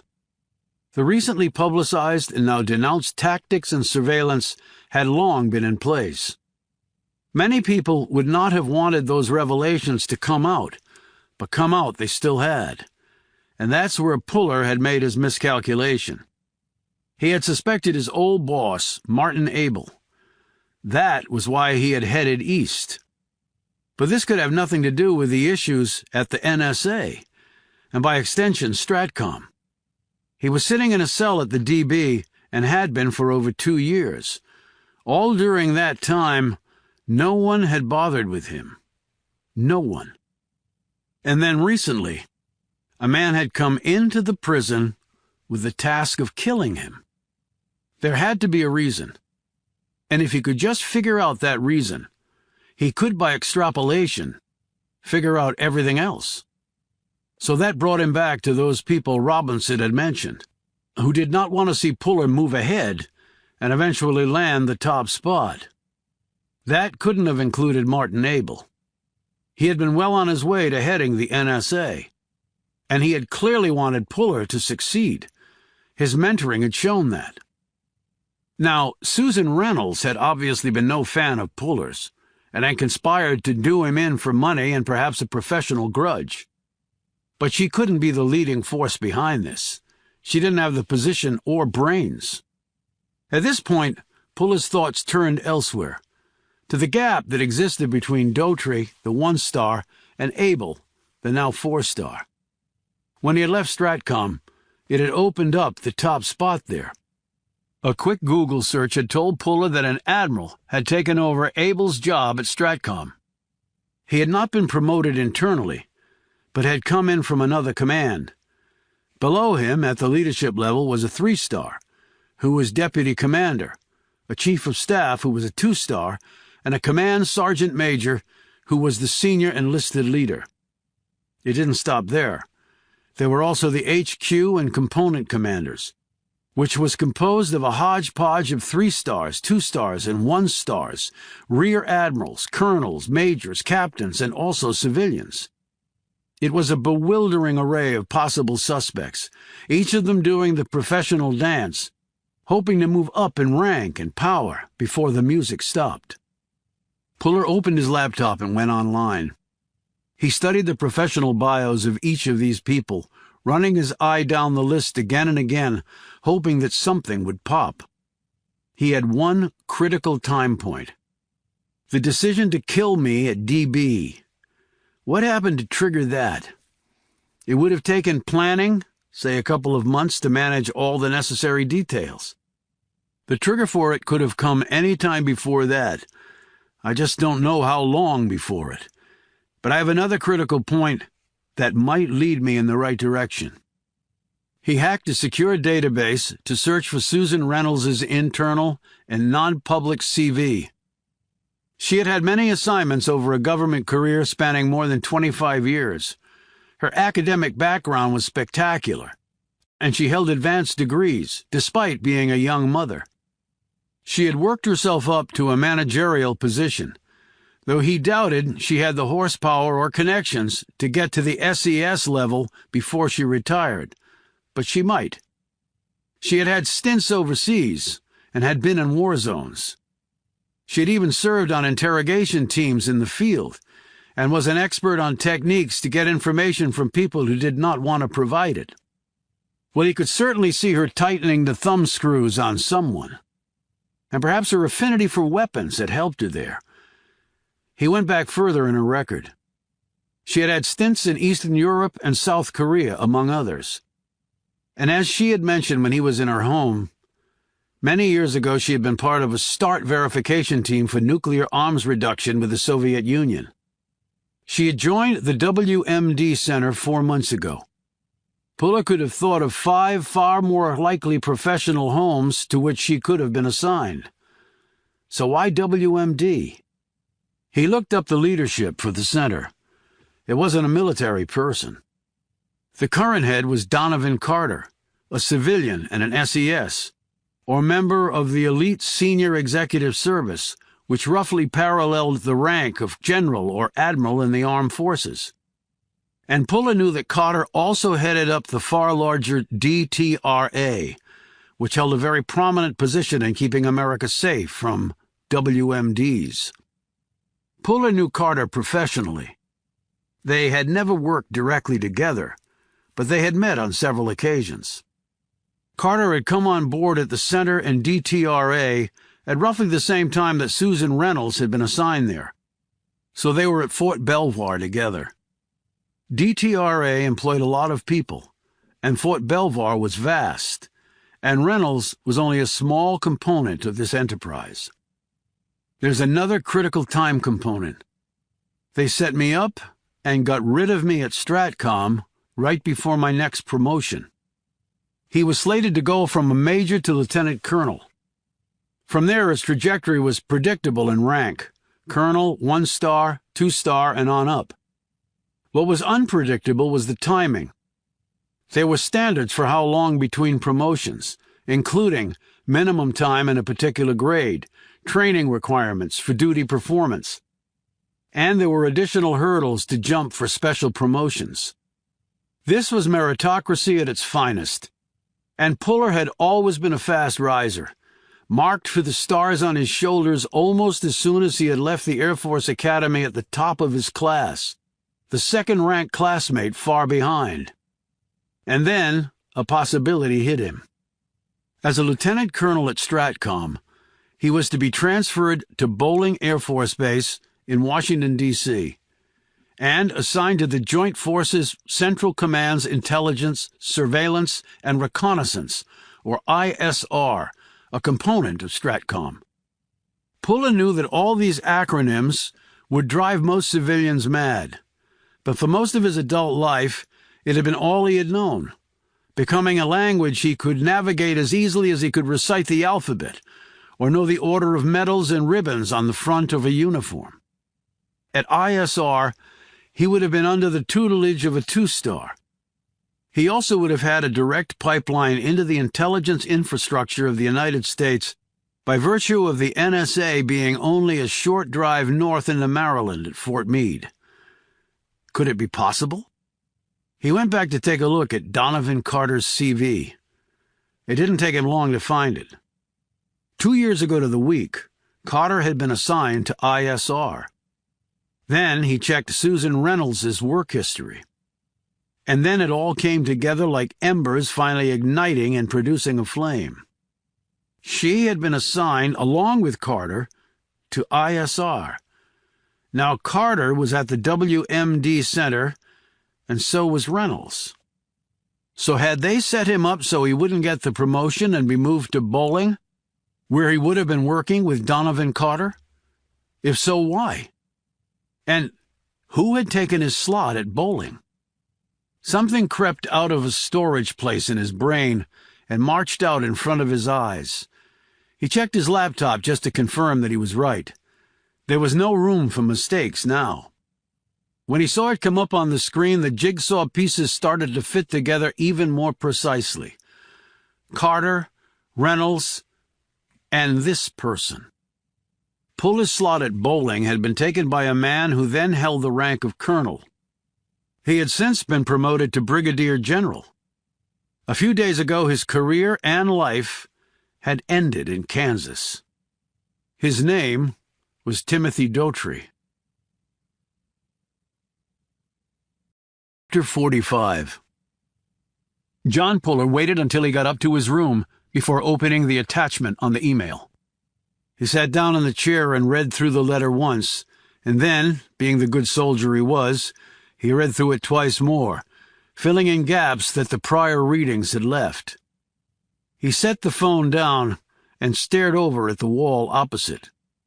He never knew his father could be so eloquent through the written word. He could give orders like no one else, concise and incapable of misinterpretation, the Ulysses S. Grant of his generation. But to convey the feelings, the emotions that he had in the letter to the court-martial, well, it was as extraordinary as it was unexpected. He had never seen this side of the old man. He doubted anyone had, including his brother. Chiefly his brother. Puller hadn't gone the officer route, and his father had never forgiven him. Yet Bobby, who was an officer, had gotten the brunt of their father's derision. Puller had been a grunt with a rifle in the trenches. He had fought for his country, been wounded for his country, and been, in his father's eyes, a soldier's soldier. His brother had been, in his father's words, a GD flyboy playing typist, the last word being a derogatory reference to his brother's immense talent with technology.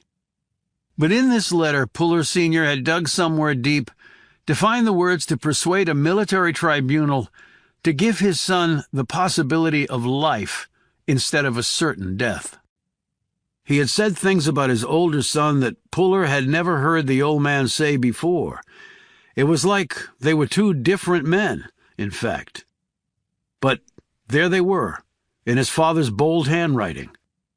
How he had been able to do this while his mind was slowly being eaten away by the disease that was diligently claiming him was beyond Puller.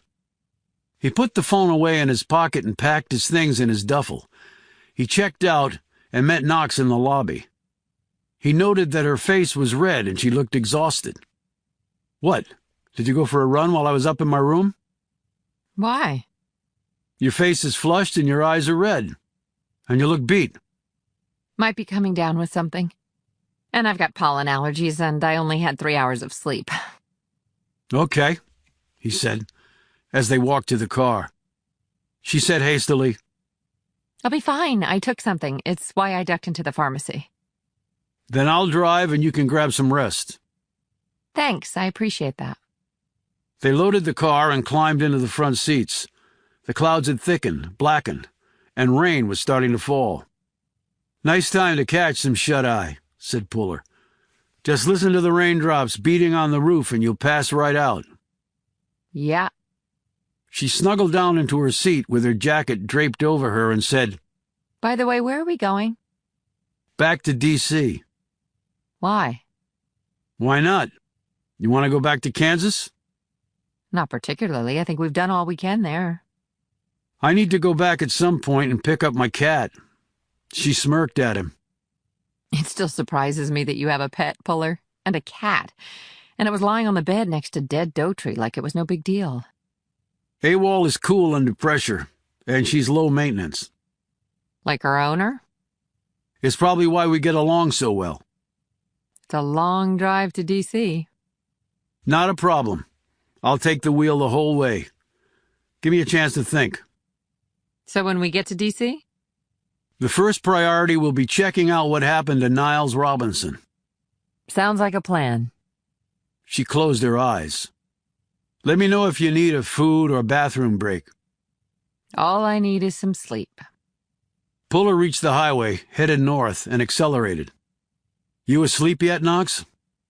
Not now, no. Sorry. Something on your mind? You have any enemies? Do we all have enemies? Anyone in particular with you? Not that I can think of right now. She straightened in her seat. And why are you asking me that? Puller tapped the steering wheel as he stared straight ahead. I got a text. About what? About you? What about me? That you're not what you appear to be? That I shouldn't trust you? Knox glanced away, frowning. Who sent the text? I don't know. I called the number but no one answered. I'll try to trace it, but it might be a burn phone. In fact, I'd be surprised if it weren't. So that's why you were acting that way this morning? Yes. So you believed the text, even though you don't even know who sent it? I'm not sure what I believed.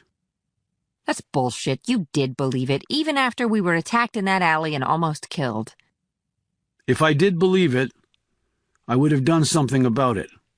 And I sure as hell wouldn't have told you about it. But you didn't tell me right away. No, I didn't, he conceded. But I'm not a perfect man either. She crossed her arms and sank back into her seat. Well, I'm not a perfect woman, that's for damn sure. Anything bothering you? I've got time to listen. Nothing on my end. They drove a few more miles before Knox said, I might tell you about it sometime, Puller. That's fine. And maybe the text was right. Maybe I'm not who I appear to be. Text or no text, I never thought you were who you appeared to be, Knox. She shot him a glance. Then why? Let's just leave it at that for now. I don't get you, Puller. I really don't. Every time I think I've got you figured out, you throw me a curve. You said I was predictable. But I'm coming to learn that you're not, at least not in all ways. A good soldier never stops learning. She snuggled back into her seat again and shut her eyes. Did you read the letter your father had written? Yes? And? And it's made me understand that none of us are who we appear to be.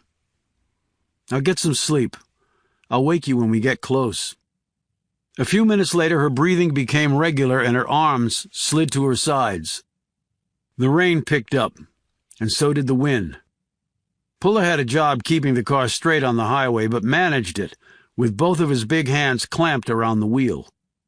Once they were past the worst of it, his mind could wander from the demands of driving in a storm to the written words of a 3-star fighting legend who was supposed to have lost his mind at a VA hospital. If Puller Sr. had meant everything that he had written in that letter, maybe there was hope. For all of them. And he wanted his brother to be able to read those words. He wanted that very much. It could make up for a lot. Perhaps, even in an imperfect world, it could make up for just about everything. Chapter 46. As they approached the D.C. area a little over 6 hours later, Puller woke Knox by gently nudging her in the side. She came to as he would, calm, alert, and ready to go, or pull the trigger as the case might be. "It didn't occur to me," he said. "Where are you staying?" You can drop me at the W Hotel downtown. It's centrally located. I've stayed there before. "Right near the White House. You gonna have a powwow with the president?" It's not on my schedule for today, no. Puller glanced sharply at her. The way she said it, she seemed serious. "The W it is." What about you? "Heading to Quantico to get some fresh clothes and other stuff I might need, and to check in." I'm going to do the same at the hotel. "So how will they take the fact that you've shot 2 people and killed 1? I think they'll take it rather well, considering the alternative. But I know I'm going to have a room full of forms to file, and I'll have to go back to North Carolina and Kansas to deal with it at some point. I'm hoping they can find the guy you shot in Charlotte." Yeah, that would help. Maybe he's lying dead in some other alley down there. She added sarcastically.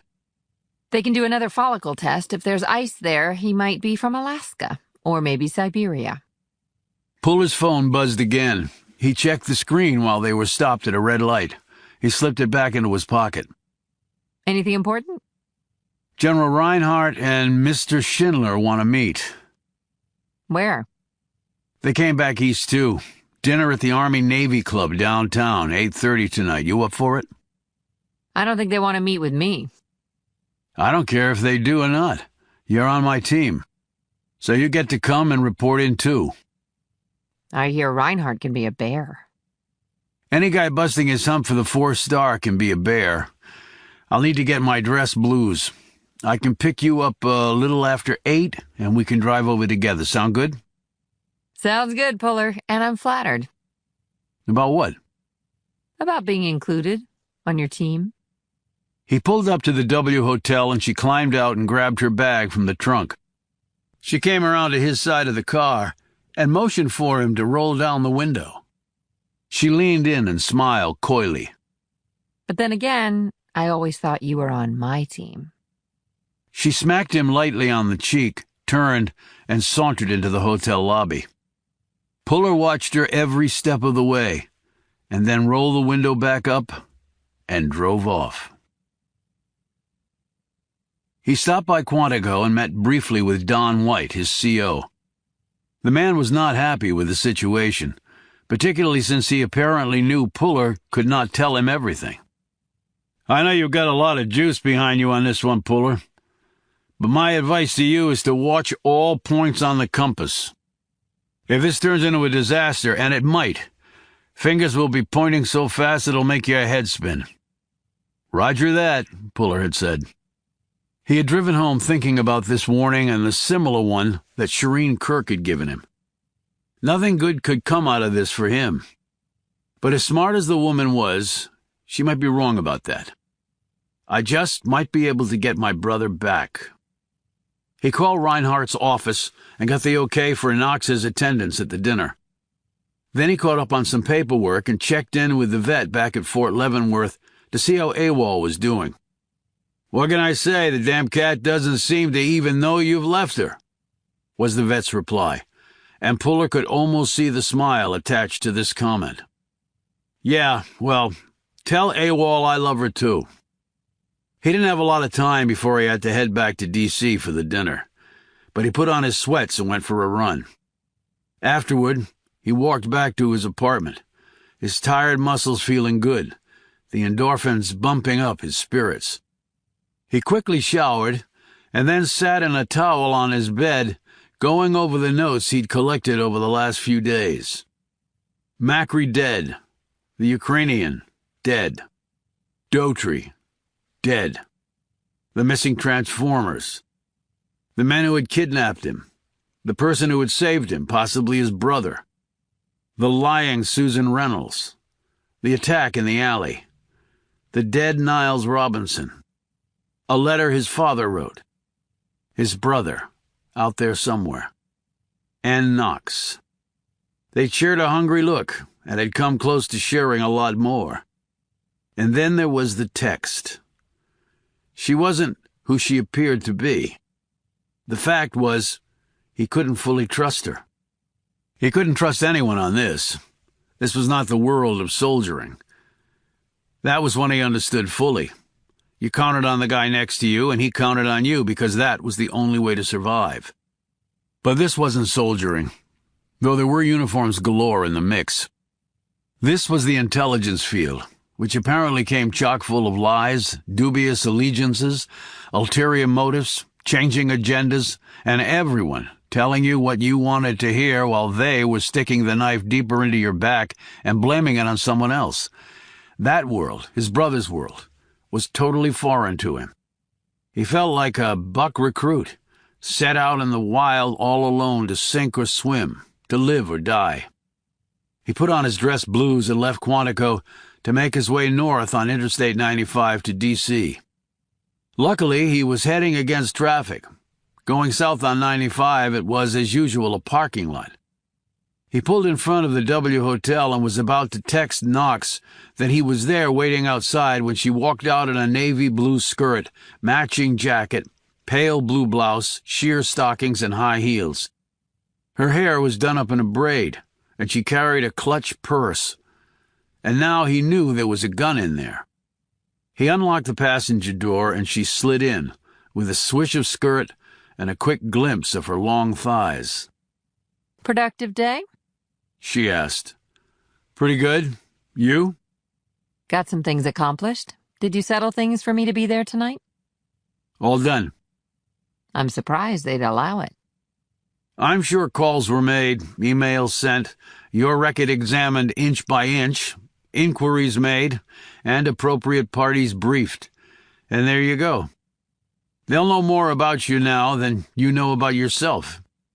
He pulled off and headed toward the Army-Navy Club, which wasn't very far away distance-wise, but at this time of night traffic and myriad intervening lights could make it seem like 50 miles. So what's the agenda for tonight? He glanced over to see her staring at him. I'm not setting the agenda, they are. Generals and guys with the president's ear tend to do that. I'm just a lowly CWO.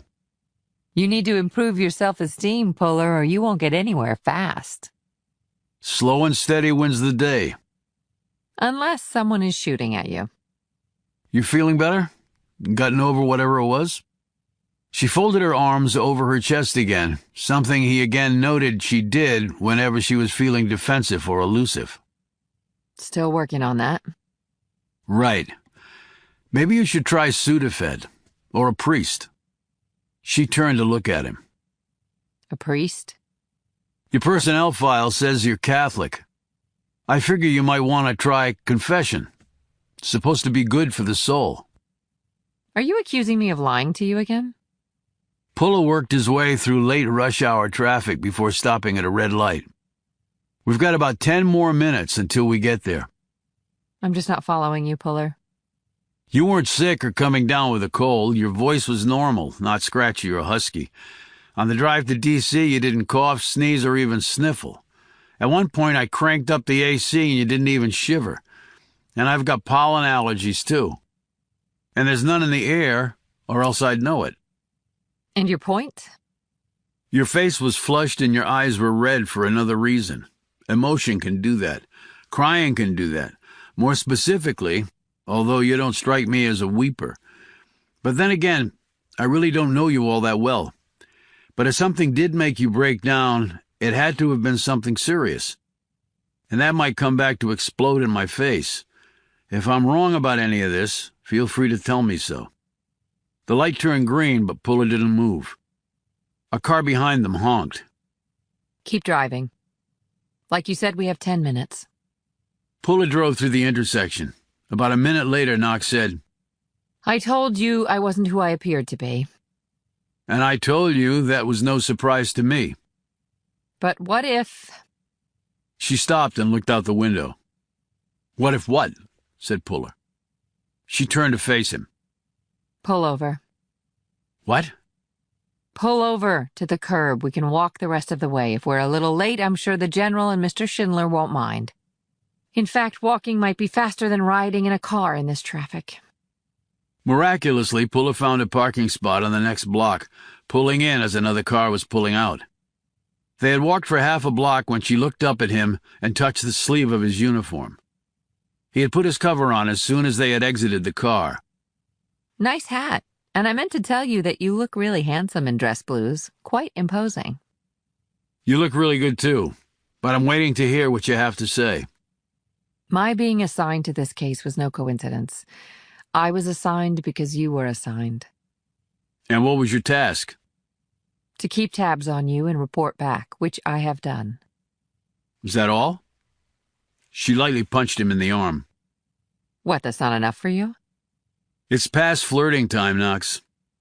She grew serious at once and looked ahead as they walked. No, it's not at all. The Transformers? What about them? Puller said warily. I made them go away, along with the tech, Jordan.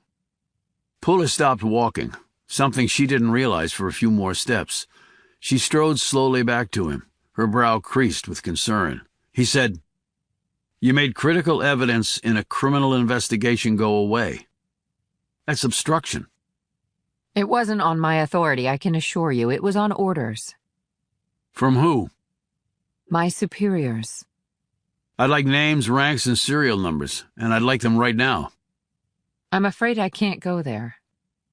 You just admitted to a crime, Knox, a felony. I'll never be tried for it, Puller. Just the way things work in my world. But not in mine. In case you hadn't noticed, you're in my world, not yours, because that's where your brother lived. Why did you make the evidence disappear? Because it would have shown traces of an explosive device. So it was sabotaged. They couldn't let that go to chance, Puller, just like the generator. It was intentionally gummed up. And the two techs? Clueless about it. Easy enough to do. Macri and her cronies had no problem with that. And you know this how? She started to walk again, and Puller matched her pace. We have a problem, Puller, a big one. We have a traitor in our ranks, maybe more than one. No, assuredly more than one. Maybe a lot of them. And they are highly placed. They got your brother sent to DB. They have wreaked damage on this nation's security. They are no doubt planning something else, something big. So why am I here then, Knox, if you know all this? Why was I invited to the party? That's the critical question, Puller. Why were you invited to this party? I haven't found anyone who can answer that to my satisfaction. Generals Reinhardt and Daughtry and James Schindler told me that they thought because of my connection to my brother that I would have insights others wouldn't. They thought it gave the best chance to find him.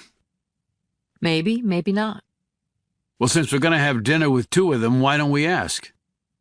That's exactly what you can't do. When I said this goes high, I meant it might go to Mount Everest. Schindler is on the NSC. He's the president's man. And Reinhardt is in line for the Joint Chiefs. Are you telling me they're traitors? I'm not telling you they are, and I'm not telling you they aren't, because I don't know. What I do know is we have to find out the truth before a very large shoe drops somewhere. It might already have, for all I know. Well, you seem to know a lot more than me. In certain discrete parts that may be true, but I don't know the why or who, just like you said before. And until we know those things, we might as well know nothing. But why take the Transformers? Why cover that up? We don't want them to know that we know. If they go deeper underground, we may never unearth them. And Macri? The men who kidnapped me? I can't explain them, Puller. I don't know if they're part of the conspiracy or another faction that we're not aware of. And the guys in the alley? If I knew, I'd tell you. You sure about that? Don't throw that in my face. He stopped walking again. You don't think I've earned that right? She sighed. The short answer is you have earned that right. She suddenly gripped his arm. But I'm pleading with you not to go there. Not now. You can kick me in the ass later after this is all over. He glanced at her backside. I can promise you that. Chapter 47. They walked up the front steps of the Army-Navy Club and into the well-lighted foyer. The main dining room was to the right, but Puller was unsure of exactly where the dinner with Reinhardt and Schindler was to take place. As he removed his cover, his problem was solved by a man in a suit hurrying over to them. Chief Puller, Ms. Knox? I'm Puller. And I'm Knox. Please follow me. You'll be in a private dining area upstairs. They followed the man to the second floor, and then down a long hall. 3 men were waiting when they entered the small dining room. The man who had escorted them left, closing the door behind them. The 3 men rose. One was Reinhardt in his dress blues, his chest looking armored with all the medals. Another was James Schindler in a black suit, white shirt, and blood-red tie. Reinhardt introduced the 3rd man, who was also dressed in a suit and tie. He was about 50, fit and trim, with grayish blonde hair cut haphazardly. One side of his face had sustained some type of catastrophic damage and had since been repaired, but not well. The eye socket, cheek, and jawline on that side looked more than a bit cadaverous, and it looked like the eye was made of glass. Reinhardt said, "This is Donovan Carter. He's head of DTRA." Puller did his best to keep his features inscrutable at this announcement, though he found it hard. The head of DTRA was also the director of the WMD Center. So this was Susan Reynolds's ultimate boss? Puller introduced Knox to the men, and they all shook hands. As soon as they sat down, the salads were served and glasses of white wine poured. When the servants had left them to munch their lettuce and grape tomatoes and sip their Chardonnay, Reinhardt looked at Puller and said, "A lot has obviously happened. We'd appreciate a full report." Puller shot Carter a glance and then gazed back at Reinhardt. The general said, "He's been fully read in, Puller." Puller wanted to ask why that was, but couldn't think of a way to do it that wouldn't seem insubordinate. Puller began to deliver his briefing, going point by point. When he was done, he avoided glancing at Knox, for fear that she might have been staring at him for what he had left out. His kidnapping and his guardian angel, the Transformers being covered up by Knox, the hitman coming to the DB to kill his brother, his suspicions about Reynolds, and what they had discovered about Niles Robinson. Reinhardt said, "A captain in the Army was part of some conspiracy at DB? Unbelievable." He turned to Knox. "And you're the one who had the deadly encounter with her?" I'm afraid so, sir. She tried to kill me. I had no choice but to defend myself. "And some men followed you in Charlotte, and you shot one of them too," said Schindler. "That's astonishing." "It could have easily been me making that shot," said Puller. Knox was just faster. Knox said, But I didn't kill him. He wasn't there when we circled back. He might have been wearing armor. Someone might have helped him get away. I don't know which one. Reinhardt cleared his throat. "But who could these people be? Are they all tied to Robert Puller in some way?" Knox said, Well, we are investigating his escape. I can't think of another reason why they would be coming after us. Donovan Carter spoke for the first time. "But surely you have enemies, Agent Knox. We've all read your professional history since we knew you'd be here tonight. You've accomplished extraordinary things on behalf of your country. That comes with a price." But there's no disputing the fact that Lenora Macri tried to kill me, and that she was going to flee to Russia and then from there to who knows where. She aided the hitman coming into DB. "Whoa, whoa," exclaimed Reinhardt. "What hitman at DB?" Puller gave Knox a quick glance. He had been surprised that she had said that, since he had left it out of his report, but he received a barely perceptible nod of assent from her to speak. He took a few minutes to explain about the extra man in the MP company responding to the situation at the DB, and how Robert Puller had possibly taken his place to escape. Puller added, "Forensic analysis has confirmed that he was recently in Ukraine. Maybe he lived there. And his going to DB to kill my brother is really the only thing that makes sense." "Well, not really. He could have gone there to help your brother escape," suggested Carter. "Then why kill him? They had a falling out? It was an accident?" "His neck was broken, using a specific technique. I don't think it was an accident." "Then a disagreement of some sort," opined Carter. "I'm not convinced of that," said Puller. "And when you've planned such an elaborate escape from a max prison, it's not like you have a lot of time to stand around talking and arguing about details. You just execute the plan. But I don't see how the plan works if the two of them tried to get out. The guy didn't have an extra set of riot gear on him, and I don't see how my brother could have walked out with a second set of gear and nobody noticed." Reinhardt looked at Puller thoughtfully but said nothing. Carter and Schindler looked unconvinced. And what about Daughtry? Who murdered him? "Again, possibly Robert Puller," said Carter. "It happened in Kansas, where your brother escaped from." "Why would he target Daughtry? I don't think he even knew him." Carter said, "Timothy Daughtry was the man who took your brother's slot at ISR at Bolling Air Force Base. Robert Puller was being promoted to lieutenant colonel and would have been assigned to ISR. Instead, he went to DB for life. I worked with Daughtry at ISR. I would have worked with your brother if he hadn't gone to prison." So you're saying he targeted Daughtry because the man took a slot that he couldn't fill because he was in prison? Said Knox skeptically. "It could be more than that," said Carter. "There could have been more between them. They were contemporaries, competitors in the military pecking order. I'm not saying it happened. I'm just saying it was a possibility. And the fact is, while Daughtry was a rank ahead of your brother, Robert Puller had more gas in the tank.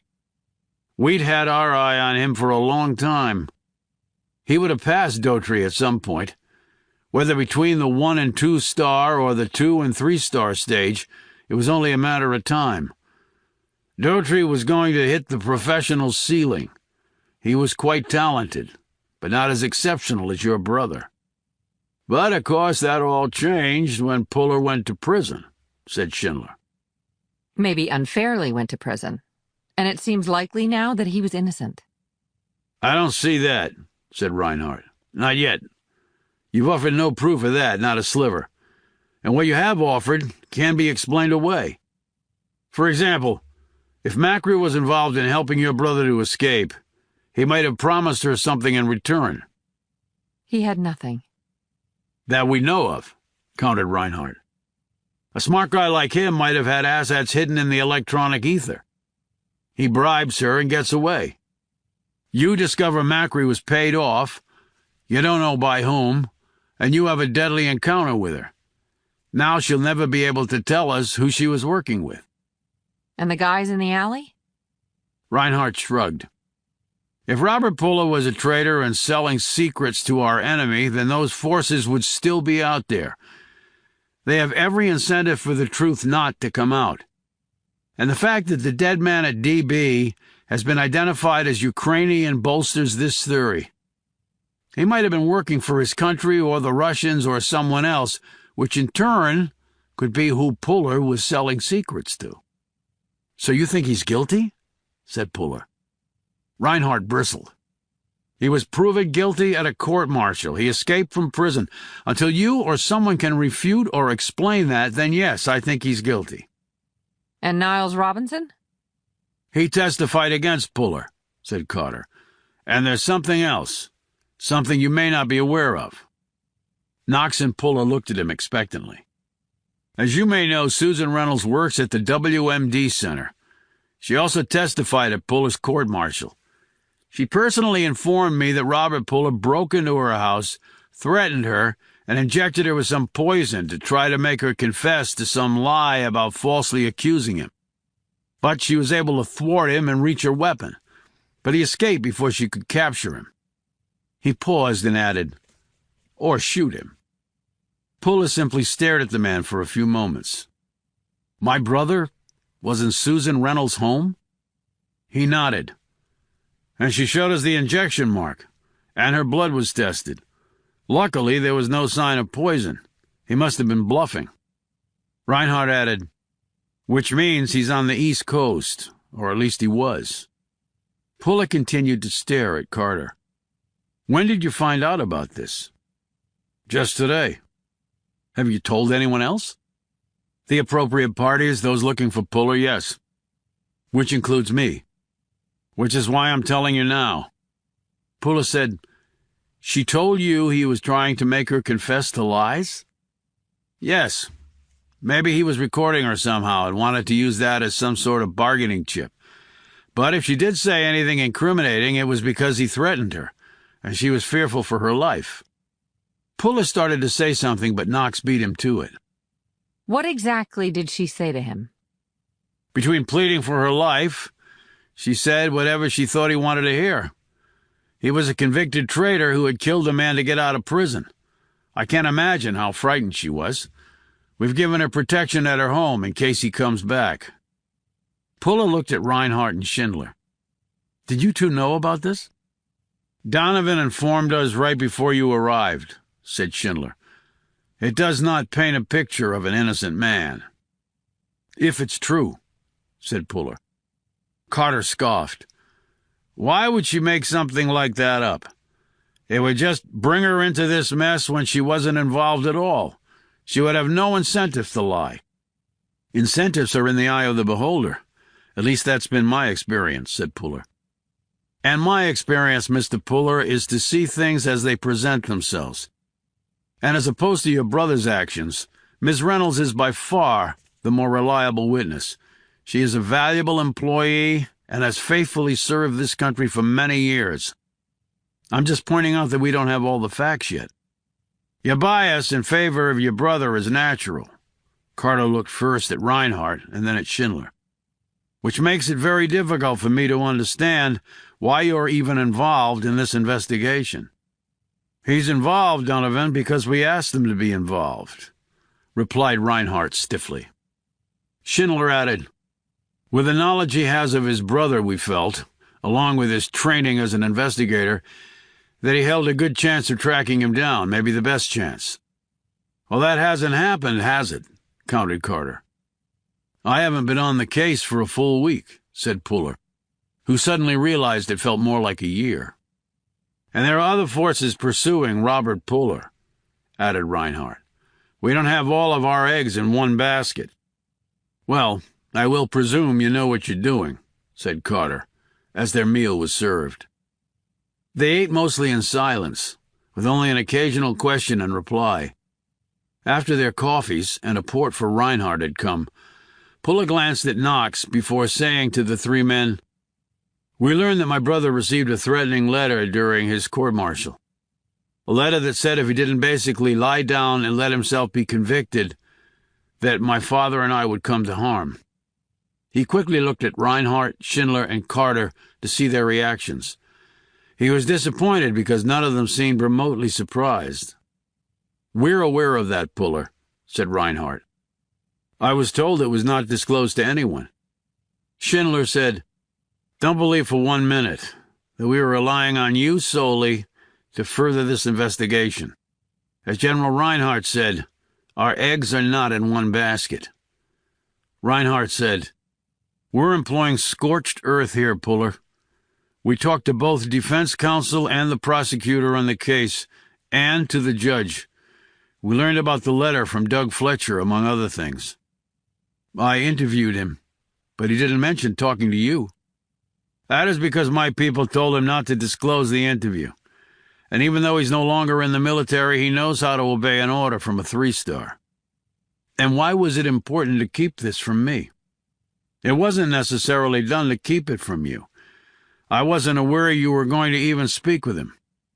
It was done in a blanket way to keep this matter in as tight a group of need-to-know as possible."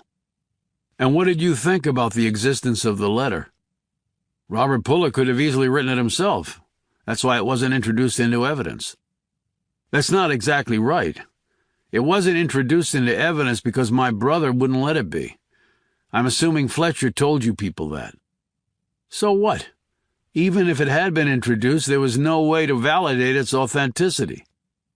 But that's the point. My brother would have known that. So why would he even bother to make it up? It couldn't help him at all. Schindler said, "You don't know that for certain. Maybe he had a change of heart after he wrote it and decided not to use it.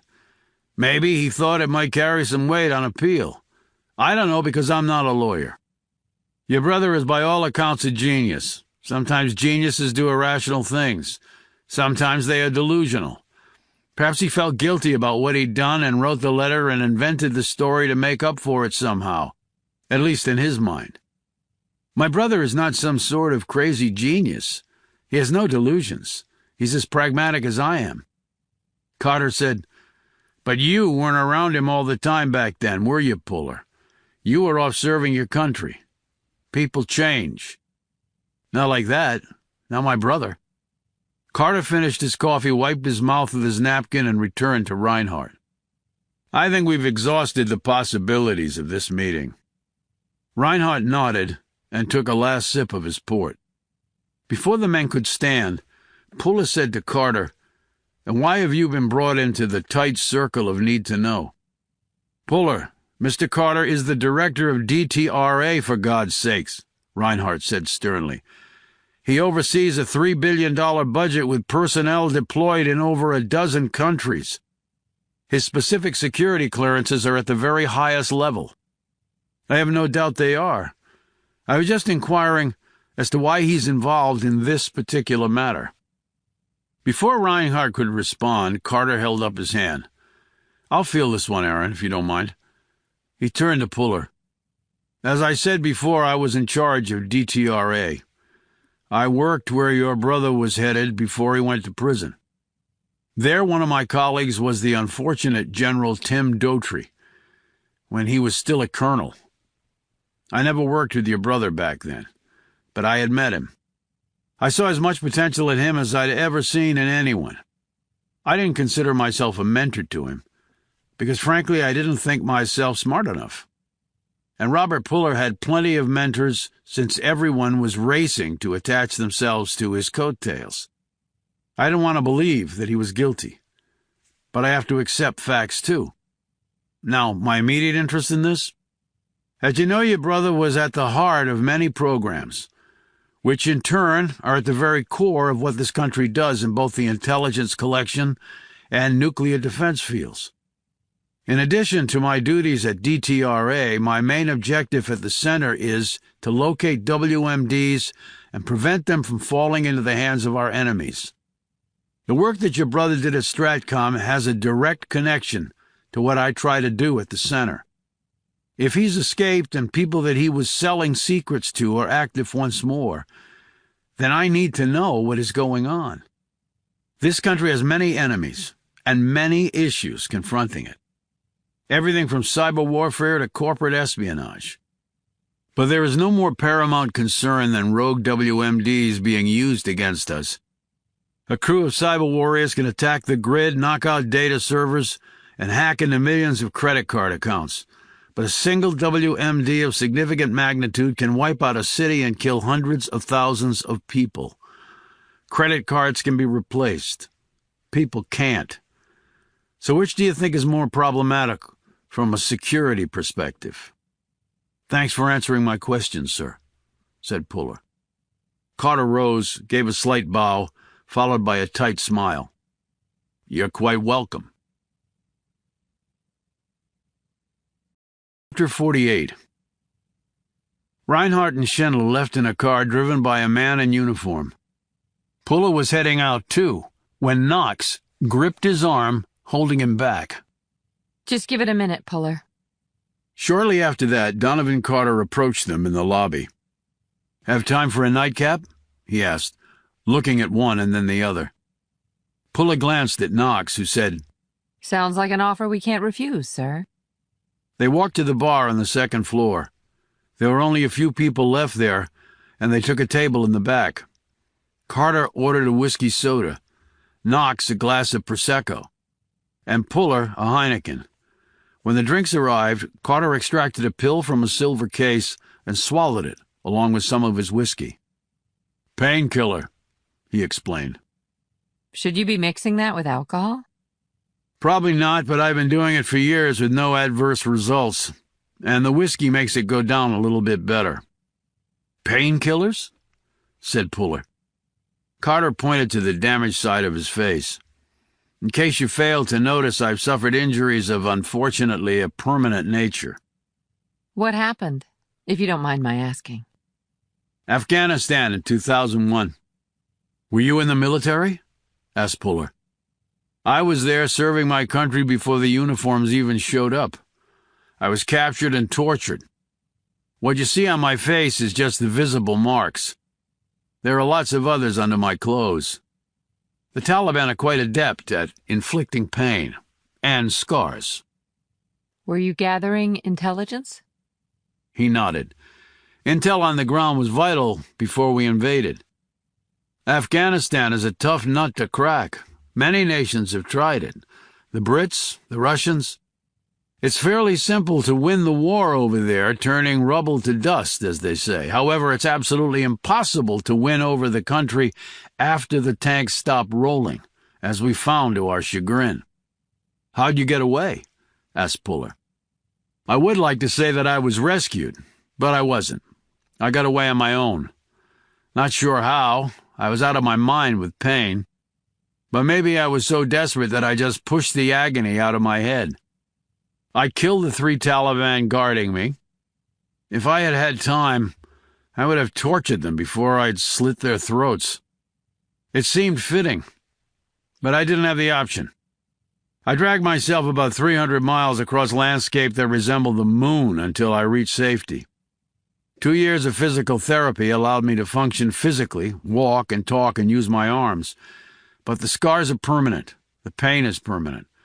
So I take pills and I drink whiskey, but neither to excess. And I serve my country, and I do it well.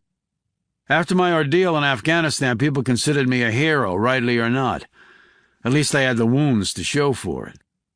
And it certainly helped my career path, which was like a rocket launch after that. I jumped back and forth between Capitol Hill and the intelligence field and built up quite an expertise on national security and foreign affairs. Attaining SES status and heading up DTRA and the center are really the highlights for me. I couldn't expect any more. And now, you know more about it than you would ever care to," he added with a self-conscious smile. "So why the nightcap?" "It struck me that you had said all you wanted to say at dinner," commented Puller. "I did. But I wasn't sure that you had said all you wanted to say. And if not, I'm here to listen. You'll find me a good listener. And without the presence of a 3-star and the president's man, I thought you might feel more comfortable in expressing yourselves." Knox said bluntly, Okay, let's do this. We really don't think Robert Puller is guilty. "Based on what?" The evidence at trial was shaky. Carter shook his head as he took another sip of his whiskey. 2 eyewitness accounts? Classified data found on his person? A trail of online gambling debts providing the motive? Hardly shaky evidence. The online trail could easily have been fabricated. Perhaps, but the testimony of Reynolds and Robinson? Puller studied him carefully. "Inasmuch as you think I can't be objective about my brother, it may be true that you can't be objective about Reynolds, since she works for you." Carter sat back and considered this statement. "Let's go down that road for a moment. Let's assume Reynolds was lying. Why?" She was paid to do it. "So she's a traitor, paid to implicate your brother? Again, why? What's so special about him? As you said, he was a very valuable asset to the government. Yes, he was. But our government possesses many valuable people assets, so why go after him in particular? Would there be a reason to get him out of the way at Stratcom? He was getting ready to leave one branch of Stratcom after his promotion, as I said at dinner. He was heading to ISR, which, as you know, is also a command component under Stratcom. I would have worked with him there, as I also mentioned. Would there be some reason to prevent him from going there? Carter shrugged. I can't say. ISR has many employees. Was he important enough to pull off such a conspiracy as you've described? It would be difficult to believe. You said that he worked with General Daughtry at ISR when he was still a colonel. That's right. Since Daughtry took my brother's slot at ISR, you implied that might be a motive for my brother to retaliate and kill him. But let's look at it from the other way. Carter put down his drink and said curiously, How so? Was my brother the first choice for the ISR slot? Said Puller. Yes, hands down. And Daughtry was the backup? Okay, I see where this is going, replied Carter. You're saying Robert Puller was set up to prevent him from going to ISR? Yes, but it also allowed Daughtry to take his place, added Puller. For what purpose? What did the position entail? What would the person have had access to? Asked Puller. Carter took another swallow of his drink and rubbed his chin. Everything, more or less. ISR's work is broad and far-reaching, from space to underwater and really everything in between. ISR is, in many vital respects, the eyes, ears, and brain of the DoD. Its commander wears dual hats because he also heads up the Defense Intelligence Agency. ISR works with all other major intelligence platforms, NSA, Geospatial, National Reconnaissance. Its responsibilities cross the full military spectrum of requirements. Transnational threats, the global war on terror, and WMDs, everything really. So Daughtry would have had access to all of that. More or less, yes. And then he was murdered, noted Puller. But he had left ISR at that point, pointed out Carter. And went to another component of Stratcom. Which one? U.S. Cyber Command. Puller nodded. Another hotspot. How was his work at ISR? I found him extremely talented, hard-working, ambitious. How ambitious? Said Puller quickly. Most officers seeking to move up in rank are ambitious, you know that. I'm not talking about medals and stars. Then what? Knox said, Susan Reynolds lives in $1 million-plus house, drives a $70,000 car, wears Prada shoes, and has a closet full of Coach bags. And there's an original Joan Miro painting in her library. I looked the price up. There is no way she could have bought it with even 20 years' worth of her salary. Puller shot her a glance. She hadn't mentioned the Prada, the Coach bags, or the painting. She noted his look. I am a girl, Puller. Even if I do carry a gun and kick ass, I notice bags and shoes. And I saw the painting when we were there. I was an art history major at Amherst. Joan Miro? He asked. He was a Spaniard, born in Barcelona. He died decades ago. So he's a renowned artist or something. Well, let's put it this way, Puller. One of his paintings sold a couple years back at a Sotheby's auction in London for nearly $40 million. So, yeah, I guess you could say the guy was pretty good. Damn, said Puller. Carter seemed intrigued by this information. I'd never been to her home, and I didn't know what kind of car she drives. And quite frankly, I wouldn't know a Prada shoe if it hit me in the head. The fact is she's living well beyond her means. So what is the source of income? And there's one more thing. She went to work at ISR when Daughtry did. And now she's at the WMD Center while Daughtry was at Cyber Command. But what if they were still working together? Because it's all incestuous, right? Dual hatters, Stratcom covers everything. The intelligence world is as interconnected as it's ever been. That's true. But do you mean working together as spies? Spies, moles, whatever you want to call it. Would they have things to sell? Of course they would. Which is why we have background checks and security clearance procedures and periodic testing, polygraphs and follow-up. And why everyone is watched very closely. Well, you didn't know about her financial status, did you? Carter sat back, still looking dubious, but a bit less so. Puller said, So, how ambitious was Daughtry? Not for stars, for money. Anybody check lately? Because in addition to Reynolds, we have Lenora Macri. She was only a lowly captain at Leavenworth, but she had an account in the Caymans under an alias packed with cash. I wonder how much a one-star would have piled up. Carter picked up his glass and then put it back down without taking a drink. Daughtry did mention to me once that he was thinking of getting out of the military and starting his own consulting group, or maybe going into private contracting to the DOD. That would be a nice way to launder any money he'd been paid. Mix it up under consulting contracts and hire a shady CPA to make it look all perfectly above board. You've given me a lot to think about.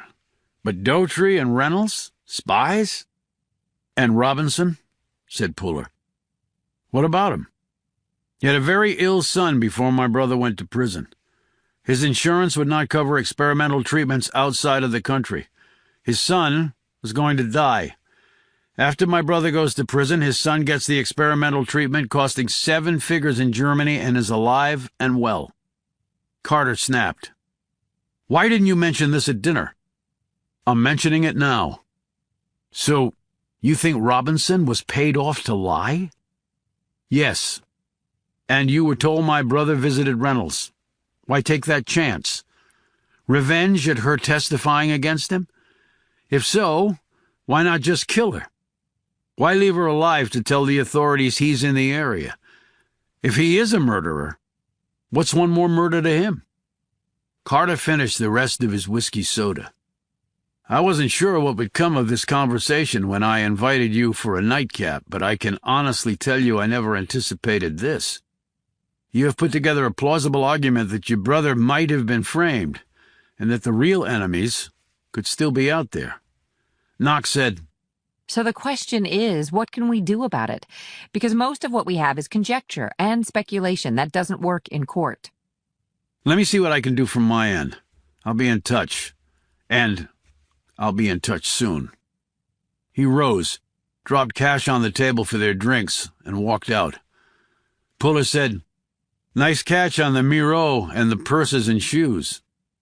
I didn't tell you because we already knew she had a lot more money than she should have. It didn't add anything new to the picture. Right. But meeting with Carter like this was a big risk, he said. But if we can't make headway in our investigation, then lighting a fire in a munitions dump might be the only way to go. In fact, if he hadn't asked for the nightcap, I would have. It's the reason I had us hanging around in the lobby. We'll know one way or another, soon. Yes, we will. But remember, if the munitions dump does ignite, a lot of folks could get caught in the fireball, including us.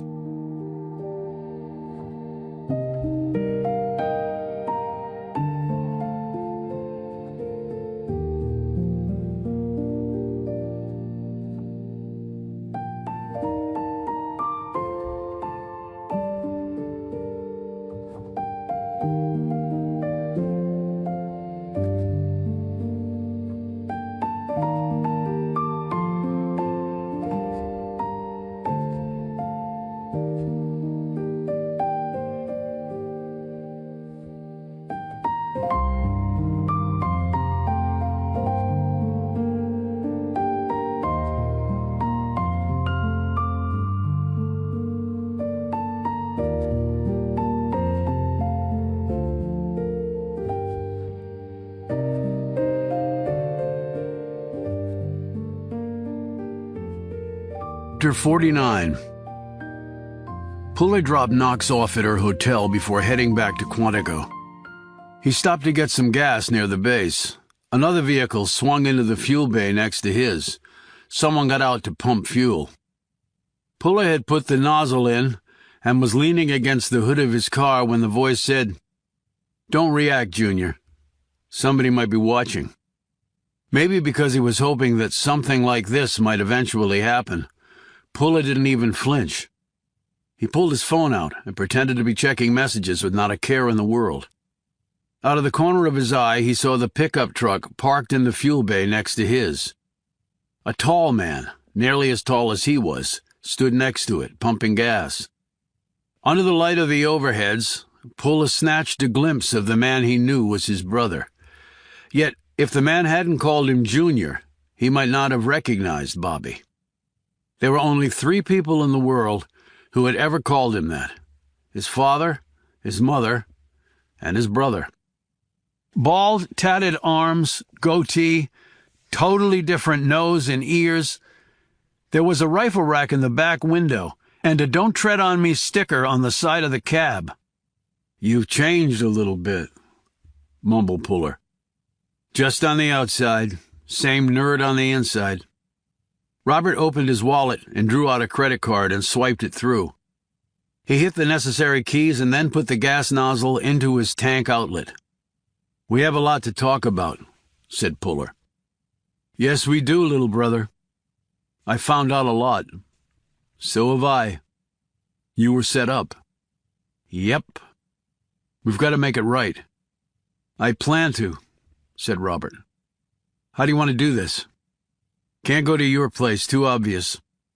Puller pretended to make a call and held the phone up to his ear and said, "I can lose any possible tail and then meet you." "I was going to suggest that." "You staying somewhere close?"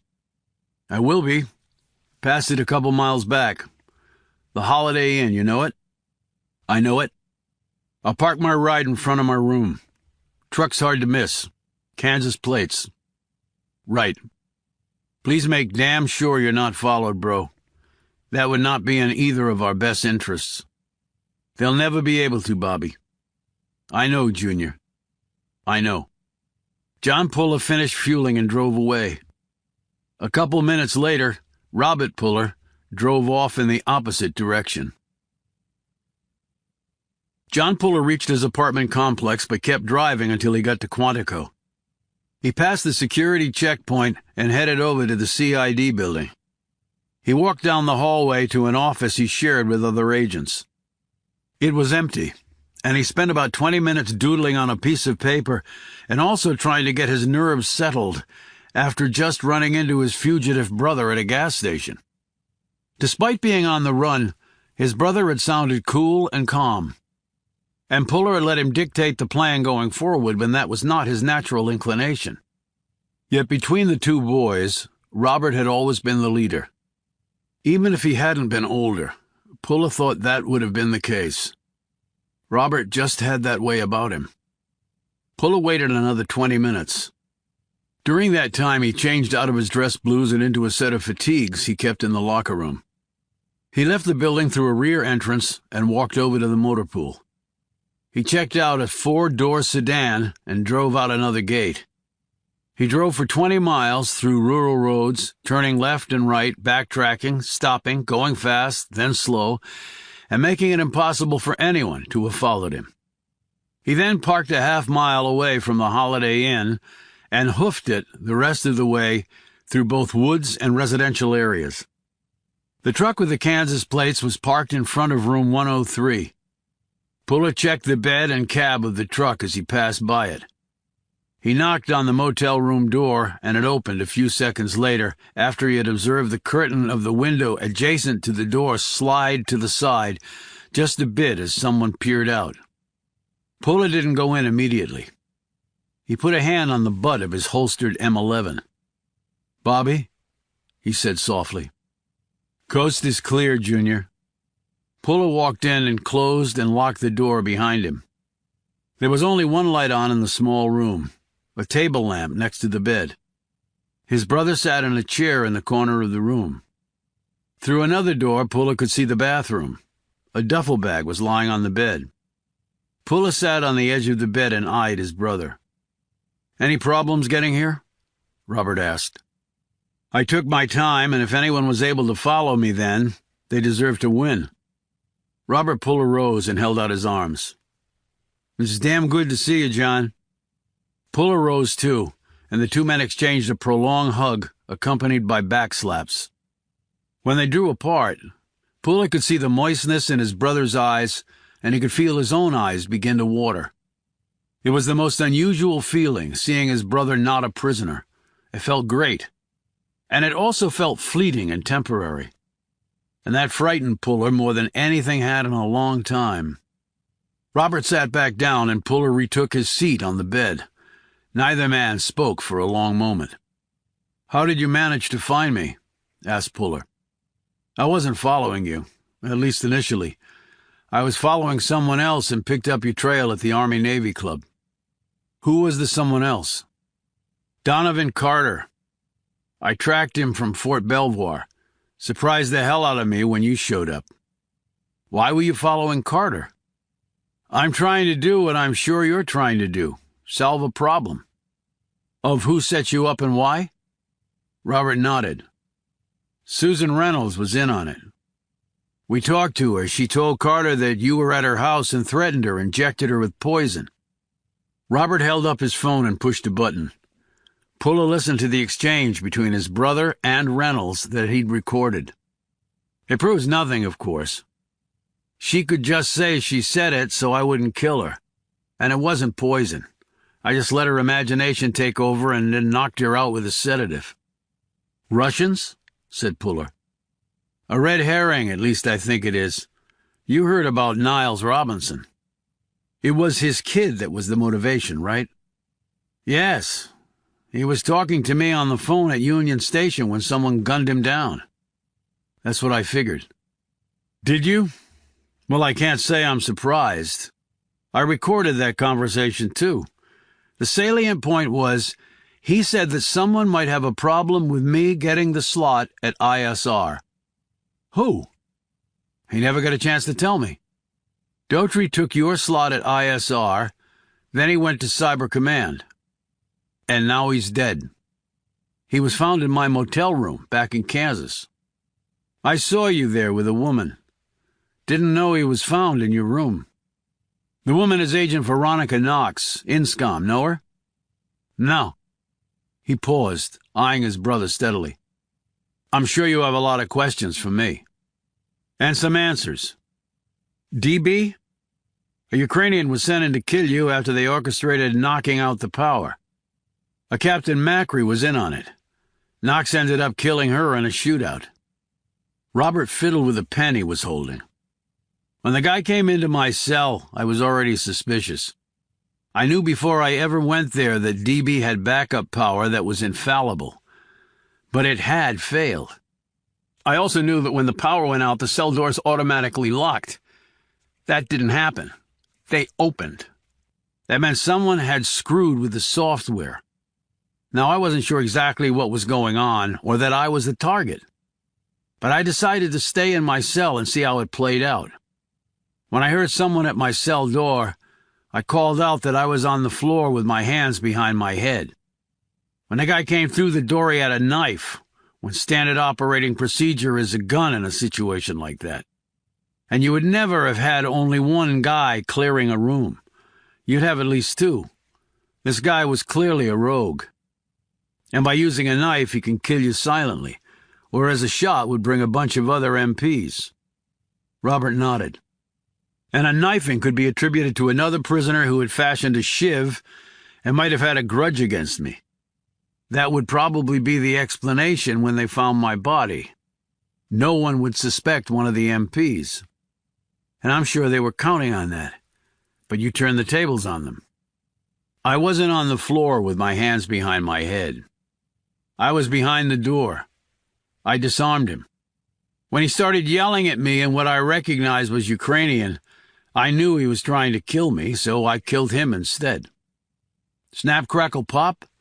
At least that's what occurred to me from the ME's description. Came in handy, bro. For that I thank you. Then you put on his gear and left that way? Lucky for me, he was about my size. So you went back on the truck to Leavenworth and then got away. But how did you change your appearance so drastically? Robert smiled and touched his nose. After I moved to Kansas, I rented a storage unit under a fictitious name. Set up credit card and bank accounts under that name and outfitted the storage unit with things I would need to change my appearance and also some other items. Why? You couldn't have been expecting to be arrested and then escaping from DB. Didn't figure in the equation at all. But while I was at Stratcom, I would disguise myself and go out undercover to military watering holes around the base. But why? When I got to the satellite facility, I learned that people stationed there weren't being as tight-lipped as they should be. Classified info was getting bandied about in places it never should have been.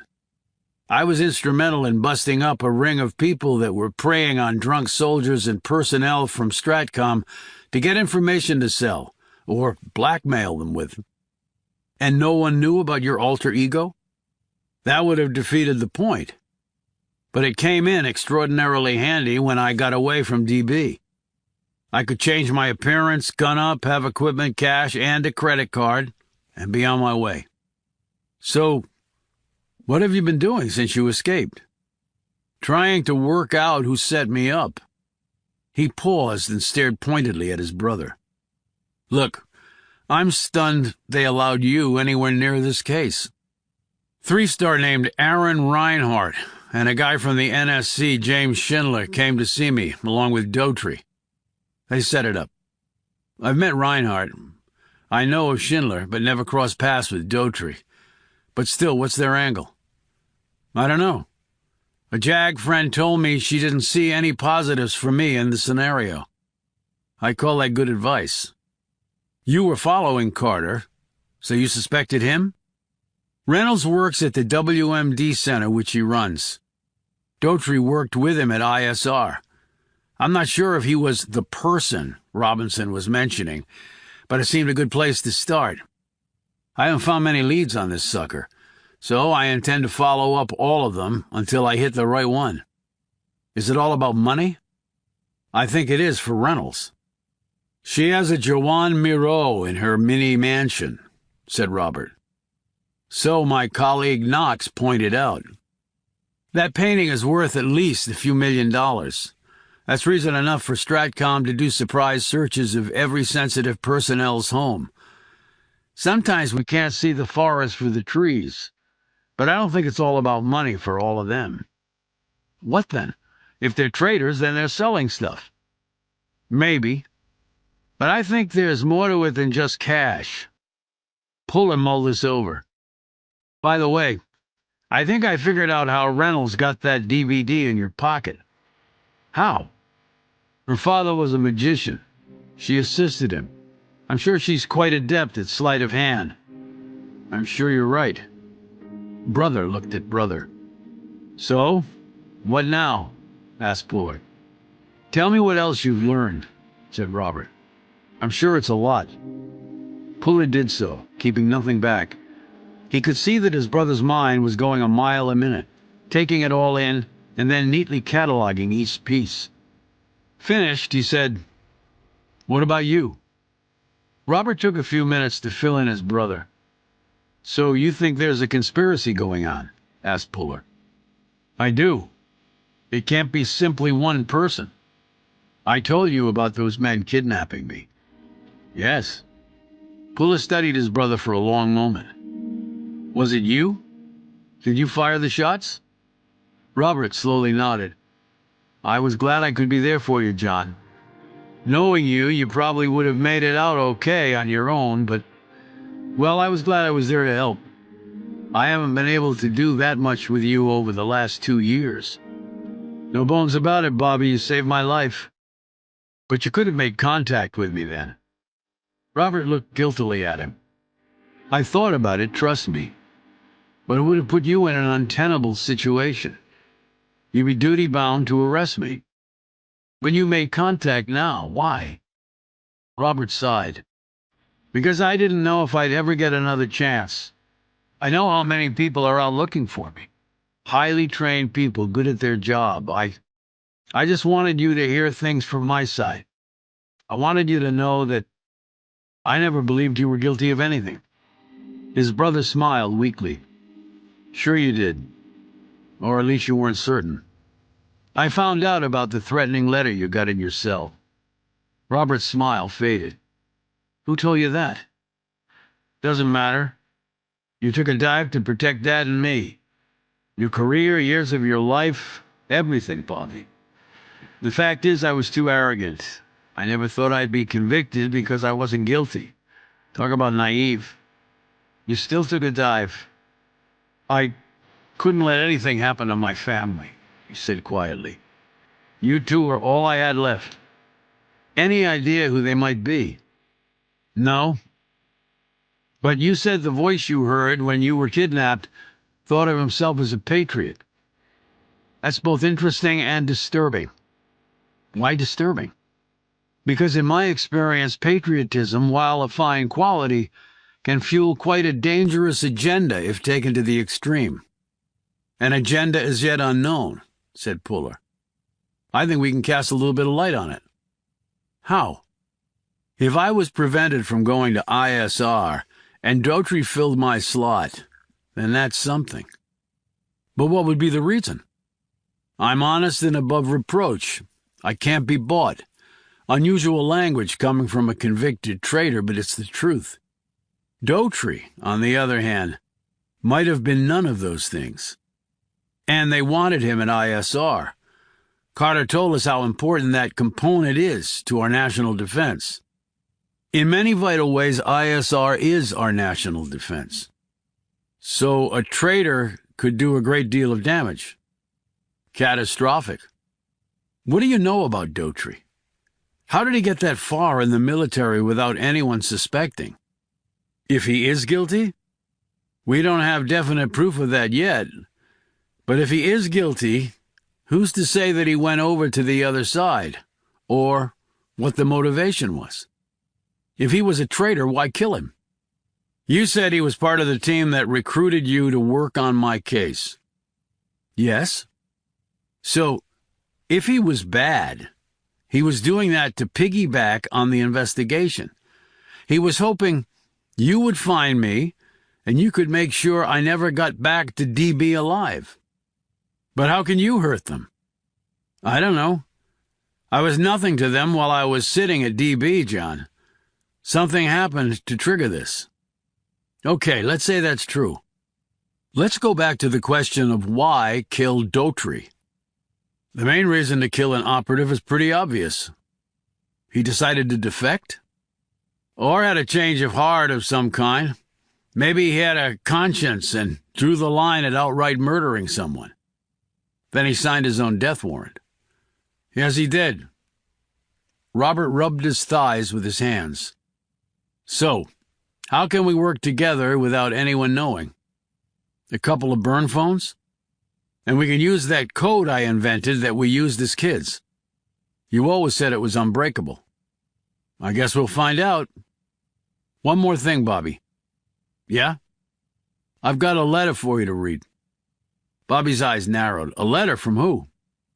Puller got the document up on the screen and handed his brother the phone. Just read it. Robert took the phone, his features curious, and started to read. Though the letter was relatively short, he was still reading, or more likely rereading, 5 minutes later. Finally, he handed the phone back to his brother. That's why the charges were dropped to espionage from spying, said Puller quietly, while watching his brother closely. Difference between life and death, Robert said in a hollow tone.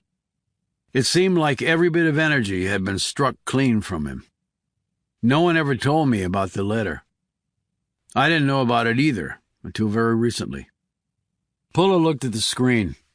His father's letter had been extraordinary, if for no other reason than that Puller had nested with the destruction of his professional life and the loss of his liberty, but rather as a father who sees the young boy with a beautiful mind. Chapter 50. Puller met Knox in the lobby of the W Hotel the next morning. Though he tried hard to hide it, she apparently noticed something different. You okay? He rubbed his eyes. Didn't sleep much last night. She didn't look sympathetic. Join the club. I don't think I've slept a full night since I met you. They walked out of the hotel and to his car parked on the street. The air was surprisingly crisp and cool with a light breeze. A jet overhead made a sharp left bank to avoid flying over restricted airspace after taking off from Reagan National. So while you weren't sleeping, did you think any more about our nightcap with Donovan Carter? Carter gave us an excuse to go back and talk to Reynolds again. The visit your brother made to Reynolds? Exactly. She'll be at work now, most likely. She works for DOD. I'm a duly assigned military investigator. Nothing prohibits us from interviewing her while she's at work. What are you going to ask her? I want her take on the encounter with Bobby, and I want to watch her while she answers the questions. Body language cues? They often tell more than what the person actually says. Puller had called ahead, and Susan Reynolds met them in her office, a modest space that looked oddly enough both cluttered and organized. Her security lanyard was around her neck. Her features were placid, and she greeted them politely and indicated chairs for them to take. She sat down and waited. As Puller lowered himself into the chair, he let his gaze sweep her office. He saw no items that were not work-related. The woman didn't even have any plants. As his gaze came back to her, he found that she was staring at him, and Puller could tell she knew exactly what he had been doing. I like to keep things streamlined and separate, professional and personal. I can understand that. He pointed at one photo showing a younger Reynolds in a line of all men on what appeared to be an airstrip. That looks interesting. She turned to look at it. Back in the 1990s, I was part of a START verification team when the U.S. and the Soviets were whittling down their nuclear stockpiles. As you can see from the photo, I was the only woman on either team and the youngest by far. Quite a feather in my cap, but I had worked hard for the opportunity. Interesting work? Asked Knox. Yes, although by 7 o'clock each night the Russians had drunk enough vodka to float an aircraft carrier, so I'm not sure how accurate their verification was. But I never touched a drop, and I crossed every T and dotted every I. She added emphatically. I'm sure you did, said Puller. Now, we've been told that Robert Puller... Reynolds cut in. Your brother? You mean? I knew it the first time we met. Puller continued. We were told that Robert Puller came to see you. Came to kill me, more likely. But he didn't kill you. I was able to get away, found a gun, and he ran like the coward he obviously is. So he tied you up? No, he put a gun to my head and then injected me with what he said was poison. I couldn't believe the bastard had done that. Maybe prison made him crazy. So you were able to overpower him and get to your gun? I didn't say I overpowered him. He's a man, and as you know, he's far larger than I am. But I'm not exactly a weakling. I managed to hit him in the face with a lamp. Before he could recover, I got to the bookcase. I keep a .45 pistol there. I drew it. When he realized I was armed and ready to shoot, he turned and ran. I tried to stop him, but he was too fast. I called the police, but they couldn't find him. You hit him in the face with a lamp? I did. That must have hurt. I hope it hurt like hell. He deserved to be hurt a lot. Bruised and bloody, probably. Yes, he was, and surprised, I'm sure. And what did he want? He threatened me. He wanted me to confess that I had done something wrong. Why would he do that? Asked Knox. Reynolds peered at her as though just that minute realizing she was there. How am I supposed to think like a nutcase? He's desperate. He's escaped from prison. He's killed a man, maybe 2 men. What makes you say that? I heard about Niles Robinson. We've all heard about him. Gunned down at the train station. Why would you think Robert Puller would be involved in that? Asked Knox. Reynolds gave her a patronizing stare. Oh, I don't know. Let's think about it. He breaks into my house at gunpoint and threatens me because I testified against him.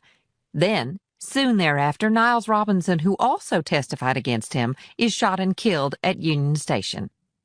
What are the odds of that having been done by 2 different people when Robert Puller was absolutely in the area? Don't insult my intelligence. So what did you tell Puller? Asked Knox. I told him lots of things. To get out, to leave me alone, to never darken my door again. And then when he stuck me in the neck with what he said was poison, I of course told him whatever he wanted to hear. And why would you do that? Asked Puller. Now it was his turn to receive a condescending look. Because I felt sorry for him and wanted him to never go back to prison, and I very much wanted to confess to treason and take his place. She suddenly snapped. Why the hell do you think? Because he told me that was the only way I was going to get the damn antidote to the poison he injected me with. But he didn't actually poison you, pointed out Puller. Right, I know that now. He told me he'd injected me with an organophosphate. Nasty stuff, let me tell you. I was scared out of my wits. I would have said anything to get the antidote. So, when you hit him with the lamp and got to a gun, what did you expect would happen? That I would force him to give me the antidote? And when he got away? I called the police and the paramedics. I literally thought I had minutes to live. I was out of my mind with fright, thanks to that bastard. And I guess you were relieved when that turned out not to be the case? Noted Knox. Reynolds didn't even dignify that with an answer. They asked Reynolds a few more questions, and then left. As Puller turned back around at the doorway, he saw Reynolds staring right at him. She wasn't smiling or looking triumphant. She was just watching him. And then she turned and went back to her work. As they walked down the corridor, Knox said, Every time I see that woman, I want to strangle her. Not me. I'd just shoot her, said Puller. She looked up at him. So did you get any good body cues from the witch? Ironically enough, this time it really was more what she said than how she said it. What do you mean? Puller knew she hadn't hit his brother with a lamp. He was neither bruised nor bloody. But he couldn't tell Knox that without revealing that he and his brother had met. Yet there was something else. I checked the toxicology report that they did on Reynolds after my brother supposedly injected her with poison. Remember that Carter said they had done one? Well, I got a copy emailed to me this morning. But it didn't find poison. No, but it did reveal traces of a strong sedative, strong enough to have knocked her out. Knox stopped, and so did Puller. A sedative? Why didn't anyone else notice that? Because I think they all stopped looking at the tox report when it showed no poison. Me, I tend to read until the end. But why would there be a sedative in her system? My brother could have injected her with one. Why would he do that if he wanted her to talk? To allow him to escape after they finished talking. But why would she lie if she knew it was provable by a blood test? Because she's not as smart as she thinks she is. I don't believe she thought it all the way through. And I think she truly hates my brother and saw an opportunity to really stick it to him. Calling him a coward and trying to make us believe that she was able to fight him off successfully must have really brightened her day. Oh, and she obviously knew you had searched her house and found the gun in the bookcase. That's why she mentioned it. Really good liars always work in something true to make the lie more plausible. So that means she was lying about, well, everything. I never doubted that for a minute, said Puller. Chapter 51. They had almost gotten to the building's exit when two security personnel stopped them. Chief Puller, Agent Knox, said one, who was dressed in camis and carried a rank of sergeant. Yes, said Puller. Mr. Carter would like to see you both. Donovan Carter was waiting for them in a room adjacent to his formal office. There was one other person in the room, a man of medium height with a thick head of blonde hair and penetrating green eyes. Like Carter, he wore a suit, regulation navy blue, with a white shirt and muted striped tie. This is Blair Sullivan, Carter began, indicating the man next to him. He heads up our internal security section. The man gave a curt nod in their direction, but said nothing. After our conversation last night, began Carter. Puller's gaze shot to Sullivan, but Carter said, It's all right, Agent Puller. I brought him into the circle. He was instrumental in tracking certain things down for me. Sullivan folded his arms across his chest and did his best not to look at either Puller or Knox. Carter drew open a file that was sitting in front of him. Let's first address Susan Reynolds' financial history. I wasn't personally aware of this, but her husband was an FBI agent who was killed many years ago. Hit and run, she told us, noted Puller. Never solved. Carter glanced at Sullivan, who took up the story. There was a $2 million life insurance policy on Adam Reynolds, said Sullivan. Why so large? Asked Puller. He was an FBI agent. They had 2 young children. Ms. Reynolds had a similar policy on her because she traveled a great deal out of the country for the government in some remote places. Thus, there obviously was a heightened risk for them both. The premiums had been duly paid up. Ms. Reynolds collected the money. She used it to pay off some debts, helped raise her kids, and she invested the rest. I wish I had asked for her investment advice. She did a lot better than my 401k. Needless to say, the insurance payout has grown substantially over the intervening years. He stopped and stared at Puller. And the Joanne Miro in her library? It is a Joanne Miro, but it's a sign-limited edition. Not something I could ever afford. But Miss Reynolds purchased it some years ago for quite a good deal, and she had the money to do so. It's on a disclosure form and has been for years. Again, Sullivan stopped talking and stared pointedly at Puller. Carter said, I apologize that I wasn't aware of any of this last night when we spoke. Sullivan said, With all due respect, sir, you run an organization with thousands of employees. It would be impossible for you to know the intimate financial details of each person. That's my job. And Niles Robinson? He's not employed by DTRA, said Sullivan promptly. Mr. Carter has told me of your concern there as well. I suggest you check that out with his last agency. Sullivan paused. However, Mr. Carter filled me in on what you told him about Mr. Robinson. And since I am also the father of a child who had a serious health issue, I can tell you that a parent will do anything to see them through it. I wouldn't be surprised if Mr. Robinson didn't hawk everything he had and take out every loan he could to see that his child lived. But I have to say that I find it repugnant that you jump to the conclusion that a man would betray his country in such a manner. I really do. I don't jump to conclusions, Mr. Sullivan. I investigate matters, replied Puller. Well, I think you need to keep investigating, but down a different path. Susan Reynolds is a well-respected member of the DTRA family and has never had a shadow on her record as far as I can find. Sullivan paused again, and the next moment his entire body seemed to swell with stark indignation. Your brother, on the other hand, cannot say the same, can he? And I find it absolutely remarkable that you would accuse one of our people of treason while your own flesh and blood has not only escaped prison but also killed someone. Have you no shame, Agent Puller? He rose when he said this last part and looked like he might take a swing at Puller, who outweighed him by 60 pounds and had him by 7 inches. Sullivan, Carter said sharply, you're way out of line. Stand down immediately. Sullivan dropped into the chair, folded his arms over his chest, and looked away. Carter said, I apologize for my colleague's tone and words, Agent Puller. We can't let our emotions run away with us. He looked at Sullivan and added in a firm voice, We will talk about this later. He turned back to Puller. With that said, I do have to agree with his conclusions about Susan Reynolds. Everything seems to be in order, and I have communicated that to her.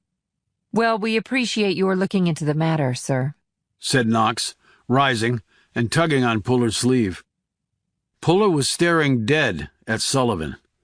When the man finally looked at him and found Puller's piercing gaze directly on him, he hurriedly glanced away. They left Carter's office and were escorted to the exit. Once they were outside, Knox said, Okay, first Reynolds and now this. Why do I feel like I just got sent to detention?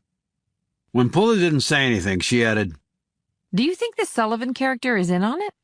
He was acting like a psycho. Puller shook his head and pulled out the keys to his car. He looked at the file and found what he found. And if he had a sick kid, then he probably does think I'm an asshole. And I get what he means about my brother being a traitor, and I'm here trying to point fingers at good people. But it's still stuck in my craw. And Carter? Puller didn't answer right away.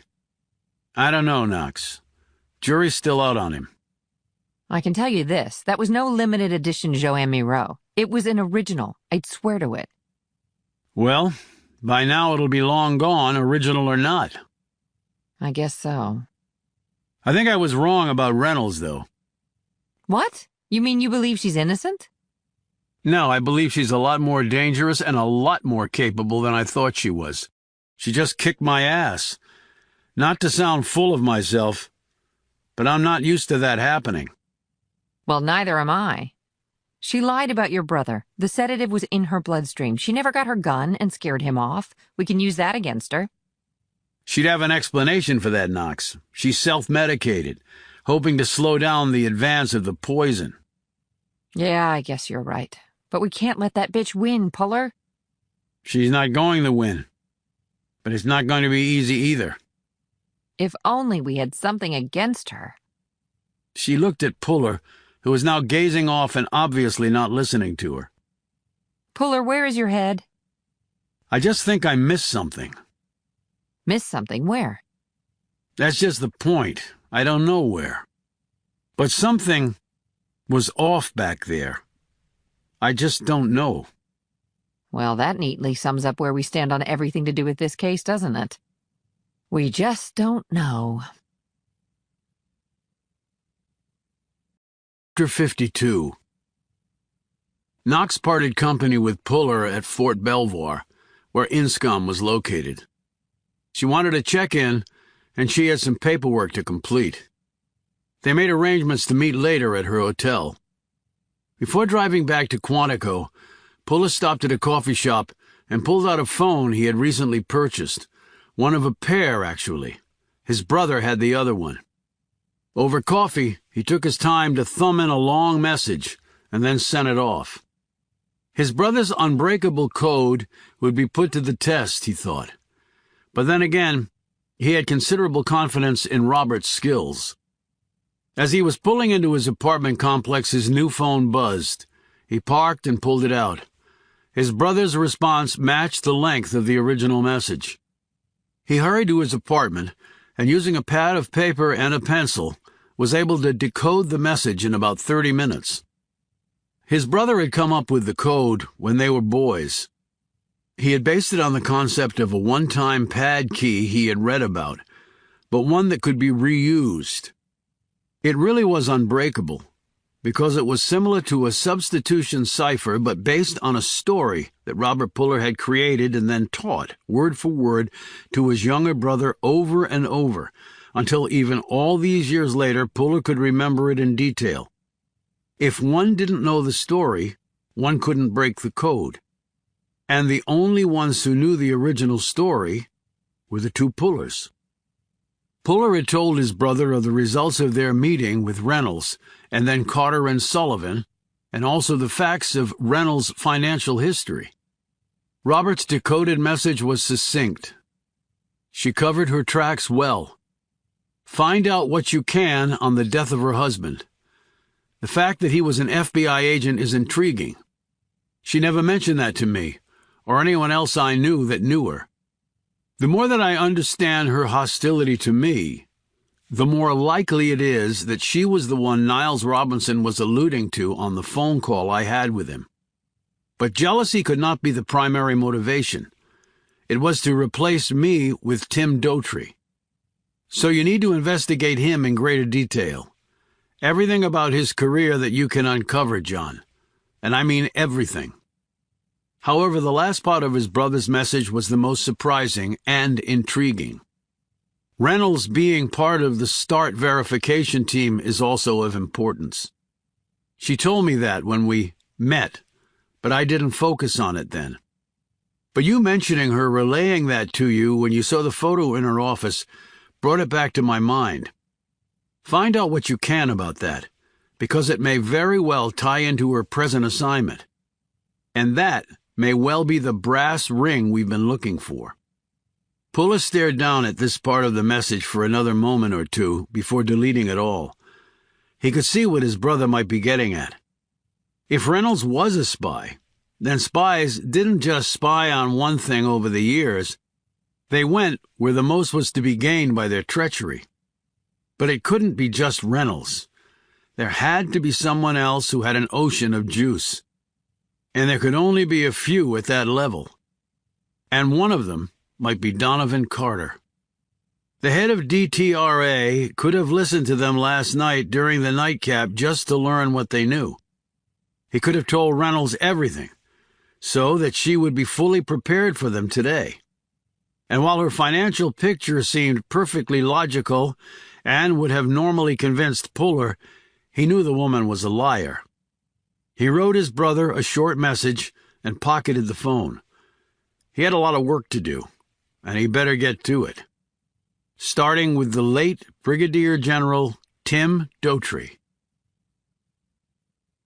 After numerous phone calls, internet searches, and a quick trip to Bolling Air Force Base in D.C., Puller had accumulated a great deal of material on the dead man. He sifted through this information while sitting in the W's hotel lobby. He had still not heard from Knox, but expected to at any time. He figured he would meet up with her at the hotel. Daughtry's career had proceeded along a tried-and-true formula of nose to the grindstone, checking off all the boxes for continued promotion, and going to where he needed to go and doing what he needed to do at each of those stops in his relentless chase for the shoulder stars. In that regard, he was like many men and women who had done the very same thing over the years. His strengths and experiences, however, had not been in the battlefield, but rather in technology, which might be the battlefield of the future. At least that's what everyone at the Pentagon seemed to be saying. The general consensus was that Daughtry was well-liked, and his death had been a huge loss to the country's defenses. Puller collected all these facts and then sent them in a coded message to his brother. He next turned to the issue of Reynolds' dead FBI agent husband.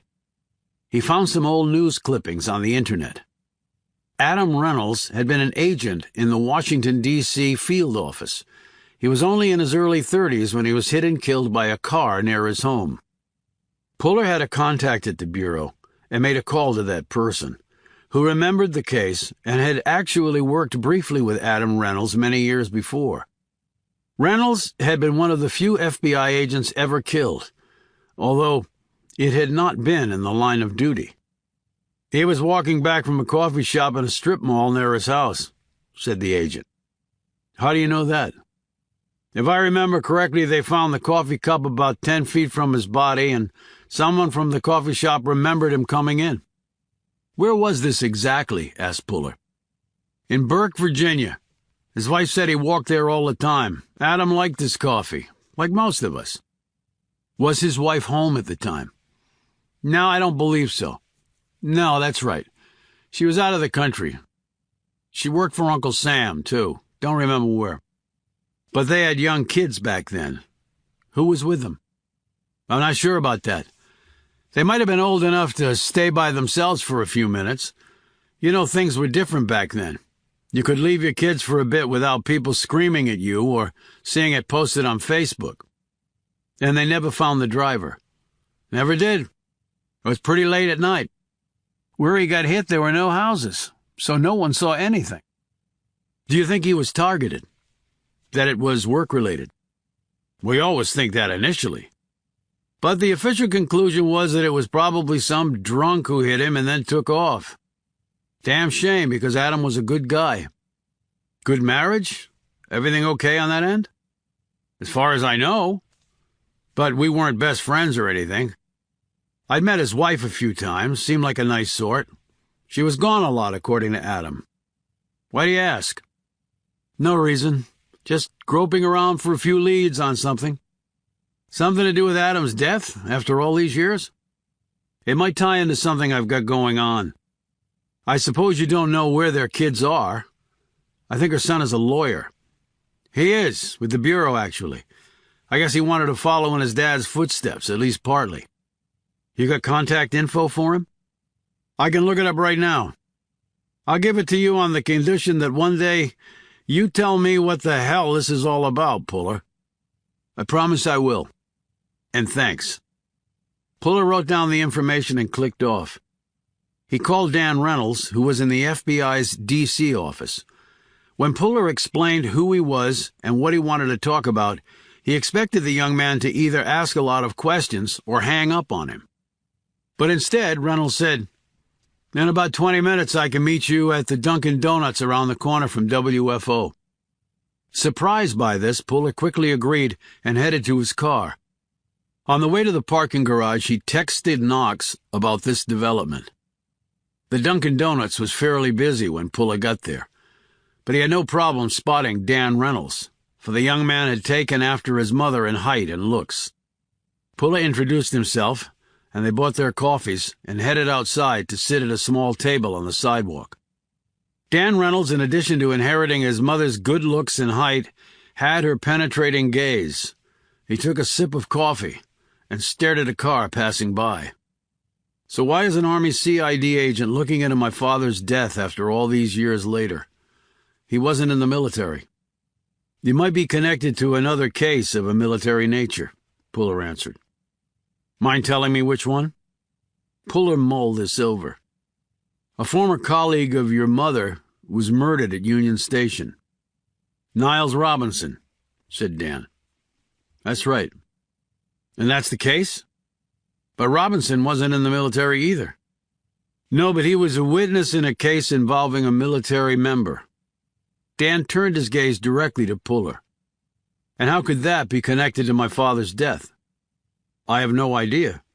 That's why I'm poking around trying to find a lead."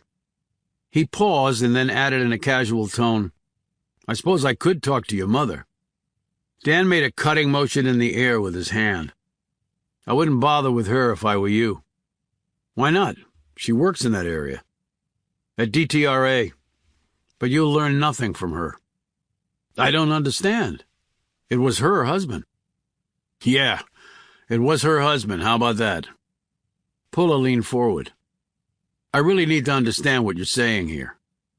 Dan had looked away again at the passing cars. "I was 11 when Dad was killed. My sister was 9. Must have been tough." "It was hell. My dad left to walk to the store and he never came back." "His favorite coffee shop?" Dan looked at him. "No. He went to the store to get some things. But they found a coffee cup from his favorite shop near the body. At least that's what I was told." "I didn't know that. I knew he went to the store. He usually didn't leave me and my sister alone like that. But she'd called." "Who had called?" "My mother." "And told him what?" "To get some things from the store. Stuff she said we needed. At least that's what my dad said. He wasn't happy about it because, like I said, he didn't like to leave us. But she had that way about her." "What way?" "To get what she wanted. My dad was a tough FBI agent, but around her, well, he just seemed to shrink to nothing. I think he was afraid of her. I understand that she's a fine shot." Dan looked disgusted. "Her guns. She's so proud of her guns. Loved them more than she loved us. I went in and messed up her trophy room when I was 7. Threw her hardware all over the damn place. I just wanted to get her attention. I thought she was going to beat me to death. It was lucky that Dad was there." "She sounds unbalanced." "It's a wonder she could pass a polygraph and get her security clearances. Jekyll and Hyde, Agent Puller. She could walk the walk and talk the talk when she wanted to. What went on inside our house was a totally different story. But you'll never find a finer actress. Meryl Streep has nothing on my mother." Puller ran through some possible questions and angles in his mind before saying, "Your dad could have taken you to the store with him that night." "No, my sister had broken her leg that summer and she was in a cast. In fact, she was already asleep when my mom called. He would never have left her alone. I stayed to watch her." "Where was your mom?" "Overseas somewhere, Eastern Europe maybe." "Well, if it was night where you lived on the East Coast, it would be very early morning over there." "I guess so. But she called. I heard the phone ring. I talked to her for a minute or so." "And then your dad went out?" "Yeah. If he wanted to hurry because you two would be alone, why not just drive? The car wouldn't start. He came back into the house mad as hell about that. So he just grabbed his jacket and went on foot. It wasn't that far. And you only had the one car. My mother's was at her workplace. She always left it there when she was overseas. So he was on his way back because they found the coffee cup, but they didn't find any of the stuff from the store. How do you explain that? I don't know. It was a hit and run. At least that's what we were told. We were kids. They didn't tell us much. Look, if I'm wrong on this, please say so. It's just the cynical investigator coming out on me. Puller hesitated, choosing his words with great care. But you seem to have doubts about this whole thing. Am I right or wrong? Dan turned to look at Puller again. If you're asking me whether I think my mother set my dad up to be killed, then yeah, I do. Puller took this revelation in slowly. That's quite an allegation. I'm a lawyer. I know it's a serious allegation. So when did you arrive at this conclusion? Surely not when you were a kid. No, it was later when I was grown. He gave a wry smile. When I became cynical, too. Okay, said Puller encouragingly. Things didn't add up. Why call in that late to go to the store to get stuff? Why couldn't it have waited? And my dad had taken the day off and driven my sister to the doctor for her leg, and the car worked fine. So why wouldn't it start later? So he'd have to walk to the store, that's what you concluded? And get hit by a car, yeah. Did you ever raise this possibility with anyone? No. Why not? My mother can be pretty intimidating for an adult, much less a little kid. And by the time I became really suspicious, what could I do? Years had gone by. The evidence was gone. There would have been no point. There was a large insurance payout. I know.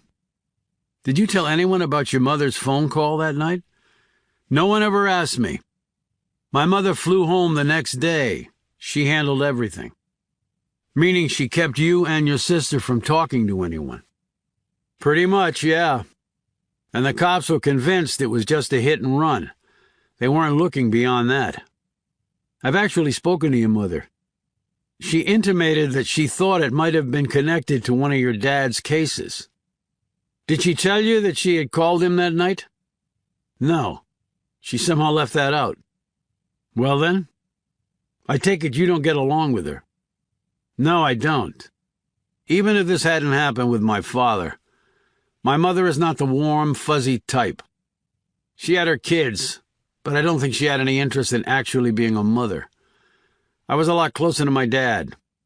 And after he died, my grandmother pretty much raised us, not her. So now I have nothing to do with my mother, and she seems perfectly fine with that. Does she know you suspect her?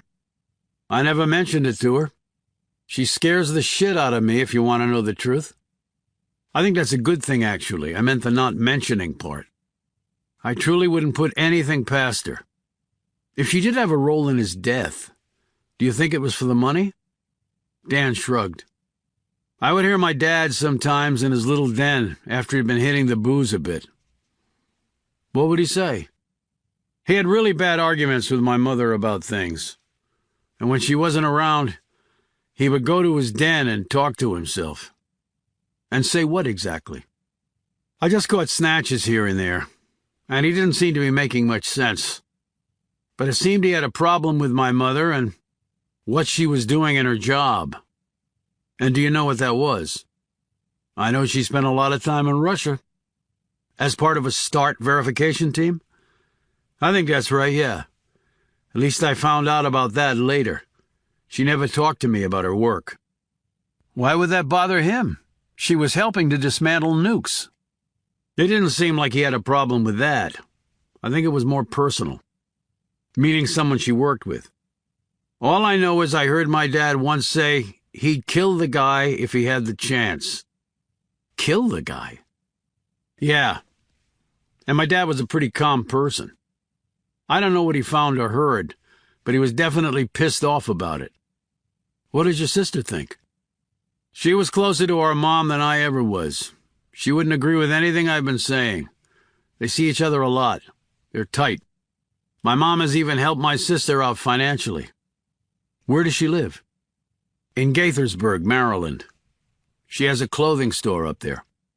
She do well with it? She does okay. Like I said, I know Mom helps her out financially. Does that surprise you? I mean, given what you've told me about your mother. Dan shrugged. My sister won't bite the hand that feeds her, so she tells the woman what she wants to hear.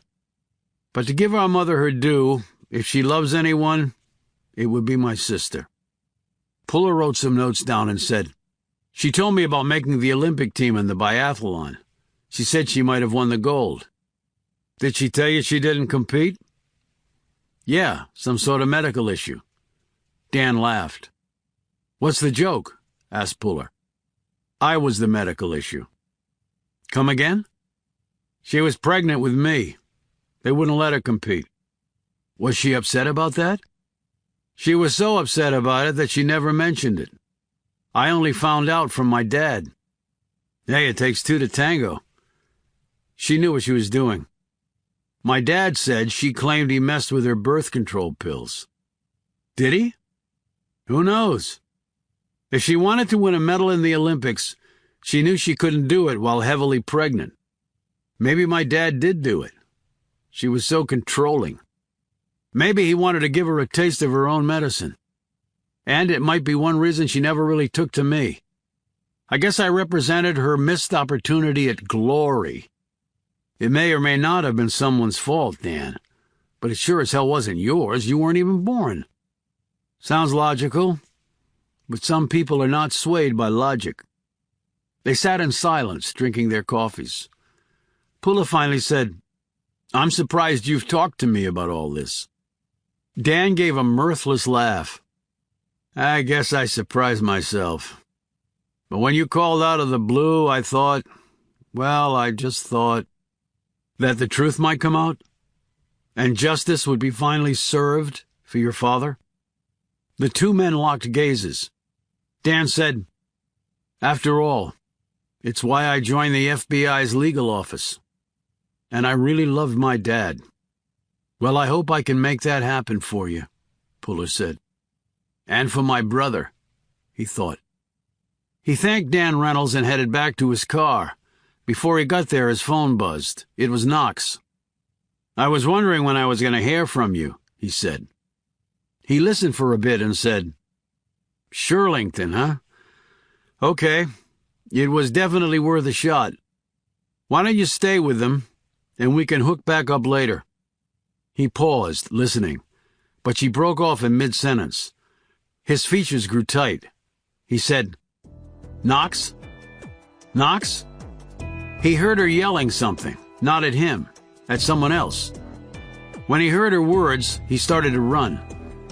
The next sound he heard made Puller redouble his efforts. As he ran full out to his car, he screamed into his phone, Knox! Veronica! She never answered. And then the line went dead. Chapter 53. Knox had been sitting in a car she had requisitioned from INSCOM at Fort Belvoir. While she had told Puller that she needed to report in and start filling out voluminous paperwork, her real purpose was to stay behind and then follow Donovan Carter when he left the facility. He had a black town car and a driver, and Knox could see the man accompanying him. It was Blair Sullivan, the internal security man who had gotten so heated about their investigation of Susan Reynolds. As they exited out of the DTRA complex, Knox fell in behind them. They got on Interstate 95, and Knox kept a few car lengths back. They exited onto Interstate 395 and headed north toward D.C. Knox had no idea if this would lead to anything, but there was a chance, and she felt she had to take it.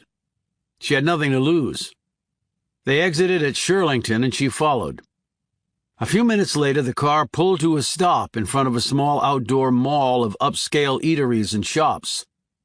The driver parked the town car, and Carter and Sullivan went into one of the restaurants. Great. Said Knox out loud to herself. An early dinner, just my luck. And I can't go in because unless they suddenly go blind, they're going to see me. She backed into an open space across the street and waited. She listened to the radio and answered emails, but continually kept her gaze roaming over the street. She was drumming her fingers on the steering wheel when a white van pulled in next to where the town car was parked. A burly guy opened the passenger door and in doing so clipped the side of the town car. The window of the town car came down, and Carter's driver stuck his head out. Knox could hear him yelling at the guy. The guy yelled back. The driver got out, and the two men stood toe-to-toe, still yelling and jabbing fingers in each other's chests. Knox was hoping this was not going to escalate into something bad, because she was pretty sure the driver was armed. Her gaze drifted to a teenager rolling down the sidewalk on a skateboard. He had long curly hair, a ball cap turned backwards, and was wearing a bulky hoodie, jeans torn at the knee and thigh, and sneakers the size of small dogs with no shoelaces. He was riding low, and then he attempted a complicated jump and fell on his ass right next to the town car, disappearing from her line of sight. Knox's gaze drifted back to the two men. They were still arguing, only now Carter's man was showing his creds to the burly guy. She hoped that would put an end to the confrontation. Knox shifted back to the kid, who was rising up next to the town car. He dusted off his pants and looked sheepishly around as he gripped his board. Not such a hot shot on the board, thought Knox. As he dropped his board, stepped on it, and pushed off, he passed by the two men. Then he gathered speed, turned the corner in a tight curve, and was gone from her view. The burly guy climbed back into the van, still scowling and yelling, and the van reversed out of the space just as the restaurant's door opened and Carter and Sullivan emerged. His driver yelled one more thing at the van as it pulled away, honking its horn. The driver turned and saw Carter and Sullivan and hurried to open the car door for the DTRA head. Knox pulled out her phone and called Puller. He answered on the second ring. She told him what she was doing, and also where she was. He replied to her information in a few succinct sentences. Roger that, but I think that... As if someone had pushed a secret button in her brain, Knox started to piece together what she had just seen. No, not what she had just seen. What had really just happened. She heard Puller say, "Knox, Knox?" She didn't even hear him. What she had just seen was a diversion. The guy in the van bumping the town car on purpose. A kid who wasn't a kid sailing by on a skateboard while the driver was distracted by the van guy. Then a planned fall that allowed the kid access underneath the town car out of sight of anyone. Then the kid had disappeared. As if on cue, the burly guy had given up on the confrontation and the van had raced off. She snapped back from these thoughts and saw that Sullivan and Carter were in the car. The driver started it up. Still holding the phone, Knox kicked open her car door, leapt out, and started to sprint across the street. Get out of the car! She screamed. Get out of the car! There's a... The ground moved violently under her feet. The pavement seemed to whipsaw like a snake on crack. Everything took on the elements of a world reduced to slow motion. She staggered, braced herself for what she knew was coming and could do absolutely nothing about. Visions of Mosul came roaring vividly back to her. Sitting in an armored Humvee one second, lying far away in the dirt another second later, and having no idea how she had gotten there, not knowing whether people were alive or dead, whether she would die here too, whether her legs would ever function again. All this took a millionth of a second to pass through her mind, and that was good, because even with that, she was out of time. She had looked away at the last moment, and it was a good thing she did. Looking directly at an explosion of sufficient magnitude could blind a person, but it didn't really matter. People close enough to be blinded by such a flash didn't usually live anyway. Her last conscious thought was a surprising one to her. Sorry, Puller. It's up to you now. The concussive force of the explosion lifted her right out of her shoes, throwing her 20 feet through the air like a pellet from a slingshot, until she smashed against the plate glass window of a linen shop. She managed to cover her head with her hands right before impact, as her phone flew from her, landed in the street and broke apart. Knox ended up on the floor of the shop in a heap of limbs. The town car had been obliterated. What was left of the 3 men inside was no longer recognizable. The explosion had shattered windows up and down the street. People were lying on the sidewalks, bloodied, battered, unconscious, and some of them would never be waking up. Others were moaning, groaning, and staggering around. Some were in shock, others badly injured, and others, though unhurt, could only stare in horror at what had happened. It was like a street in Baghdad or Kabul, not an affluent area a few miles from Washington, D.C.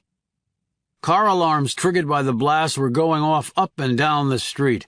People were running now, some toward the blast site, others away from it, no doubt terrified that more explosions were going to take place. A police officer who had been pulling security guard duty in a jewelry shop did his best to help the injured and direct people to a safer area. Inside the linen shop, Knox was lying face down on the floor in a pile of glass shards, covered with sheets and pillows that she had crashed into after cracking through the window. Her eyes were closed, her breathing was tight and shallow, and the blood was flowing down her face. In another minute, the sirens started to wail. People started to scream louder. Survivors tried to help the injured and the dying. Then there were the dead. They had come here for a meal, or to do some shopping, or run an errand, unaware that it would be the last time they would ever do any of those things. Inside the shop, Veronica Knox didn't move. The blood just continued to flow down her face. Chapter 54. When Veronica Knox opened her eyes, the first thing she saw was a blindingly white light. That convinced her that she was truly dead, and that somehow, despite having committed a mortal and venal sin or two, she had ended up rather than down, ecclesiastically speaking. It's a bloody miracle, she thought, and she was being literal about that. The second thing she saw were transparent tubes running into her right arm. That drove the ecclesiastical element and the thought of miracles forcefully from her head. The third thing she saw was John Puller hovering over her. That brought her fully back to earth and life. She saw him breathe a sigh of relief, and then he flicked his finger against his eye as though to rub something away. It's here, her groggy mind thought. But no, men like John Puller did not shed tears. If they did shed anything, it would be blood, not water. She tried to sit up, but he put a big hand on her shoulder and held her right where she was. Just chill, Knox. You took a big hit. Doc says it's a miracle you're still here. She suddenly looked wildly down at her body. Am I here? Am I all here? He gripped her shoulder tighter to calm her. 2 arms with hands attached. Though 2 fingers on your left hand are broken, hence the splints. You have 2 legs with feet attached, 1 head with brain intact, though concussed, and a lot of superficial cuts to your scalp, arms, and legs, hence the bandages. And enough blood loss that they had to give you a replacement bag. But can I move everything? See for yourself. She tentatively moved first her right and then her left arm, and then wiggled her fingers, even the ones with splints on them. Drawing a deep breath, she looked down at her legs. Puller saw tears cluster in her eyes and knew she was thinking back to the Middle East when her legs had not worked. He slipped the sheet up a bit, revealing her feet. He squeezed one of her toes. Feel that? She nodded. Now wiggle your toes. She swallowed, prepared herself, and did so. She felt them, saw them, and sank back on her pillow with a grateful, Thank you, God. He put the sheet back over her feet. Legs are just fine, Knox. With that said, you were lucky as hell. I remember flying through glass. She said slowly and groggily. You picked the right store to fly into, a linen shop. You hit the glass, which was hard, but you fell into a display of comforters and very soft pillows, sort of cushioned everything. And Carter? She mumbled. He shook his head and said grimly, Didn't make it. Neither did Sullivan or the driver. Nothing much left of any of them. How long have I been here? They brought you in last evening. It's now late afternoon. I suppose people want to question me. They do. But I got permission to come in here and sit with you until you came around. The cops and the feds are all over the crime scene. Lots of people saw things. They got lots of statements. But I bet they don't know what I saw. Pulla sat down in a chair next to her bed. So why don't you tell me what that was? Knox glanced at the glass door to her room and saw a police officer, a man in a suit, and a burly MP standing guard there. They're not taking any chances with you, he said, following her gaze. Cops, FBI, and the military. She turned back to Puller and slowly but clearly told him what she had seen. The van, the kid, everything. So it was a deliberate setup the whole way, Puller concluded. It appeared to be, but why target Carter? Well, he heads up an important part of our nation's defenses. He's a target just by virtue of that. No, I get that. I'm just looking at the timing. Why now? You mean, is it connected to what we're doing? It could be. He looked her over. You up for some information sharing? She smiled and slid her hand around his forearm. With you here, I'm up for anything. Puller placed his hand on top of hers. I'm sorry I wasn't there for you when this happened, Knox. I should have been. You had no way to know I was going off half-cocked on my little sleuthing trip. You tried to save them. Over the phone I heard you screaming for them to get out of the car. She shook her head, looked miserable, and put a hand to her face. She let out a sob. Her eyes filled with tears, and she moaned. I didn't see it fast enough, Puller. I should have seen it faster, but I didn't. You did everything you possibly could. You had seconds, maybe not even seconds. No matter what you did or didn't do, Knox, they weren't going to make it. They were already dead. They just didn't know it. So while you may want to take the blame for it, please don't. It won't help you or them. She let out another sob, composed herself, rubbed her eyes dry with her sheet, and focused on him. I guess that was the weirdest phone call you've ever gotten, huh? Puller looked down. When I heard the bomb detonate over your open line, she reached out and cupped his chin, drawing his gaze back to her. I'm here, Puller. A little banged up and bloodied, but I'm not dead. Let's count that as a victory. He smiled. I count it as a lot more than that. Their gazes held on one another for a few more moments, and then Puller reverted to business mode. I spoke to an FBI agent who remembered Adam Reynolds, Susan's husband. The hit and run? Maybe, maybe not. He went on to tell her about the rest of the conversation with the agent, and then his subsequent meeting with Susan Reynolds' son Dan. That part made Knox try to sit up again, and again Puller held her back down. I know, he said. I know. She really is a piece of work. That witch gets her husband killed for some reason. Another man? That's what Adam Reynolds thought? Apparently so. And she was working in the former Soviet Union. Do we know exactly where? Working on it. But it had to do with the START verification program. She told us that herself. Nuke dismantling? Right. And she works at the WMD Center now, Puller reminded her. Again, Knox tried to sit up, and this time he helped her, adjusting the bed control to support her. So is that what this is all about, WMDs? Maybe it is now. If she's a spy, then she's probably covered a lot of territory over the years. WMDs may be the latest on her checklist. But the positions she's held have given her access to lots of valuable information that our enemies would pay a pretty penny for. And she just stares at you like you're an idiot for even hinting that she might be involved in something shady.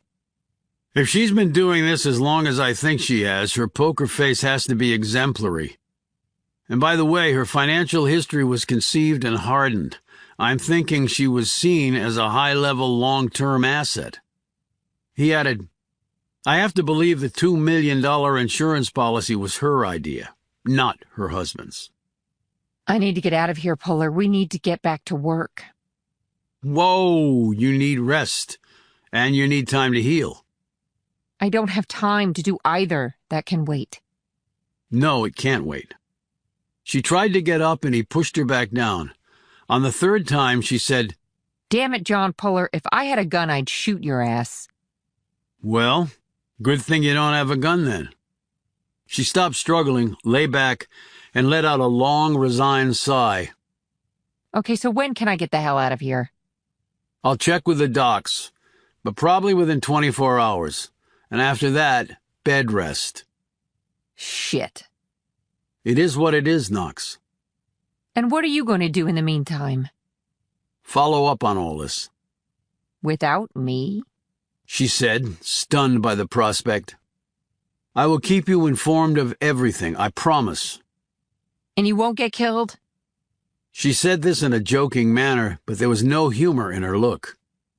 I almost bought it, Puller. One more step, one more second, no soft pillows at the end of the runway. I'm not here. I know that. No, maybe you don't know that. She reached up and gathered a fistful of his shirt. Don't die. Just don't. Okay, I won't. She slowly let his shirt go and sank back breathless. I'll check in later. Yep. She said, not looking at him. Puller walked out. He had told Knox everything he knew. Now he had to tell someone else. His brother. No code. Face to face. Chapter 55. He did end up sending a coded message first to advise his brother that he wanted to meet. Then he did what he had done before.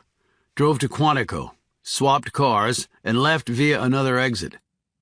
He drove the rural roads, doubling back and then doubling back again before setting off for his actual destination.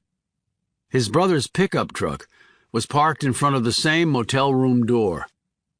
He knocked. He saw the swish of curtains and put his hand on the butt of his M11. He said, "Bobby," and his brother answered, "The coast is clear, Junior." Deja vu. Puller closed the door behind him, crossed the room, and sat down on the edge of the bed. His brother was on the chair he'd occupied at their last meeting. "Heard the news?" asked Puller. Robert nodded. "It's all over the place. Carter's dead. And 2 other guys. Media set a bomb. Media is right. My partner Knox was there. She saw it all. She tried to prevent it, almost got killed." "What exactly did she see?" Puller gazed sternly at his brother. "I said she almost got killed, Bobby. She's in a hospital bed right now. She wanted to climb out of it, get back to work on this thing, to help try to clear you." It seemed to be an unfortunate quirk of his brother's genius that he did not always grasp the personal side of the equation. Robert looked thoroughly taken aback. "I'm sorry, John. How is she?" "She'll be okay." He went on to tell his brother what Knox had observed. "They moved fast then," said Robert, "and they had operatives who could get it done on short notice. How do you know this hasn't been planned for a long time? You met with the man this morning, and he's dead by the early evening. Could be unconnected. We have to deal in probabilities, John. and the clear probability is that the connection is there. A plus B equals C. But when you met with Carter and his sidekick, it was clear that they thought Reynolds was completely innocent. The matter was over and done in their mind. I read your notes on the conversation. They might have said that, but I don't think they believed it. Based on what? For one, they played their hand too strong, John. The head of DTRA is not going to meet with you directly the morning after you had a nightcap with him.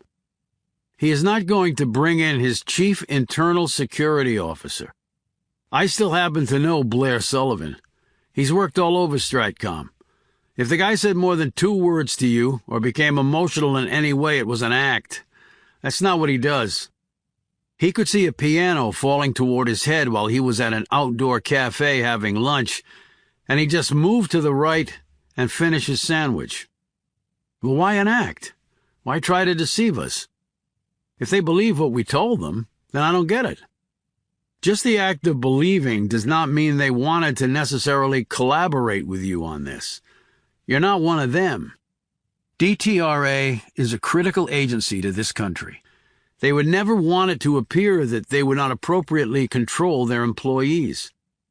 And if they have a spy in their midst, that would be dirty laundry that they would most assuredly not air in public. So what would they do? Clean it up from the inside. That's why Sullivan was there. So they thought Reynolds was dirty? I can't tell you exactly what they thought, but I can tell you that for an allegation of spying, they would not have done a quick financial search the next morning and concluded everything was hunky-dory. This would take some time to complete, and they would have gone back over her entire history. She's at the WMD Center, for God's sake, John. There is no room for mistakes. And if you found out about the suspect circumstances of her husband's death, then they could too. They have a whole department of extremely bright people to work on stuff like that. Really? Well, if they were really bright people, they wouldn't have let her do what she's been doing for probably the past 20 years, would they? People have failed at their jobs on this. I would agree with you there. So why did they target Carter so fast? I would imagine at DTRA the scuttlebutt of your meeting with Carter and Sullivan reached Reynolds' ears. They told me that they had met with Reynolds and informed her of their conclusions. Then there you are. But she must have suspected what I just did, that they weren't satisfied, and that they were going to keep looking into it. So she made contact with her people. The decision was made to pull the trigger. Damn, like you said. They don't waste time. The fact that they knew of his travel schedule leads me to believe that Reynolds has spies everywhere over there. Spies everywhere at DTRA? Are you serious? Well, at least exceptionally well-placed ones, even if they're not numerous. And if you're really well-positioned, the few can accomplish what sometimes the many can't. A secretary, a clerk, a data manager. Those positions might seem relatively trivial, but they're at the heart of important information flows. I'm glad you can sit here and analyze this so calmly. There are more spies here than you would ever want to believe, John. And not just in government. The corporate side is filled with them, and many of those come from our so-called allies. They steal our secrets, use them against us, and smile at us while they're doing it. We're America, the one-ton gorilla. Everybody hates us. But what if Carter told someone of his suspicions? Wouldn't his death put a bullseye on Reynolds? Possibly. But things don't move that fast in the intelligence field. Carter was never in uniform. He's a scholar and a wonk for the most part. He killed 3 Taliban in Afghanistan to get away. Granted, but in the intervening years he's been immersed in academia, for want of a better term. Slow and sure drives the boat. He would have wanted to mull this over, gather and consider additional facts. He brought along Sullivan for his input, surely. Reynolds is at the managerial level at DTRA, with a distinguished record. You do not knee-jerk accuse someone like that without indisputable evidence, Otherwise, you're looking at a lawsuit and a huge black eye for the agency. And Carter could have lost his job. Puller shook his head in frustration. This intelligence world is beyond me, Bobby. I'm used to being able to count on people wearing the same uniform I do. Now DTRA is not focused on Reynolds. They're looking for who did this to Carter. And I doubt anyone will seriously believe she had anything to do with it. Puller rubbed his temples and said, "We still don't know why Daughtry was killed. I think we can reasonably speculate that he was killed because he no longer wanted to play the game. Niles Robinson committed the same act of treachery when he came to Union Station to talk to me. They had followed him, perhaps surmised that I was on the other end of that line, and he paid the ultimate price. Okay, but how did they bring Daughtry into this in the first place? All I found out about him points to a patriot above reproach.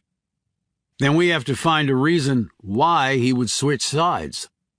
It might be very subtle, but obviously enough for a patriot to turn tables." Puller thought about this. "He has a condo in Pentagon City. Think you can get in there?" "I can try. I'd like to go with you." "Not going to happen, Bobby. Nothing personal. But if I get caught with you, we're both going to DB as fast as they can get us there." As Puller rose to go, Bobby said, "I am sorry about your friend. Sometimes I'm too damn analytical for my own good." Puller smiled weakly at his brother. "Don't worry about it. Comes with being a genius, I guess."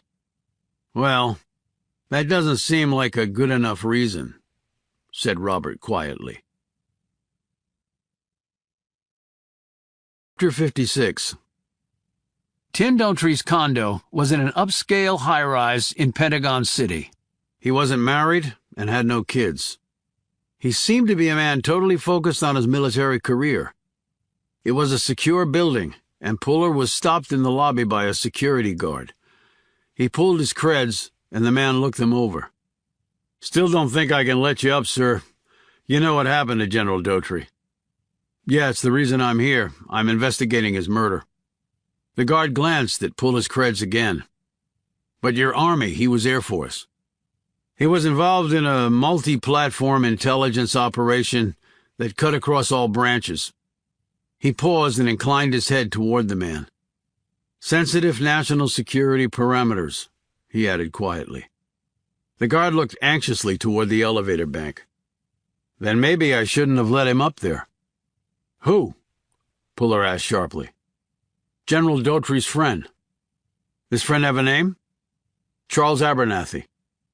"And what is he doing up there?" "Getting some things?" Puller looked incredulous. "I'm not understanding this. Why let a friend up there if you're giving me a hard time?" "Well, he actually lives there sometimes. With General Daughtry." "I thought Daughtry owned the condo." "It's actually held in the name of a corporation. And Mr. Abernathy is an officer of the corporation and entitled to come and go. At least that's what my paperwork tells me. It's all authorized and everything. He's been here more than General Daughtry, actually." Puller glanced toward the elevator bank and then gazed down at the guard's nameplate. "Look, Officer Haynes, I'm not a real cop, just a rental. Call me Haney." "Okay, Haney. I'm not looking to get anybody in trouble, but an Air Force general was murdered under very suspicious circumstances. There's a friend up in his apartment doing God knows what. I'm not sure that should be allowed." Haynes was looking more and more nervous. Puller continued, "I need to get up there, see what this man is doing, and try to preserve any evidence. Have the police been here yet?" "They might have come while I wasn't here. We're supposed to write it down, but some of the guards don't give a crap. They're just collecting a paycheck. Which makes it all the more critical that I get up there. We're talking national security, Haney. This is not a game. So what are you going to do?" Haney snatched a key off a hook behind his console. "Follow me, sir." He led Puller over to the elevator bank and used his key card to engage one of the cars. He handed Puller the key. His condo is 945. This is a master key. It'll open it right up. Puller took the key. Thanks. Yes, sir. Haynes gave Puller an awkward salute just before the doors closed. Puller reached the 9th floor and sped down the hall toward Daughtry's condo. He held the door key in one hand and kept his other hand on the butt of his holstered M11. He reached the door of the apartment, glanced up and down the length of the hall, and found it clear. He put his ear to the door and listened. He couldn't hear anything other than the hum of the air conditioning. He slipped the key into the lock and turned it, easing the door open as quietly as possible and drawing out his pistol at the same time. He closed the door behind him, bent low, and listened again. Nothing. He looked around. The condo was large, and the tastefulness of the decoration and how everything just seemed to go together surprised him. He didn't think a hard-charging, career-oriented general would have had the time to fill a space out like that. He moved forward, keeping low. He had thought about announcing himself, but something in his gut told him that it would not be a good idea. If this guy was in on the plot with Daughtry, he might panic and open fire like Macri had done with Knox. Puller didn't mind using his weapon, but he liked not using his weapon better, just like any soldier. He passed through the kitchen, which looked like a place where a 5-star chef would feel right at home cutting up vegetables. His feet sank into thick carpet, and his eye was caught by unique pieces of art on the wall and equally imaginative sculptures resting on tables and pedestals. There were leather-bound books lining floor-to-ceiling mahogany bookcases. The furnishings looked relatively new, unless they were obviously antiques, and the finishes, wood, chrome, stone, and bronze, looked very expensive. Too expensive, maybe, for even a 1-star's pocketbook. Had Daughtry done it, like Reynolds? For the money? He ducked lower when he heard the sound, training his gun's muzzle down the hallway from where the noise was coming. He scooted forward, keeping low, and at an angle to the door he was heading toward. As he approached the room, the noise took on a more distinctive quality, like a garbled transmission becoming clearer as the frequency grew stronger, and decided to do a quick peek in. It was a bedroom. His fast glance told him. And there was apparently someone in there. A second look confirmed that the room was indeed occupied. The man sat on the bed. His head was bowed. He was holding something in his hands. And the sound Puller had heard was quite clear now. The man was crying. No, actually he was sobbing. Puller eased into the room, confirmed that the man was not armed, and then holstered his pistol. "Mr. Abernathy?" he called out, his hand still on the butt of his weapon. The man jumped up so fast that what he was holding fell to the floor. Luckily, the floor was thickly carpeted, or else it might have cracked. Who are you?" Abernathy said in a quavering voice as he backed away. He was a slender man, barely 140 pounds and maybe 5'6" in his shoes. He was dressed in blue slacks, leather shoes with no socks, and a patterned shirt. His sports jacket had a pocket handkerchief that matched the shirt. A Tag Heuer watch was on his left wrist. His hair was thinning, but was professionally styled and swept back off his forehead and held there with gel. He was clean-shaven, and his light blue, intelligent eyes were streaked with red. Puller held out his creds. "I'm a military investigator. Chief Warrant Officer John Puller, United States Army 701st CID out of Quantico." The man glanced at the CID shield and the ID card, but didn't seem to really register on either. I guess you're here about Tim," he said in a hollow voice. "General Daughtry, yes. Someone killed him." "I'm aware of that." "And how do you know General Daughtry?" Abernathy wouldn't meet his eye. "We were friends. Good friends." I understand that you two co-own this condo. Abernathy looked taken aback that Puller knew this. The guard downstairs told me. That's why he let you up here. Abernathy slowly nodded, bent down, and picked up the framed photograph he'd been holding. Puller drew closer and said, "May I?" indicating the photo. Abernathy said resignedly, "Well, I guess it doesn't matter now, does it?" Puller took the photo. It was of Daughtry, who was out of uniform, and Abernathy in a friendly embrace, their gazes on each other. They looked like a nice couple, happy, relaxed, very much into each other. Puller glanced up at him. "I take it you two were close friends?" Abernathy gave a noiseless laugh. "Let's not beat around the bush anymore, okay? I'm really done with that shit, pardon my language. We were a lot more than friends." "I see. Then you can understand why we had to keep things under the radar." "DADT isn't the law anymore, sir," said Puller, referring to don't ask, don't tell. "Isn't it?" Abernathy said skeptically. "Well, for one-stars fighting their way up the ranks, it might as well be an elephant chained around their ankles. You're in the military.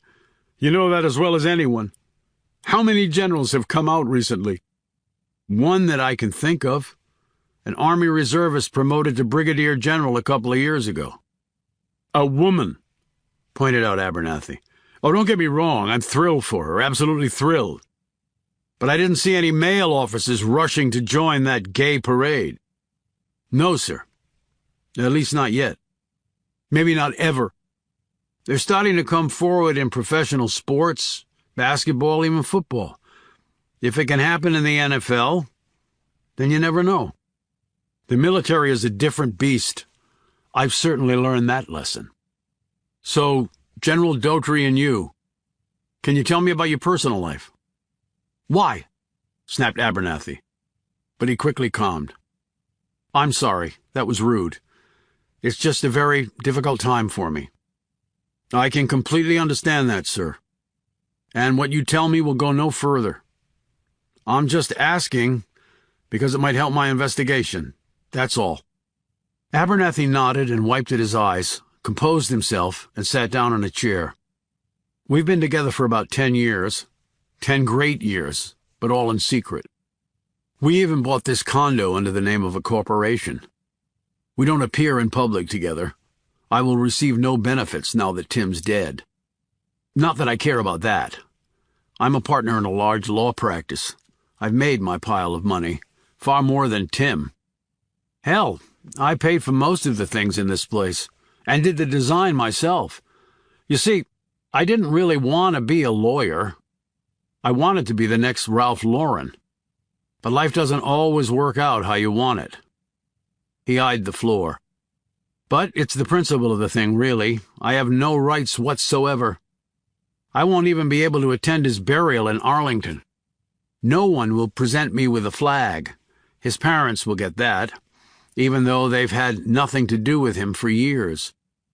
I helped vet his speeches, helped him prepare for every promotion review, cooked for him and looked after him when he was sick, and just so you know, he did as much for me. We traveled together, we vacationed together, but always with a sort of Damocles over us. Meaning, we got to the places separately and left them separately.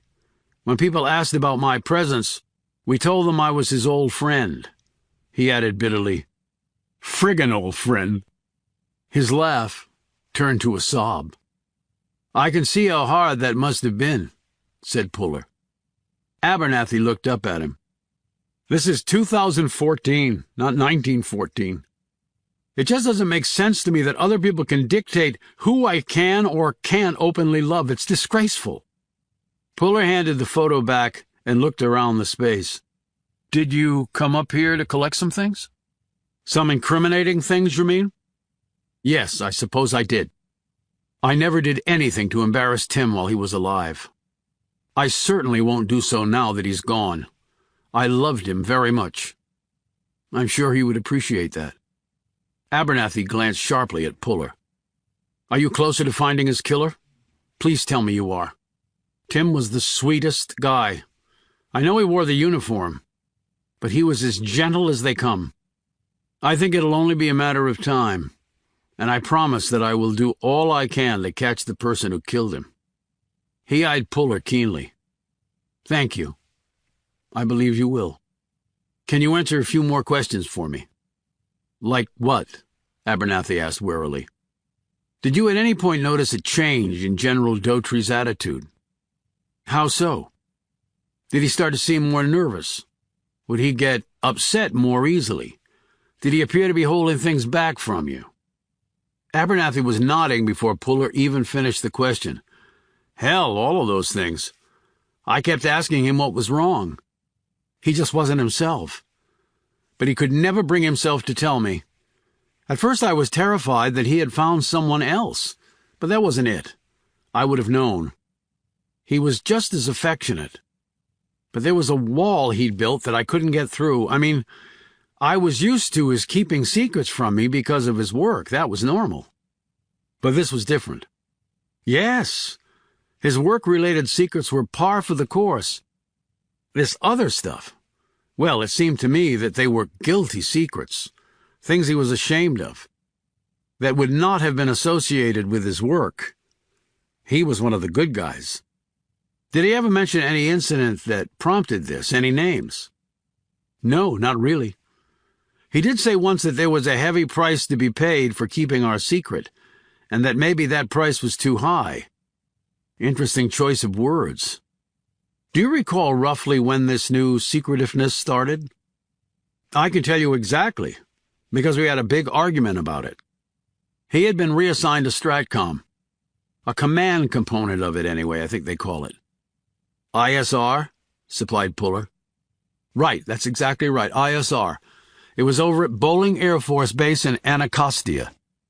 So, at least the assignment was local. Before that, he'd been stationed in Louisiana, and before that in North Dakota, where the nearest town had fewer people that live in this condo building." "So, what was the argument about?" "Well, he had always told me he wanted to go in a different career direction in the Air Force. I thought he had decided to turn this offer down and accept another that he was up for. Tim was a super bright guy. Lots of folks wanted him in their command. But he changed his mind. To tell the truth, I think someone changed it for him. So off he went to this new place." "So this was about 2 years ago?" "A little over, but that's right." "Did he ever mention a soldier that he was, in essence, replacing in that job?" "No, he never did. I do know that he hated being at ISR. He traveled a lot. He was meeting with people in out-of-the-way places." "He told you this?" "Yes. He never gave me any content or context, but it was like he had this powerful need to just, well, confide something in someone." "Did he say anything else?" "Yes, he did. Something strange, given all he had done up to that point." Puller waited expectantly. Abernathy said, "He told me recently that he wanted to get out of the military." "Did he say why?" "He said it had gotten too complicated and that he didn't enjoy what he was doing anymore." "Did he give a reason for this sudden unhappiness at work?" asked Puller. "No, he didn't. When I asked for specifics, he changed the subject." After giving Abernathy his card and asking him to call if he remembered anything else that he thought was relevant, he said his goodbyes and left Abernathy holding the photo of the man he had loved in life and was now mourning in death. As Puller rode the elevator back down, he finally knew how they had gotten Tim Daughtry to turn traitor. Chapter 57. After leaving Abernathy, Puller took a minute to compose a coded email to his brother, telling him what he had found out from the bereaved lawyer. Daughtry was gay, and they had used that to blackmail the man into betraying his country. And maybe they had killed him because he had refused to do so anymore. He might have even threatened to turn them in. That would certainly have warranted a bullet to the head. They seemed to have no problem killing anyone at any time, for any reason. His brother's coded response came swiftly. Puller had to smile grimly when he read it. We have to get these assholes. Every single one of them. Agreed, Bobby. Agreed. But how? As he was driving along, he checked his watch. It was after visitors' hours, but he was confident they would make an exception. He stopped by a smash burger and bought 2 burgers with the works, 2 large fries, and 2 fountain cokes containing enough soda to fill a bathtub. After getting the okay from the guard stationed outside her door, Puller opened the door a crack and peered in. Knox was lying on the bed with her eyes closed. She still had a tube in her arm, and she was still hooked up to a monitor. He read her vitals, and all looked good. He walked over to her bed and sat down in the chair set next to it. Knox, he said quietly. She slowly opened her eyes. Do I smell food, Puller? Wow, that's good, Knox. Were you a bloodhound in an earlier life? The food here, they call it food anyway, sucks. It's a hospital. If the food were good, you'd want to stay, and that just wouldn't work, would it? He pulled out the burgers and fries and set everything up on the meal table that he rolled over to her.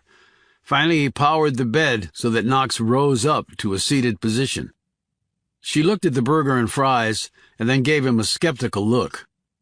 He said a little guiltily, I know it's not your usual healthy stuff, nuts and twigs and non-fat cottage cheese, but I thought that...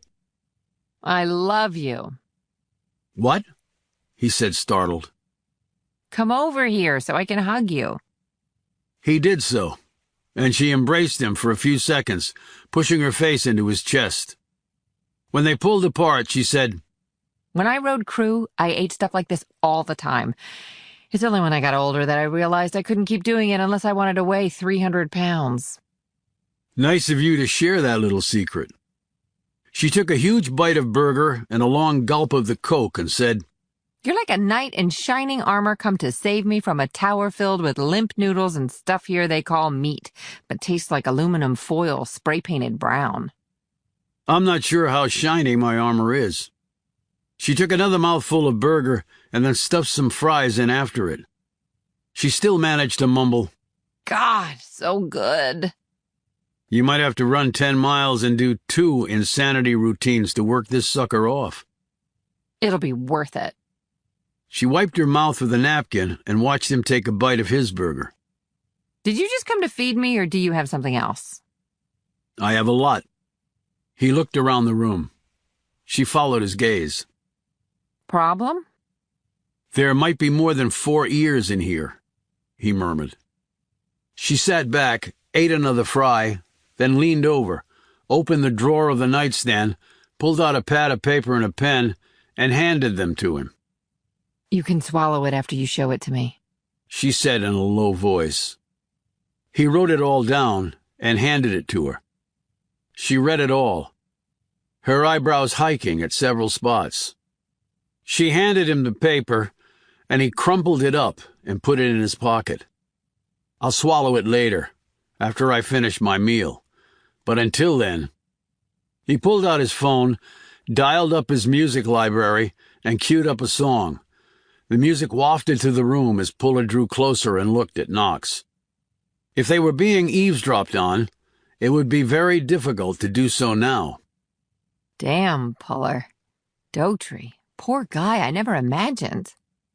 Yeah. So we have the motive. Like Niles Robinson, no winner no matter what you did. But not Reynolds. No, she made her choice for reasons that all benefited her. So they eliminated Daughtry because he probably was no longer willing to do what they wanted. And he wanted out of the military. They couldn't allow that. That's the way I see it. She sat back against her pillow and looked anxious. What? He asked. Promise you won't get really mad at me? Puller looked taken aback by this question, and he was.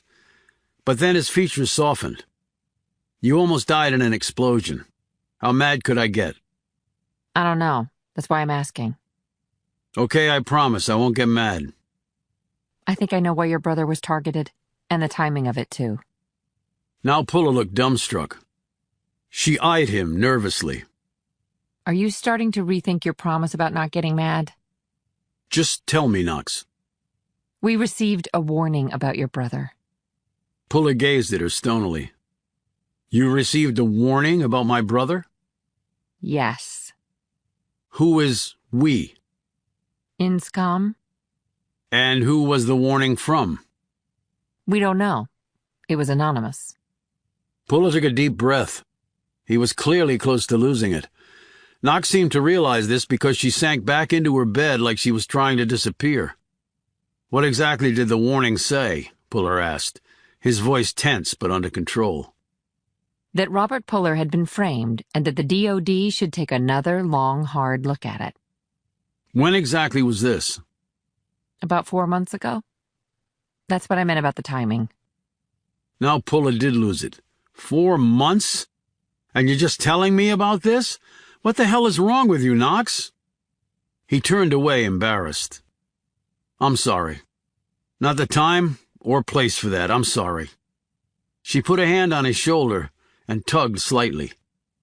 Look at me, Puller, please. He turned back around to stare at her. She was trembling, and in the bed she looked small and helpless. I deserve anything you want to say, Puller. You can yell and curse and even punch me if you want. It's okay. I'm not going to do any of those things, Knox. Not now. I should have told you before now. I know that, but I didn't. Seems like it's a sickness with me. I can't tell people the truth. She said this last part in a small voice. Her features were full of disbelief, perhaps that she had made such an admission, to him, to herself. Puller sat back, nodding thoughtfully. Let's forget about the timing of what you told me and focus on what you told me. 4 months? It would have taken that long to prep the hit on him. Question is, how did they find out you guys were going to take another look at Bobby? Knox looked deeply troubled. The simple answer is we have a mole in Inscom, which is astonishing. Remember, I alluded to that before. He eyed her appraisingly. So that's why you were brought on this case? Not just to keep an eye on me? Yes. Would have been nice to know before now. Her face flushed and her lips trembled. I should have told you that too, Puller. I know you were spinning your wheels trying to figure out the catalyst for all this, and I just sat back and said nothing. I'm not happy about it, Knox. But that's water under the bridge. Knox looked relieved by this. He continued. And maybe we know the anonymous source now. Who? Niles Robinson. Why? He gazed steadily at her. I have my secrets, too. She looked put out by this, but because of what she had withheld, it wasn't as though she could press the point. Puller was thinking that must have been what Robinson had been referencing when he told Bobby that he had tried to make it right. He apparently had tried to make it right by contacting Inscom, albeit anonymously. Any idea who your mole might be? Not a clue, but it's really hampered everything we do. We're not sure who we can bring in on something. I can see that. And we never even thought they would plan to kill your brother at DB. If we had any inkling of that, we would have taken steps to ensure his safety. I believe you. In fact, it was that attack that made us realize we had a problem in our own ranks. The leak had to come from our side. She fingered her last fry, looking uncomfortable. So do you bring all the girls' meals like this? I haven't been associated with that many girls. That's pretty hard to believe. Okay. Only the ladies in hospital beds for bomb-related injuries get this kind of special treatment. That brought a brief smile to her lips. She popped her last fry into her mouth. I am sorry I didn't tell you. In your heart, you're a spy, plain and simple. And they just can't let it all hang out. Now finish your burger, but hands off my fries, he added, when he saw her greedily eye his untouched pile. Chapter 58. Robert Puller was sitting in his pickup watching her. The Kansas plates had seemed to stick out here. so he had replaced them with DC plates he'd lifted from a car sitting in a DC impoundment lot. Susan Reynolds was eating dinner at a table in the front window of a restaurant on trendy H Street. She looked like she didn't have a care in the world, but looks could be deceiving. And he wasn't going to underestimate the woman, not again. He had gone back through her professional history multiple times, focusing on parts he had skimmed before. He had taken all of this and built it into a new mosaic, which had presented some interesting possibilities. She was dressed to entice tonight. That was clear to see. The skirt was knee-length but tight, and the starched white shirt with the two top buttons undone was suggestively revealing. The shoes were long spikes, and the stockings had seams down the backs. He sank lower in the driver's seat as a DC patrol car sailed past. He knew cops everywhere now would be alerted to his possible presence in the metro area. He had picked up his tail on Reynolds at her home and followed her here. He didn't recognize the man she was with, but he was dressed like a lawyer or lobbyist, which meant he was dressed expensively. Puller had gotten a look at him when he drove up shortly after Reynolds arrived. He had arrived in an Aston Martin. So there was money there, if nothing else. As he watched, she laughed at something the man said. It must be nice to be able to still find amusement in life when your boss just got blown to dust. Puller could imagine that the rest of DTRA must be mourning their slain chief, and Blair Sullivan, and the driver. 3 innocent men who would not get to live one day longer. But not Reynolds. She just trucked on with not one blemish on her, not 1 ounce of remorse. Puller knew that Reynolds had had some part to play in the bombing. He just didn't know how or exactly why. His brother had told him that Sullivan had gone off on him and defended Reynolds. And Donovan Carter had agreed with his internal security chief's position, though not necessarily his tone. So if Reynolds was off the hook, why kill them? His brother had wanted to know. But Carter had suspected Reynolds. And so had Sullivan. Of that Puller was certain.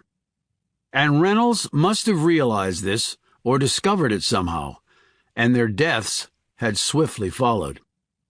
His brother was a superb soldier and a crackerjack investigator, but he was both an honorable and an honest man. And while he could sniff out when suspects were lying, the intelligence world was a different paradigm altogether. People in that world didn't lie simply to conceal things. They lied for a living. And when you did something over and over, you tended to get really adept at it. At least the ones who stuck with it did. The others were either drummed out of the field or perished within it. That was what was so perplexing about Reynolds. His brother had been convinced she was lying. And when he had questioned her with a gun to her head, Robert Puller had felt the same way. And she had been lying. She had also been telling the truth about one crucial fact, but had tried to fashion it as a very clever lie. She saw the mirror I was using. She knew I was watching her face. She faked me out. Or at least she tried to. He could see that now, and that truth was worrying him greatly. He viewed Reynolds and her guest with his binoculars. There was definitely something familiar about the man. With the camera he had purchased, Puller took a long-range photo of him. He downloaded the image to his laptop and then ran the picture through the same databases he had used to check the image of the man he had killed in his prison cell. Yet unlike that image, Puller got a hit on this search. Malcolm Aust. Now he connected the name with the face. Of course, he was neither a lawyer nor a lobbyist. He was a chief UN weapons inspector from Germany, greatly respected across the world for both his knowledge and his courage. Though Puller knew something of the man, he quickly read through Aust's bio.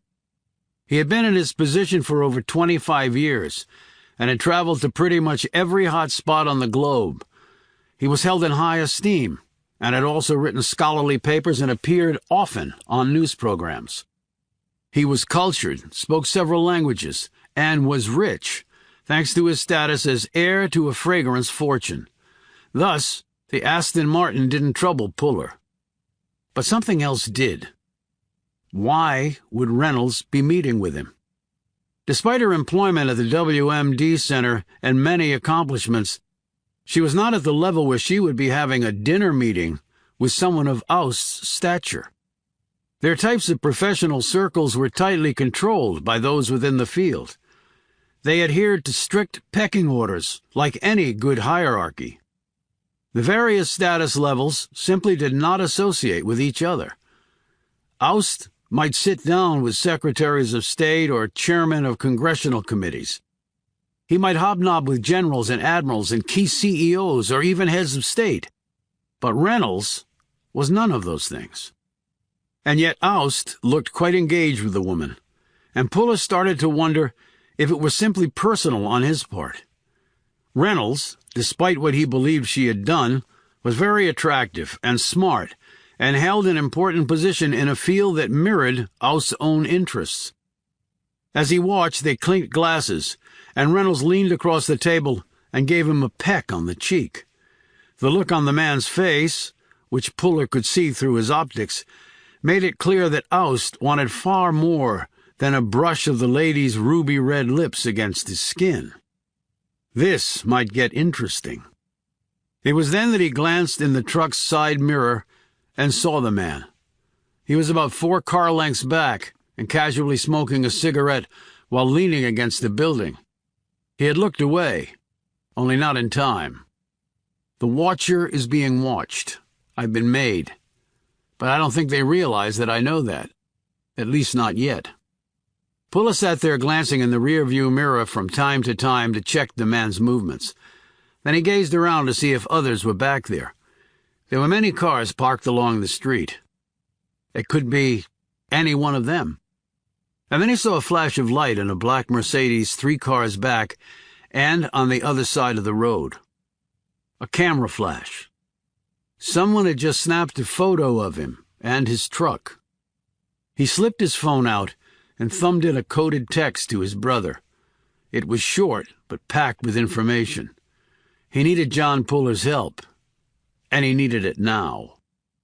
He looked across the street to the restaurant. Aust was no longer at the table, but Reynolds was still there. She was on her phone. She nodded several times, spoke into the phone, then put it away. She swept her hand through her hair, and in doing so glanced outside. The tactic was done well, and if Puller hadn't discovered that he was being watched, he would probably have associated nothing unusual with it. But as she looked out the window, her gaze had flickered across him. Just a flicker, but it was enough. How they could have gotten onto him was inexplicable. Even his own brother had not recognized him. The headlamps of the big Mercedes burst to life as the engine was started. Puller glanced in the rear view again and saw the man who'd been watching him climb into a cold black SUV. It too started up. Puller looked ahead of him. There was a stoplight at the next intersection. At this late hour, traffic was light, which was both good and bad for him. His hand slipped to his ignition key right as his phone vibrated. He glanced at the screen. His brother had texted him back. Like the cavalry, John Puller was on his way, but it might not be in time. However, Robert had an idea. His fingers flew over his phone. He was sending a downloaded program together with some additional data to his brother, all linked together. He hoped it worked. Otherwise, he was dead. Finished with that, Robert Puller counted to 3, watching the lights up ahead, and then turned the ignition key. The truck started up. He shifted into gear. The Mercedes shot out of its parking spot, but he gunned the truck engine and laid down some tread, beating the German-made car to the open lane. He raced ahead, glancing to his right as he did. Reynolds was still in her seat and staring dead at him as he sped by. And then she was gone as the truck blew through the intersection. The light turned red, just as he had planned. Only the Mercedes made it through, simply because it didn't stop. The SUV was blocked by traffic coming from both the left and right, but the driver used his vehicle like a battering ram and broke through the obstruction. Now, the chase was on.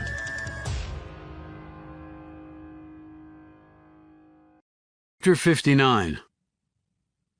John Puller kept his regular phone in his right front pocket and his burn phone in the left pocket. He was sitting at Knox's bedside when the burn phone started to vibrate. He slid it out and looked at the message. It was short enough that he decoded it quickly. He was on his feet before he had finished reading it. Knox looked up at him. What is it? Gotta go. He was at the door. Puller? You can have my fries. Then he was gone. Knox stared after him for a few seconds and then pulled off the line running into her arm, leapt out of bed, rushed to the closet, grabbed the bag with her bloody clothes in it, and started to get dressed as the monitor alarm began to wail. Puller was on a dead run to his car. He jumped in, started the engine, and slammed the Malibu into drive. He fishtailed, going out of the hospital parking lot, and hit the surface road.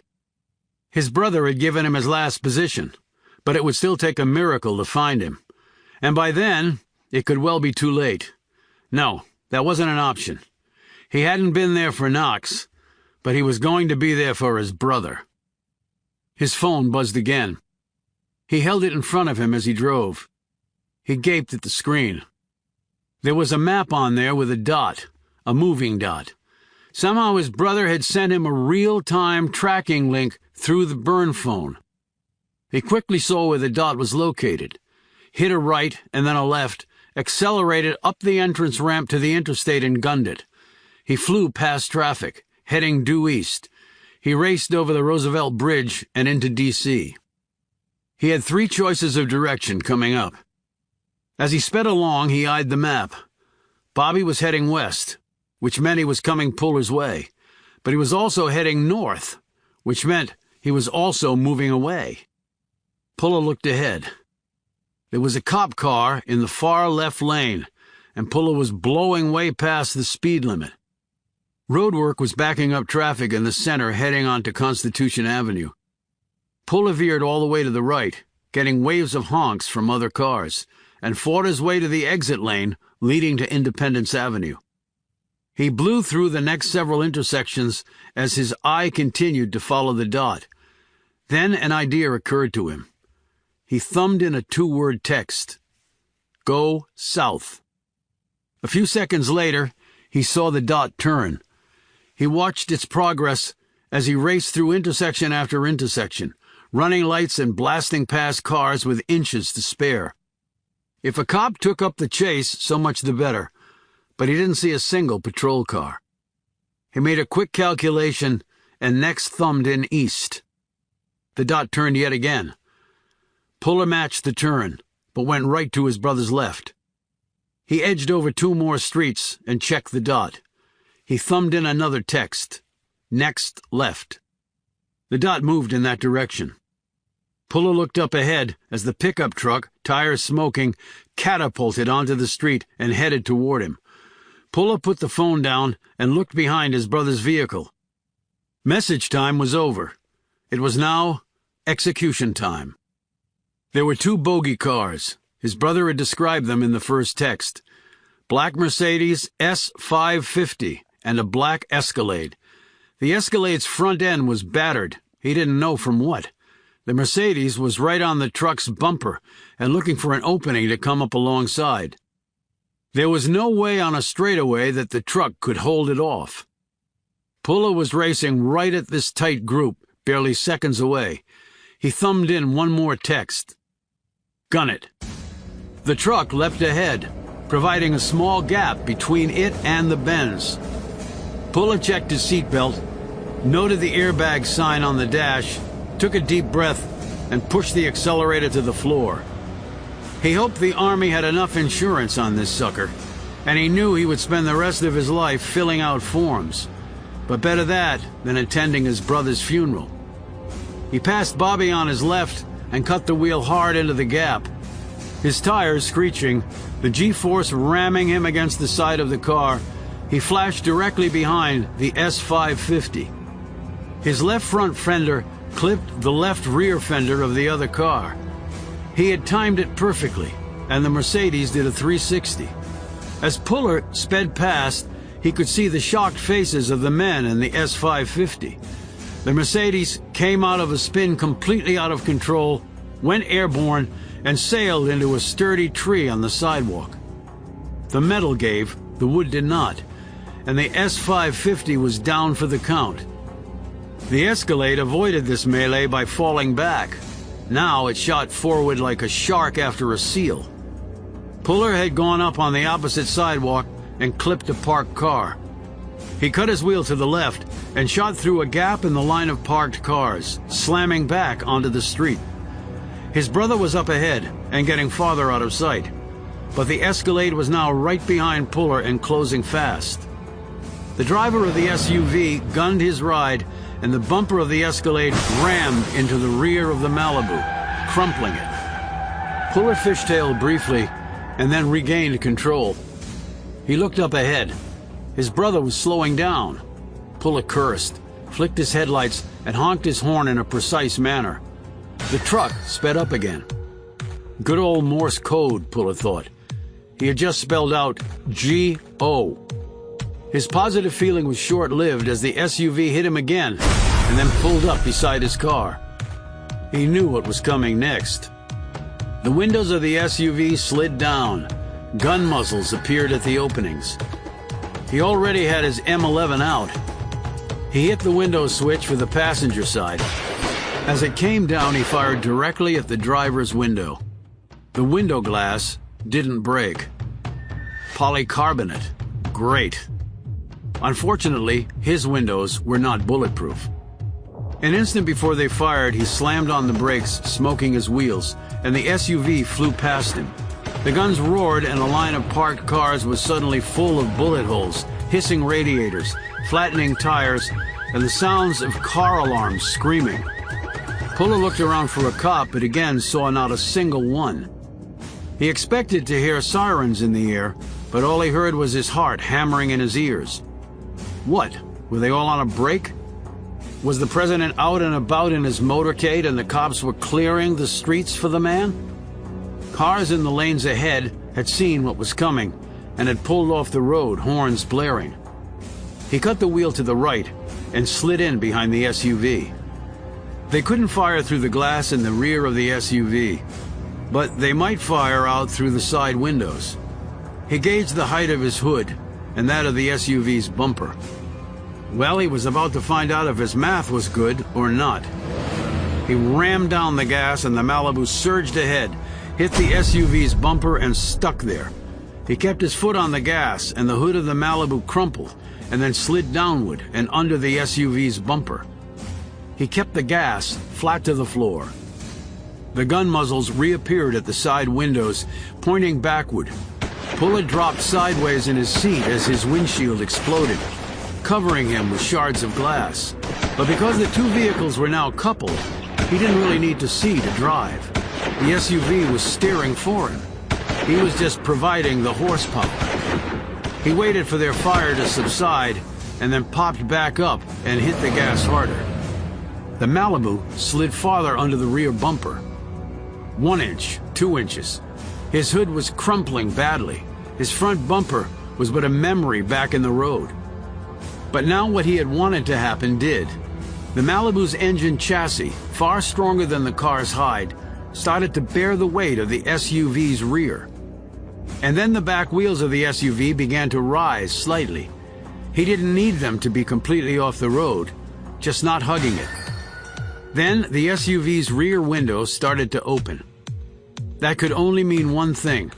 They were getting ready to fire again, and the driver was making sure they would get a direct sight line this time. Well, we can't have that, thought Puller. He whipped the wheel of the Malibu back and forth and had to grin when the two unbuckled gunmen who were trying to take aim at him through the rear opening collided with each other like pinballs.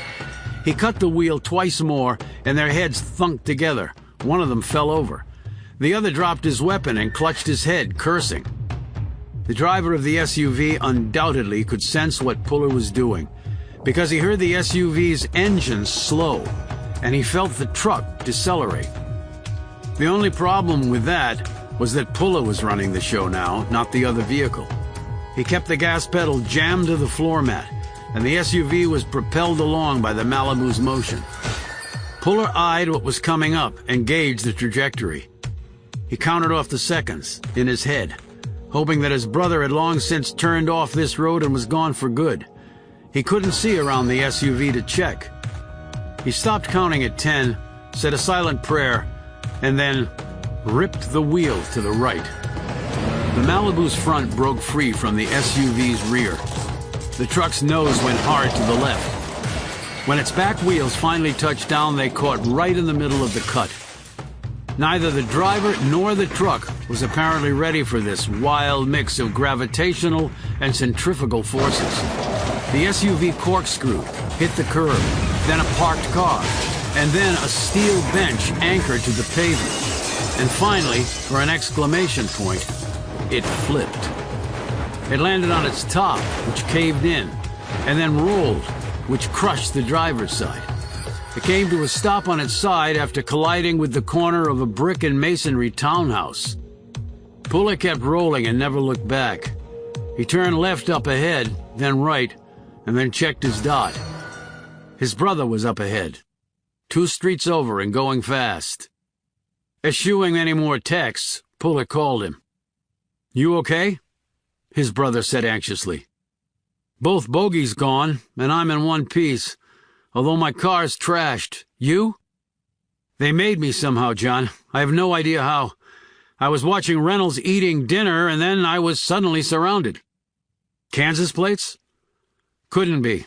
I switched them out." "They couldn't have recognized you."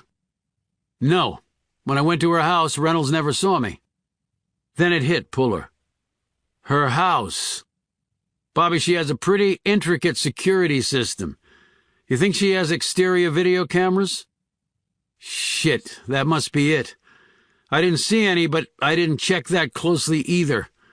She could have seen the images and known what I look like now. I didn't put my ski mask on until I got to the front door, and I took it off when I left. And a surveillance camera could have picked up your truck on her street. That's how they might have spotted it tonight. That was a big screw-up on my part. The lady's good. We have to give her that. He took a deep breath. It seems I'm not very good on the ground with this cloak and dagger stuff. They haven't caught you yet, and it was pretty nifty how you sent me a real-time map of where you were. Simple, actually. It was just software. Well, I never would have found you without it. I saw what you did back there. I'd be dead tonight if you hadn't shown up. Then we're only even. Did you see anything helpful tonight?" Robert told him about the dinner between Reynolds and Malcolm Oust. "So, a big cheese in the WMD world?" said Puller. "One of the biggest. I just don't know how it all fits. I can't believe Oust is part of any conspiracy." "Who the hell knows, Bobby? The only person I know I can trust is you. So what now? Find a new place to stay and text me with it. Get rid of the truck. I need transportation. I'll try to find you something. Only after I turn this wreck in, the Army might never let me check out another vehicle. I'll circle back to you as soon as I can." "They almost got us tonight," said Robert. "And don't say some shit like, 'close only counts in horseshoes.' I won't, because this ain't horseshoes. It's combat, only without a declaration of war. We need to go on the offensive instead of just reacting. When you think of a way to do that, be sure to let me know, big brother." "Yeah," said Robert glumly. "Will do, Junior." Chapter 60. With no windshield and a crushed front bumper, Puller decided it would be best to ditch the ride and figure out the paperwork later. Finally, he could hear sirens wailing and engines being gunned, and he wondered what the cops would find when they got there. Would the guys still be inside the wrecked vehicles? Were they dead? If not, would they answer questions? Would this sucker finally start to unravel? He hoofed it hard to a metro station and was about to enter the building and hop on a train when a car screeched to a stop directly next to him. His hand automatically went to his sidearm. The window came down, and what he saw truly astonished him. Knox said, "You need a ride?" The two stared at each other long enough for it to get uncomfortable, and also long enough for a car waiting behind her to honk its horn. He opened the door and climbed in next to her. "Put on your seatbelt. It might get bumpy. But then again, it's been a pretty bumpy night for you already, hasn't it?" How did you find me? You're supposed to be in a hospital bed. Reach in your left pocket. What? Just do it, Puller. He did as she asked, and pulled out the small metal object. When did you put the tracking device in there? He asked curtly. When I hugged you for the burgers, Susan Reynolds isn't the only one good at sleight of hand. Puller stared fixedly at her. So you figured out how she put the DVD in my brother's pocket? Just used a little magic, said Knox, as she pulled out of the metro station. Should you be driving in your condition? He asked. I feel fine. I'm more worried about you. Not sure what you're talking about. That was one wicked piece of driving back there. You should be proud. Take ownership of it, Puller. He dropped the tracking device into her cup holder. I won't be needing this anymore, and I'm sure you guys like to recycle. She ignored this and said, Care to tell me what went down tonight? Sounds like you had a front row seat. Actually, I was in the nosebleed section. That's why I'm asking for a recap. So do you know who the guys were in the black vehicles? She smiled, but there was no mirth behind it. And you're asking me this why? I was just a spectator. Just thought you might have an educated guess, being a spy and all. This is more your turf than mine. Who were you protecting tonight, Puller? Not sure what you mean. You get a text, tear out of my hospital room without telling me where you're going or even touching your delicious fries, and the next thing I know, you're playing monster truck derby in the middle of D.C. She pulled to the curb and put the car in park. Turning to him, she added, Must have been a really important reason, or more specifically, person. I'm not sure what you want me to say, Knox. You're all about the truth, Puller. You preach that all the time. You take me to gravestones of long-dead custers to make your point. You pound it into my head. You throw it in my face. You make me feel like shit for holding back from you. So do I take your position to mean that that standard only cuts one way? And when you told me you never lied to me, and never would, what was that? Having a little fun at the spy lady's expense, you son of a bitch? She ended this tirade by clocking him in the jaw with her left fist, broken fingers and all. The blow stung because she was strong and knew how to throw a punch, but he didn't feel much of it. Her words were hurting him a lot more. She rubbed her damaged fingers, and he brushed his hand against his chin, and then looked out the window. If you don't talk, we don't get anywhere. Not sure I can do much talking on this one, Knox. Not sure at all. As he said this, his gut felt like someone had filled it with dry ice. I'm afraid that's not going to cut it, Puller. There's way too much at stake. He looked over at her. She was holding her phone, her fingers poised over the send key. Who are you calling? Well, I've got lots of people on speed dial, Puller, and you'd know the names of all of them. You see them in the newspapers and on the news shows. They're the kind that hold news conferences and set policy and move the country in new directions. They keep us safe and they attack our enemies, and they will have no problem stripping off your medals and ribbons and uniform and locking your ass up for the next millennium if the person in the truck back there was who I think it was. And who do you think it was? Are you doing this to annoy me? If so, don't bother. I don't believe I could be any more pissed off at you than I am right now. It's complicated, Knox. She laughed derisively. Oh, really? From where I'm sitting, it's pretty simple. You came down on me for hiding evidence. Okay, fine. I deserved that. Well, now it's my turn. What's the penalty for aiding and abetting a convicted felon, Puller? You're a military cop. You ought to know that off the top of your thick head. I get the point, Knox. No, I don't think you do. This is not some little criminal case, Puller. This is not one bad guy out there who's selling drugs on base, or did a little adulterous dance in bed with his CO's wife, or stabbed someone because he just wanted to. This is national security. This is global. These are the highest stakes you will ever run into in your life. We could be talking about rogue WMDs. He sighed and stared over at her. Been there, done that, Knox. Knox's superior manner disappeared. What? It's classified, but with all your speed dial friends, you'd have no problem finding it out. Bobby could explain it to you better than I can. Knox pursed her lips. So it was Bobby in the truck tonight? It was. And how long have you known his whereabouts? Not long. And you realized that you had a duty to arrest him? I did.